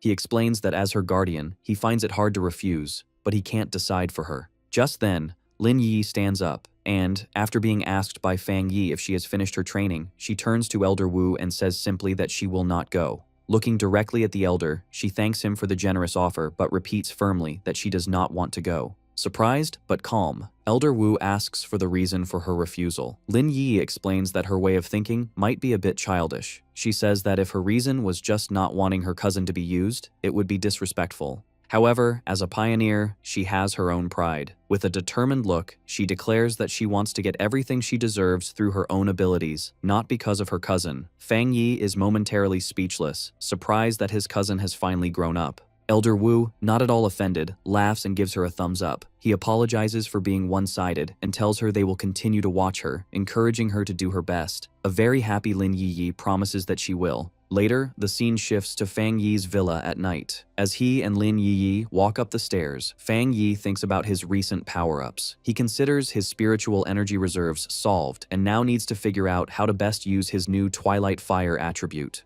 He also thinks about the more difficult Death Brand ability he acquired, seeing it as a problem he must solve. As they reach the upper floor, Lin Yiyi suddenly stops and points, asking her cousin why someone is squatting in front of their door. The person looks up, revealing herself to be Su Qingying. She looks tired as she stretches, telling them they are finally back. Surprised to see her, Fang Yi asks Su Qingying why she is there. Su Qingying explains that a major incident has happened on the border, and the captain of Yue City came to their spirit association in Tai City, urgently asking for help. Fang Yi asks where the captain is now. Su Qingying replies that the captain is seriously injured and being treated at their medical facility. She explains that the captain fought hard to escape from the disaster in Yue City just to deliver a message. With no other options, she specifically asked for help from the sealer. At the Tai Spirit Association Medical Center, Fang Yi and Su Qingying came to meet the injured captain. Inside a hospital hallway, a young woman with short, messy dark hair and bandages on her face and arms turns in surprise as someone calls her name. It is Su Qingying, who has arrived with Fang Yi. The young woman greets Su Qingying happily, then notices Fang Yi and asks who he is. Su Qingying introduces him as the captain of Tai City, the sealer, and then introduces the young woman as Chen Ruo, the captain of Yue City. Chen Ruo immediately greets Fang Yi and, in a desperate moment, grabs his hands, begging for his help. She explains that the anomaly in Yue City is much more dangerous than reported, definitely above A+ rank, and she heard he has experience with such major disasters. Fang Yi remains silent, calmly studying her. Realizing she was too forward, Chen Ruo lets go and apologizes, explaining her desperation. She says the anomaly was only supposed to be B-level, but many pioneers have disappeared. Her entire team was lost, reinforcements vanished, and even her powerful sister was among the missing. Fang Yi listens intently, his expression serious. He thinks it's very suspicious for a B-level anomaly to cause so many disappearances, as even a border city should have capable pioneers. He turns to the upset captain and asks a direct question. Are the pioneers, including her sister, truly missing, or are they dead? Chen Ruo cannot give a clear answer. Su Qingying tells her to calm down and speak slowly, then has her sit down. She explains that she does not know what happened because she cannot contact any of them. Clutching her head in pain, she insists she has a special connection with her sister and can feel that she is still alive. After a moment, she seems to remember something important. She tells Fang Yi she almost forgot the most important thing, a thank you gift for his help. She pulls a small, dark brown box from her bag and offers it to him, pleading that she has no other options. Fang Yi takes the box, sensing its contents are heavily sealed, but he can feel a familiar Yang attribute energy coming from inside. He asks her what it is and why it is sealed. Seeing his interest, Chen Ruo looks hopeful, thinking her plan might work. Chen Ruo explains the gift. It is a spirit crystal that was condensed from a high mountain in Yue City that had a massive eruption of Yang energy. She reveals that it contains immense spiritual power and is a treasure of their city. Opening the box to reveal a glowing yellow crystal, she says they had hoped to use it to cultivate a Yang attribute pioneer, but no one could absorb its power. Some were even burned just by trying. Su Qingying, standing beside Fang Yi, is shocked to see a real spirit crystal. She explains to Fang Yi that they are very rare and valuable because pioneers without a specific attribute can absorb them to awaken a power, making them highly sought after. With a confident smile, Fang Yi closes his fist around the crystal, absorbing its golden light. He tells Chen Ruo it's a deal and asks if they should leave now. A startled but relieved Chen Ruo stammers that there is no problem. Later, the group drives along a mountain road toward Yue City. Inside the car, Fang Yi asks Chen Ruo to describe the anomaly. She explains that it all began when tombstones started appearing in the mountains. Villagers who saw them reported hearing noises from within. However, when pioneers investigated, the tombstones showed no unusual signs. They sealed off the area, but that same night, skeletal arms erupted from one of the tombstones and dragged a villager inside. As Chen Ruo finishes, the car stops in the pouring rain. They arrive at a village now surrounded by a vast field of gray tombstones. Chen Ruo tells Fang Yi this is the place and asks for his opinion. Fang Yi looks at the eerie scene but finds it strange, noting that he can't sense any abnormal aura. As they walk through the field of tombstones, which now glow with a faint purple energy, Chen Ruo explains that more tombstones have appeared randomly all over Yue City. At unpredictable times, skeletal arms reach out and drag people into the graves. She looks around in shock, realizing the number of tombstones has increased dramatically in less than a day. She then tells Fang Yi and Su Qingying to follow her to the rest of her people. As they walk, Fang Yi thinks about how strange the situation is. The concentration of the anomaly's energy is incredibly low. He wonders if its purpose is to make people lower their guard or if there is another reason. He concludes that capturing people seems less like a random attack and more like a ritual. Placing his hand on a tombstone, Fang Yi has a realization. He explains that anomalies can also perform sacrifices to bring about the revival of a much larger, more powerful anomaly. He recalls how bat-like anomalies in Tai Tai slaughtered residents to bring forth their anomaly king. Hearing this, Chenro stops, a look of horror on her face as she asks if this disaster is also a sacrifice. Chenro explains with panic that the local mountain residents are very traditional and have refused to evacuate. They are even planning to hold their own ceremony the next day. Suddenly, she shouts that it's happening again. A skeletal purple hand erupts from the ground in front of Fang Yi. He dodges it with ease, noting the creature's strength is weak, only at the B level as reported. He summons his flaming sword and slices the arm in half. However, another skeletal hand immediately bursts from the ground and grabs his glowing blade. Fang Yi watches with a sharp, observant gaze. The skeletal hand belongs to a much larger, monstrous skeleton with multiple limbs that erupts from the ground. All around them, more skeletal creatures burst from the earth, surrounding Su Qingying and Chenruo. Chenruo shouts in shock, questioning why these creatures are not afraid of Fang Yi's powerful Yang attribute. In moments, a massive horde of glowing purple skeletons swarms the area. Instead of being concerned, a slight smile appears on Fang Yi's face. He thinks his theory seems to be correct, but needs to verify it, remarking that the mission has suddenly become interesting. Amidst the chaos, Chenruo plays her flute, surrounded by skeletons as she emits blasts of green energy, slicing them apart. Chenruo notes that while the skeletons are not high level, they are relentless because they have no sense of pain. She realizes with despair that their numbers are far greater now and seem impossible to wipe out. Her hope begins to fade as she wonders if even the Sealer is powerless. Seeing her struggle, Su Qingying kicks away several skeletons and tells her not to get discouraged. Suddenly, Su Qingying finds herself surrounded by a massive wave of hellish red flames that burn the skeletons around her. She looks on in shock, wondering what this new power is. From the center of the battlefield, Fang Yi unleashes his Twilight Fire domain, rising into the air above a massive red sphere of energy. The ground below is covered in a sea of fire that instantly destroys the skeletal horde. As he activates his new power, a system notification appears, stating it has detected a special death attribute. The system then explains that his domain is continuously absorbing this unique attribute, converting its energy to strengthen his own Yang attribute. A moment later, a final notification confirms the enhancement is complete. Su Qingying and Chenruo watch as a huge fire explosion wipes out the last of the skeletons. Chenruo is impressed, saying Fang Yi's, the Sealer's, reputation is well-deserved. Relieved, she feels Yue City has a chance to be saved, apologizes for her earlier behavior, and offers to take them to meet her team. Chenruo leads them to a camp that serves as the base for the Yue City Spiritual Association. A group of pioneers greets her, calling her captain. Chenruo introduces Fang Yi and Su Qingying, explaining she brought reinforcements, the famous Sealer and the captain of the Tai Tai Association. Her three teammates, Chen Feng, Chen Xing, and Chen Shi, look at Fang Yi in disbelief, doubting a young man like him could be the legendary pioneer who solved a disaster on his own. One of them comments that his age doesn't matter, as the situation in Yue City is completely different. The tension rises when Chen Feng scolds Chenruo for returning and bringing outsiders to die with them. He shouts that almost no one is left and the city is about to be devoured, revealing they were all deceived and lured here to be a sacrifice. As Chenruo tries to explain that her team has suffered, Fang Yi calmly observes them. With a serious look, he states that he accepted a request and will do his part. With complete confidence, he declares he will solve the problem here. Meanwhile, Chen Shi explains to a upset Chen Feng that because their city is far away and their customs are more traditional, their people pray to the gods when they face problems they can't solve. From a clifftop,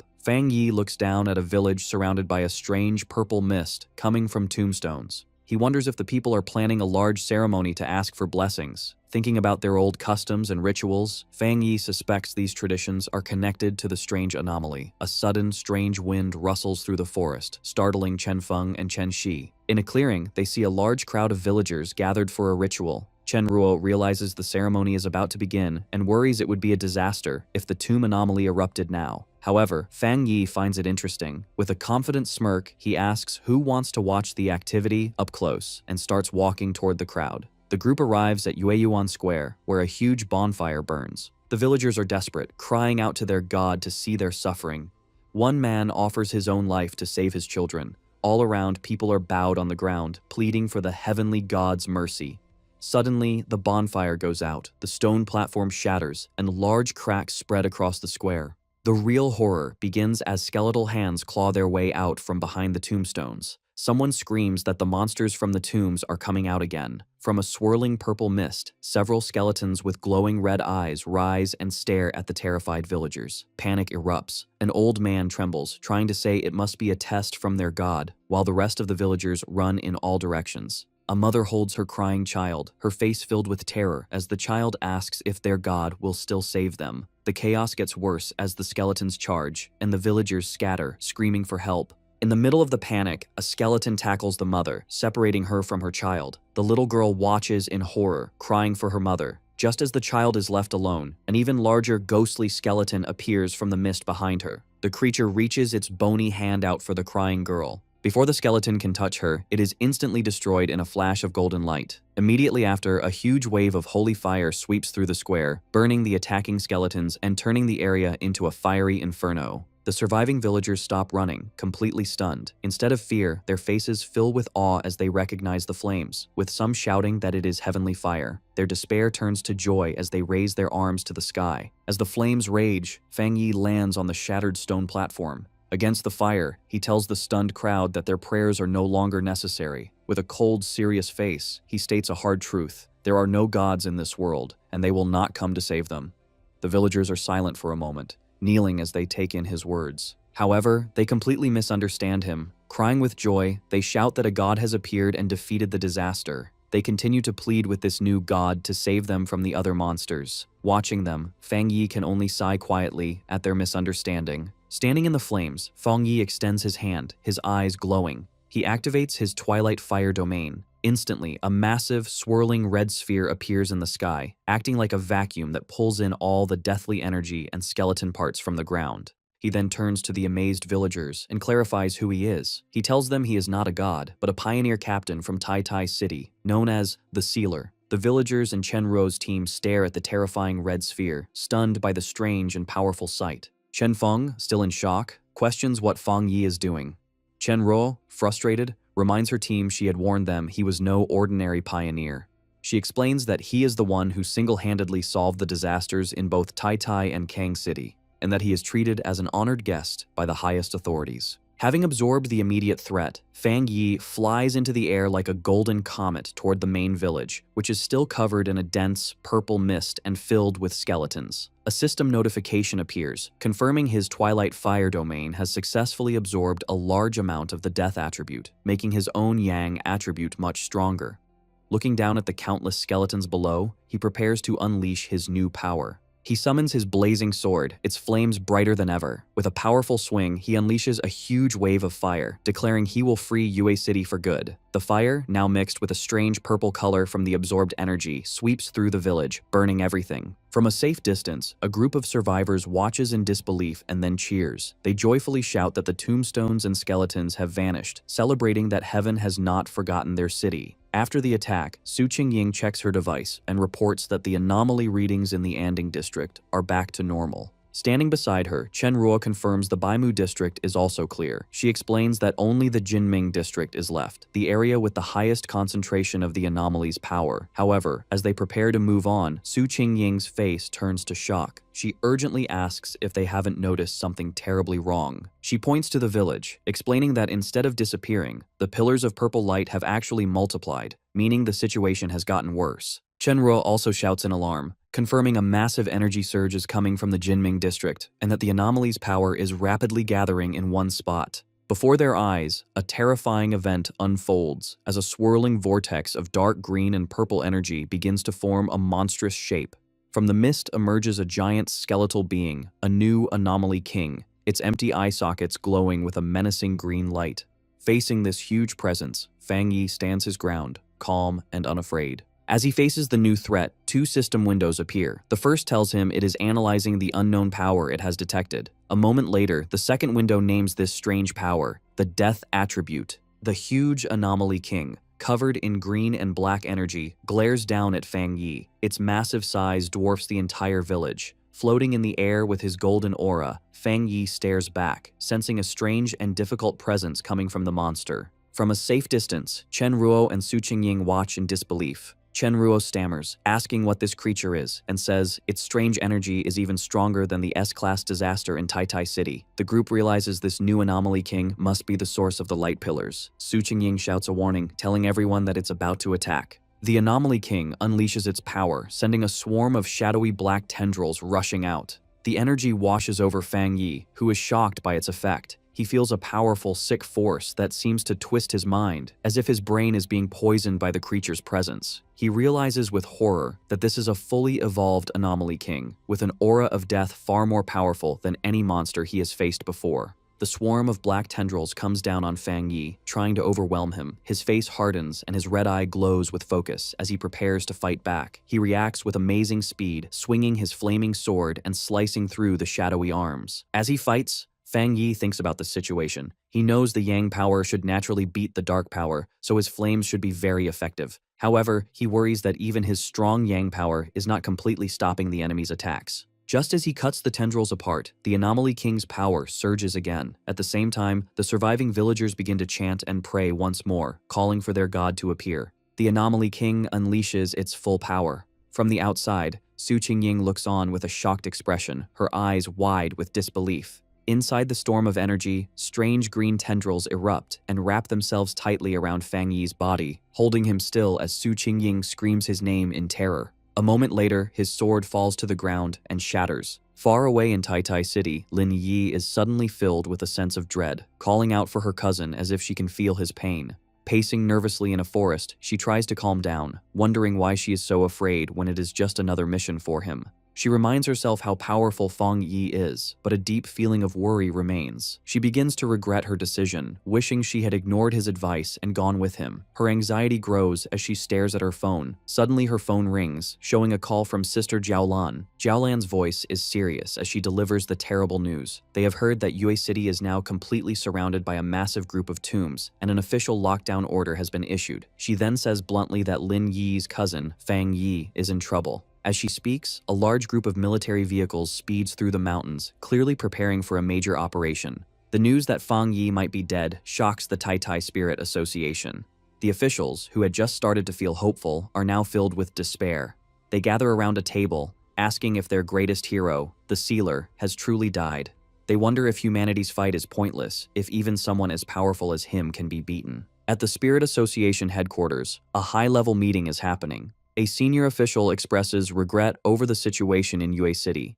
He says that the appearance of an Anomaly King from a B-level threat confirms a key theory. These kings must be killed before they can fully evolve. However, Gu Yuro interrupts him, standing up and asking if this is really the time for theories. She declares she will go to Yue City herself. Another official tries to stop her, reminding her of her importance to Shen City and telling her the military is already handling it. Gu Yuro looks away, thinking grimly about the high cost of their strategy. First, they nearly lost Elder Wu, and now they seem willing to sacrifice Fang Yi. Her frustration boils over, and her body begins to glow with blue energy. She angrily confronts the official, accusing them of being willing to abandon a city just because the fight seems too hard. The man, shocked by her outburst, demands to know what she means. He shouts back that the Sealer went to Yue City on his own. In this dangerous new era, he says, a single mistake leads to death, and it's no surprise that even a hero like Fang Yi could die. Gu Yuro's anger explodes. Her blue aura flares as she questions the official's attitude, asking what the point of fighting is if they are all just going to wait to die. She reminds him of the disaster in Shen City and why Elder Wu risked his life if their plan was to just abandon cities they couldn't easily win. She brushes past several officials who try to reason with her. With a look of complete disgust, she calls them all a bunch of fools. She thinks to herself that she has seen the Sealer's true power and refuses to believe he could be defeated so easily. On the outskirts of Yue City, a huge military convoy has set up a blockade. Inside a command vehicle, Elder Wu watches the situation on a monitor. He explains that this new Anomaly King has a variation of the Dark Attribute, a power they are now calling the Death Attribute. Sitting with Jiaolan and Lin Yi, Elder Wu guesses that the sealer's defeat is because he has run into some kind of inescapable rule set by the monster. Elder Wu and Jiaolan get out of their vehicle and are met by soldiers. A soldier reports that their military vehicles cannot break through. Jiaolan asks the soldier to explain. The soldier says that even with all their forces, their attempts to break through have been useless. He explains that Yue City is now covered by a huge number of tombstones. Whenever they send in soldiers, an equal number of tombstones rise up to attack them. He finishes with the grim news that all their frontline soldiers have already been dragged into the graves. The soldier adds that the Anomaly King's power is still slowly expanding out from the city. Lin Yi trembles in fear. The soldier grimly says that the chance of fixing the situation in Yue City is 0 and asks Elder Wu if they should order a retreat. He explains that the Anomaly King seems immune to all powers and has captured all the pioneers at the front, including the Sealer. Hearing this, Lin Yi screams, refusing to believe it. She turns to Elder Wu and Jiaolan, thanking them for their hard work, but declares that she will return to Yue City alone, not wanting to drag anyone else into a suicide mission. Deep inside the anomaly in Yue City, the land has changed into a terrifying, silent graveyard lit by an eerie green light. The ground moves, and massive tombstones erupt from the earth. The names carved on these new stones are Su Qingying and Chen Ruo. Above the graveyard, the Anomaly King weaves the death energy into thick threads. The energy comes together to form a stone coffin standing upright. Inside, Fang Yi is trapped, his body limp. Ghostly green centipedes crawl over him, wrapping around him to hold him forever. He appears completely lifeless, sealed in the tomb made by the monster. His eyes are hollow and dark, making it seem like the Sealer has truly died. But, in the darkness of this death, a system notification suddenly lights up. The Death Brand ability that Fang Yi had gotten before has been successfully activated. The system confirms that he has now obtained the power of infinite death. Soon the system announces that the Death Brand trial has ended. Fang Yi is exhausted, but awake. He lets out a breath, thinking that the Death Brand trial was a very intense experience. He looks up at the huge, scary green skull of the Anomaly King above him, noticing that the King of Death now looks much friendlier to him. However, as his eyes glow with power, he admits to himself that he never wants to go through that rebirth trial again. Just before being sealed in the coffin, he realized the Anomaly King had targeted him with an inevitable death ability that he couldn't dodge. Facing certain death, he took a desperate chance. He decided to manually implant the dangerous Death Brand skill, the one he got from the magma but was hesitant to learn earlier, into his own body. The system confirmed the implantation and began learning the abilities. A huge surge of red, painful energy erupted from Fang Yi's body as the skill became part of him. While the system prepared to activate it, the energy squeezed tightly. Fang Yi stood helplessly before the Anomaly King as the monster got ready to kill him. The system told Fang Yi that the king's inevitable death rule was starting. At that moment, Fang Yi truly died. His eyes rolled back and his body went limp. The system confirmed his death, saying step 1 of the ability was complete. However, because Fang Yi was killed by the monster while holding the brand, the system immediately detected the killer. It announced that the Death Brand had been driven into the body of the King of Death, completing step 2. As Fang Yi's lifeless body fell, wrapped in the monster's dark and deadly energy, the system initiated its final phase. It triggered the death trial while Fang Yi was already dead, explaining how he was able to return to life and why he appeared so exhausted. Standing in the coffin's green aura, Fang Yi has successfully gone through the process. The system explains that the death trial he just experienced was a triple trial designed to test the holder. Fang Yi had to survive 3 terrifying tests to get the Death Brand's 3 abilities. First, the fire attribute's Mystery Yellow Spring, where he was constantly burned by hellish fire. Second, the poison attribute's Death Collapse, where his body was cursed to break apart endlessly. And finally, the earth attribute's Hell Evil Scene, where the gates of hell opened to drag him into a burial of evil spirits. Fang Yi thinks to himself, remembering that the pain was so intense it was hard to tell what was real, feeling like an endless cycle of death. However, having passed this hard test with great effort, he has now mastered the skill. His eyes open, glowing with a sharp red light, as he decides that now is the time for the real battle. He looks up with a sharp expression, realizing that he is now resisting the Anomaly King's inevitable death rule. Blue electrical energy begins to surge in his hand, creating a disturbance that the Anomaly King feels. The huge skeleton looks down, confused by the sudden power rising from the coffin.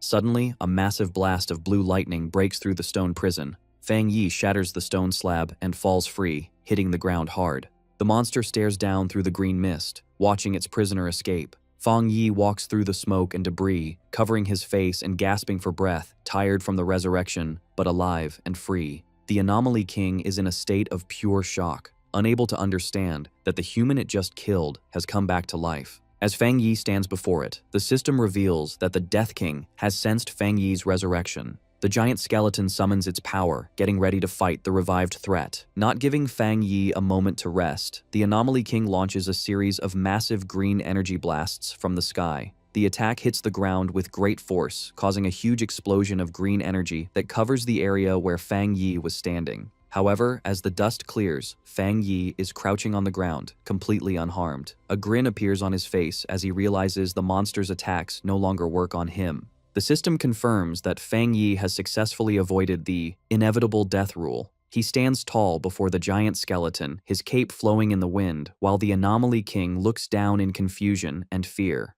Fang Yi looks up with a terrifying expression. One eye glows red and blood drips from his lip, but he smiles with total confidence. The Anomaly King suddenly feels a sense of extreme danger, its empty eyes widening as it realizes the hunter has become the hunted. The scene shifts to the mountains outside the barrier in Yue City, now covered in glowing green tombstones that radiate a thick aura of death. Elder Wu, Lin Yiyi, and Jiaolan stand on a cliff overlooking the disaster zone. Sensing the overwhelming death energy below, Lin Yi calls out for her cousin. Jiaolan decides they can't just wait. Telling the others not to worry, she summons purple flames in her hands and gets ready to attack the tombstones to break the barrier and save Fang Yi. However, before she can attack, a massive blast of blue water cuts through the air, stopping her. A woman comes down from the sky, surrounded by swirling water energy. It is Gu Yuru who announces that she has also come to help. Jiaolan looks up in surprise, recognizing the newcomer as the Sea Mystic from headquarters. Gu Yuru shouts that she will fight with them. Combining her powers with Jiaolan, they unleash a huge dual attack of blue water and purple fire energy against the barrier of tombstones. The attack causes a chain of massive explosions that lights up the dark area.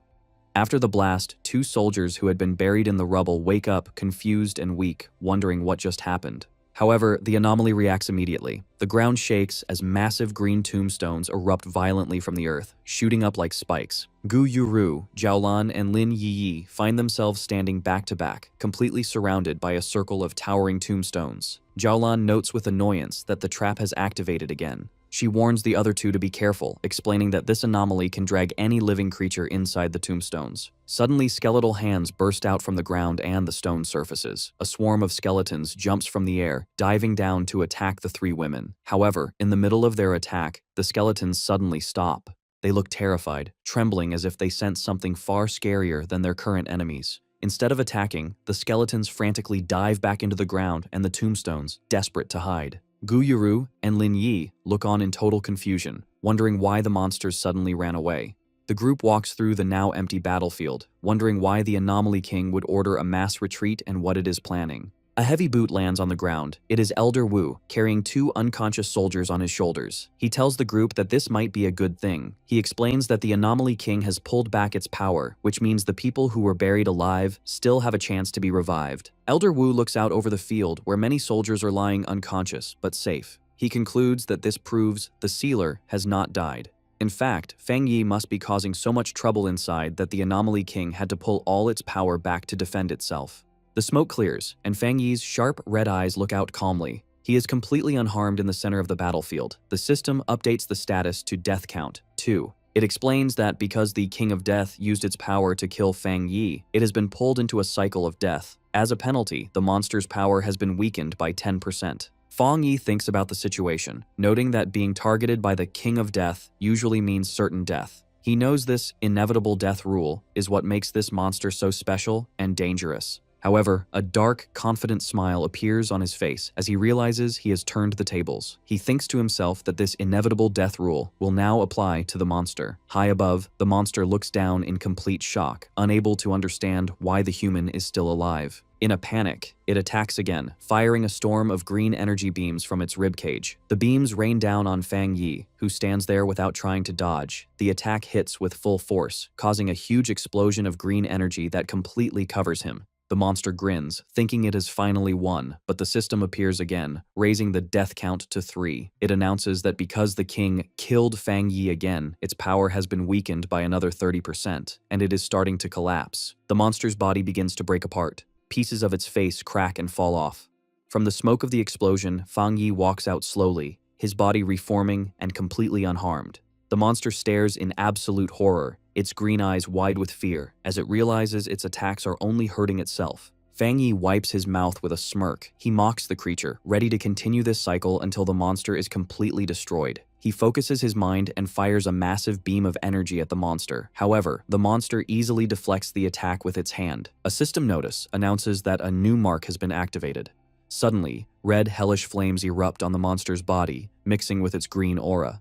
The monster looks at its arm in confusion. Seizing the opportunity, Fang Yi leaps into the air and draws his sword, which is blazing with intense fire. As he attacks, the system confirms that the monster has received a hellfire burning debuff, causing it constant damage. The monster glares down at him with glowing green eyes, angry at being pushed back. Fang Yi swings his blade with full force, using his heavenly fire slash. The monster blocks the strike with its huge hand, resulting in a violent clash. The impact is huge for the monster. The system updates to show the death count is now 4, and the monster's power has been weakened by a massive 45%. As the energy from the battle swirls, a new system window appears, starting the next stage, the death collapse mark. The effect is immediate and painful. Fang Yi's body begins to crack and break like glass, showing that the cycle of death is starting again. The monster, refusing to give up, grabs Fang Yi and squeezes him tight. It brings him close to its face, trying to scare the human who won't die. However, instead of fear, Fang Yi looks back with a calm, mocking smile. Despite the cuts on his face, he asks the monster to look at its own condition. The monster pauses, confused by his confidence. Suddenly, intense flames erupt around Fang Yi, but he just smirks, unharmed. The flames spread to the monster's hand, and it watches in shock as its own bones turn to ash. The system confirms that the death count has reached 5, and the monster is now weakened by 60%.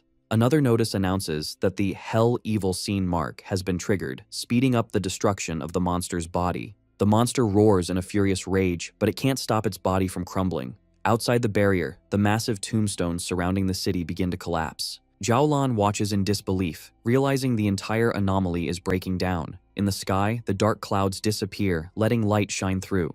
Lin Yi looks up with a bright smile, relieved that her cousin is alive. Elder Wu powers up his armor and orders the team to enter the city to rescue survivors and evacuate the injured. With their mission clear, Elder Wu, Zhaolan, Gu Yuro, and Lin Yi fly into the city. In the ruins of the anomaly, a hand desperately reaches out from the ground. Su Qingying pulls herself out, gasping for air, looking exhausted and terrified. Kneeling, she tries to understand what happened. She remembers her life force being drained away and feeling trapped in a green, hellish void inside the massive skeleton. However, she realizes the nightmare suddenly ended, allowing her to return. She immediately spots a tombstone nearby and realizes she must save the others. She frantically digs at the grave marked with Chen Ruo's name, shouting for her. Su Jingying uncovers the dirt to find Chen Ruo unconscious but safe. She is relieved to see that Chen Ruo is actually there, unlike Chen Ruo's sister, whose body vanished in the past. Suddenly, Su Qingying looks up, sensing a massive change in the air. She watches in awe as the swirling green vortex in the sky begins to crack. The massive skull of the monster crashes to the ground.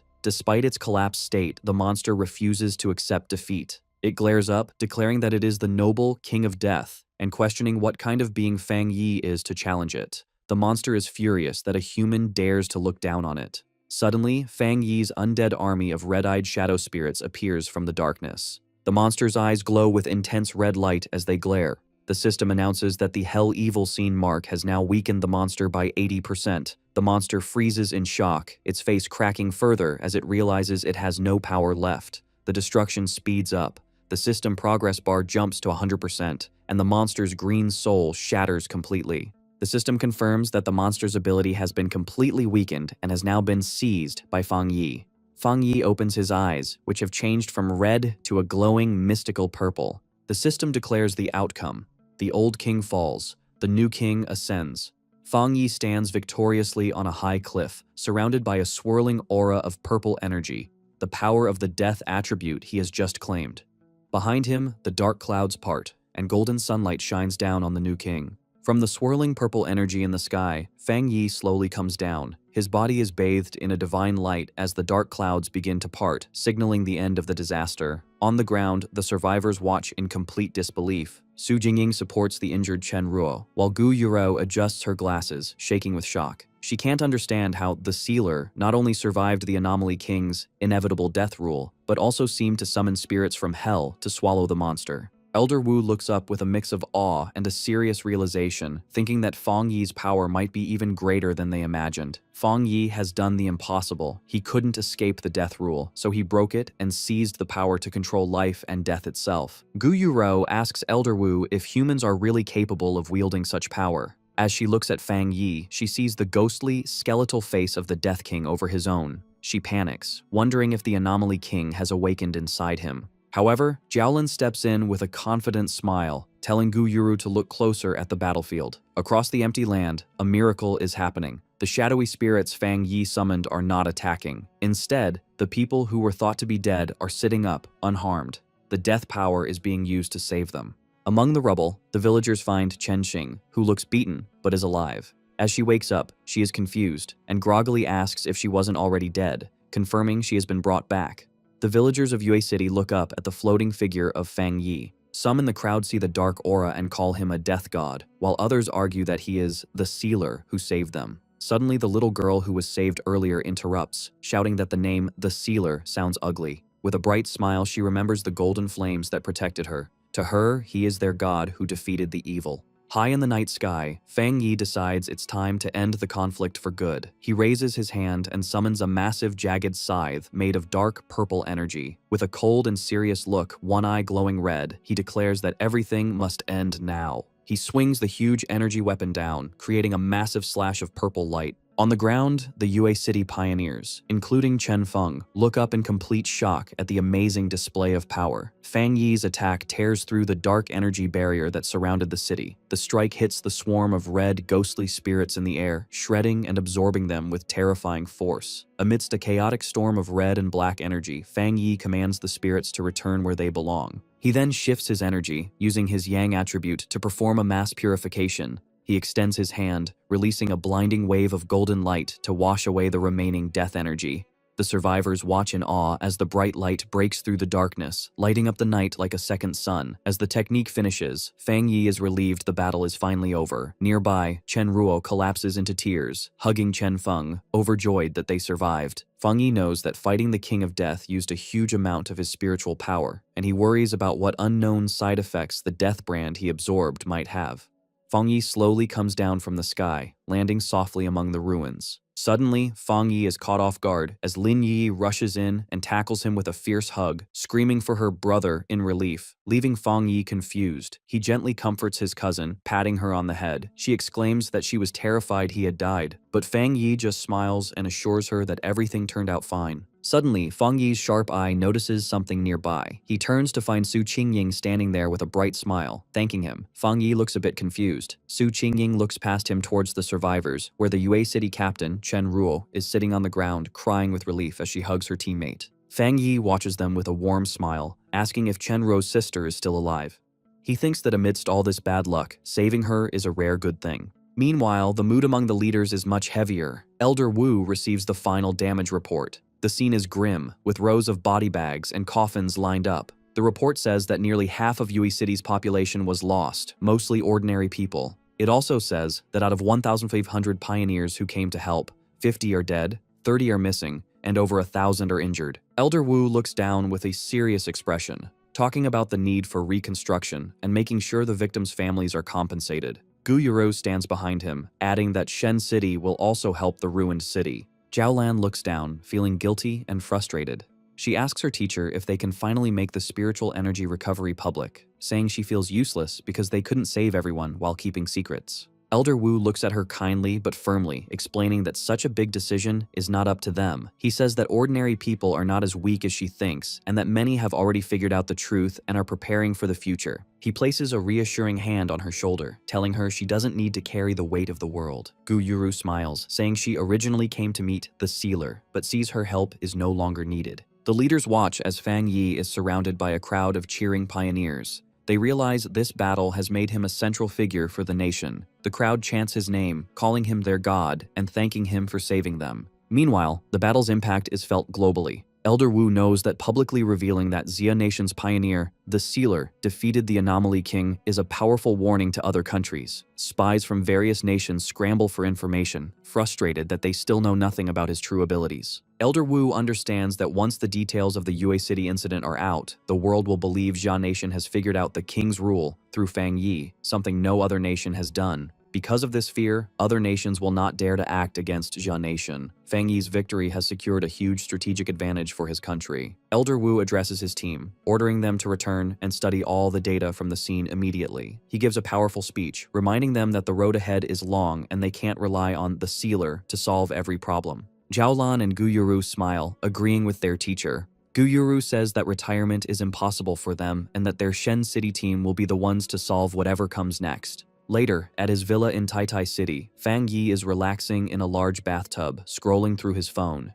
He thinks about the battle. After clearing the area, officials found a dark attribute spirit crystal left by the King of Death and gave it to him as a thank you gift. He holds his phone, counting his rewards. He remembers the Yang attribute spirit crystal Chen Ruo had given him earlier. Two glowing crystals appear before him, the purple dark crystal and the golden Yang crystal. He realizes he now has two top-tier attribute crystals. Fang Yi stands up from the water. He decides to act immediately. Even though light and dark attributes usually clash, he thinks that since the system recognized him as the new King of Death, absorbing the dark energy should be fine. He presses the purple crystal into his chest, letting the dark energy swirl around him. A system window appears, confirming it has detected the dark attribute and identified the spirit crystal. The system announces it is starting an ultimate calculation and begins creating a new technique. Soon after, the system announces a new dark attribute technique called Deathwalk. When Fang Yi activates it, his body is covered in purple shadows, and the system explains that the skill allows him to teleport through darkness. He thinks that while it sounds mysterious, it is basically a teleportation skill.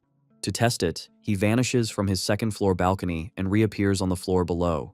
He is satisfied, noting that a skill combining evasion and movement is very valuable in a fight. Fang Yi then checks his internal state. He realizes that after surviving the Death Brand trial, his body has changed to let him absorb dark attribute energy directly. He summons his skeletal avatar and senses his control over dark spiritual power has greatly improved. After absorbing the energy from the Anomaly King's spirit crystal, he feels he is very close to breaking through to the legendary Jinggang realm. He then looks at a cabinet where a golden light glows. It is the Yang attribute spirit crystal, the reward Chen Ruo had promised him. Fang Yi remembers with a bit of humor that after the battle, city officials thought it was too casual for Chen Ruo to give him such a treasure privately. So, they held a big formal ceremony to present it to him, and he even heard they built a statue in his honor. Putting aside the memory, Fang Yi picks up the golden crystal, thinking that having two top-tier crystals is a rare piece of luck. He holds it up to his eye, looking at the pure Yang energy swirling inside. As he channels his power into it, a swirl of fiery red energy erupts around him. The system activates again, detecting the strong Yang energy. Just like with the dark crystal, the system announces it is starting its ultimate calculation to create a new technique from this power source. Fang Yi focuses all his energy on processing the crystal, and the system confirms the new technique is successfully created. Suddenly, a blinding golden light bursts from Fang Yi's body, shining as bright as the sun. The system announces he has a new Yang attribute technique called the Sun God. Surrounded by intense, swirling flames, Fang Yi unleashes the full power of this new ability. The system explains that the Sun God technique lets him summon a sun avatar that can burn through anything. A glowing golden symbol appears on his forehead. High above the city, a huge golden bird made of fire appears in the sky, lighting up everything. On the streets below, a reporter broadcasts the amazing scene while online comments flood in. People joke about being blinded by the light even in faraway cities. The reporter tells the citizens not to panic, suggesting that their guardian, the Sealer, is just getting stronger. Online, people guess that the Taoist god, who had saved them before, is going through another trial. On a Pioneer forum, users confirm the event is in Taitai City and recognize the familiar Yang energy, guessing that the Sealer has a new ability. In a dense, glowing forest, a group of pioneers is taking a break, including Fang Yi's ex-girlfriend, Chu Qingli. A male pioneer in her group praises the Sealer for being so impressive and for embarrassing Country B. He complains about a great prophet from Country B, who had wrongly predicted that the Xia nation wouldn't survive the first year of the spiritual energy recovery. Chu Qingli looks worried and asks if the prophecy could be true. The male pioneer angrily dismisses the idea.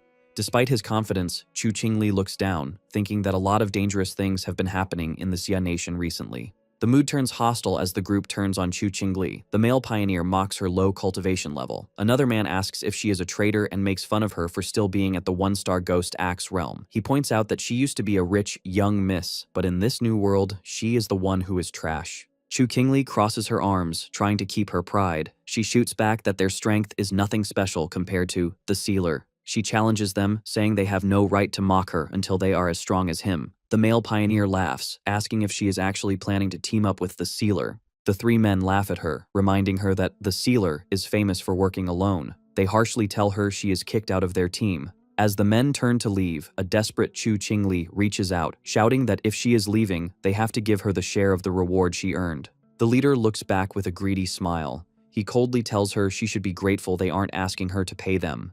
He then unleashes a blast of wind energy, knocking her backward as he yells at her to get lost.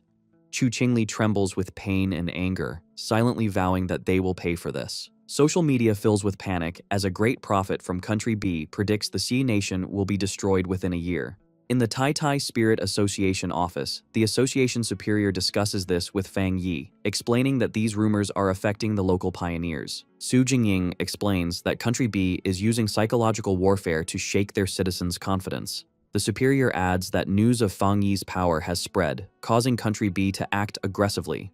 It is even rumored they had manipulated events to cause a near disaster in another city. The superior admits the disaster was strange because all signs pointed to it happening in Country B, yet it almost destroyed their own elite forces instead. To fight the panic, the association decides Fang Yi has to make a public statement. He stands at a computer and, with a single keystroke, sends his message. On his verified profile, Sealer 5, he posts a short, powerful sentence. "The apocalypse won't catch up to my speed of breaking through." The internet explodes. A flood of comments appears, with survivors confirming they saw Fang Yi destroy the Death King. People begin to mock Country B's prophecy. Fang Yi believes the simplest way to shut them up is to state the undeniable fact of his strength. Across the nation, pioneers look at their screens in shock, realizing Fang Yi is breaking through again. They cheer for the god of Great Xia, knowing the hell the prophet predicted has come to their city, but Fang Yi is there to stop it. Meanwhile, at the headquarters of the enemy, the Country B information post, the atmosphere is chaotic. Staff members are frantically working, complaining about the Sealer and his terrifying power. They still haven't managed to get his personal data. The Country B Pioneer Network data expert explodes in anger, shouting at his team for failing to find this one person and threatening to fire them all. Back at the Tai Tai Spirit Association, things have calmed down. Fang Yi tells the superior his statement should keep things quiet. The superior laughs, thanking him. Suddenly, an assistant rushes in with a tablet, looking panicked. He reports that a new restricted area has formed in the western part of the Xia nation due to the collision of two powerful attributes. The military has already sealed it off. Fang Yi asks what kind of attributes are involved. The assistant explains it is a mix of Yang attribute and Dark attribute. Because these two opposing forces are clashing, the area is extremely dangerous but also holds great opportunities. The message adds that Sea Mystic Gu Yuru from headquarters sent the notice specifically for him, inviting him to go the next morning. Fang Yi accepts immediately. He clenches his fist, thinking this is a perfect opportunity to test his two new abilities. Soon after, in the desolate landscape of the western Xia nation, a convoy of military vehicles drives toward a swirling vortex known as the Black Sun Pool. One of the armored vehicles stops, and Fang Yi and Jiao Lan step out. Fang Yi notes they had to bring so many people for monitoring because of the black wind and rain curtain, a natural barrier they have to break through. He stands calmly before the storm, observing the magnificent and chaotic clash between the Yang and Dark attributes inside. Beside him, the team asks if he is ready. Standing before the massive tornado of dark energy, Fang Yi prepares to face the new challenge. Outside the black wind and rain curtain, a restricted area covered by a massive dark tornado, Jiaolan introduces a group of new arrivals. She explains that they are elite pioneers from the headquarters in Shen City and Haishi City. She notes that these new arrivals are just like Fang Yi, top-tier geniuses at the 3-star spirit creation realm who are expected to reach the Jinggang realm soon. Behind her, the new team members appear, radiating spiritual power. a blue-haired man introduces himself as Wang Lan, the new captain of Haishi City, a 3-star water attribute pioneer. Beside him stands a spiky-haired man named Song Yiming, an elite pioneer from Shen City with powerful wind and fire dual powers. Wang Lan politely apologizes for their late arrival. Zhao Lan addresses the group, reminding everyone of the rules of the restricted area. She challenges them to use their own abilities to break through the dark curtain and enter the zone. Fang Yi stands silently, his red eyes glowing as he notices the 2 new captains staring at him. Song Yiming lets out a dismissive snort, unimpressed by Fang Yi. Eager to prove himself, he steps forward and says he will go first. He draws a large blade from his back, ready to show his power. As he channels his energy, he thinks to himself that half the reason he accepted this mission was because of the sealer. He had heard rumors about Fang Yi's rare yang attribute and wants to compare his own strength. Flames erupt from his body as he leaps into the air, activating his dual powers. He combines blue wind energy with his blazing fire sword, boasting that he has the purest fire attribute, and uses the wind attribute to boost its power to the limit.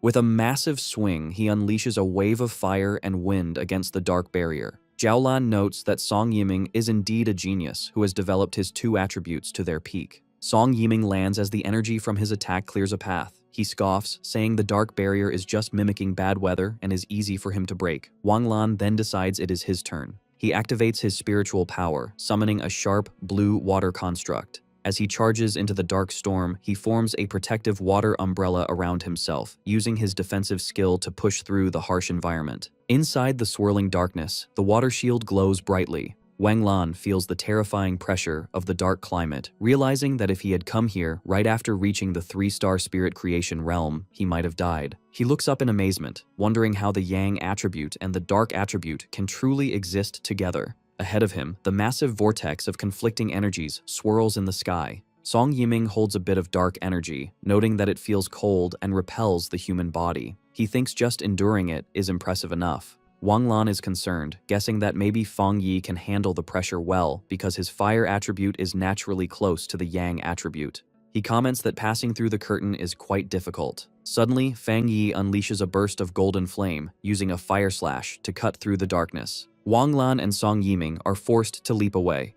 Wang Lan watches the golden figure streak past, trembling as he recognizes the pure yang attribute. Fang Yi tears through the final layer of the barrier, creating a massive opening of light. He stands casually with Zhao Lan and greets the others, saying they have waited a long time. His presence is overwhelming. Song Yiming and Wang Lan stare at him in complete shock, stunned that the sealer moves through the deadly barrier so easily. Wang Lan asks how Fang Yi manages to keep the black wind and rain curtains split open. Fang Yi holds a ball of golden energy and calmly explains that it is simple. He says that as long as one uses a yang attribute that is stronger than the surrounding dark attribute, the darkness can be suppressed. He admits it uses a lot of spiritual power, but can be maintained with enough reserves. Meanwhile, Song Yiming is annoyed that Fang Yi calls such a feat simple. Wang Lan wonders if Fang Yi is really in the same realm as them.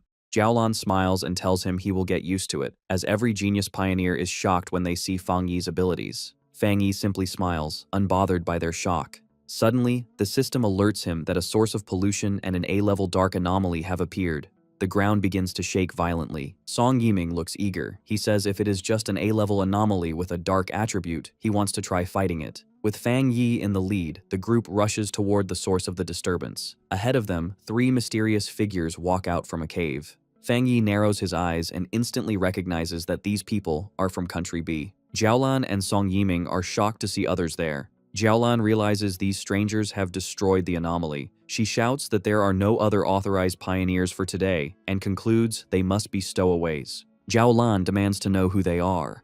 The 3 intruders stand boldly. A blonde man in a purple shirt, a muscular man with long black hair, and a man in a hood. The blonde man smiles arrogantly and introduces them as pioneers from Country B who have come to train. Song Yiming is furious, shouting that this is Jia Nation's territory and they have no right to be in a restricted zone without permission. Zhao Lan backs him up, ordering them to leave, but the intruders stand their ground, saying that times have changed. The blonde man arrogantly states that if the Xia people won't take the resources here, his group will. He claims they are justified because they believe they are stronger than the Xia team. Hearing this, Fang Yi steps forward and calmly asks the intruders if they really believe that opportunities belong only to the strong. The blonde man smirks, thinking his country sent their elites here to start a conflict. Fang Yi looks at him with a cold, terrifying smile, his red eye glowing, and tells them that if strength is the rule, they can get lost. While Fang Yi confronts them, Jiaolan tries to report the situation to headquarters, but the enemies launch a sudden attack. The blonde man unleashes a surge of green energy, shouting that they have refused his polite offer. Song Yiming and Wang Lan are shocked, realizing the enemy has the rare and dangerous dark attribute. The blonde man laughs, declaring that this dark attribute environment is his perfect home field. Jiaolin analyzes the disgusting energy, realizing it is a nether poison attribute, mutated from decaying corpses. Panic sets in as she yells that the attack has destroyed all their communication devices, cutting them off from the outside world. Fang Yi realizes the intruders intend to kill them all. Song Yiming, refusing to wait, charges forward with his flaming sword. He shouts that if they can't absorb the dark attribute, they should just destroy it.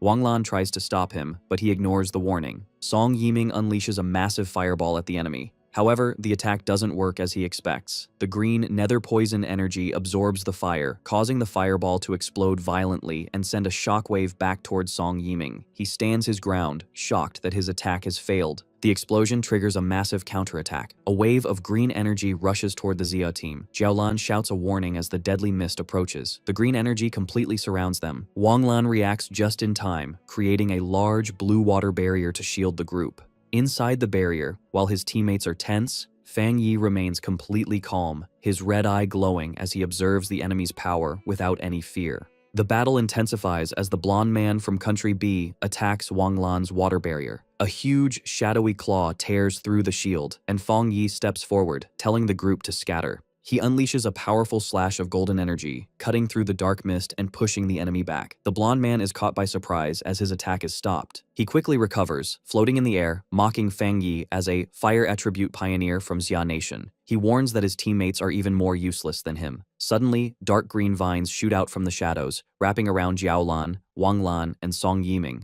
trapping them in a corrosive mist. Jiaolan shouts a warning to Fang Yi, telling him this enemy has hidden his true strength and is at least at the second level of the Jinggang realm. Seeing the Ji team trapped, the blonde man laughs maniacally. Meanwhile, outside the restricted zone, the military watches helplessly as the massive black wind and rain curtain closes again, sealing the team inside. Jiaolan's subordinate anxiously watches a recording of the blonde man on a laptop, noting grimly that the rumors were true. Someone from Country B has mastered the dark attribute. He analyzes the video, concluding that while the enemy hasn't fully mastered the pure dark attribute, he has a deadly sub-attribute that causes wounds that cannot heal. The blonde man gloats that Fang Yi's partners are poisoned and will soon rot to death, their spiritual power becoming his food. He demands that Fang Yi return with him to the great Country B and become a part of him. Trapped, Jiaolan screams at Fang Yi to fight back. Suddenly, golden flames burst from Fang Yi's body, pushing back the darkness. He mocks the enemy, asking if he hasn't realized something important about their power matchup. Fang Yi activates his bonfire domain, creating a huge sphere of golden light that pushes back the nether poison.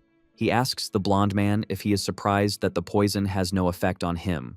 The blonde man is completely confused. With a confident smile, Fang Yi unleashes a massive stream of fire, not at the leader, but at his two subordinates on the ground. Furious, the blonde man sees his defense broken and his men targeted. Fang Yi leaps into the air, taunting him, asking if he isn't going to save them. The blonde man calls Fang Yi arrogant and summons a large sphere of concentrated poison mist, shouting that as long as Fang Yi is human, he cannot escape its power. Ignoring the threat, Fang Yi charges straight into the attack, his flaming sword cutting through the sky. As he gets closer, the blonde man's expression changes to shock. He finally recognizes the nature of Fang Yi's power, realizing with horror that it is the Yang attribute, the one thing that can counter him. Fang Yi raises his flaming sword high, announcing his attack, Skyfire Slash. With a powerful swing, Fang Yi slices through the enemy's defense and body, cutting the blonde man in half. Filled with disbelief, the blonde man can't understand how a human could master a power so close to that of an anomaly king. His body falls apart, leaving him confused and defeated. Song Yiming and Wang Lan watch in absolute shock. The blonde man coughs up blood, but refuses to die. Using the area's dense dark energy, green vines pull his two halves back together. He shouts that because the dark attribute is so rich, Fang Yi can't kill him. Fang Yi floats in the air with a bored look, thinking to himself that the nether poison attribute is too weak and its ability to heal is terribly low. He decides that this opponent doesn't even require his ultimate move. Suddenly, the blond man looks at his hands in confusion, realizing his regeneration has stopped. He screams, asking why he isn't healing anymore. Fang Yi snaps his fingers. The energy he had planted behind the enemy explodes violently in a burst of golden light, destroying him completely. He lands softly, walking away from the charred remains with a cool attitude. He reaches his hand out toward Wang Lan and Song Yiming, and crackling blue lightning surrounds them, targeting the green poison spots on their bodies. Fang Yi explains he is removing the dark attribute, leaving the two pioneers amazed. He then taps Jiaolan on the shoulder, purifying her as well. She expresses her shock that he killed a Jinggang realm pioneer so easily. Fang Yi analyzes the fight, thinking the blonde man did not reach the Jinggang realm through normal means because his spiritual power felt impure. He also finds it suspicious that the enemies seemed unaware of his existence. Jiaolan admits she is also confused, but recalls an internal rumor that years ago, Elder Wu blocked a strange disaster that was supposed to hit Country B with his own body. They consider the theory that the rivalry between the two nations has always been strong, and Elder Wu likely became a target because of his heroism. The mood lightens as Song Yiming bursts into excitement, declaring that from now on, he will hang a portrait of the sealer by his bed to motivate himself. Wang Lan asks his teammate with a straight face if he has been broken by the Yang attribute. Fang Yi turns away from the group, telling them that although he has removed the dark attribute, they are not in good enough condition to enter the core area of the restricted zone. He tells Jiaolan to take the others back or let them train in the outer area. As he speaks, he walks alone into the swirling wind and dust, leaving the team behind. With his eyes glowing gold, Fang Yi reveals his true intention: to see the true face of the core of this restricted area for himself. He stands alone before a massive, terrifying storm of blue lightning and dark energy. The sky cracks with power as he prepares to enter the dangerous core that no one else can reach. As Fang Yi walks into the storm of the restricted area, Jiaolan, Song Yiming, and Wang Lan watch. Stunned by his bravery, Song Yiming watches in disbelief. Wang Lan asks Jiaolan what their chances of success would have been alone. Jiaolan smiles bitterly, admitting she used to be the top candidate to succeed Elder Wu, but since the sealer arrived, she has accepted second place. Song Yiming and Wang Lan are shocked that their proud leader's personality has changed so much. Suddenly, the dark energy in the sky crackles violently. Song Yiming panics, shouting about what is happening. Sensing danger, Jiaolan screams at her teammates to dodge. A defensive barrier is raised, just as a massive wave of dark energy erupts in a gigantic explosion. Despite their defense, Jiaolan, Song Yiming, and Wang Lan are sent flying. The explosion leaves huge trails on the ground. Battered and lying on the scorched earth, the three pioneers realize this destructive power is the true face of the restricted area's core. They look up in awe at the terrifying landscape, resembling a giant fiery eye matching the satellite images they had seen. Jiaolan points out that Fang Yi is ahead of them, floating in the center of the storm. Fang Yi hovers, his body a conduit between golden fire wings and jagged spikes of dark purple energy. He looks at a sphere of dark power in his hand, confused as he senses a strange reaction. He realizes that these two opposite attributes, yang and dark, are slowly merging into a new type of spiritual power. The two energies swirl together in a chaotic vortex. The system alerts Fang Yi that it has detected a great change of heaven and earth involving the collision of yang and dark attributes. The reaction intensifies, and Fang Yi's body seems to split, half becoming a skeletal shadow and the other half burning with golden light. The system announces the birth of a brand new, unknown attribute. Turbid Yang. Fang Yi holds the stable, fused energy. The system immediately begins acquiring data to write a new technique based on this power. Fang Yi focuses, drawing the swirling vortex of purple and black energy into his head, absorbing the new attribute. His eyes suddenly glow with a blinding white light. The system confirms he has a new technique, the Spirit Turbid Eye technique, a power that controls infinite changes, dealing with illusions and reality. The dark energy in the crater suddenly vanishes, sucked dry by the vortex. Song Yiming is dumbfounded, wondering if the dark attribute merged with the yang attribute to create a monster. Jiaolan notices something strange about the atmosphere. She asks if the others feel it. They realize that while this new spiritual power looks terrifying, the natural repulsion and fear usually caused by the dark attribute have disappeared. Wang Lan suggests they cultivate using this pure energy. Jiaolan agrees, and the three pioneers sit in meditation within protective spheres, eager to absorb even a small amount of this high-level energy. Meanwhile, outside the restricted zone, military observers are confused. The massive energy readings have stabilized, but the signals from Country B's intruders have vanished. The soldiers realize the sealer must have eliminated the enemies. Remembering rumors of Fang Yi's ruthlessness, they conclude the intruders got what they deserved. The soldiers rush to contact headquarters, relieved they saved video evidence of Country B's actions. They plan to use it as a bargaining chip in the coming diplomatic conflict. Far away, at the highest military intelligence office of Country B, a group of men in black suits stands nervously. A blond man with a mustache slams his fist down, demanding to know what happened to their strongest pioneer. He yells at his subordinates, asking how their agent could simply disappear. A man with long, wavy gray hair calmly suggests their missing agents are likely dead. With a dark expression, he admits their team suffered heavy losses and was outsmarted by the Xia Nation.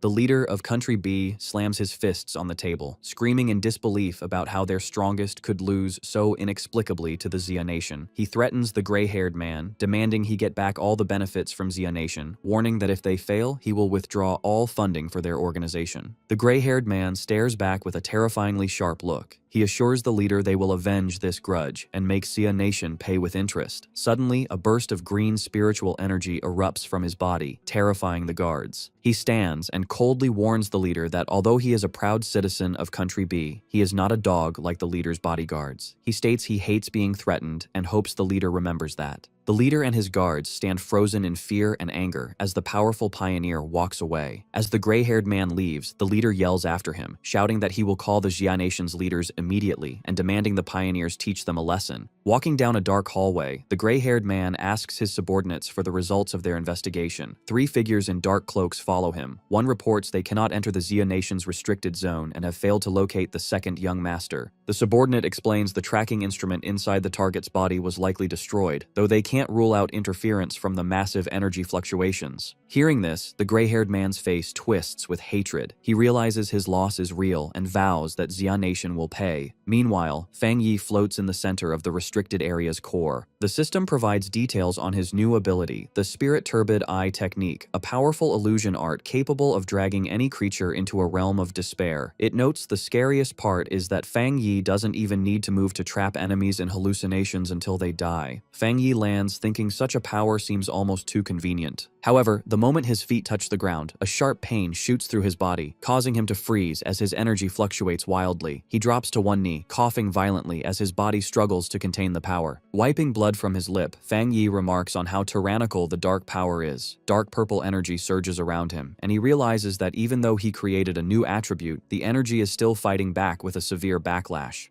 Despite the pain, a twisted, excited smile appears on Fang Yi's face. He finds the situation interesting, admitting it has been a long time since he faced such a difficult challenge. Inside a meeting room of the Country B Pioneer League, members discuss their recent failure. One finds it hard to believe their ultimate weapon was crushed by the Xia Nation. Another wonders if the failure was due to side effects. Suddenly, the gray-haired pioneer leader strides in with a terrifying presence. Without hesitating, the leader unleashes his power. Dark, ghostly shadows attack the members as he sarcastically comments that they seem to have unique insights. He orders a terrified subordinate to serve as bait for their next experiment. The subordinate begs for mercy, but the leader ignores his pleas, declaring that the previous leader was a straw bag. He vows to personally give the Xia Nation a display of power. Inside the Blue Star United Supreme Council Hall, the atmosphere is tense. A representative angrily declares that the Xia Nation has gone too far. The envoy from the E-Federation formally condemns the Xia Nation for killing important pioneers from another country, arguing that in the face of global disaster, countries should not be killing each other's forces. Suddenly, loud laughter echoes as someone shouts,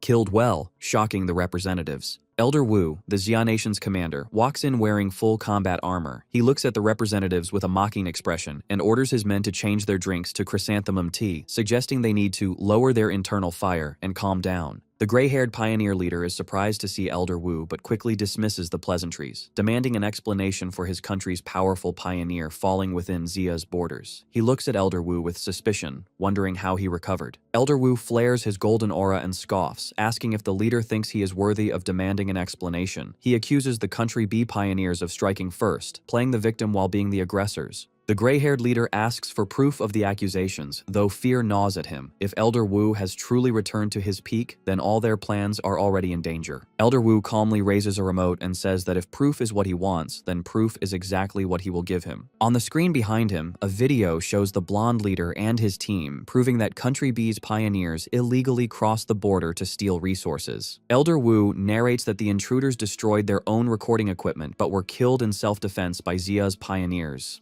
He declares that the arrogant intruders deserved to die. The audience is shocked by the clear evidence of Country B's treachery. Elder Wu stares down the gray-haired leader, quoting that those who commit injustice will destroy themselves. He warns that if any other nation tries to steal Sia's resources, they will face the same consequence. Enraged, the gray-haired leader secretly gathers green energy in his hand, preparing a sneak attack. He hurls 3 blades of green spiritual energy directly at Elder Wu. However, Elder Wu easily reflects the attack with a golden barrier, repelling the energy back at its source. The reflected force slams into the gray-haired leader, sending him flying backward. Elder Wu laughs heartily, mocking the attack as an insignificant trick. The gray-haired leader crashes onto the stairs, and his subordinates rush to his side in panic. Elder Wu watches with a satisfied expression, thinking about Feng Yi and how many more miracles the sealer can create for the Xia nation. Back at the restricted area, a massive vortex of dark energy swirls. Jiaolan, Wang Lan, and Song Yiming stand at the edge, watching. Jiaolan looks deeply concerned, fearing that the sealer might be in trouble. Inside the storm's eye, Feng Yi stands alone. Suddenly, his eyes erupt with golden light as the energy within him reaches a breaking point. He screams as a massive burst of golden power explodes from his body. The explosion settles into a dark, purple aura. The system confirms the Spirit Turbid Eye technique has been completely absorbed and his body will no longer reject the dark attribute. Feng Yi touches his eye with a confident smile, deciding to test the new technique. He commands the technique to open. Reality shatters into countless purple shards, creating a chaotic dimension. Feng Yi looks around, momentarily alerted. He notices the shards contain images of monsters he has fought before, realizing the illusions are based on his own experiences. He finds this new power very interesting. He reflects that his deadly encounters, which helped him grow stronger, would be a fatal hell for anyone else. Walking along a path split between ice and lava, he considers a new possibility. He thinks combining his new technique with the 3 hellish trials of the Death Brand would be even more terrifying. To test this, Feng Yi summons spirits of blue and fiery orange energy. The conflicting energies swirl violently, creating a vortex. Suddenly, the system reports a massive spiritual power overflow, announcing he is about to break through to the legendary Jinggang realm. Feng Yi stomps his foot, shattering the ground. A confident smile spreads across his face as he welcomes the sudden advancement. A massive bolt of blue lightning strikes. From the blinding light, a gigantic golden armored avatar manifests. Feng Yi leaps into the air and charges straight at it. His attack collides with the avatar in a blinding explosion, shaking the entire dimension. Outside, Jiaolan and Song Yiming feel the energy fluctuation. Jiaolan's eyes widen as she exclaims that Feng Yi is about to break through to the Jinggang realm. The clash erupts in a massive explosion of golden light and blue lightning. After the blast, Feng Yi floats in the air, surrounded by crackling energy. He looks calm but slightly confused, questioning if that was all the trial had. A predatory smile spreads across his face as his red eye glows. He decides it's his turn to fight back. The golden avatar strikes down, but Feng Yi stands his ground, raising a barrier and unleashing his limitless dark world. With a determined shout, he unleashes his divine thunder tempering technique. He channels this immense power and launches a counterattack, sending a massive blast of blue lightning at the golden avatar. The lightning strikes, causing a huge explosion that rips through the dimension. The system confirms the breakthrough is in progress as Feng Yi absorbs a torrent of golden and purple lightning. He has successfully reached the first level of the Jinggang realm.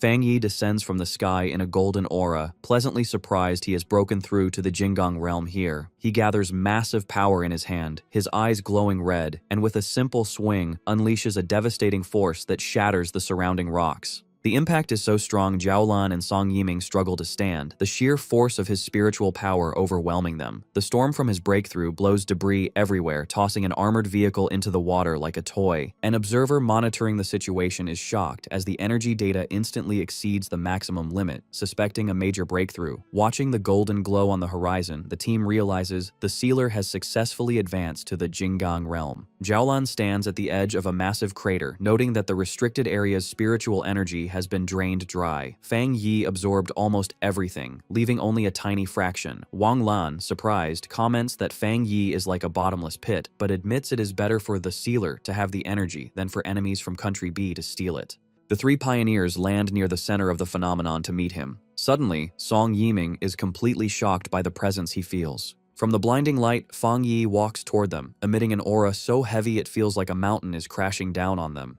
Despite the pressure, Wang Lan cheerfully takes a photo with his phone, deciding to use it as a wallpaper to bless his own breakthrough. Song Yiming sweats nervously, wondering how powerful Feng Yi has become. Our guy emerges from the golden light looking calm. He greets the group casually, as if he didn't just cause a massive energy storm. Jiaolan looks at him with deep admiration, thinking if he was once a sharp sword, he has now become a divine sword shining with immense power. The group marvels at the situation, reflecting on how difficult it is for a pioneer to cross the half-step gap to the Jinggang realm, yet Fang Yi grew so powerful in such a short time. Jiaolun smiles, thinking Fang Yi has given her a huge surprise and is a true blessing for the Xia nation. Looking at his back, she envisions a future where he shines brightly, believing he will soon stand shoulder to shoulder with her teacher, Elder Wu, or perhaps even surpass him. Meanwhile, news of the event explodes online. Reports confirm the sealer has broken through again in the Xia nation's western region. Comments flood in as people realize the S-level restricted area was sucked dry by him. Citizens celebrate their country gaining another Jinggang realm expert and praise their hero. In a dark room, however, a hand touches a screen displaying the crater as someone mutters with hatred, cursing the sealer. The gray-haired pioneer leader warns other shadowed figures that if Fang Yi continues to grow, the Xia nation will unite and ruin their plans. He declares it is time for them to make a move. He recalls angrily that the sealer ruined their work in Tai Tai City, allowing it to escape destruction, and vows that this time, none of them will escape. A woman with long nails steps forward, revealing 2 photos of Fang Yi. She explains her followers hacked into the Pioneer mobile database and found these pictures to uncover his true identity. The gray-haired pioneer leader holds the tablet with a wicked grin, telling her he doesn't care what methods they use as long as they succeed. He expresses pleasure at their cooperation, looking forward to revealing the sealer's true face. At 3 a.m. in a city, a massive red beam of light shoots down, striking a high-rise building. On the rooftop, Jiang Lu finishes his cultivation, surrounded by a swirling red fire aura, satisfied with his hard work. He laughs triumphantly, celebrating his advancement to the 2-star spirit creation realm. Feeling confident, Zhang Lu poses for a selfie, eager to check how people online are worshipping the phenomenon he caused. However, his attention is caught by a specific notification. He reads a news report about the sealer breaking through a restricted area and the stir it caused online. Zhang Lu blushes with amazement, realizing Fang Yi has improved yet again. Inspired, he punches the air with determination, thinking that if a genius like the sealer is working so hard, he cannot be satisfied with a small breakthrough. Looking at an image of Fang Yi, he feels strong enough to follow in his footsteps.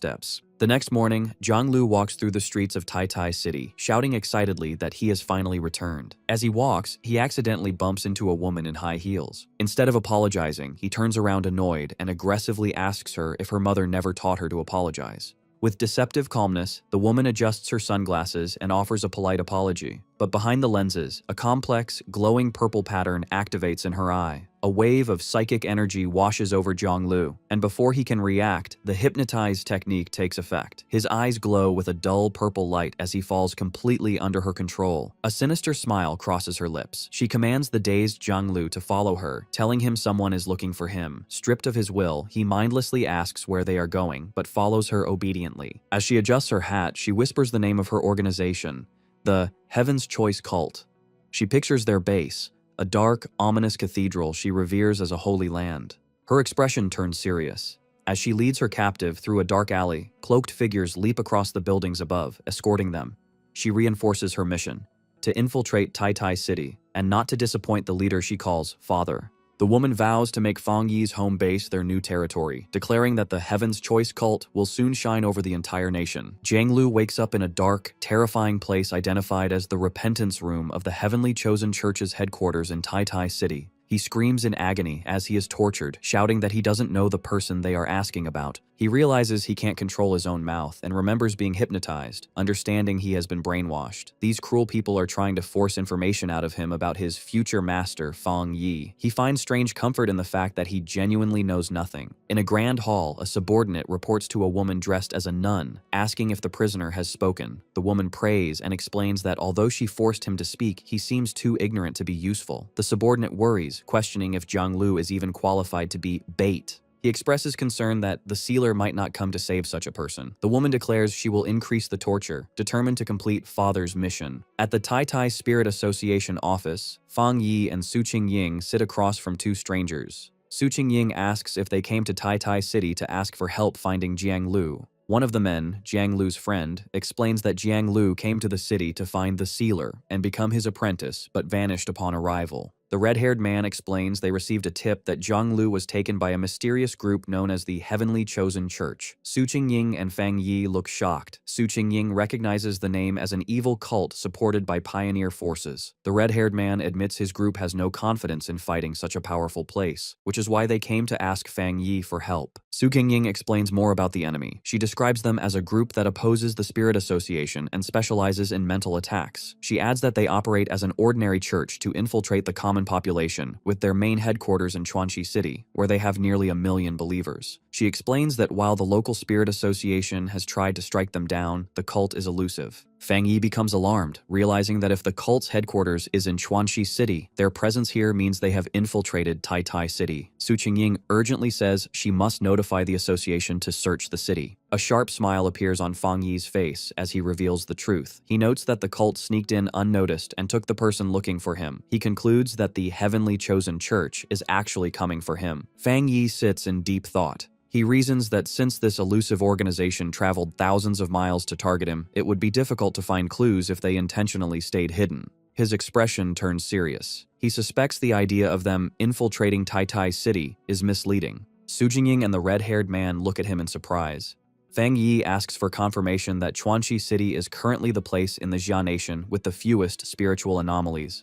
Su Qingying confirms it, explaining that it is a popular place for the elderly to retire, and many people there don't even realize the world has changed. Fang Yi analyzes the enemy's strategy, theorizing that the cult intends to create scattered weak points in Tai City to slowly take over. He realizes his presence is the biggest obstacle. Suddenly, he stands up and deduces that the missing Jiang Lu has likely been moved to the cult's headquarters in Chuanxi City. Instead of waiting, he decides to take the initiative and orders Jiang Lu's friend to book the earliest tickets to Chuanxi City to confront them directly. The two men eagerly agree to follow Lord Sealer. Fang Yi then tells Su Qingying to inform her superiors and run anti-cult propaganda to keep the city safe while he is gone. She cheerfully agrees. As he prepares to leave, Fang Yi thinks that this cult must be destroyed quickly. He admits he is surprised he didn't know such a powerful group existed there, and suddenly remembers that his aunt is currently retiring in that very city. Meanwhile, at the Heavenly Chosen Church headquarters in Chuanxi City, a subordinate approaches the leader, reporting that the Sealer and his companions are flying to the city. The leader, in white religious robes, smiles sinisterly. She is surprised the useless bait worked, and that Fang Yi is coming to her territory. She clenches her fist, crushing the energy within it, and decides they must provide a proper welcome. Summoning a glowing white clock, she looks at it with a wicked grin, wondering if she can turn such a powerful heretic into a tool for her church. She remarks that heretics are stubborn. The subordinate assures the leader that she does not need to worry. The woman agrees with a sinister smile. She turns away, her body erupting with dark purple energy, and declares that there is only one fate for heretics: to have their bodies burned and destroyed. At the Chuanxi airport, which looks surprisingly peaceful, Fang Yi finds it amazing that flights in the Xia Nation are still running. As they walk through the terminal, one of his companions explains that flights are becoming rare, and if the Spirit Association hadn't helped them book tickets, they likely wouldn't have made it. Later, in a quiet wooded area, Jiang Lu's friend asks Lord Sealer where they should go next. Fang Yi tells them they don't need to go anywhere, they just need to wait. The two companions look at each other, confused by this unexpected command. Fang Yi holds up a finger, signaling for silence. With a sharp look, he tells the group to listen, having detected the enemy's presence. He announces that their hosts have arrived. A group of cloaked figures emerges from the thin air surrounding them. These enemies float in the air wearing dark hoods, their faces wrapped in bandages and their eyes glowing with a hypnotic purple spiral pattern. Fang Yi immediately warns his companions to be careful. He reminds them that the Heavenly Chosen Church specializes in mental attacks and orders them not to look directly into the enemy's eyes. The red-haired man and Jiang Lu's friend acknowledge the order and take fighting stances. However, while Fang Yi is focused on the minions, a figure appears out of the purple mist behind him. It is the mysterious woman, now floating and draped over his shoulders. She whispers into his ear, teasingly asking why, if he told his friends not to look, he hasn't closed his own eyes. The woman activates her spirit creation realm power. Her eyes glow with intense purple light as she uses a technique called disarming charm. She mocks him, asking if he wanted to keep her beauty to himself, trying to control his mind. But Fang Yi is not affected. A terrifying red light begins to glow in his eye, and he smiles menacingly. He asks her if she really thought he would fall for such a trick. The woman's expression instantly shifts from confident to shocked. A massive, terrifying red eye opens in the spiritual realm behind Fang Yi, overpowering the woman's purple energy. Fang Yi declares that since she was the first one brave enough to get close, she deserves a reward. He remarks that illusion-type pioneers like her are interesting to him. Inside the spiritual realm created by their confrontation, Fang Yi unleashes his mental power, the Spirit Turbid Eye technique. The woman from the Heaven's Chosen cult recoils in terror, shocked that the sealer could master illusion arts, something their reports never mentioned. Regaining her composure, the woman scoffs, declaring that illusions are her cult's greatest strength. She pulls out a pocket watch that glows with a purple light, calling Fang Yi inferior and confident in the power granted by her father. In her own illusion, she believes she has sliced Fang Yi in half. However, Fang Yi remains unharmed, a smug smile on his face. He calmly challenges her to continue, which leaves the woman stunned. Now, it is Fang Yi's turn. Remarking that such a lively opponent is a perfect test subject, a massive sphere of red energy filled with dark spirits materializes before the woman. She is engulfed by Fang Yi's power, screaming as the illusion feels terribly real and her own abilities fail. Chains emerge from the darkness, crucifying her over an inferno of flames. In desperation, she screams that she is a child chosen by her god, unable to accept being defeated so humiliatingly. She is trapped, surrounded by darkness and hostile red eyes. Her confidence shatters, and her mind begins to fracture under the pressure. The illusion consumes her reality, and she panics, forgetting who she is while shadow monsters loom over her. Fang Yi descends like a judge, his presence overwhelming her. The woman realizes her skills are weak and that if she resists, she will certainly die. With his red eye glowing menacingly, he demands she tell him everything she knows about the Heaven's Chosen cult's ultimate goal. Trembling, the woman reveals the father said they must remove the sealer to complete their grand plan. Fang Yi presses her for more details about the plan and the location of the father and his friend Jiang Lu. Struggling to speak, she stutters that they are at the altar, but suddenly her expression twists in terror. A restriction placed deep within her mind is triggered. Before she can finish, a lethal force strikes her from within, silencing her instantly. Her body collapses lifelessly before Fang Yi. Back in reality, the illusion dissipates. Fang Yi looks at the corpse, realizing she triggered a forbidden restriction from the father. He deduces that followers who try to reveal sensitive information are killed. The forest returns to silence. He walks through the aftermath. His defeated allies lie on the ground. Sensing that he is being watched, Fang Yi calls out to a hidden observer, asking if they silence their own subordinate.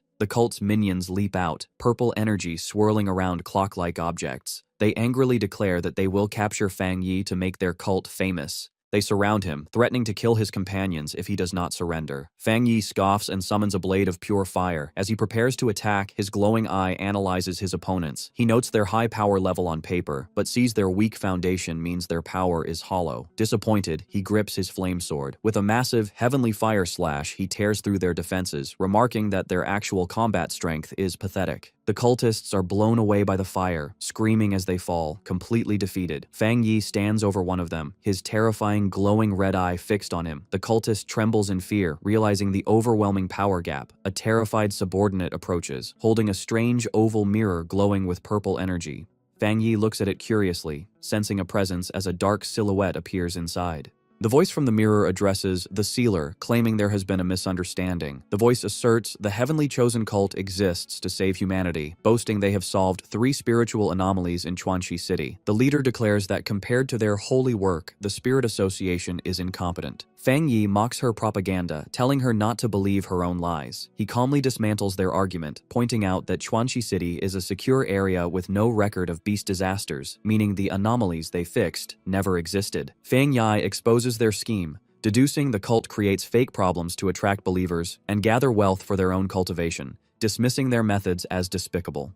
The woman in the mirror laughs condescendingly. She reveals her true power, transforming a simple pocket watch into a vessel of dark energy. Furious, she declares that Fang Yi misunderstands their noble cause and that pioneers like him, who risk their lives for the Spirit Association, are hopelessly brainwashed. She questions the logic of protecting weak people, calling them a burden that should be left to die so that powerful pioneers can rule. Her face contorts with fanaticism as she screams that they are on a glorious path of evolution. Unmoved, Fang Yi's flaming sword crackles with blue lightning as he rushes forward with blinding speed. The cultist holding the mirror screams in terror while the leader watches in shock. With a cold expression, Fang Yi declares that if she believes the weak deserve to die, she should be the first to go. He swings his blade, a blur of fire and lightning, at the cultist and the mirror. The leader looks on in disbelief as his attack slashes through reality itself, shattering the mirror and severing their connection. She screams, unable to comprehend how he broke their sacred object. The woman flinches as the fire slash narrowly misses her. Shocked, she realizes it was a powerful illusion, not a physical attack. She thinks that she was nearly trapped in Fang Yi's illusion and is fortunate her real body wasn't present. In her mind, the cult leader experienced being decapitated by a giant, red-eyed Fang Yi who had pulled her into his mental realm. Despite the illusion, a real wound, a purple energy crack, appeared on her forehead, a testament to Fang Yi's strange power. Back in the forest, a cultist holds a mirror showing his leader's shocked face. The woman remarks that Fang Yi's methods are interesting. Regaining her composure, she smirks and tells him that he is very strong, asking if they should talk. Fang Yi notices the wound on her forehead isn't blood but seems contaminated by a dark attribute. He concluded his illusion wasn't strong enough to trap her remotely without her physical body present.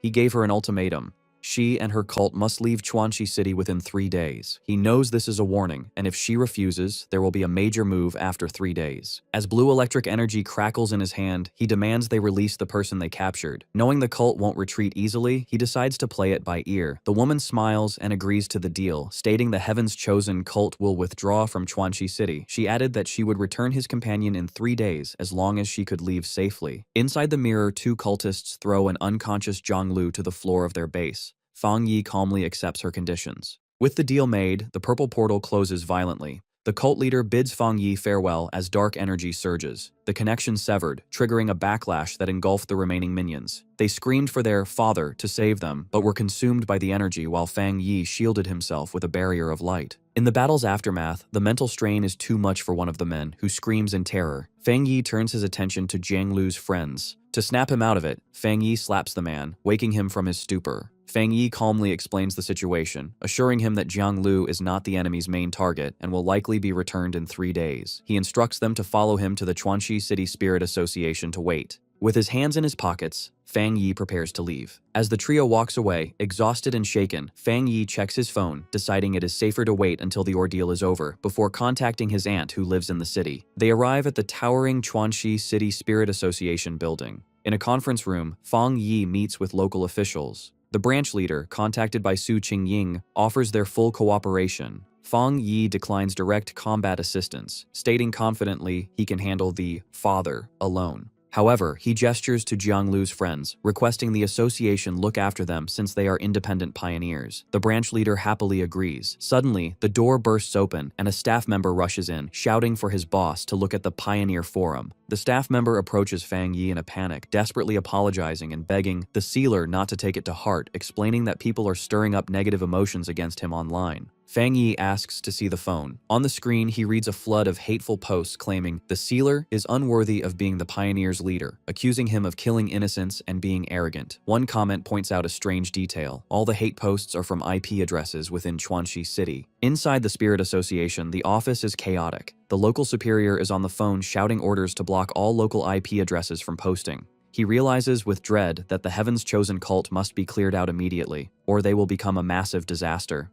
Meanwhile, at the cult's headquarters, the cult leader preaches to her followers in a dark cathedral. She claims to have foreseen a future where the chosen ones are trapped in a cage of fire, twisting the truth by saying the lightning and fire they faced were malicious obstruction by their enemies. Floating above her followers, she paints Fang Yi as a villain, accusing the sealer of murdering their members and declaring they must remove this evil obstacle. The cult's propaganda machine goes into full effect. A giant hologram is projected onto a skyscraper, showing a manipulated video of Fang Yi attacking someone, framing him as a monster. The crowd below cheers for the cult's justice. The propaganda works. A massive protest fills the streets with citizens carrying banners proclaiming the cult as the world's savior and accusing the Spirit Association of feeding the city to demons. The angry mob gathers outside the Spirit Association building, shouting that harming the cult is the same as harming the city. High above, Fang Yi stands by a window, looking down at the brainwashed citizens with a cold expression. Inside the office, the mood is grim. The the branch leader sits with his head in his hands, lamenting that the association has lost all public support. He approaches Fang Yi, explaining helplessly that as pioneers, they cannot use force against ordinary civilians. Fang Yi interrupts him, bluntly telling the official not to worry and that he never expected much from them in the first place. Fang Yi realizes the cult is using the people of Chuanxi City as weapons and hostages, but he considers these to be petty tricks.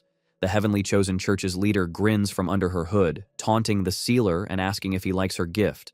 She declares that since all citizens are her puppets, he would have to destroy the city to destroy the cult. Deciding to retreat, she orders her subordinates to leave and return the trash they captured. Mockingly claiming that her cult is merciful, one of her subordinates throws a body toward the angry crowd below. As it falls, a massive explosion rocks the Spirit Association building, shattering the windows. A blinding golden light erupts, causing the mob to shield their eyes and scream. The church leader looks back in confusion, realizing something unexpected is happening. Fang Yi floats outside the skyscraper, engulfed in a terrifying aura of golden flames. He coldly reminds them that if they did not leave within 3 days, they would face the consequences. The cultists stare up in shock, wondering if he isn't afraid of causing a massacre. The cult leader has miscalculated. As powerful energy surrounds her, she screams in frustration, admitting she should have killed the hostage earlier. She then asks if he truly doesn't care about the lives surrounding them. Fang Yi mocks the cult leader, telling her there is something she doesn't know. He swings his sword down, revealing his technique is designed to counter dark attribute anomalies. The woman is shocked as the massive fire slash strikes her subordinate. Using his speed, Fang Yi vanished and reappeared behind her, catching her off guard. He brought his sword down, forcing her to summon a magical barrier to block the heavy blow. Locked in a stalemate, Fang Yi stares into her eyes with a cold, red glow. He smiles menacingly and asks a chilling question, deducing that she is not actually human. The woman's expression shifts to surprise. A crack opens on her forehead, glowing with purple light, as she admits she is impressed that he figured it out. The crack widens to reveal a large, monstrous purple eye. She stares back, admitting that nothing can escape his sharp vision, fully revealing her non-human nature. The monster admits it has been a long time since it faced a situation like this. The creature in the cult leader's body claws at its face, revealing a monstrous, multi-eyed form beneath the skin. Opposite this sight, Fang Yi stands motionless, his expression calm and fearless. The enemy then erupts into a massive, jagged form of purple shadows. A system notification alerts Fang Yi that dark intelligence has been detected. The system explains it is a self-aware sub-attribute called grafting. The entity has no physical form and survives by stealing and grafting itself onto different pioneers to grow stronger, showing how it possessed the Heavenly Chosen Church leader. A brief flashback shows the destruction of the Heavenly Chosen Church headquarters, where the building collapsed in flames. Back in the present, the giant shadow monster looms over Fang Yi. It tells him that he has a perfect body with powerful spiritual energy and demands that he hand it over. The monster then calls upon its followers, declaring it is time for them to be used. Suddenly, life force is violently ripped from the cultists, shooting from their mouths and eyes as purple beams of energy. The energy swirls toward the monster, forming a massive sphere of dark power. The monster then unleashes this power in a devastating beam at Fang Yi. Fang Yi does not retreat. He swings his sword, which is coated in fiery energy. The blade cuts cleanly through the darkness, slicing the sphere in half and chopping off the monster's massive arm. The creature stares at its severed limb in shock, remarking that the pain is intense. Fang Yi walks toward the injured monster with his flaming sword, saying the damage is not enough and he needs to clean this creature up completely.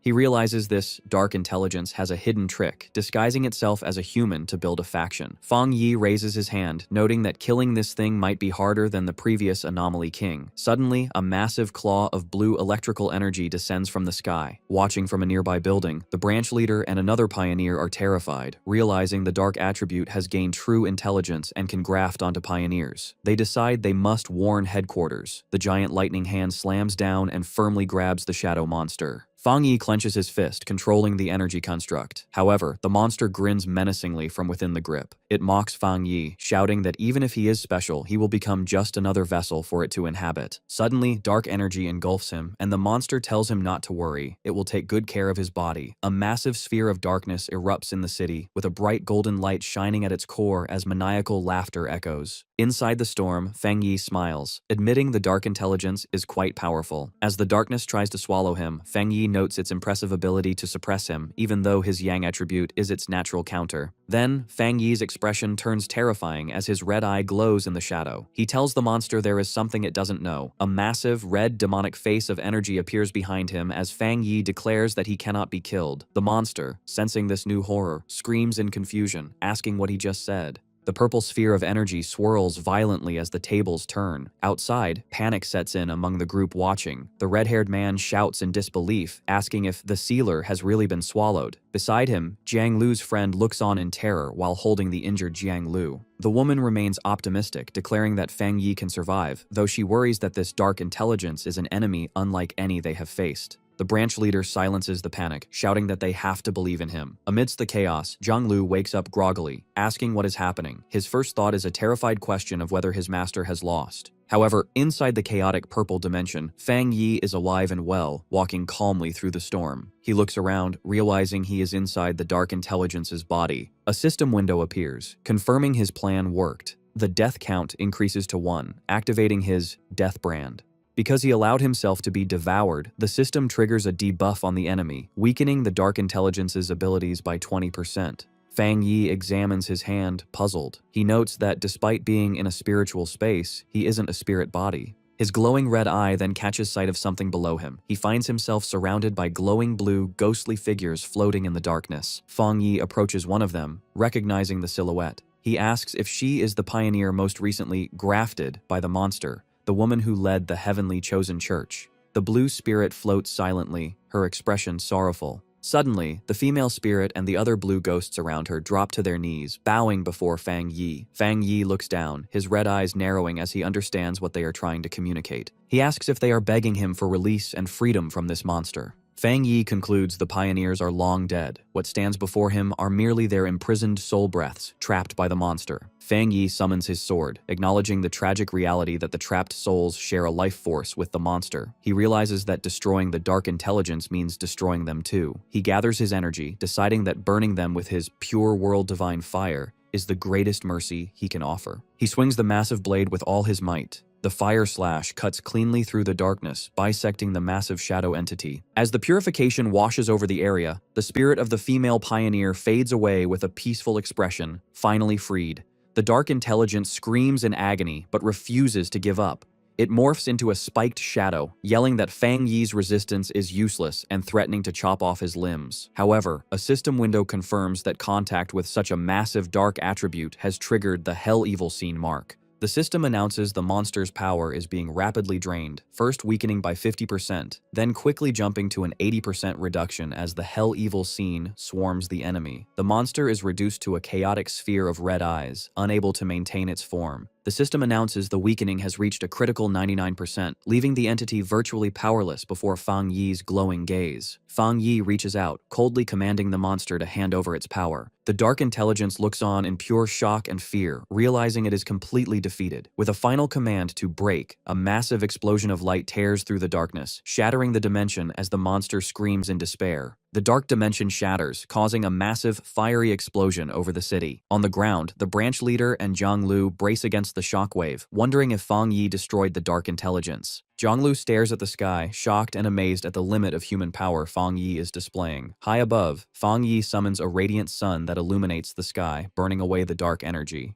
With the evil purged, Fang Yi floats down calmly, his cape billowing. He looks pleased and summons a wisp of dark purple energy to inspect his new power. The system confirms the dark intelligence is destroyed, and Fang Yi's body shows no rejection to the dark attribute, while his illusion and domain techniques are strengthened. Unexpectedly, a large red spirit flower emerges from Fang Yi's clothes, wanting the dark energy. Fang Yi is surprised, noting the plant has evolved enough to communicate. Without hesitation, the red flower aggressively absorbs the dark purple energy from his hand. Resting in his palm, the flower thanks him, and Fang Yi observes that its voice sounds female. Bathed in a warm glow, Fang Yi looks fondly at the spirit flower, realizing it has been growing stronger in the shadows since he reached the Jinggang realm, especially after absorbing so much dark spiritual energy. Suddenly, the flower shrinks and hides inside Fang Yi's clothes to sleep.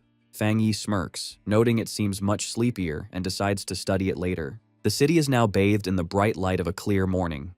The branch leader, Jiang Lu, the red-haired man, and Jiang Lu's friend gather, smiling in relief. They celebrate that their city is saved, confirming with awe that the sealer annihilated the sentient dark attribute. Smiling brightly, Jiang Lu expresses his satisfaction at witnessing Fang Yi save the city, feeling he has no regrets. Without warning, a sinister purple aura swirls behind Jiang Lu. From the sky, a deadly beam of dark purple energy shoots down toward him. Just before it lands, a powerful blast of golden energy intercepts it, causing a massive explosion that leaves Jiang Lu stunned. Confused and shaken, Jiang Lu asks what just happened. Fang Yi then lands calmly on the street, his hand still wrapped in golden flames, revealing he was the one who blocked the ambush. The branch leader approaches Fang Yi with a huge smile, expressing his gratitude for the rescue. He continues to thank Fang Yi while Jiang Lu stands safely behind him. The concrete on the ground is severely cracked from the interception, showing the power of Fang Yi's attack. Staring at Fang Yi, Jiang Lu's eyes fill with awe, declaring the pioneer his greatest idol. The branch leader warmly shakes Fang Yi's hand to say goodbye, accompanied by Jiang Lu and his friends, all grateful the evil cult is gone. However, Fang Yi maintains a serious expression, warning them that destroying the cult is not enough, and they must remain vigilant. He explains that while their city seems peaceful, its location with abundant natural resources makes a future, large-scale spiritual mutation inevitable. Hearing this, the branch leader is left frozen in shock. He sweats nervously, trying to assure Fang Yi they are always prepared and patrol the restricted areas daily. However, the branch leader, Jiang Lu, and his friend are shocked when Fang Yi reveals a trace of the dark attribute almost grafted onto Jiang Lu's body. Without waiting for them to process this, Fang Yi turns. He calmly walks away, instructing the branch leader to take him to the city's restricted mountain area because he believes the spiritual mutation is approaching.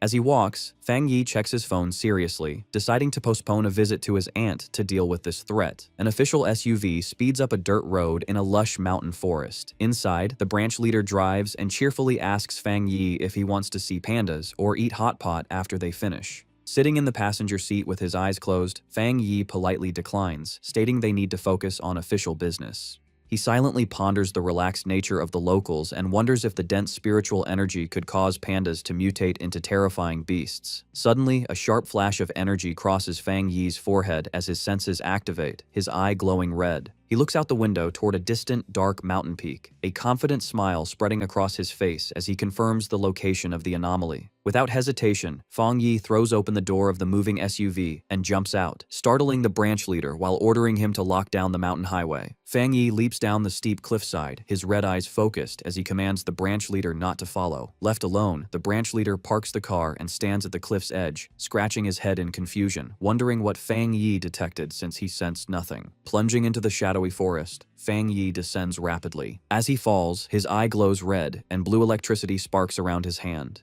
He senses immense power nearby, noting the resonance of the lightning aura grows stronger as he nears the peak. With practiced agility, he lands gracefully on a massive tree branch. As he stands, intense blue lightning surges up his arm and wraps around his body. The raw energy crackles loudly down the enormous tree trunk, casting a blue glow throughout the woods. Fang Yi looks up at a terrifying, massive vortex of swirling purple and pink lightning. The system confirms the detection of a massive thunder attribute boundary. Narrowing his eyes, he reaches his glowing hand toward the turbulent sky. Unleashing his divine thunder tempering technique, Fang Yi fires a colossal blast of blue lightning upward. His blue energy violently clashes with the descending purple storm clouds, creating a spectacular explosion. Suddenly, his expression sharpens as he notices a dangerous shift in the atmosphere. The purple storm clouds swirl together intensely. The system issues a critical warning as a gigantic, spear-like bolt of purple energy drops from the sky, identifying it as the legendary Divine Punishment Thunder, an unstoppable force of destruction. Reacting instantly, Fang Yi slams his hand on the tree branch, channeling his blue lightning into the wood to ground himself. Crouching with fierce determination, he shouts a command to draw the devastating heavenly thunder into his own body. The apocalyptic purple lightning strikes down, colliding violently with the massive eruption of blue lightning surging up from the forest where Fang Yi stands to face the impact. The clash between Fang Yi's blue energy and the purple thunder creates a massive, blinding flash of power. The energy erupts into a tall pillar of light, with Fang Yi standing firm against the strong force. Inside the chaotic energy, Fang Yi's system detects a huge amount of thunder power and quickly starts processing it.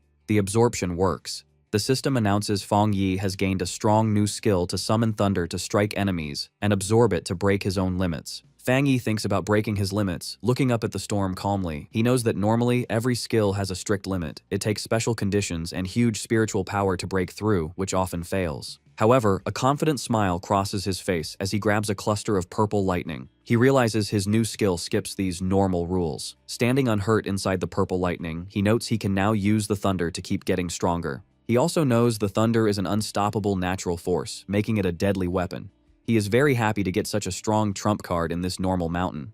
Suddenly, a sharp alert breaks his thoughts. He feels an intense energy coming from the mountain's peak. Knowing the thunder energy no longer rejects him, he wraps himself in purple lightning and flies toward it. He lands in a clearing where pink and purple energy strikes the ground. His system detects a falling entity called a throne. As he approaches the glow, the system explains, "This is a thunder throne." A throne of pure purple energy appears. The system explains these thrones hold ancient spiritual power and come to the world to find their masters, making Fang Yi curious. Fang Yi walks to the glowing object and reaches out to touch the new thunder throne. As his fingers touch the purple structure, a sudden spark of energy pushes his hand away. A system alert tells him the thunder throne already has a master and rejects him. Surprised, Fang Yi looks closer and finds a small gourd vine growing on the throne. He is amazed that the ancient entity chose a simple plant as its master. Smiling, Fang Yi thinks that in this new era of spiritual energy, all living things, even a simple flower or grass, can get amazing chances and become great. Suddenly, the red spirit flower comes out of Fang Yi's coat, asking him who is calling it. Fang Yi holds the red flower toward the floating gourd. Guessing the vine sensed the flower and started talking to it. The glowing purple gourd moves happily in the air, greeting the red flower. The flower translates the gourd's message to Fang Yi. The vine says hello and wants to be friends, as they are the first beings of its kind it has met. Fang Yi is amused and confused to be called a plant's kind. He realizes the gourd probably likes him because he just absorbed the same thunder energy that powers the throne. The red flower explains the vine cannot leave yet. It ate a lot of energy and needs to sleep deeply to process it. Understanding this, Fang Yi knows the vine found a great chance. He thinks that once it digests the throne's huge power, it will evolve wildly, just like his spirit flower. With a friendly smile, Fang Yi reaches his hand out to the glowing vine, offering a handshake to the new master of the Thunder Throne. Fang Yi accepts he was too late to claim the throne, but he won't steal it. Building a friendship with it is much better, since fighting a master would cost too much. Watching the vine playfully touch his flower, Fang Yi notes it is gentle and friendly despite having strong thunder powers. He is glad it wanted to talk, ensuring it won't threaten humanity. However, he gets serious, realizing this throne isn't the only one. Thinking of other thrones waking up globally, getting one is his top goal. He also sees a danger. If a throne can pick a plant, it could easily pick a bad monster. Imagining a lightning monster attacking a city, Fang Yi knows that if evil beings get these chances, humanity's survival will be much harder. Standing up, he decides to report these thrones to the Spirit Association and military so they can watch them. He also wonders if one person can claim multiple thrones. Suddenly, the red flower interrupts him, passing a message from the vine telling him to go west. Fang Yi looks down surprised. The flower explains the Thunder Throne sensed a wood throne falling in the west. A confident smile crosses his face as he prepares to hunt the new throne. Before he can fly away, the green vine gently wraps around his ankle, stopping him. Fang Yi looks down confused. The red flower says the vine wants him to wait and practice his new thunder skill here. The vine explains the area is full of pure thunder energy, which will give him great benefits if he trains now. Touched, Fang Yi smiles and agrees, deciding it would be rude to refuse his new friend's nice offer. He sits to meditate, floating slightly above the ground wrapped in purple lightning. As he trains, he is thankful the vine treats him as a true friend, sharing its huge spiritual wealth. Fang Yi fully starts his new skill, the Thunder Divine Limit, causing a big storm of purple lightning to spin around him. Wanting to test his limits, he shoots a big blast of thunder energy into the dark sky, wanting to see how much this power can raise his strength. The purple lightning crackles and expands wildly. Inside the chaotic storm, Fang Yi's eyes glow as he also starts his golden sun breathing technique. Triggered by his energy, a giant pillar of golden thunder crashes from the clouds, covering the forest in a huge explosion of light. Sweating under the heavy pressure, Fang Yi is amazed by the thunder's scary force.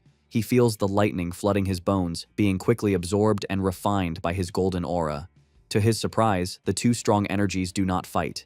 Instead, they mix perfectly, making his body hot as his soul feels like it enters a whole new level. Suddenly, a change catches his eye, making him look up in total surprise. High above him in the dawn light, a huge blue image of a meditating god appears in the sky. The system says his golden sun breathing technique broke its limits and evolved completely. Fang Yi stares at his hand, looking at the glowing golden energy wrapping him after his skill evolved. The system calls the new skill the Divine Sun Swallowing Heaven Technique.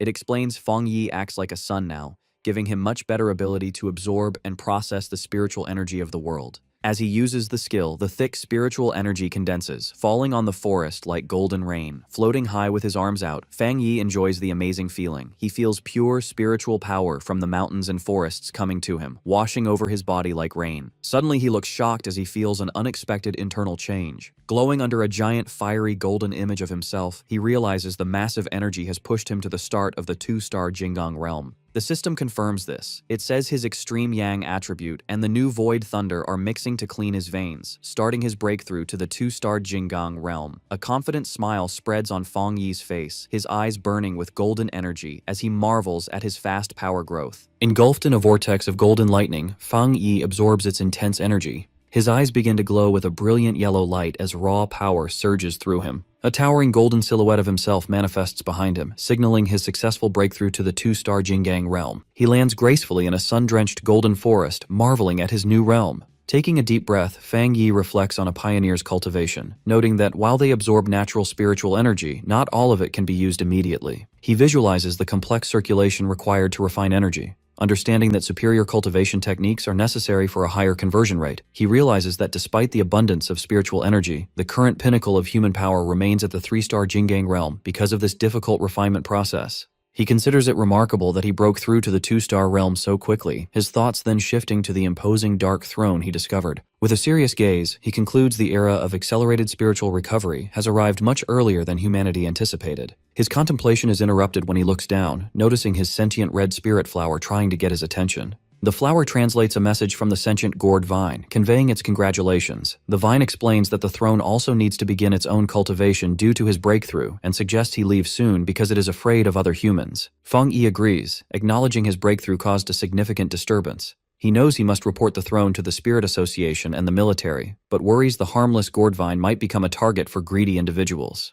He understands that a throne's immense power will inevitably spark fierce conflicts and competition among pioneers. However, his expression hardens as he questions the arrogant assumption that such powerful entities must belong to mankind. Looking back at the glowing vine and his spirit flower, Fang Yi reassures his new friend he won't allow humans to plunder its throne. Acknowledging the vine cannot leave its location yet, they prepare to part ways. With a casual 2-finger salute, Fang Yi bids farewell to his new ally, addressing the vine as the Lord of Thunder. At the Star God combat zone, a heavily fortified military outpost is built directly into a steep cliffside. Inside, Elder Wu mentions that headquarters detected 2 massive spiritual energy fluctuations in Chuanxi City, both comparable to the 3-star Jinggang realm. He then asks what report they received from the Sealer. Jiaolan details the report, revealing Fang Yi has broken through to the 2-star Jinggang realm. She also relays his warning about an S-class spiritual energy phenomenon called a throne, noting Fang Yi has officially requested the military to investigate. Elder Wu listens in stoic silence.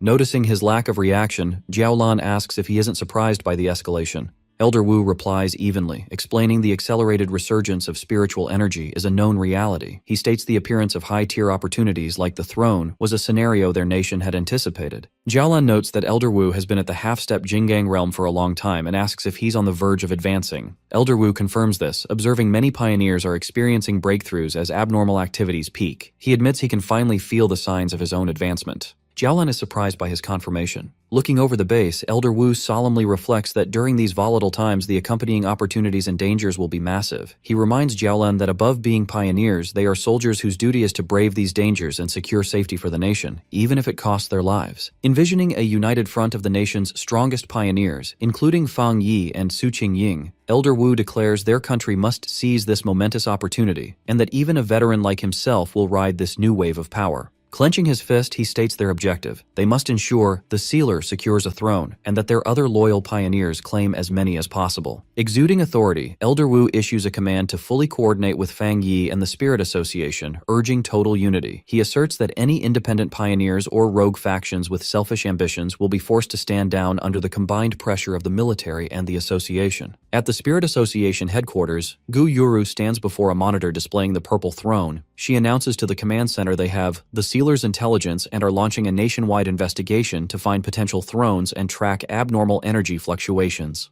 Her expression serious, Gu Yuru orders the mobilization of all city team captains. Internally, she worries about the terrifying speed of the escalating crisis, questioning if humanity can survive this turning point. At the Taishi Spirit Association, the local superior receives a shocking phone call, reacting in disbelief that Fang Yi has already broken through to the 2-star Jinggang realm. Sweating, he assures the caller the Taishi branch will fully manage its jurisdiction so Fang Yi can operate in Chuanxi without distractions. The superior lowers the phone and turns to Su Qingying, confirming Fang Yi's advancement.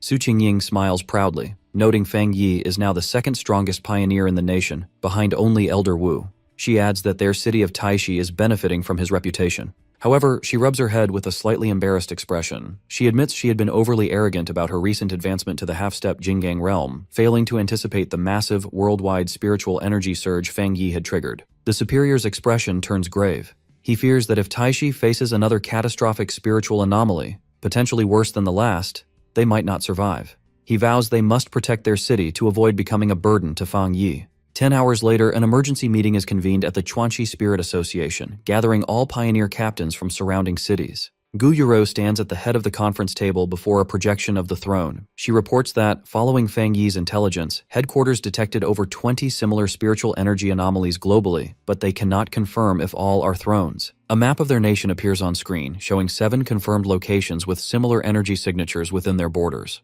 Song Yiming, the captain of Fengshi who recently reached the first-level Jinggang realm, rests his boots on the conference table. He grins and points out the problem. There are only 7 potential thrones, but far more captains in the room. Song Yiming questions how the association plans to distribute these coveted limited resources. Wang Lan, the captain of Haishi who recently reached the half-step Jinggang realm, calmly prepares tea. Unfazed by the tension, he reprimands Song Yiming, asking him to take his feet off the table during a meeting. Infuriated by the disrespect from someone at a lower realm, Song Yiming glares fiercely at Wang Lan, challenging his authority to speak. Song Yiming releases a surge of wind energy across the table, trying to intimidate Wang Lan while mocking him for wanting a throne. Wang Lan doesn't flinch. He channels a spark of lightning energy to stabilize his teacup against the gale. He calmly retorts that every person in the room desires a throne, making Song Yiming's intimidation pointless. The other captains watch the confrontation silently. As tension escalates, Chen Ruo, the captain of Yueshi, sits in silence, coldly observing the conflict. Song Yiming leans in with a malicious grin, continuing to provoke Wang Lan. He mocks the Haishi captain, questioning how someone with his attributes could hope to claim a throne, and insults his city for appointing him as leader. Having lost his patience with the disrespect, Wang Lan manifests a vortex of water and spiritual energy in his hand, preparing to retaliate.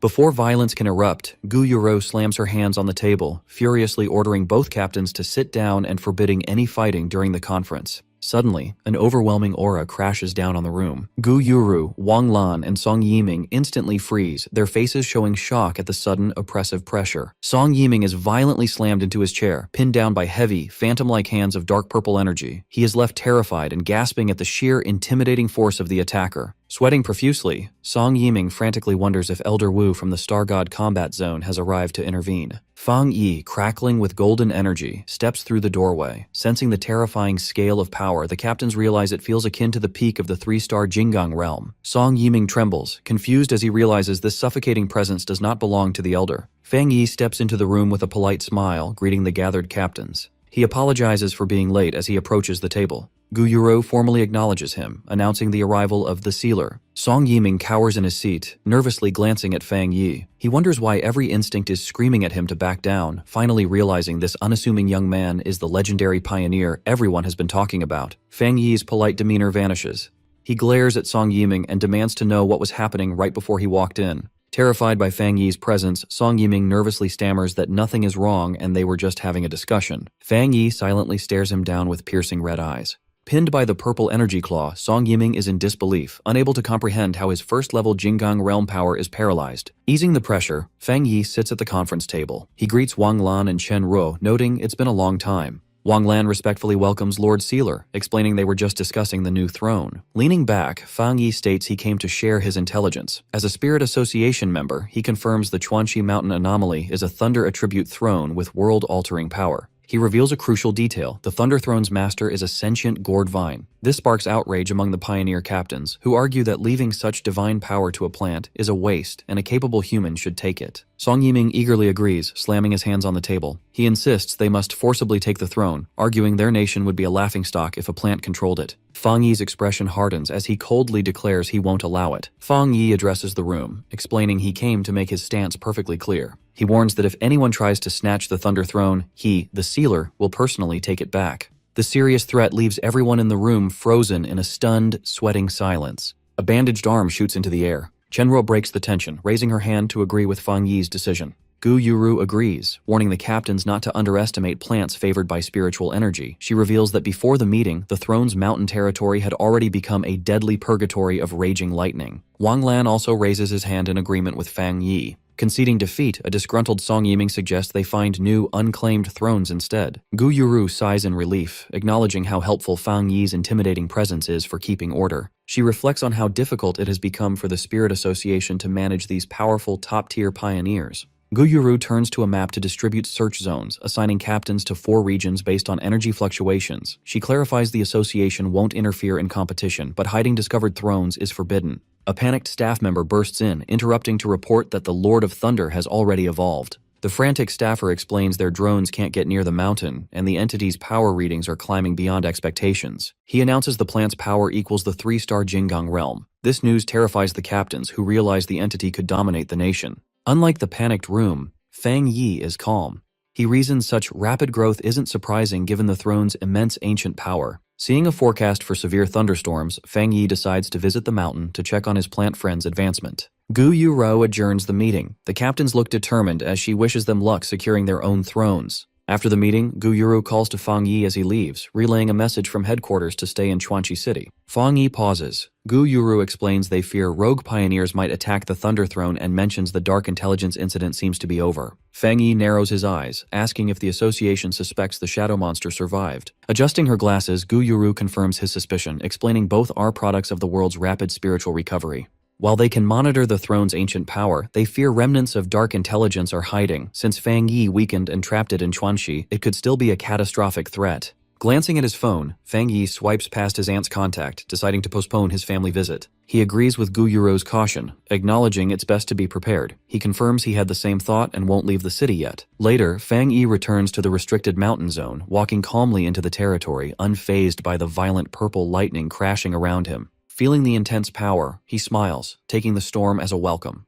He decides to use the thunder energy to upgrade his cultivation skills. Approaching the glowing Thunder Throne, a voice speaks, noting that Fang Yi's cultivation speed has already outpaced its own. The sentient gourd vine, intertwined with the throne, thanks Fang Yi for his help. Surprised, Fang Yi wonders how he helped. He realizes the Lord of Thunder has developed human-like intelligence, which is expected at the peak of cultivation. The vine explains the throne's awareness told it Fang Yi protected them during the meeting. To repay him, it offers its spiritual energy, admitting it worried he wouldn't return. The sentient red spirit flower eagerly pops out of Fang Yi's clothes, wanting a share of the spiritual energy. Golden fire in hand, Fang Yi smiles, admitting he intended to include the spirit plant in their training. Accepting the offer, Fang Yi sits cross-legged to meditate, letting the red spirit flower rest beside him to bathe in the aura. The gourd vine channels its power, sending currents of purple lightning and spiritual energy surging toward them. In the energy vortex, the red spirit flower happily swirls, absorbing the intense power to fuel its growth. Engulfed in lightning and golden aura, Fang Yi focuses, using the environmental pressure to push his red fire blade technique to the next level. With power surging through his glowing eyes, he commands his fiery golden blade to manifest above him.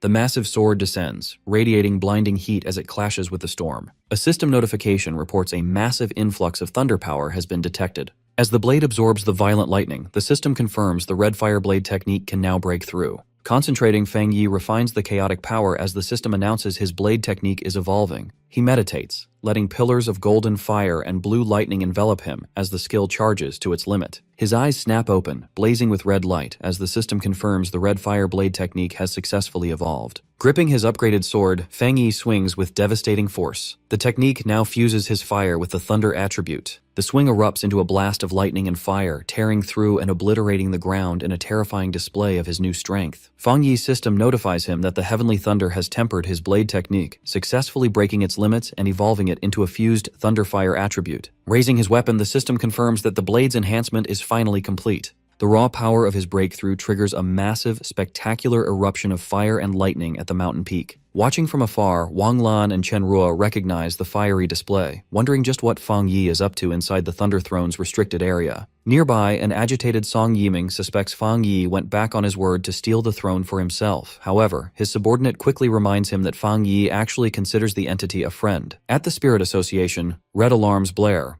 Staff members report that the energy concentration in the restricted zone has exceeded observable limits, forcing them to retreat their surveillance drones. The branch leader watches the distant glow with heavy concern, fearing Fang Yi might be locked in a brutal battle with the throne. Back on the mountain, Fang Yi tightly grips his newly evolved, intensely glowing sword. His eyes glowing red, he smiles, extremely satisfied. The physical blade feels as though it has been masterfully reforged by the sheer intensity of the power. The dense ambient energy also causes his sentient red spirit flower to evolve, increasing its intelligence and enhancing its unique attributes. Reveling in the surge of energy, the massive flower playfully intertwines with the glowing structure of the throne amidst the flames. The flower communicates its delight to Fang Yi, who decides it's time for them to hurry and locate the next throne. Suddenly, the sentient gourd vine hovers above him, catching his attention. The vine speaks to Fang Yi, warmly congratulating its friend on achieving such a powerful breakthrough. It then shares a premonition received during its cultivation. A new throne will descend very soon, and its aura shares a deep, opposing yet complementary connection with his spirit flower. Hearing this unique opposition and complement, Fang Yi deduces that the incoming entity must be a wood attribute throne. The glowing gourd vine confirms that the new throne is already descending in the distance. Sending a wave of green spiritual energy toward Fang Yi, the vine offers to share the general location it sensed through their psychic connection.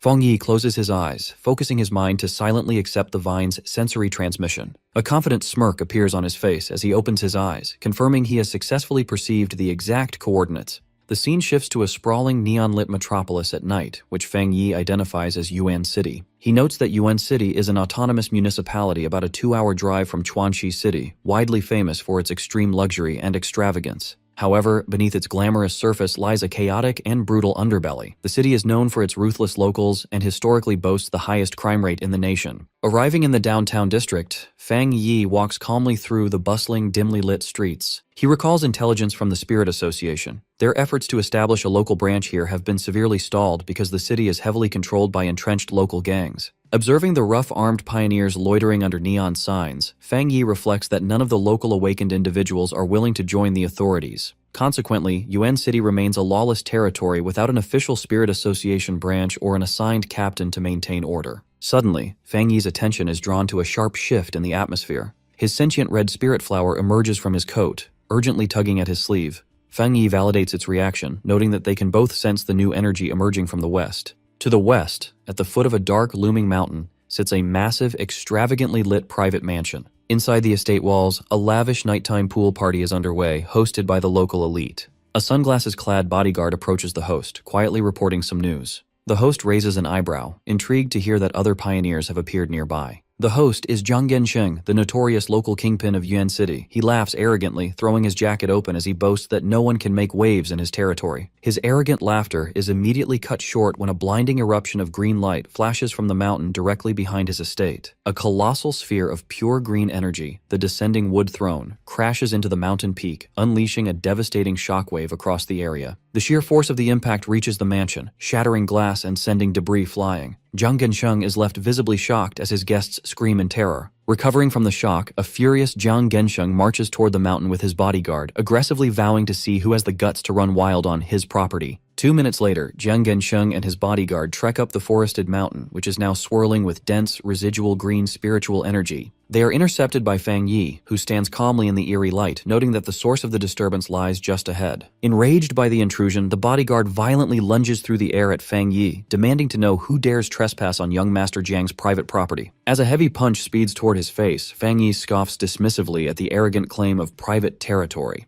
Without even taking his other hand out of his pocket, Fang Yi effortlessly catches the bodyguard's fist in midair. He brings the man's momentum to a dead halt, leaving him completely stunned. Glaring with glowing red eyes, Fang Yi coldly educates them that the mountain is national soil belonging to all the people of Yuan City. He firmly declares that from now on, the territory is under the strict jurisdiction of the Yuan City Spirit Association. He then unleashes a powerful blast of fiery energy from his palm, effortlessly blowing the bodyguard away while mocking their absurd claim of private ownership. Meanwhile, deeper in the forest, Jiang Gensheng aggressively confronts the newly descended wood throne, violently struggling against the dark green vines the sentient entity is using to reject him. Refusing to take no for an answer, the arrogant kingpin yells that the throne must submit to him simply because it landed in his territory. Forcing his way through the thick vines with his aura, Jiang Gensheng stubbornly insists the seat of power belongs to him, threatening to completely destroy the ancient relic if it continues to deny him. Watching the pathetic display from the sidelines, Fang Yi lets out an amused scoff. Startled by the sudden noise, a furious Jiang Gensheng whirls around, demanding to know who is hiding in the shadows. Fang Yi casually walks past the local boss, calmly explaining that high-tier treasures possess awareness and choose their own masters. He bluntly informs Jiang that he completely lacks the qualifications to command the wood attribute. Deeply insulted, Jiang Gensheng fumes in disbelief as Fang Yi calmly approaches the chaotic, swirling green energy of the throne. Unable to contain his wounded pride, Jiang Gensheng violently lunges toward Fang Yi's exposed back, screaming a death threat. Suddenly, the kingpin stops dead in his tracks, his eyes widening in absolute terror. Without even needing to look back, Fang Yi summons his massive sentient red spirit flower to silently block the attacker. Trembling before the giant imposing spirit plant, Jiang is completely paralyzed with fear. Fang Yi casually notes that the gang boss is somehow even weaker than his own bodyguard. With a condescending smirk, Fang Yi dismisses the notorious kingpin of Yuan City as a complete disappointment. Leaving the terrified boss behind, Fang Yi steps forward to stand alone before the colossal, crackling green structure of the wood throne, preparing to initiate contact. Fang Yi faces the wood throne's swirling green energy. His system announces the ancient relic is matching with a master. The system quickly confirms the match, recognizing Fang Yi's sentient red spirit flower as the wood throne's new master. A massive surge of green energy erupts from the mountain peak. The power forms a tall pillar of bright green light that pierces the night sky, visible even in distant Chuanxi City. At the Spirit Association headquarters, Gu Yuru and Wang Lan see the huge energy spike. Gu Yuru realizes the wood throne has a new master. She worries that if a pioneer from lawless Yuan City got it, things could get hard to handle. Anxious, she quickly calls Fang Yi. Fang Yi calmly answers, noting Chuanxi City's pioneers must have seen the huge energy wave. He tells Gu Yuru the wood throne has finished choosing its master. Shocked, Gu Yuru asks if Fang Yi claimed the throne. Standing before his giant sentient red spirit flower, Fang Yi explains the new master is his spirit plant, not a human. He says he controls the desolate attribute and treats the flower as his pet. Gu Yuru is left completely stunned and speechless by this news. Fang Yi casually adds he already defeated Yuan City's notorious boss, Jiang Gensheng, who lies unconscious at his feet. He advises the Spirit Association to enter Yuan City immediately, leaving the task of cleaning up Jiang's gang to them. Ending the call, Fang Yi smiles and congratulates his spirit flower. However, he notes it must stay on the mountain to absorb the throne's energy, meaning they must part ways for now. Watching his flower settle on the wood throne, Fang Yi feels like he is dropping a child off at school. The sentient flower asks when it can return to him. Fang Yi smiles and tells it to train hard and enjoy the power. He estimates they will reunite when the flower reaches the Jingang realm. The next day, Fang Yi's cousin, Lin Yi, arrives in Chuanxi City after a transfer by the Taishi Spirit Association. Walking the neon-lit streets, she reflects on how news of her cousin's spirit flower claiming the wood throne has spread through the pioneer community. She is also amazed Fang Yi casually revealed his rare desolate attribute to the public. She recalls a recent meeting where the Spirit Association asked her to become Yuan City's new captain. Although officials promised full support, the sudden promotion leaves her hesitant. Letting out a heavy sigh, she tries to clear her mind. Rubbing her temples, she decides to observe the situation first to see if she is ready for the responsibility. Putting work aside, she decides to visit her mother, assuming she enjoys a peaceful life in Chuanxi City. Suddenly, a violent tremor shakes the streets, startling Lin Yi and sending pedestrians into a panic. Chaos erupts as people scream about an earthquake and rush to safe zones.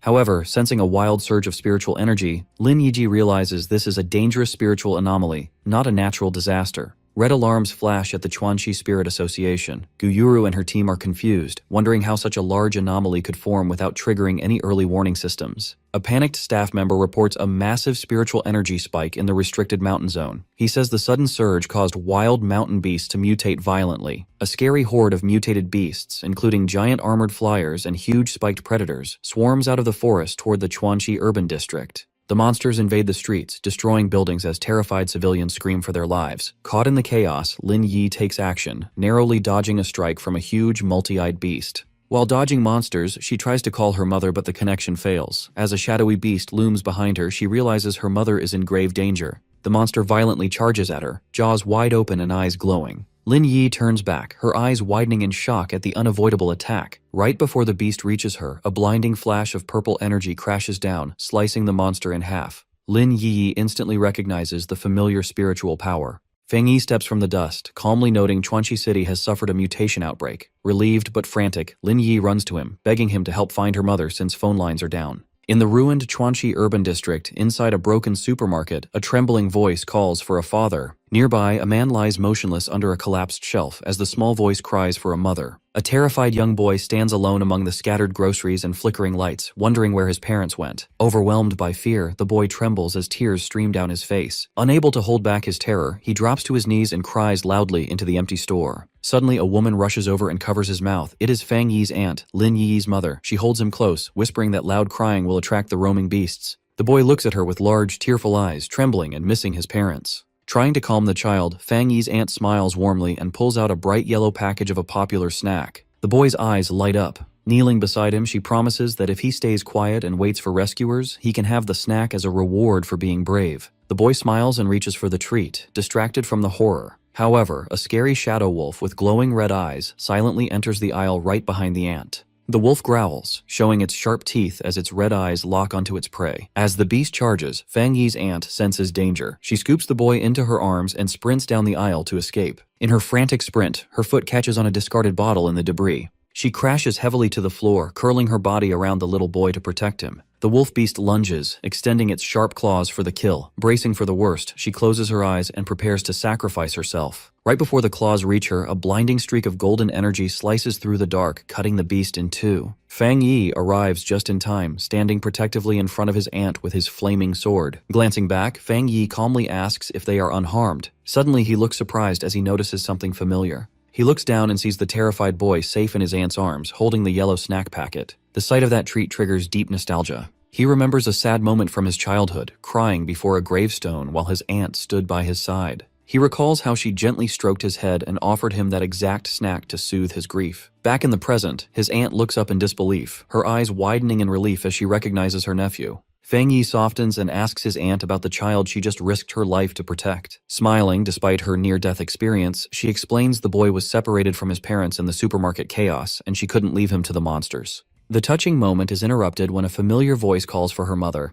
The aunt turns in surprise as Lin Yi bursts into the ruined supermarket. In tears, Lin Yi throws herself into her mother's arms, saying she was terrified for her life. Smiling gently, her mother strokes Lin Yi's hair, comforting her and assuring her she is safe. Fang Yi silently watches the emotional reunion between his cousin and aunt with a soft smile. His attention is drawn down when he feels a small hand tugging at his sleeve. He looks down in mild surprise. The little boy looks up with hopeful eyes, calling him a superhero. Holding out his yellow snack, the boy bravely offers it as a reward, asking if the hero can take him home. Touched, Fang Yi kneels down with a warm smile. He takes the snack and tells the boy to make a wish on it, promising it will help him reunite with his family. Suddenly, an alert triggers in Fang Yi's mind. His warm expression hardens into a deadly glare as he senses a massive spiritual presence approaching. Shouting for everyone to get back, Fang Yi grabs the little boy and leaps to safety just as a giant claw smashes the building, dropping heavy debris. The ceiling caves in, exposing the ruined store to the night air. Glaring up into the dust with glowing red eyes, Fang Yi senses the overwhelming aura of the new enemy. As the smoke clears, a towering, muscled monster with a wild mane, glowing red eyes, and giant prayer beads looms over them. Fang Yi grimly notes this isn't a normal monster. It is the Beast King leading the mutated horde. Fang Yi unleashes a massive surge of golden energy, creating a barrier to protect his aunt, cousin, and the little boy from the danger. Since he has the highest spiritual energy, he knows he is the anomaly's primary target. This buys the others time and reduces their danger.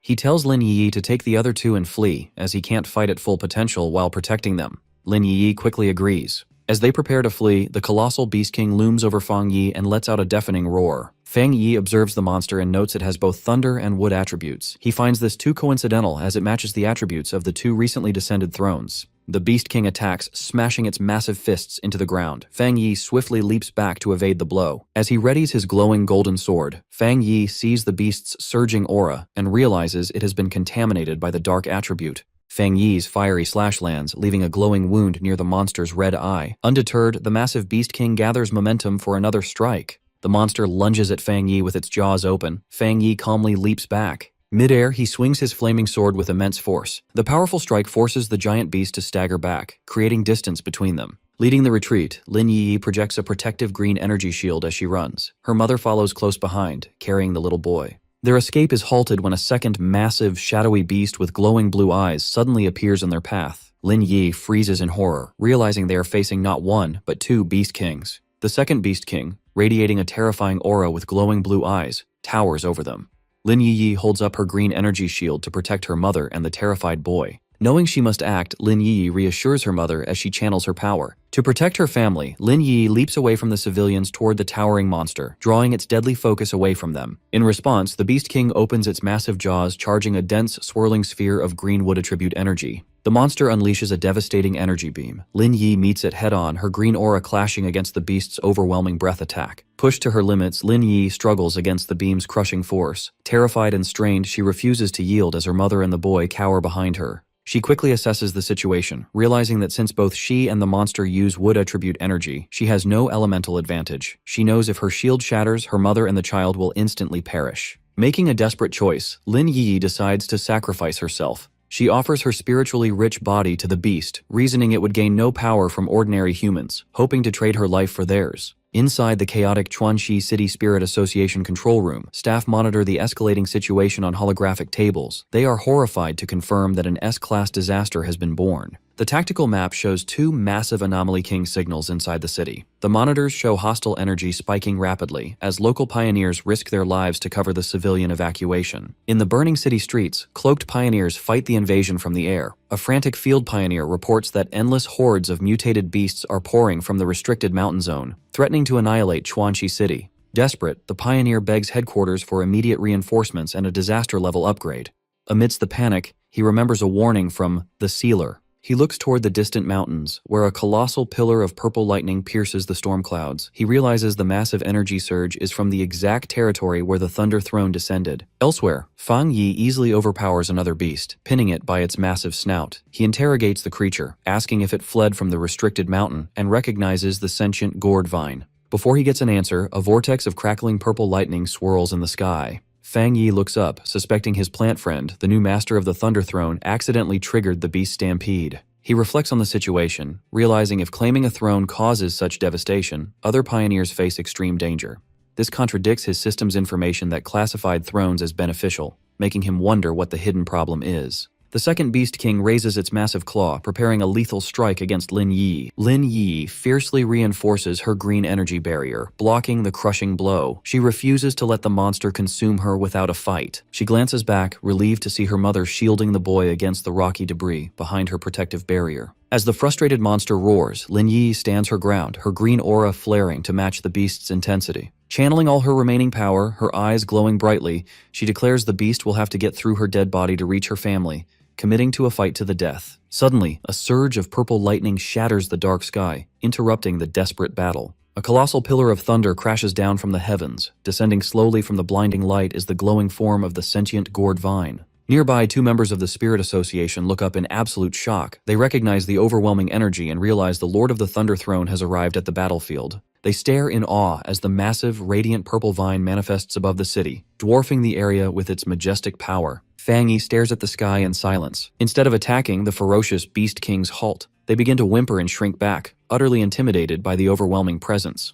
Watching the Beast King tremble before the giant vine, Fang Yi realizes the truth. The beasts were not acting on the throne's orders. They had only absorbed residual energy from it to mutate and are now paralyzed by its true master. Fang Yi concludes that neither the throne nor the sentient gourd vine intentionally caused the beast's stampede. Giant, glowing purple gourds hang from the ancient vine's branches, pulsing with immense spiritual power. Suddenly, a gourd opens and unleashes a swirling stream of green energy. The energy whips through the air and wraps around the aggressive Beast Kings. The mystical energy purifies the corrupted monsters, transforming the terrifying Beast Kings into harmless, fluffy creatures. A glowing gourd lowers to Fang Yi. Through their psychic link, the sentient gourd vine apologizes for causing the disaster, explaining it had just completed its breakthrough and wanted to leave the mountain. Dangling the newly transformed, helpless animals in front of Fang Yi, the vine gently asks if it can spare them and take them back to the mountain as pets instead of killing them. Inside the Spirit Association control room, the staff watch the satellite feed in disbelief. They are shocked to see the Lord of Thunder apologizing to the sealer, proving the disaster was accidental. The monitor staff guy sweats, marveling at the throne's power, which let a plant effortlessly purify S-class anomalies. A younger staff member behind him enviously wishes he could also be chosen by a throne. The officials come to a staggering realization. Seeing an entity as powerful as the Lord of Thunder act subserviently to Fang Yi, they conclude the Spirit Association must drastically reevaluate the sealer's true power.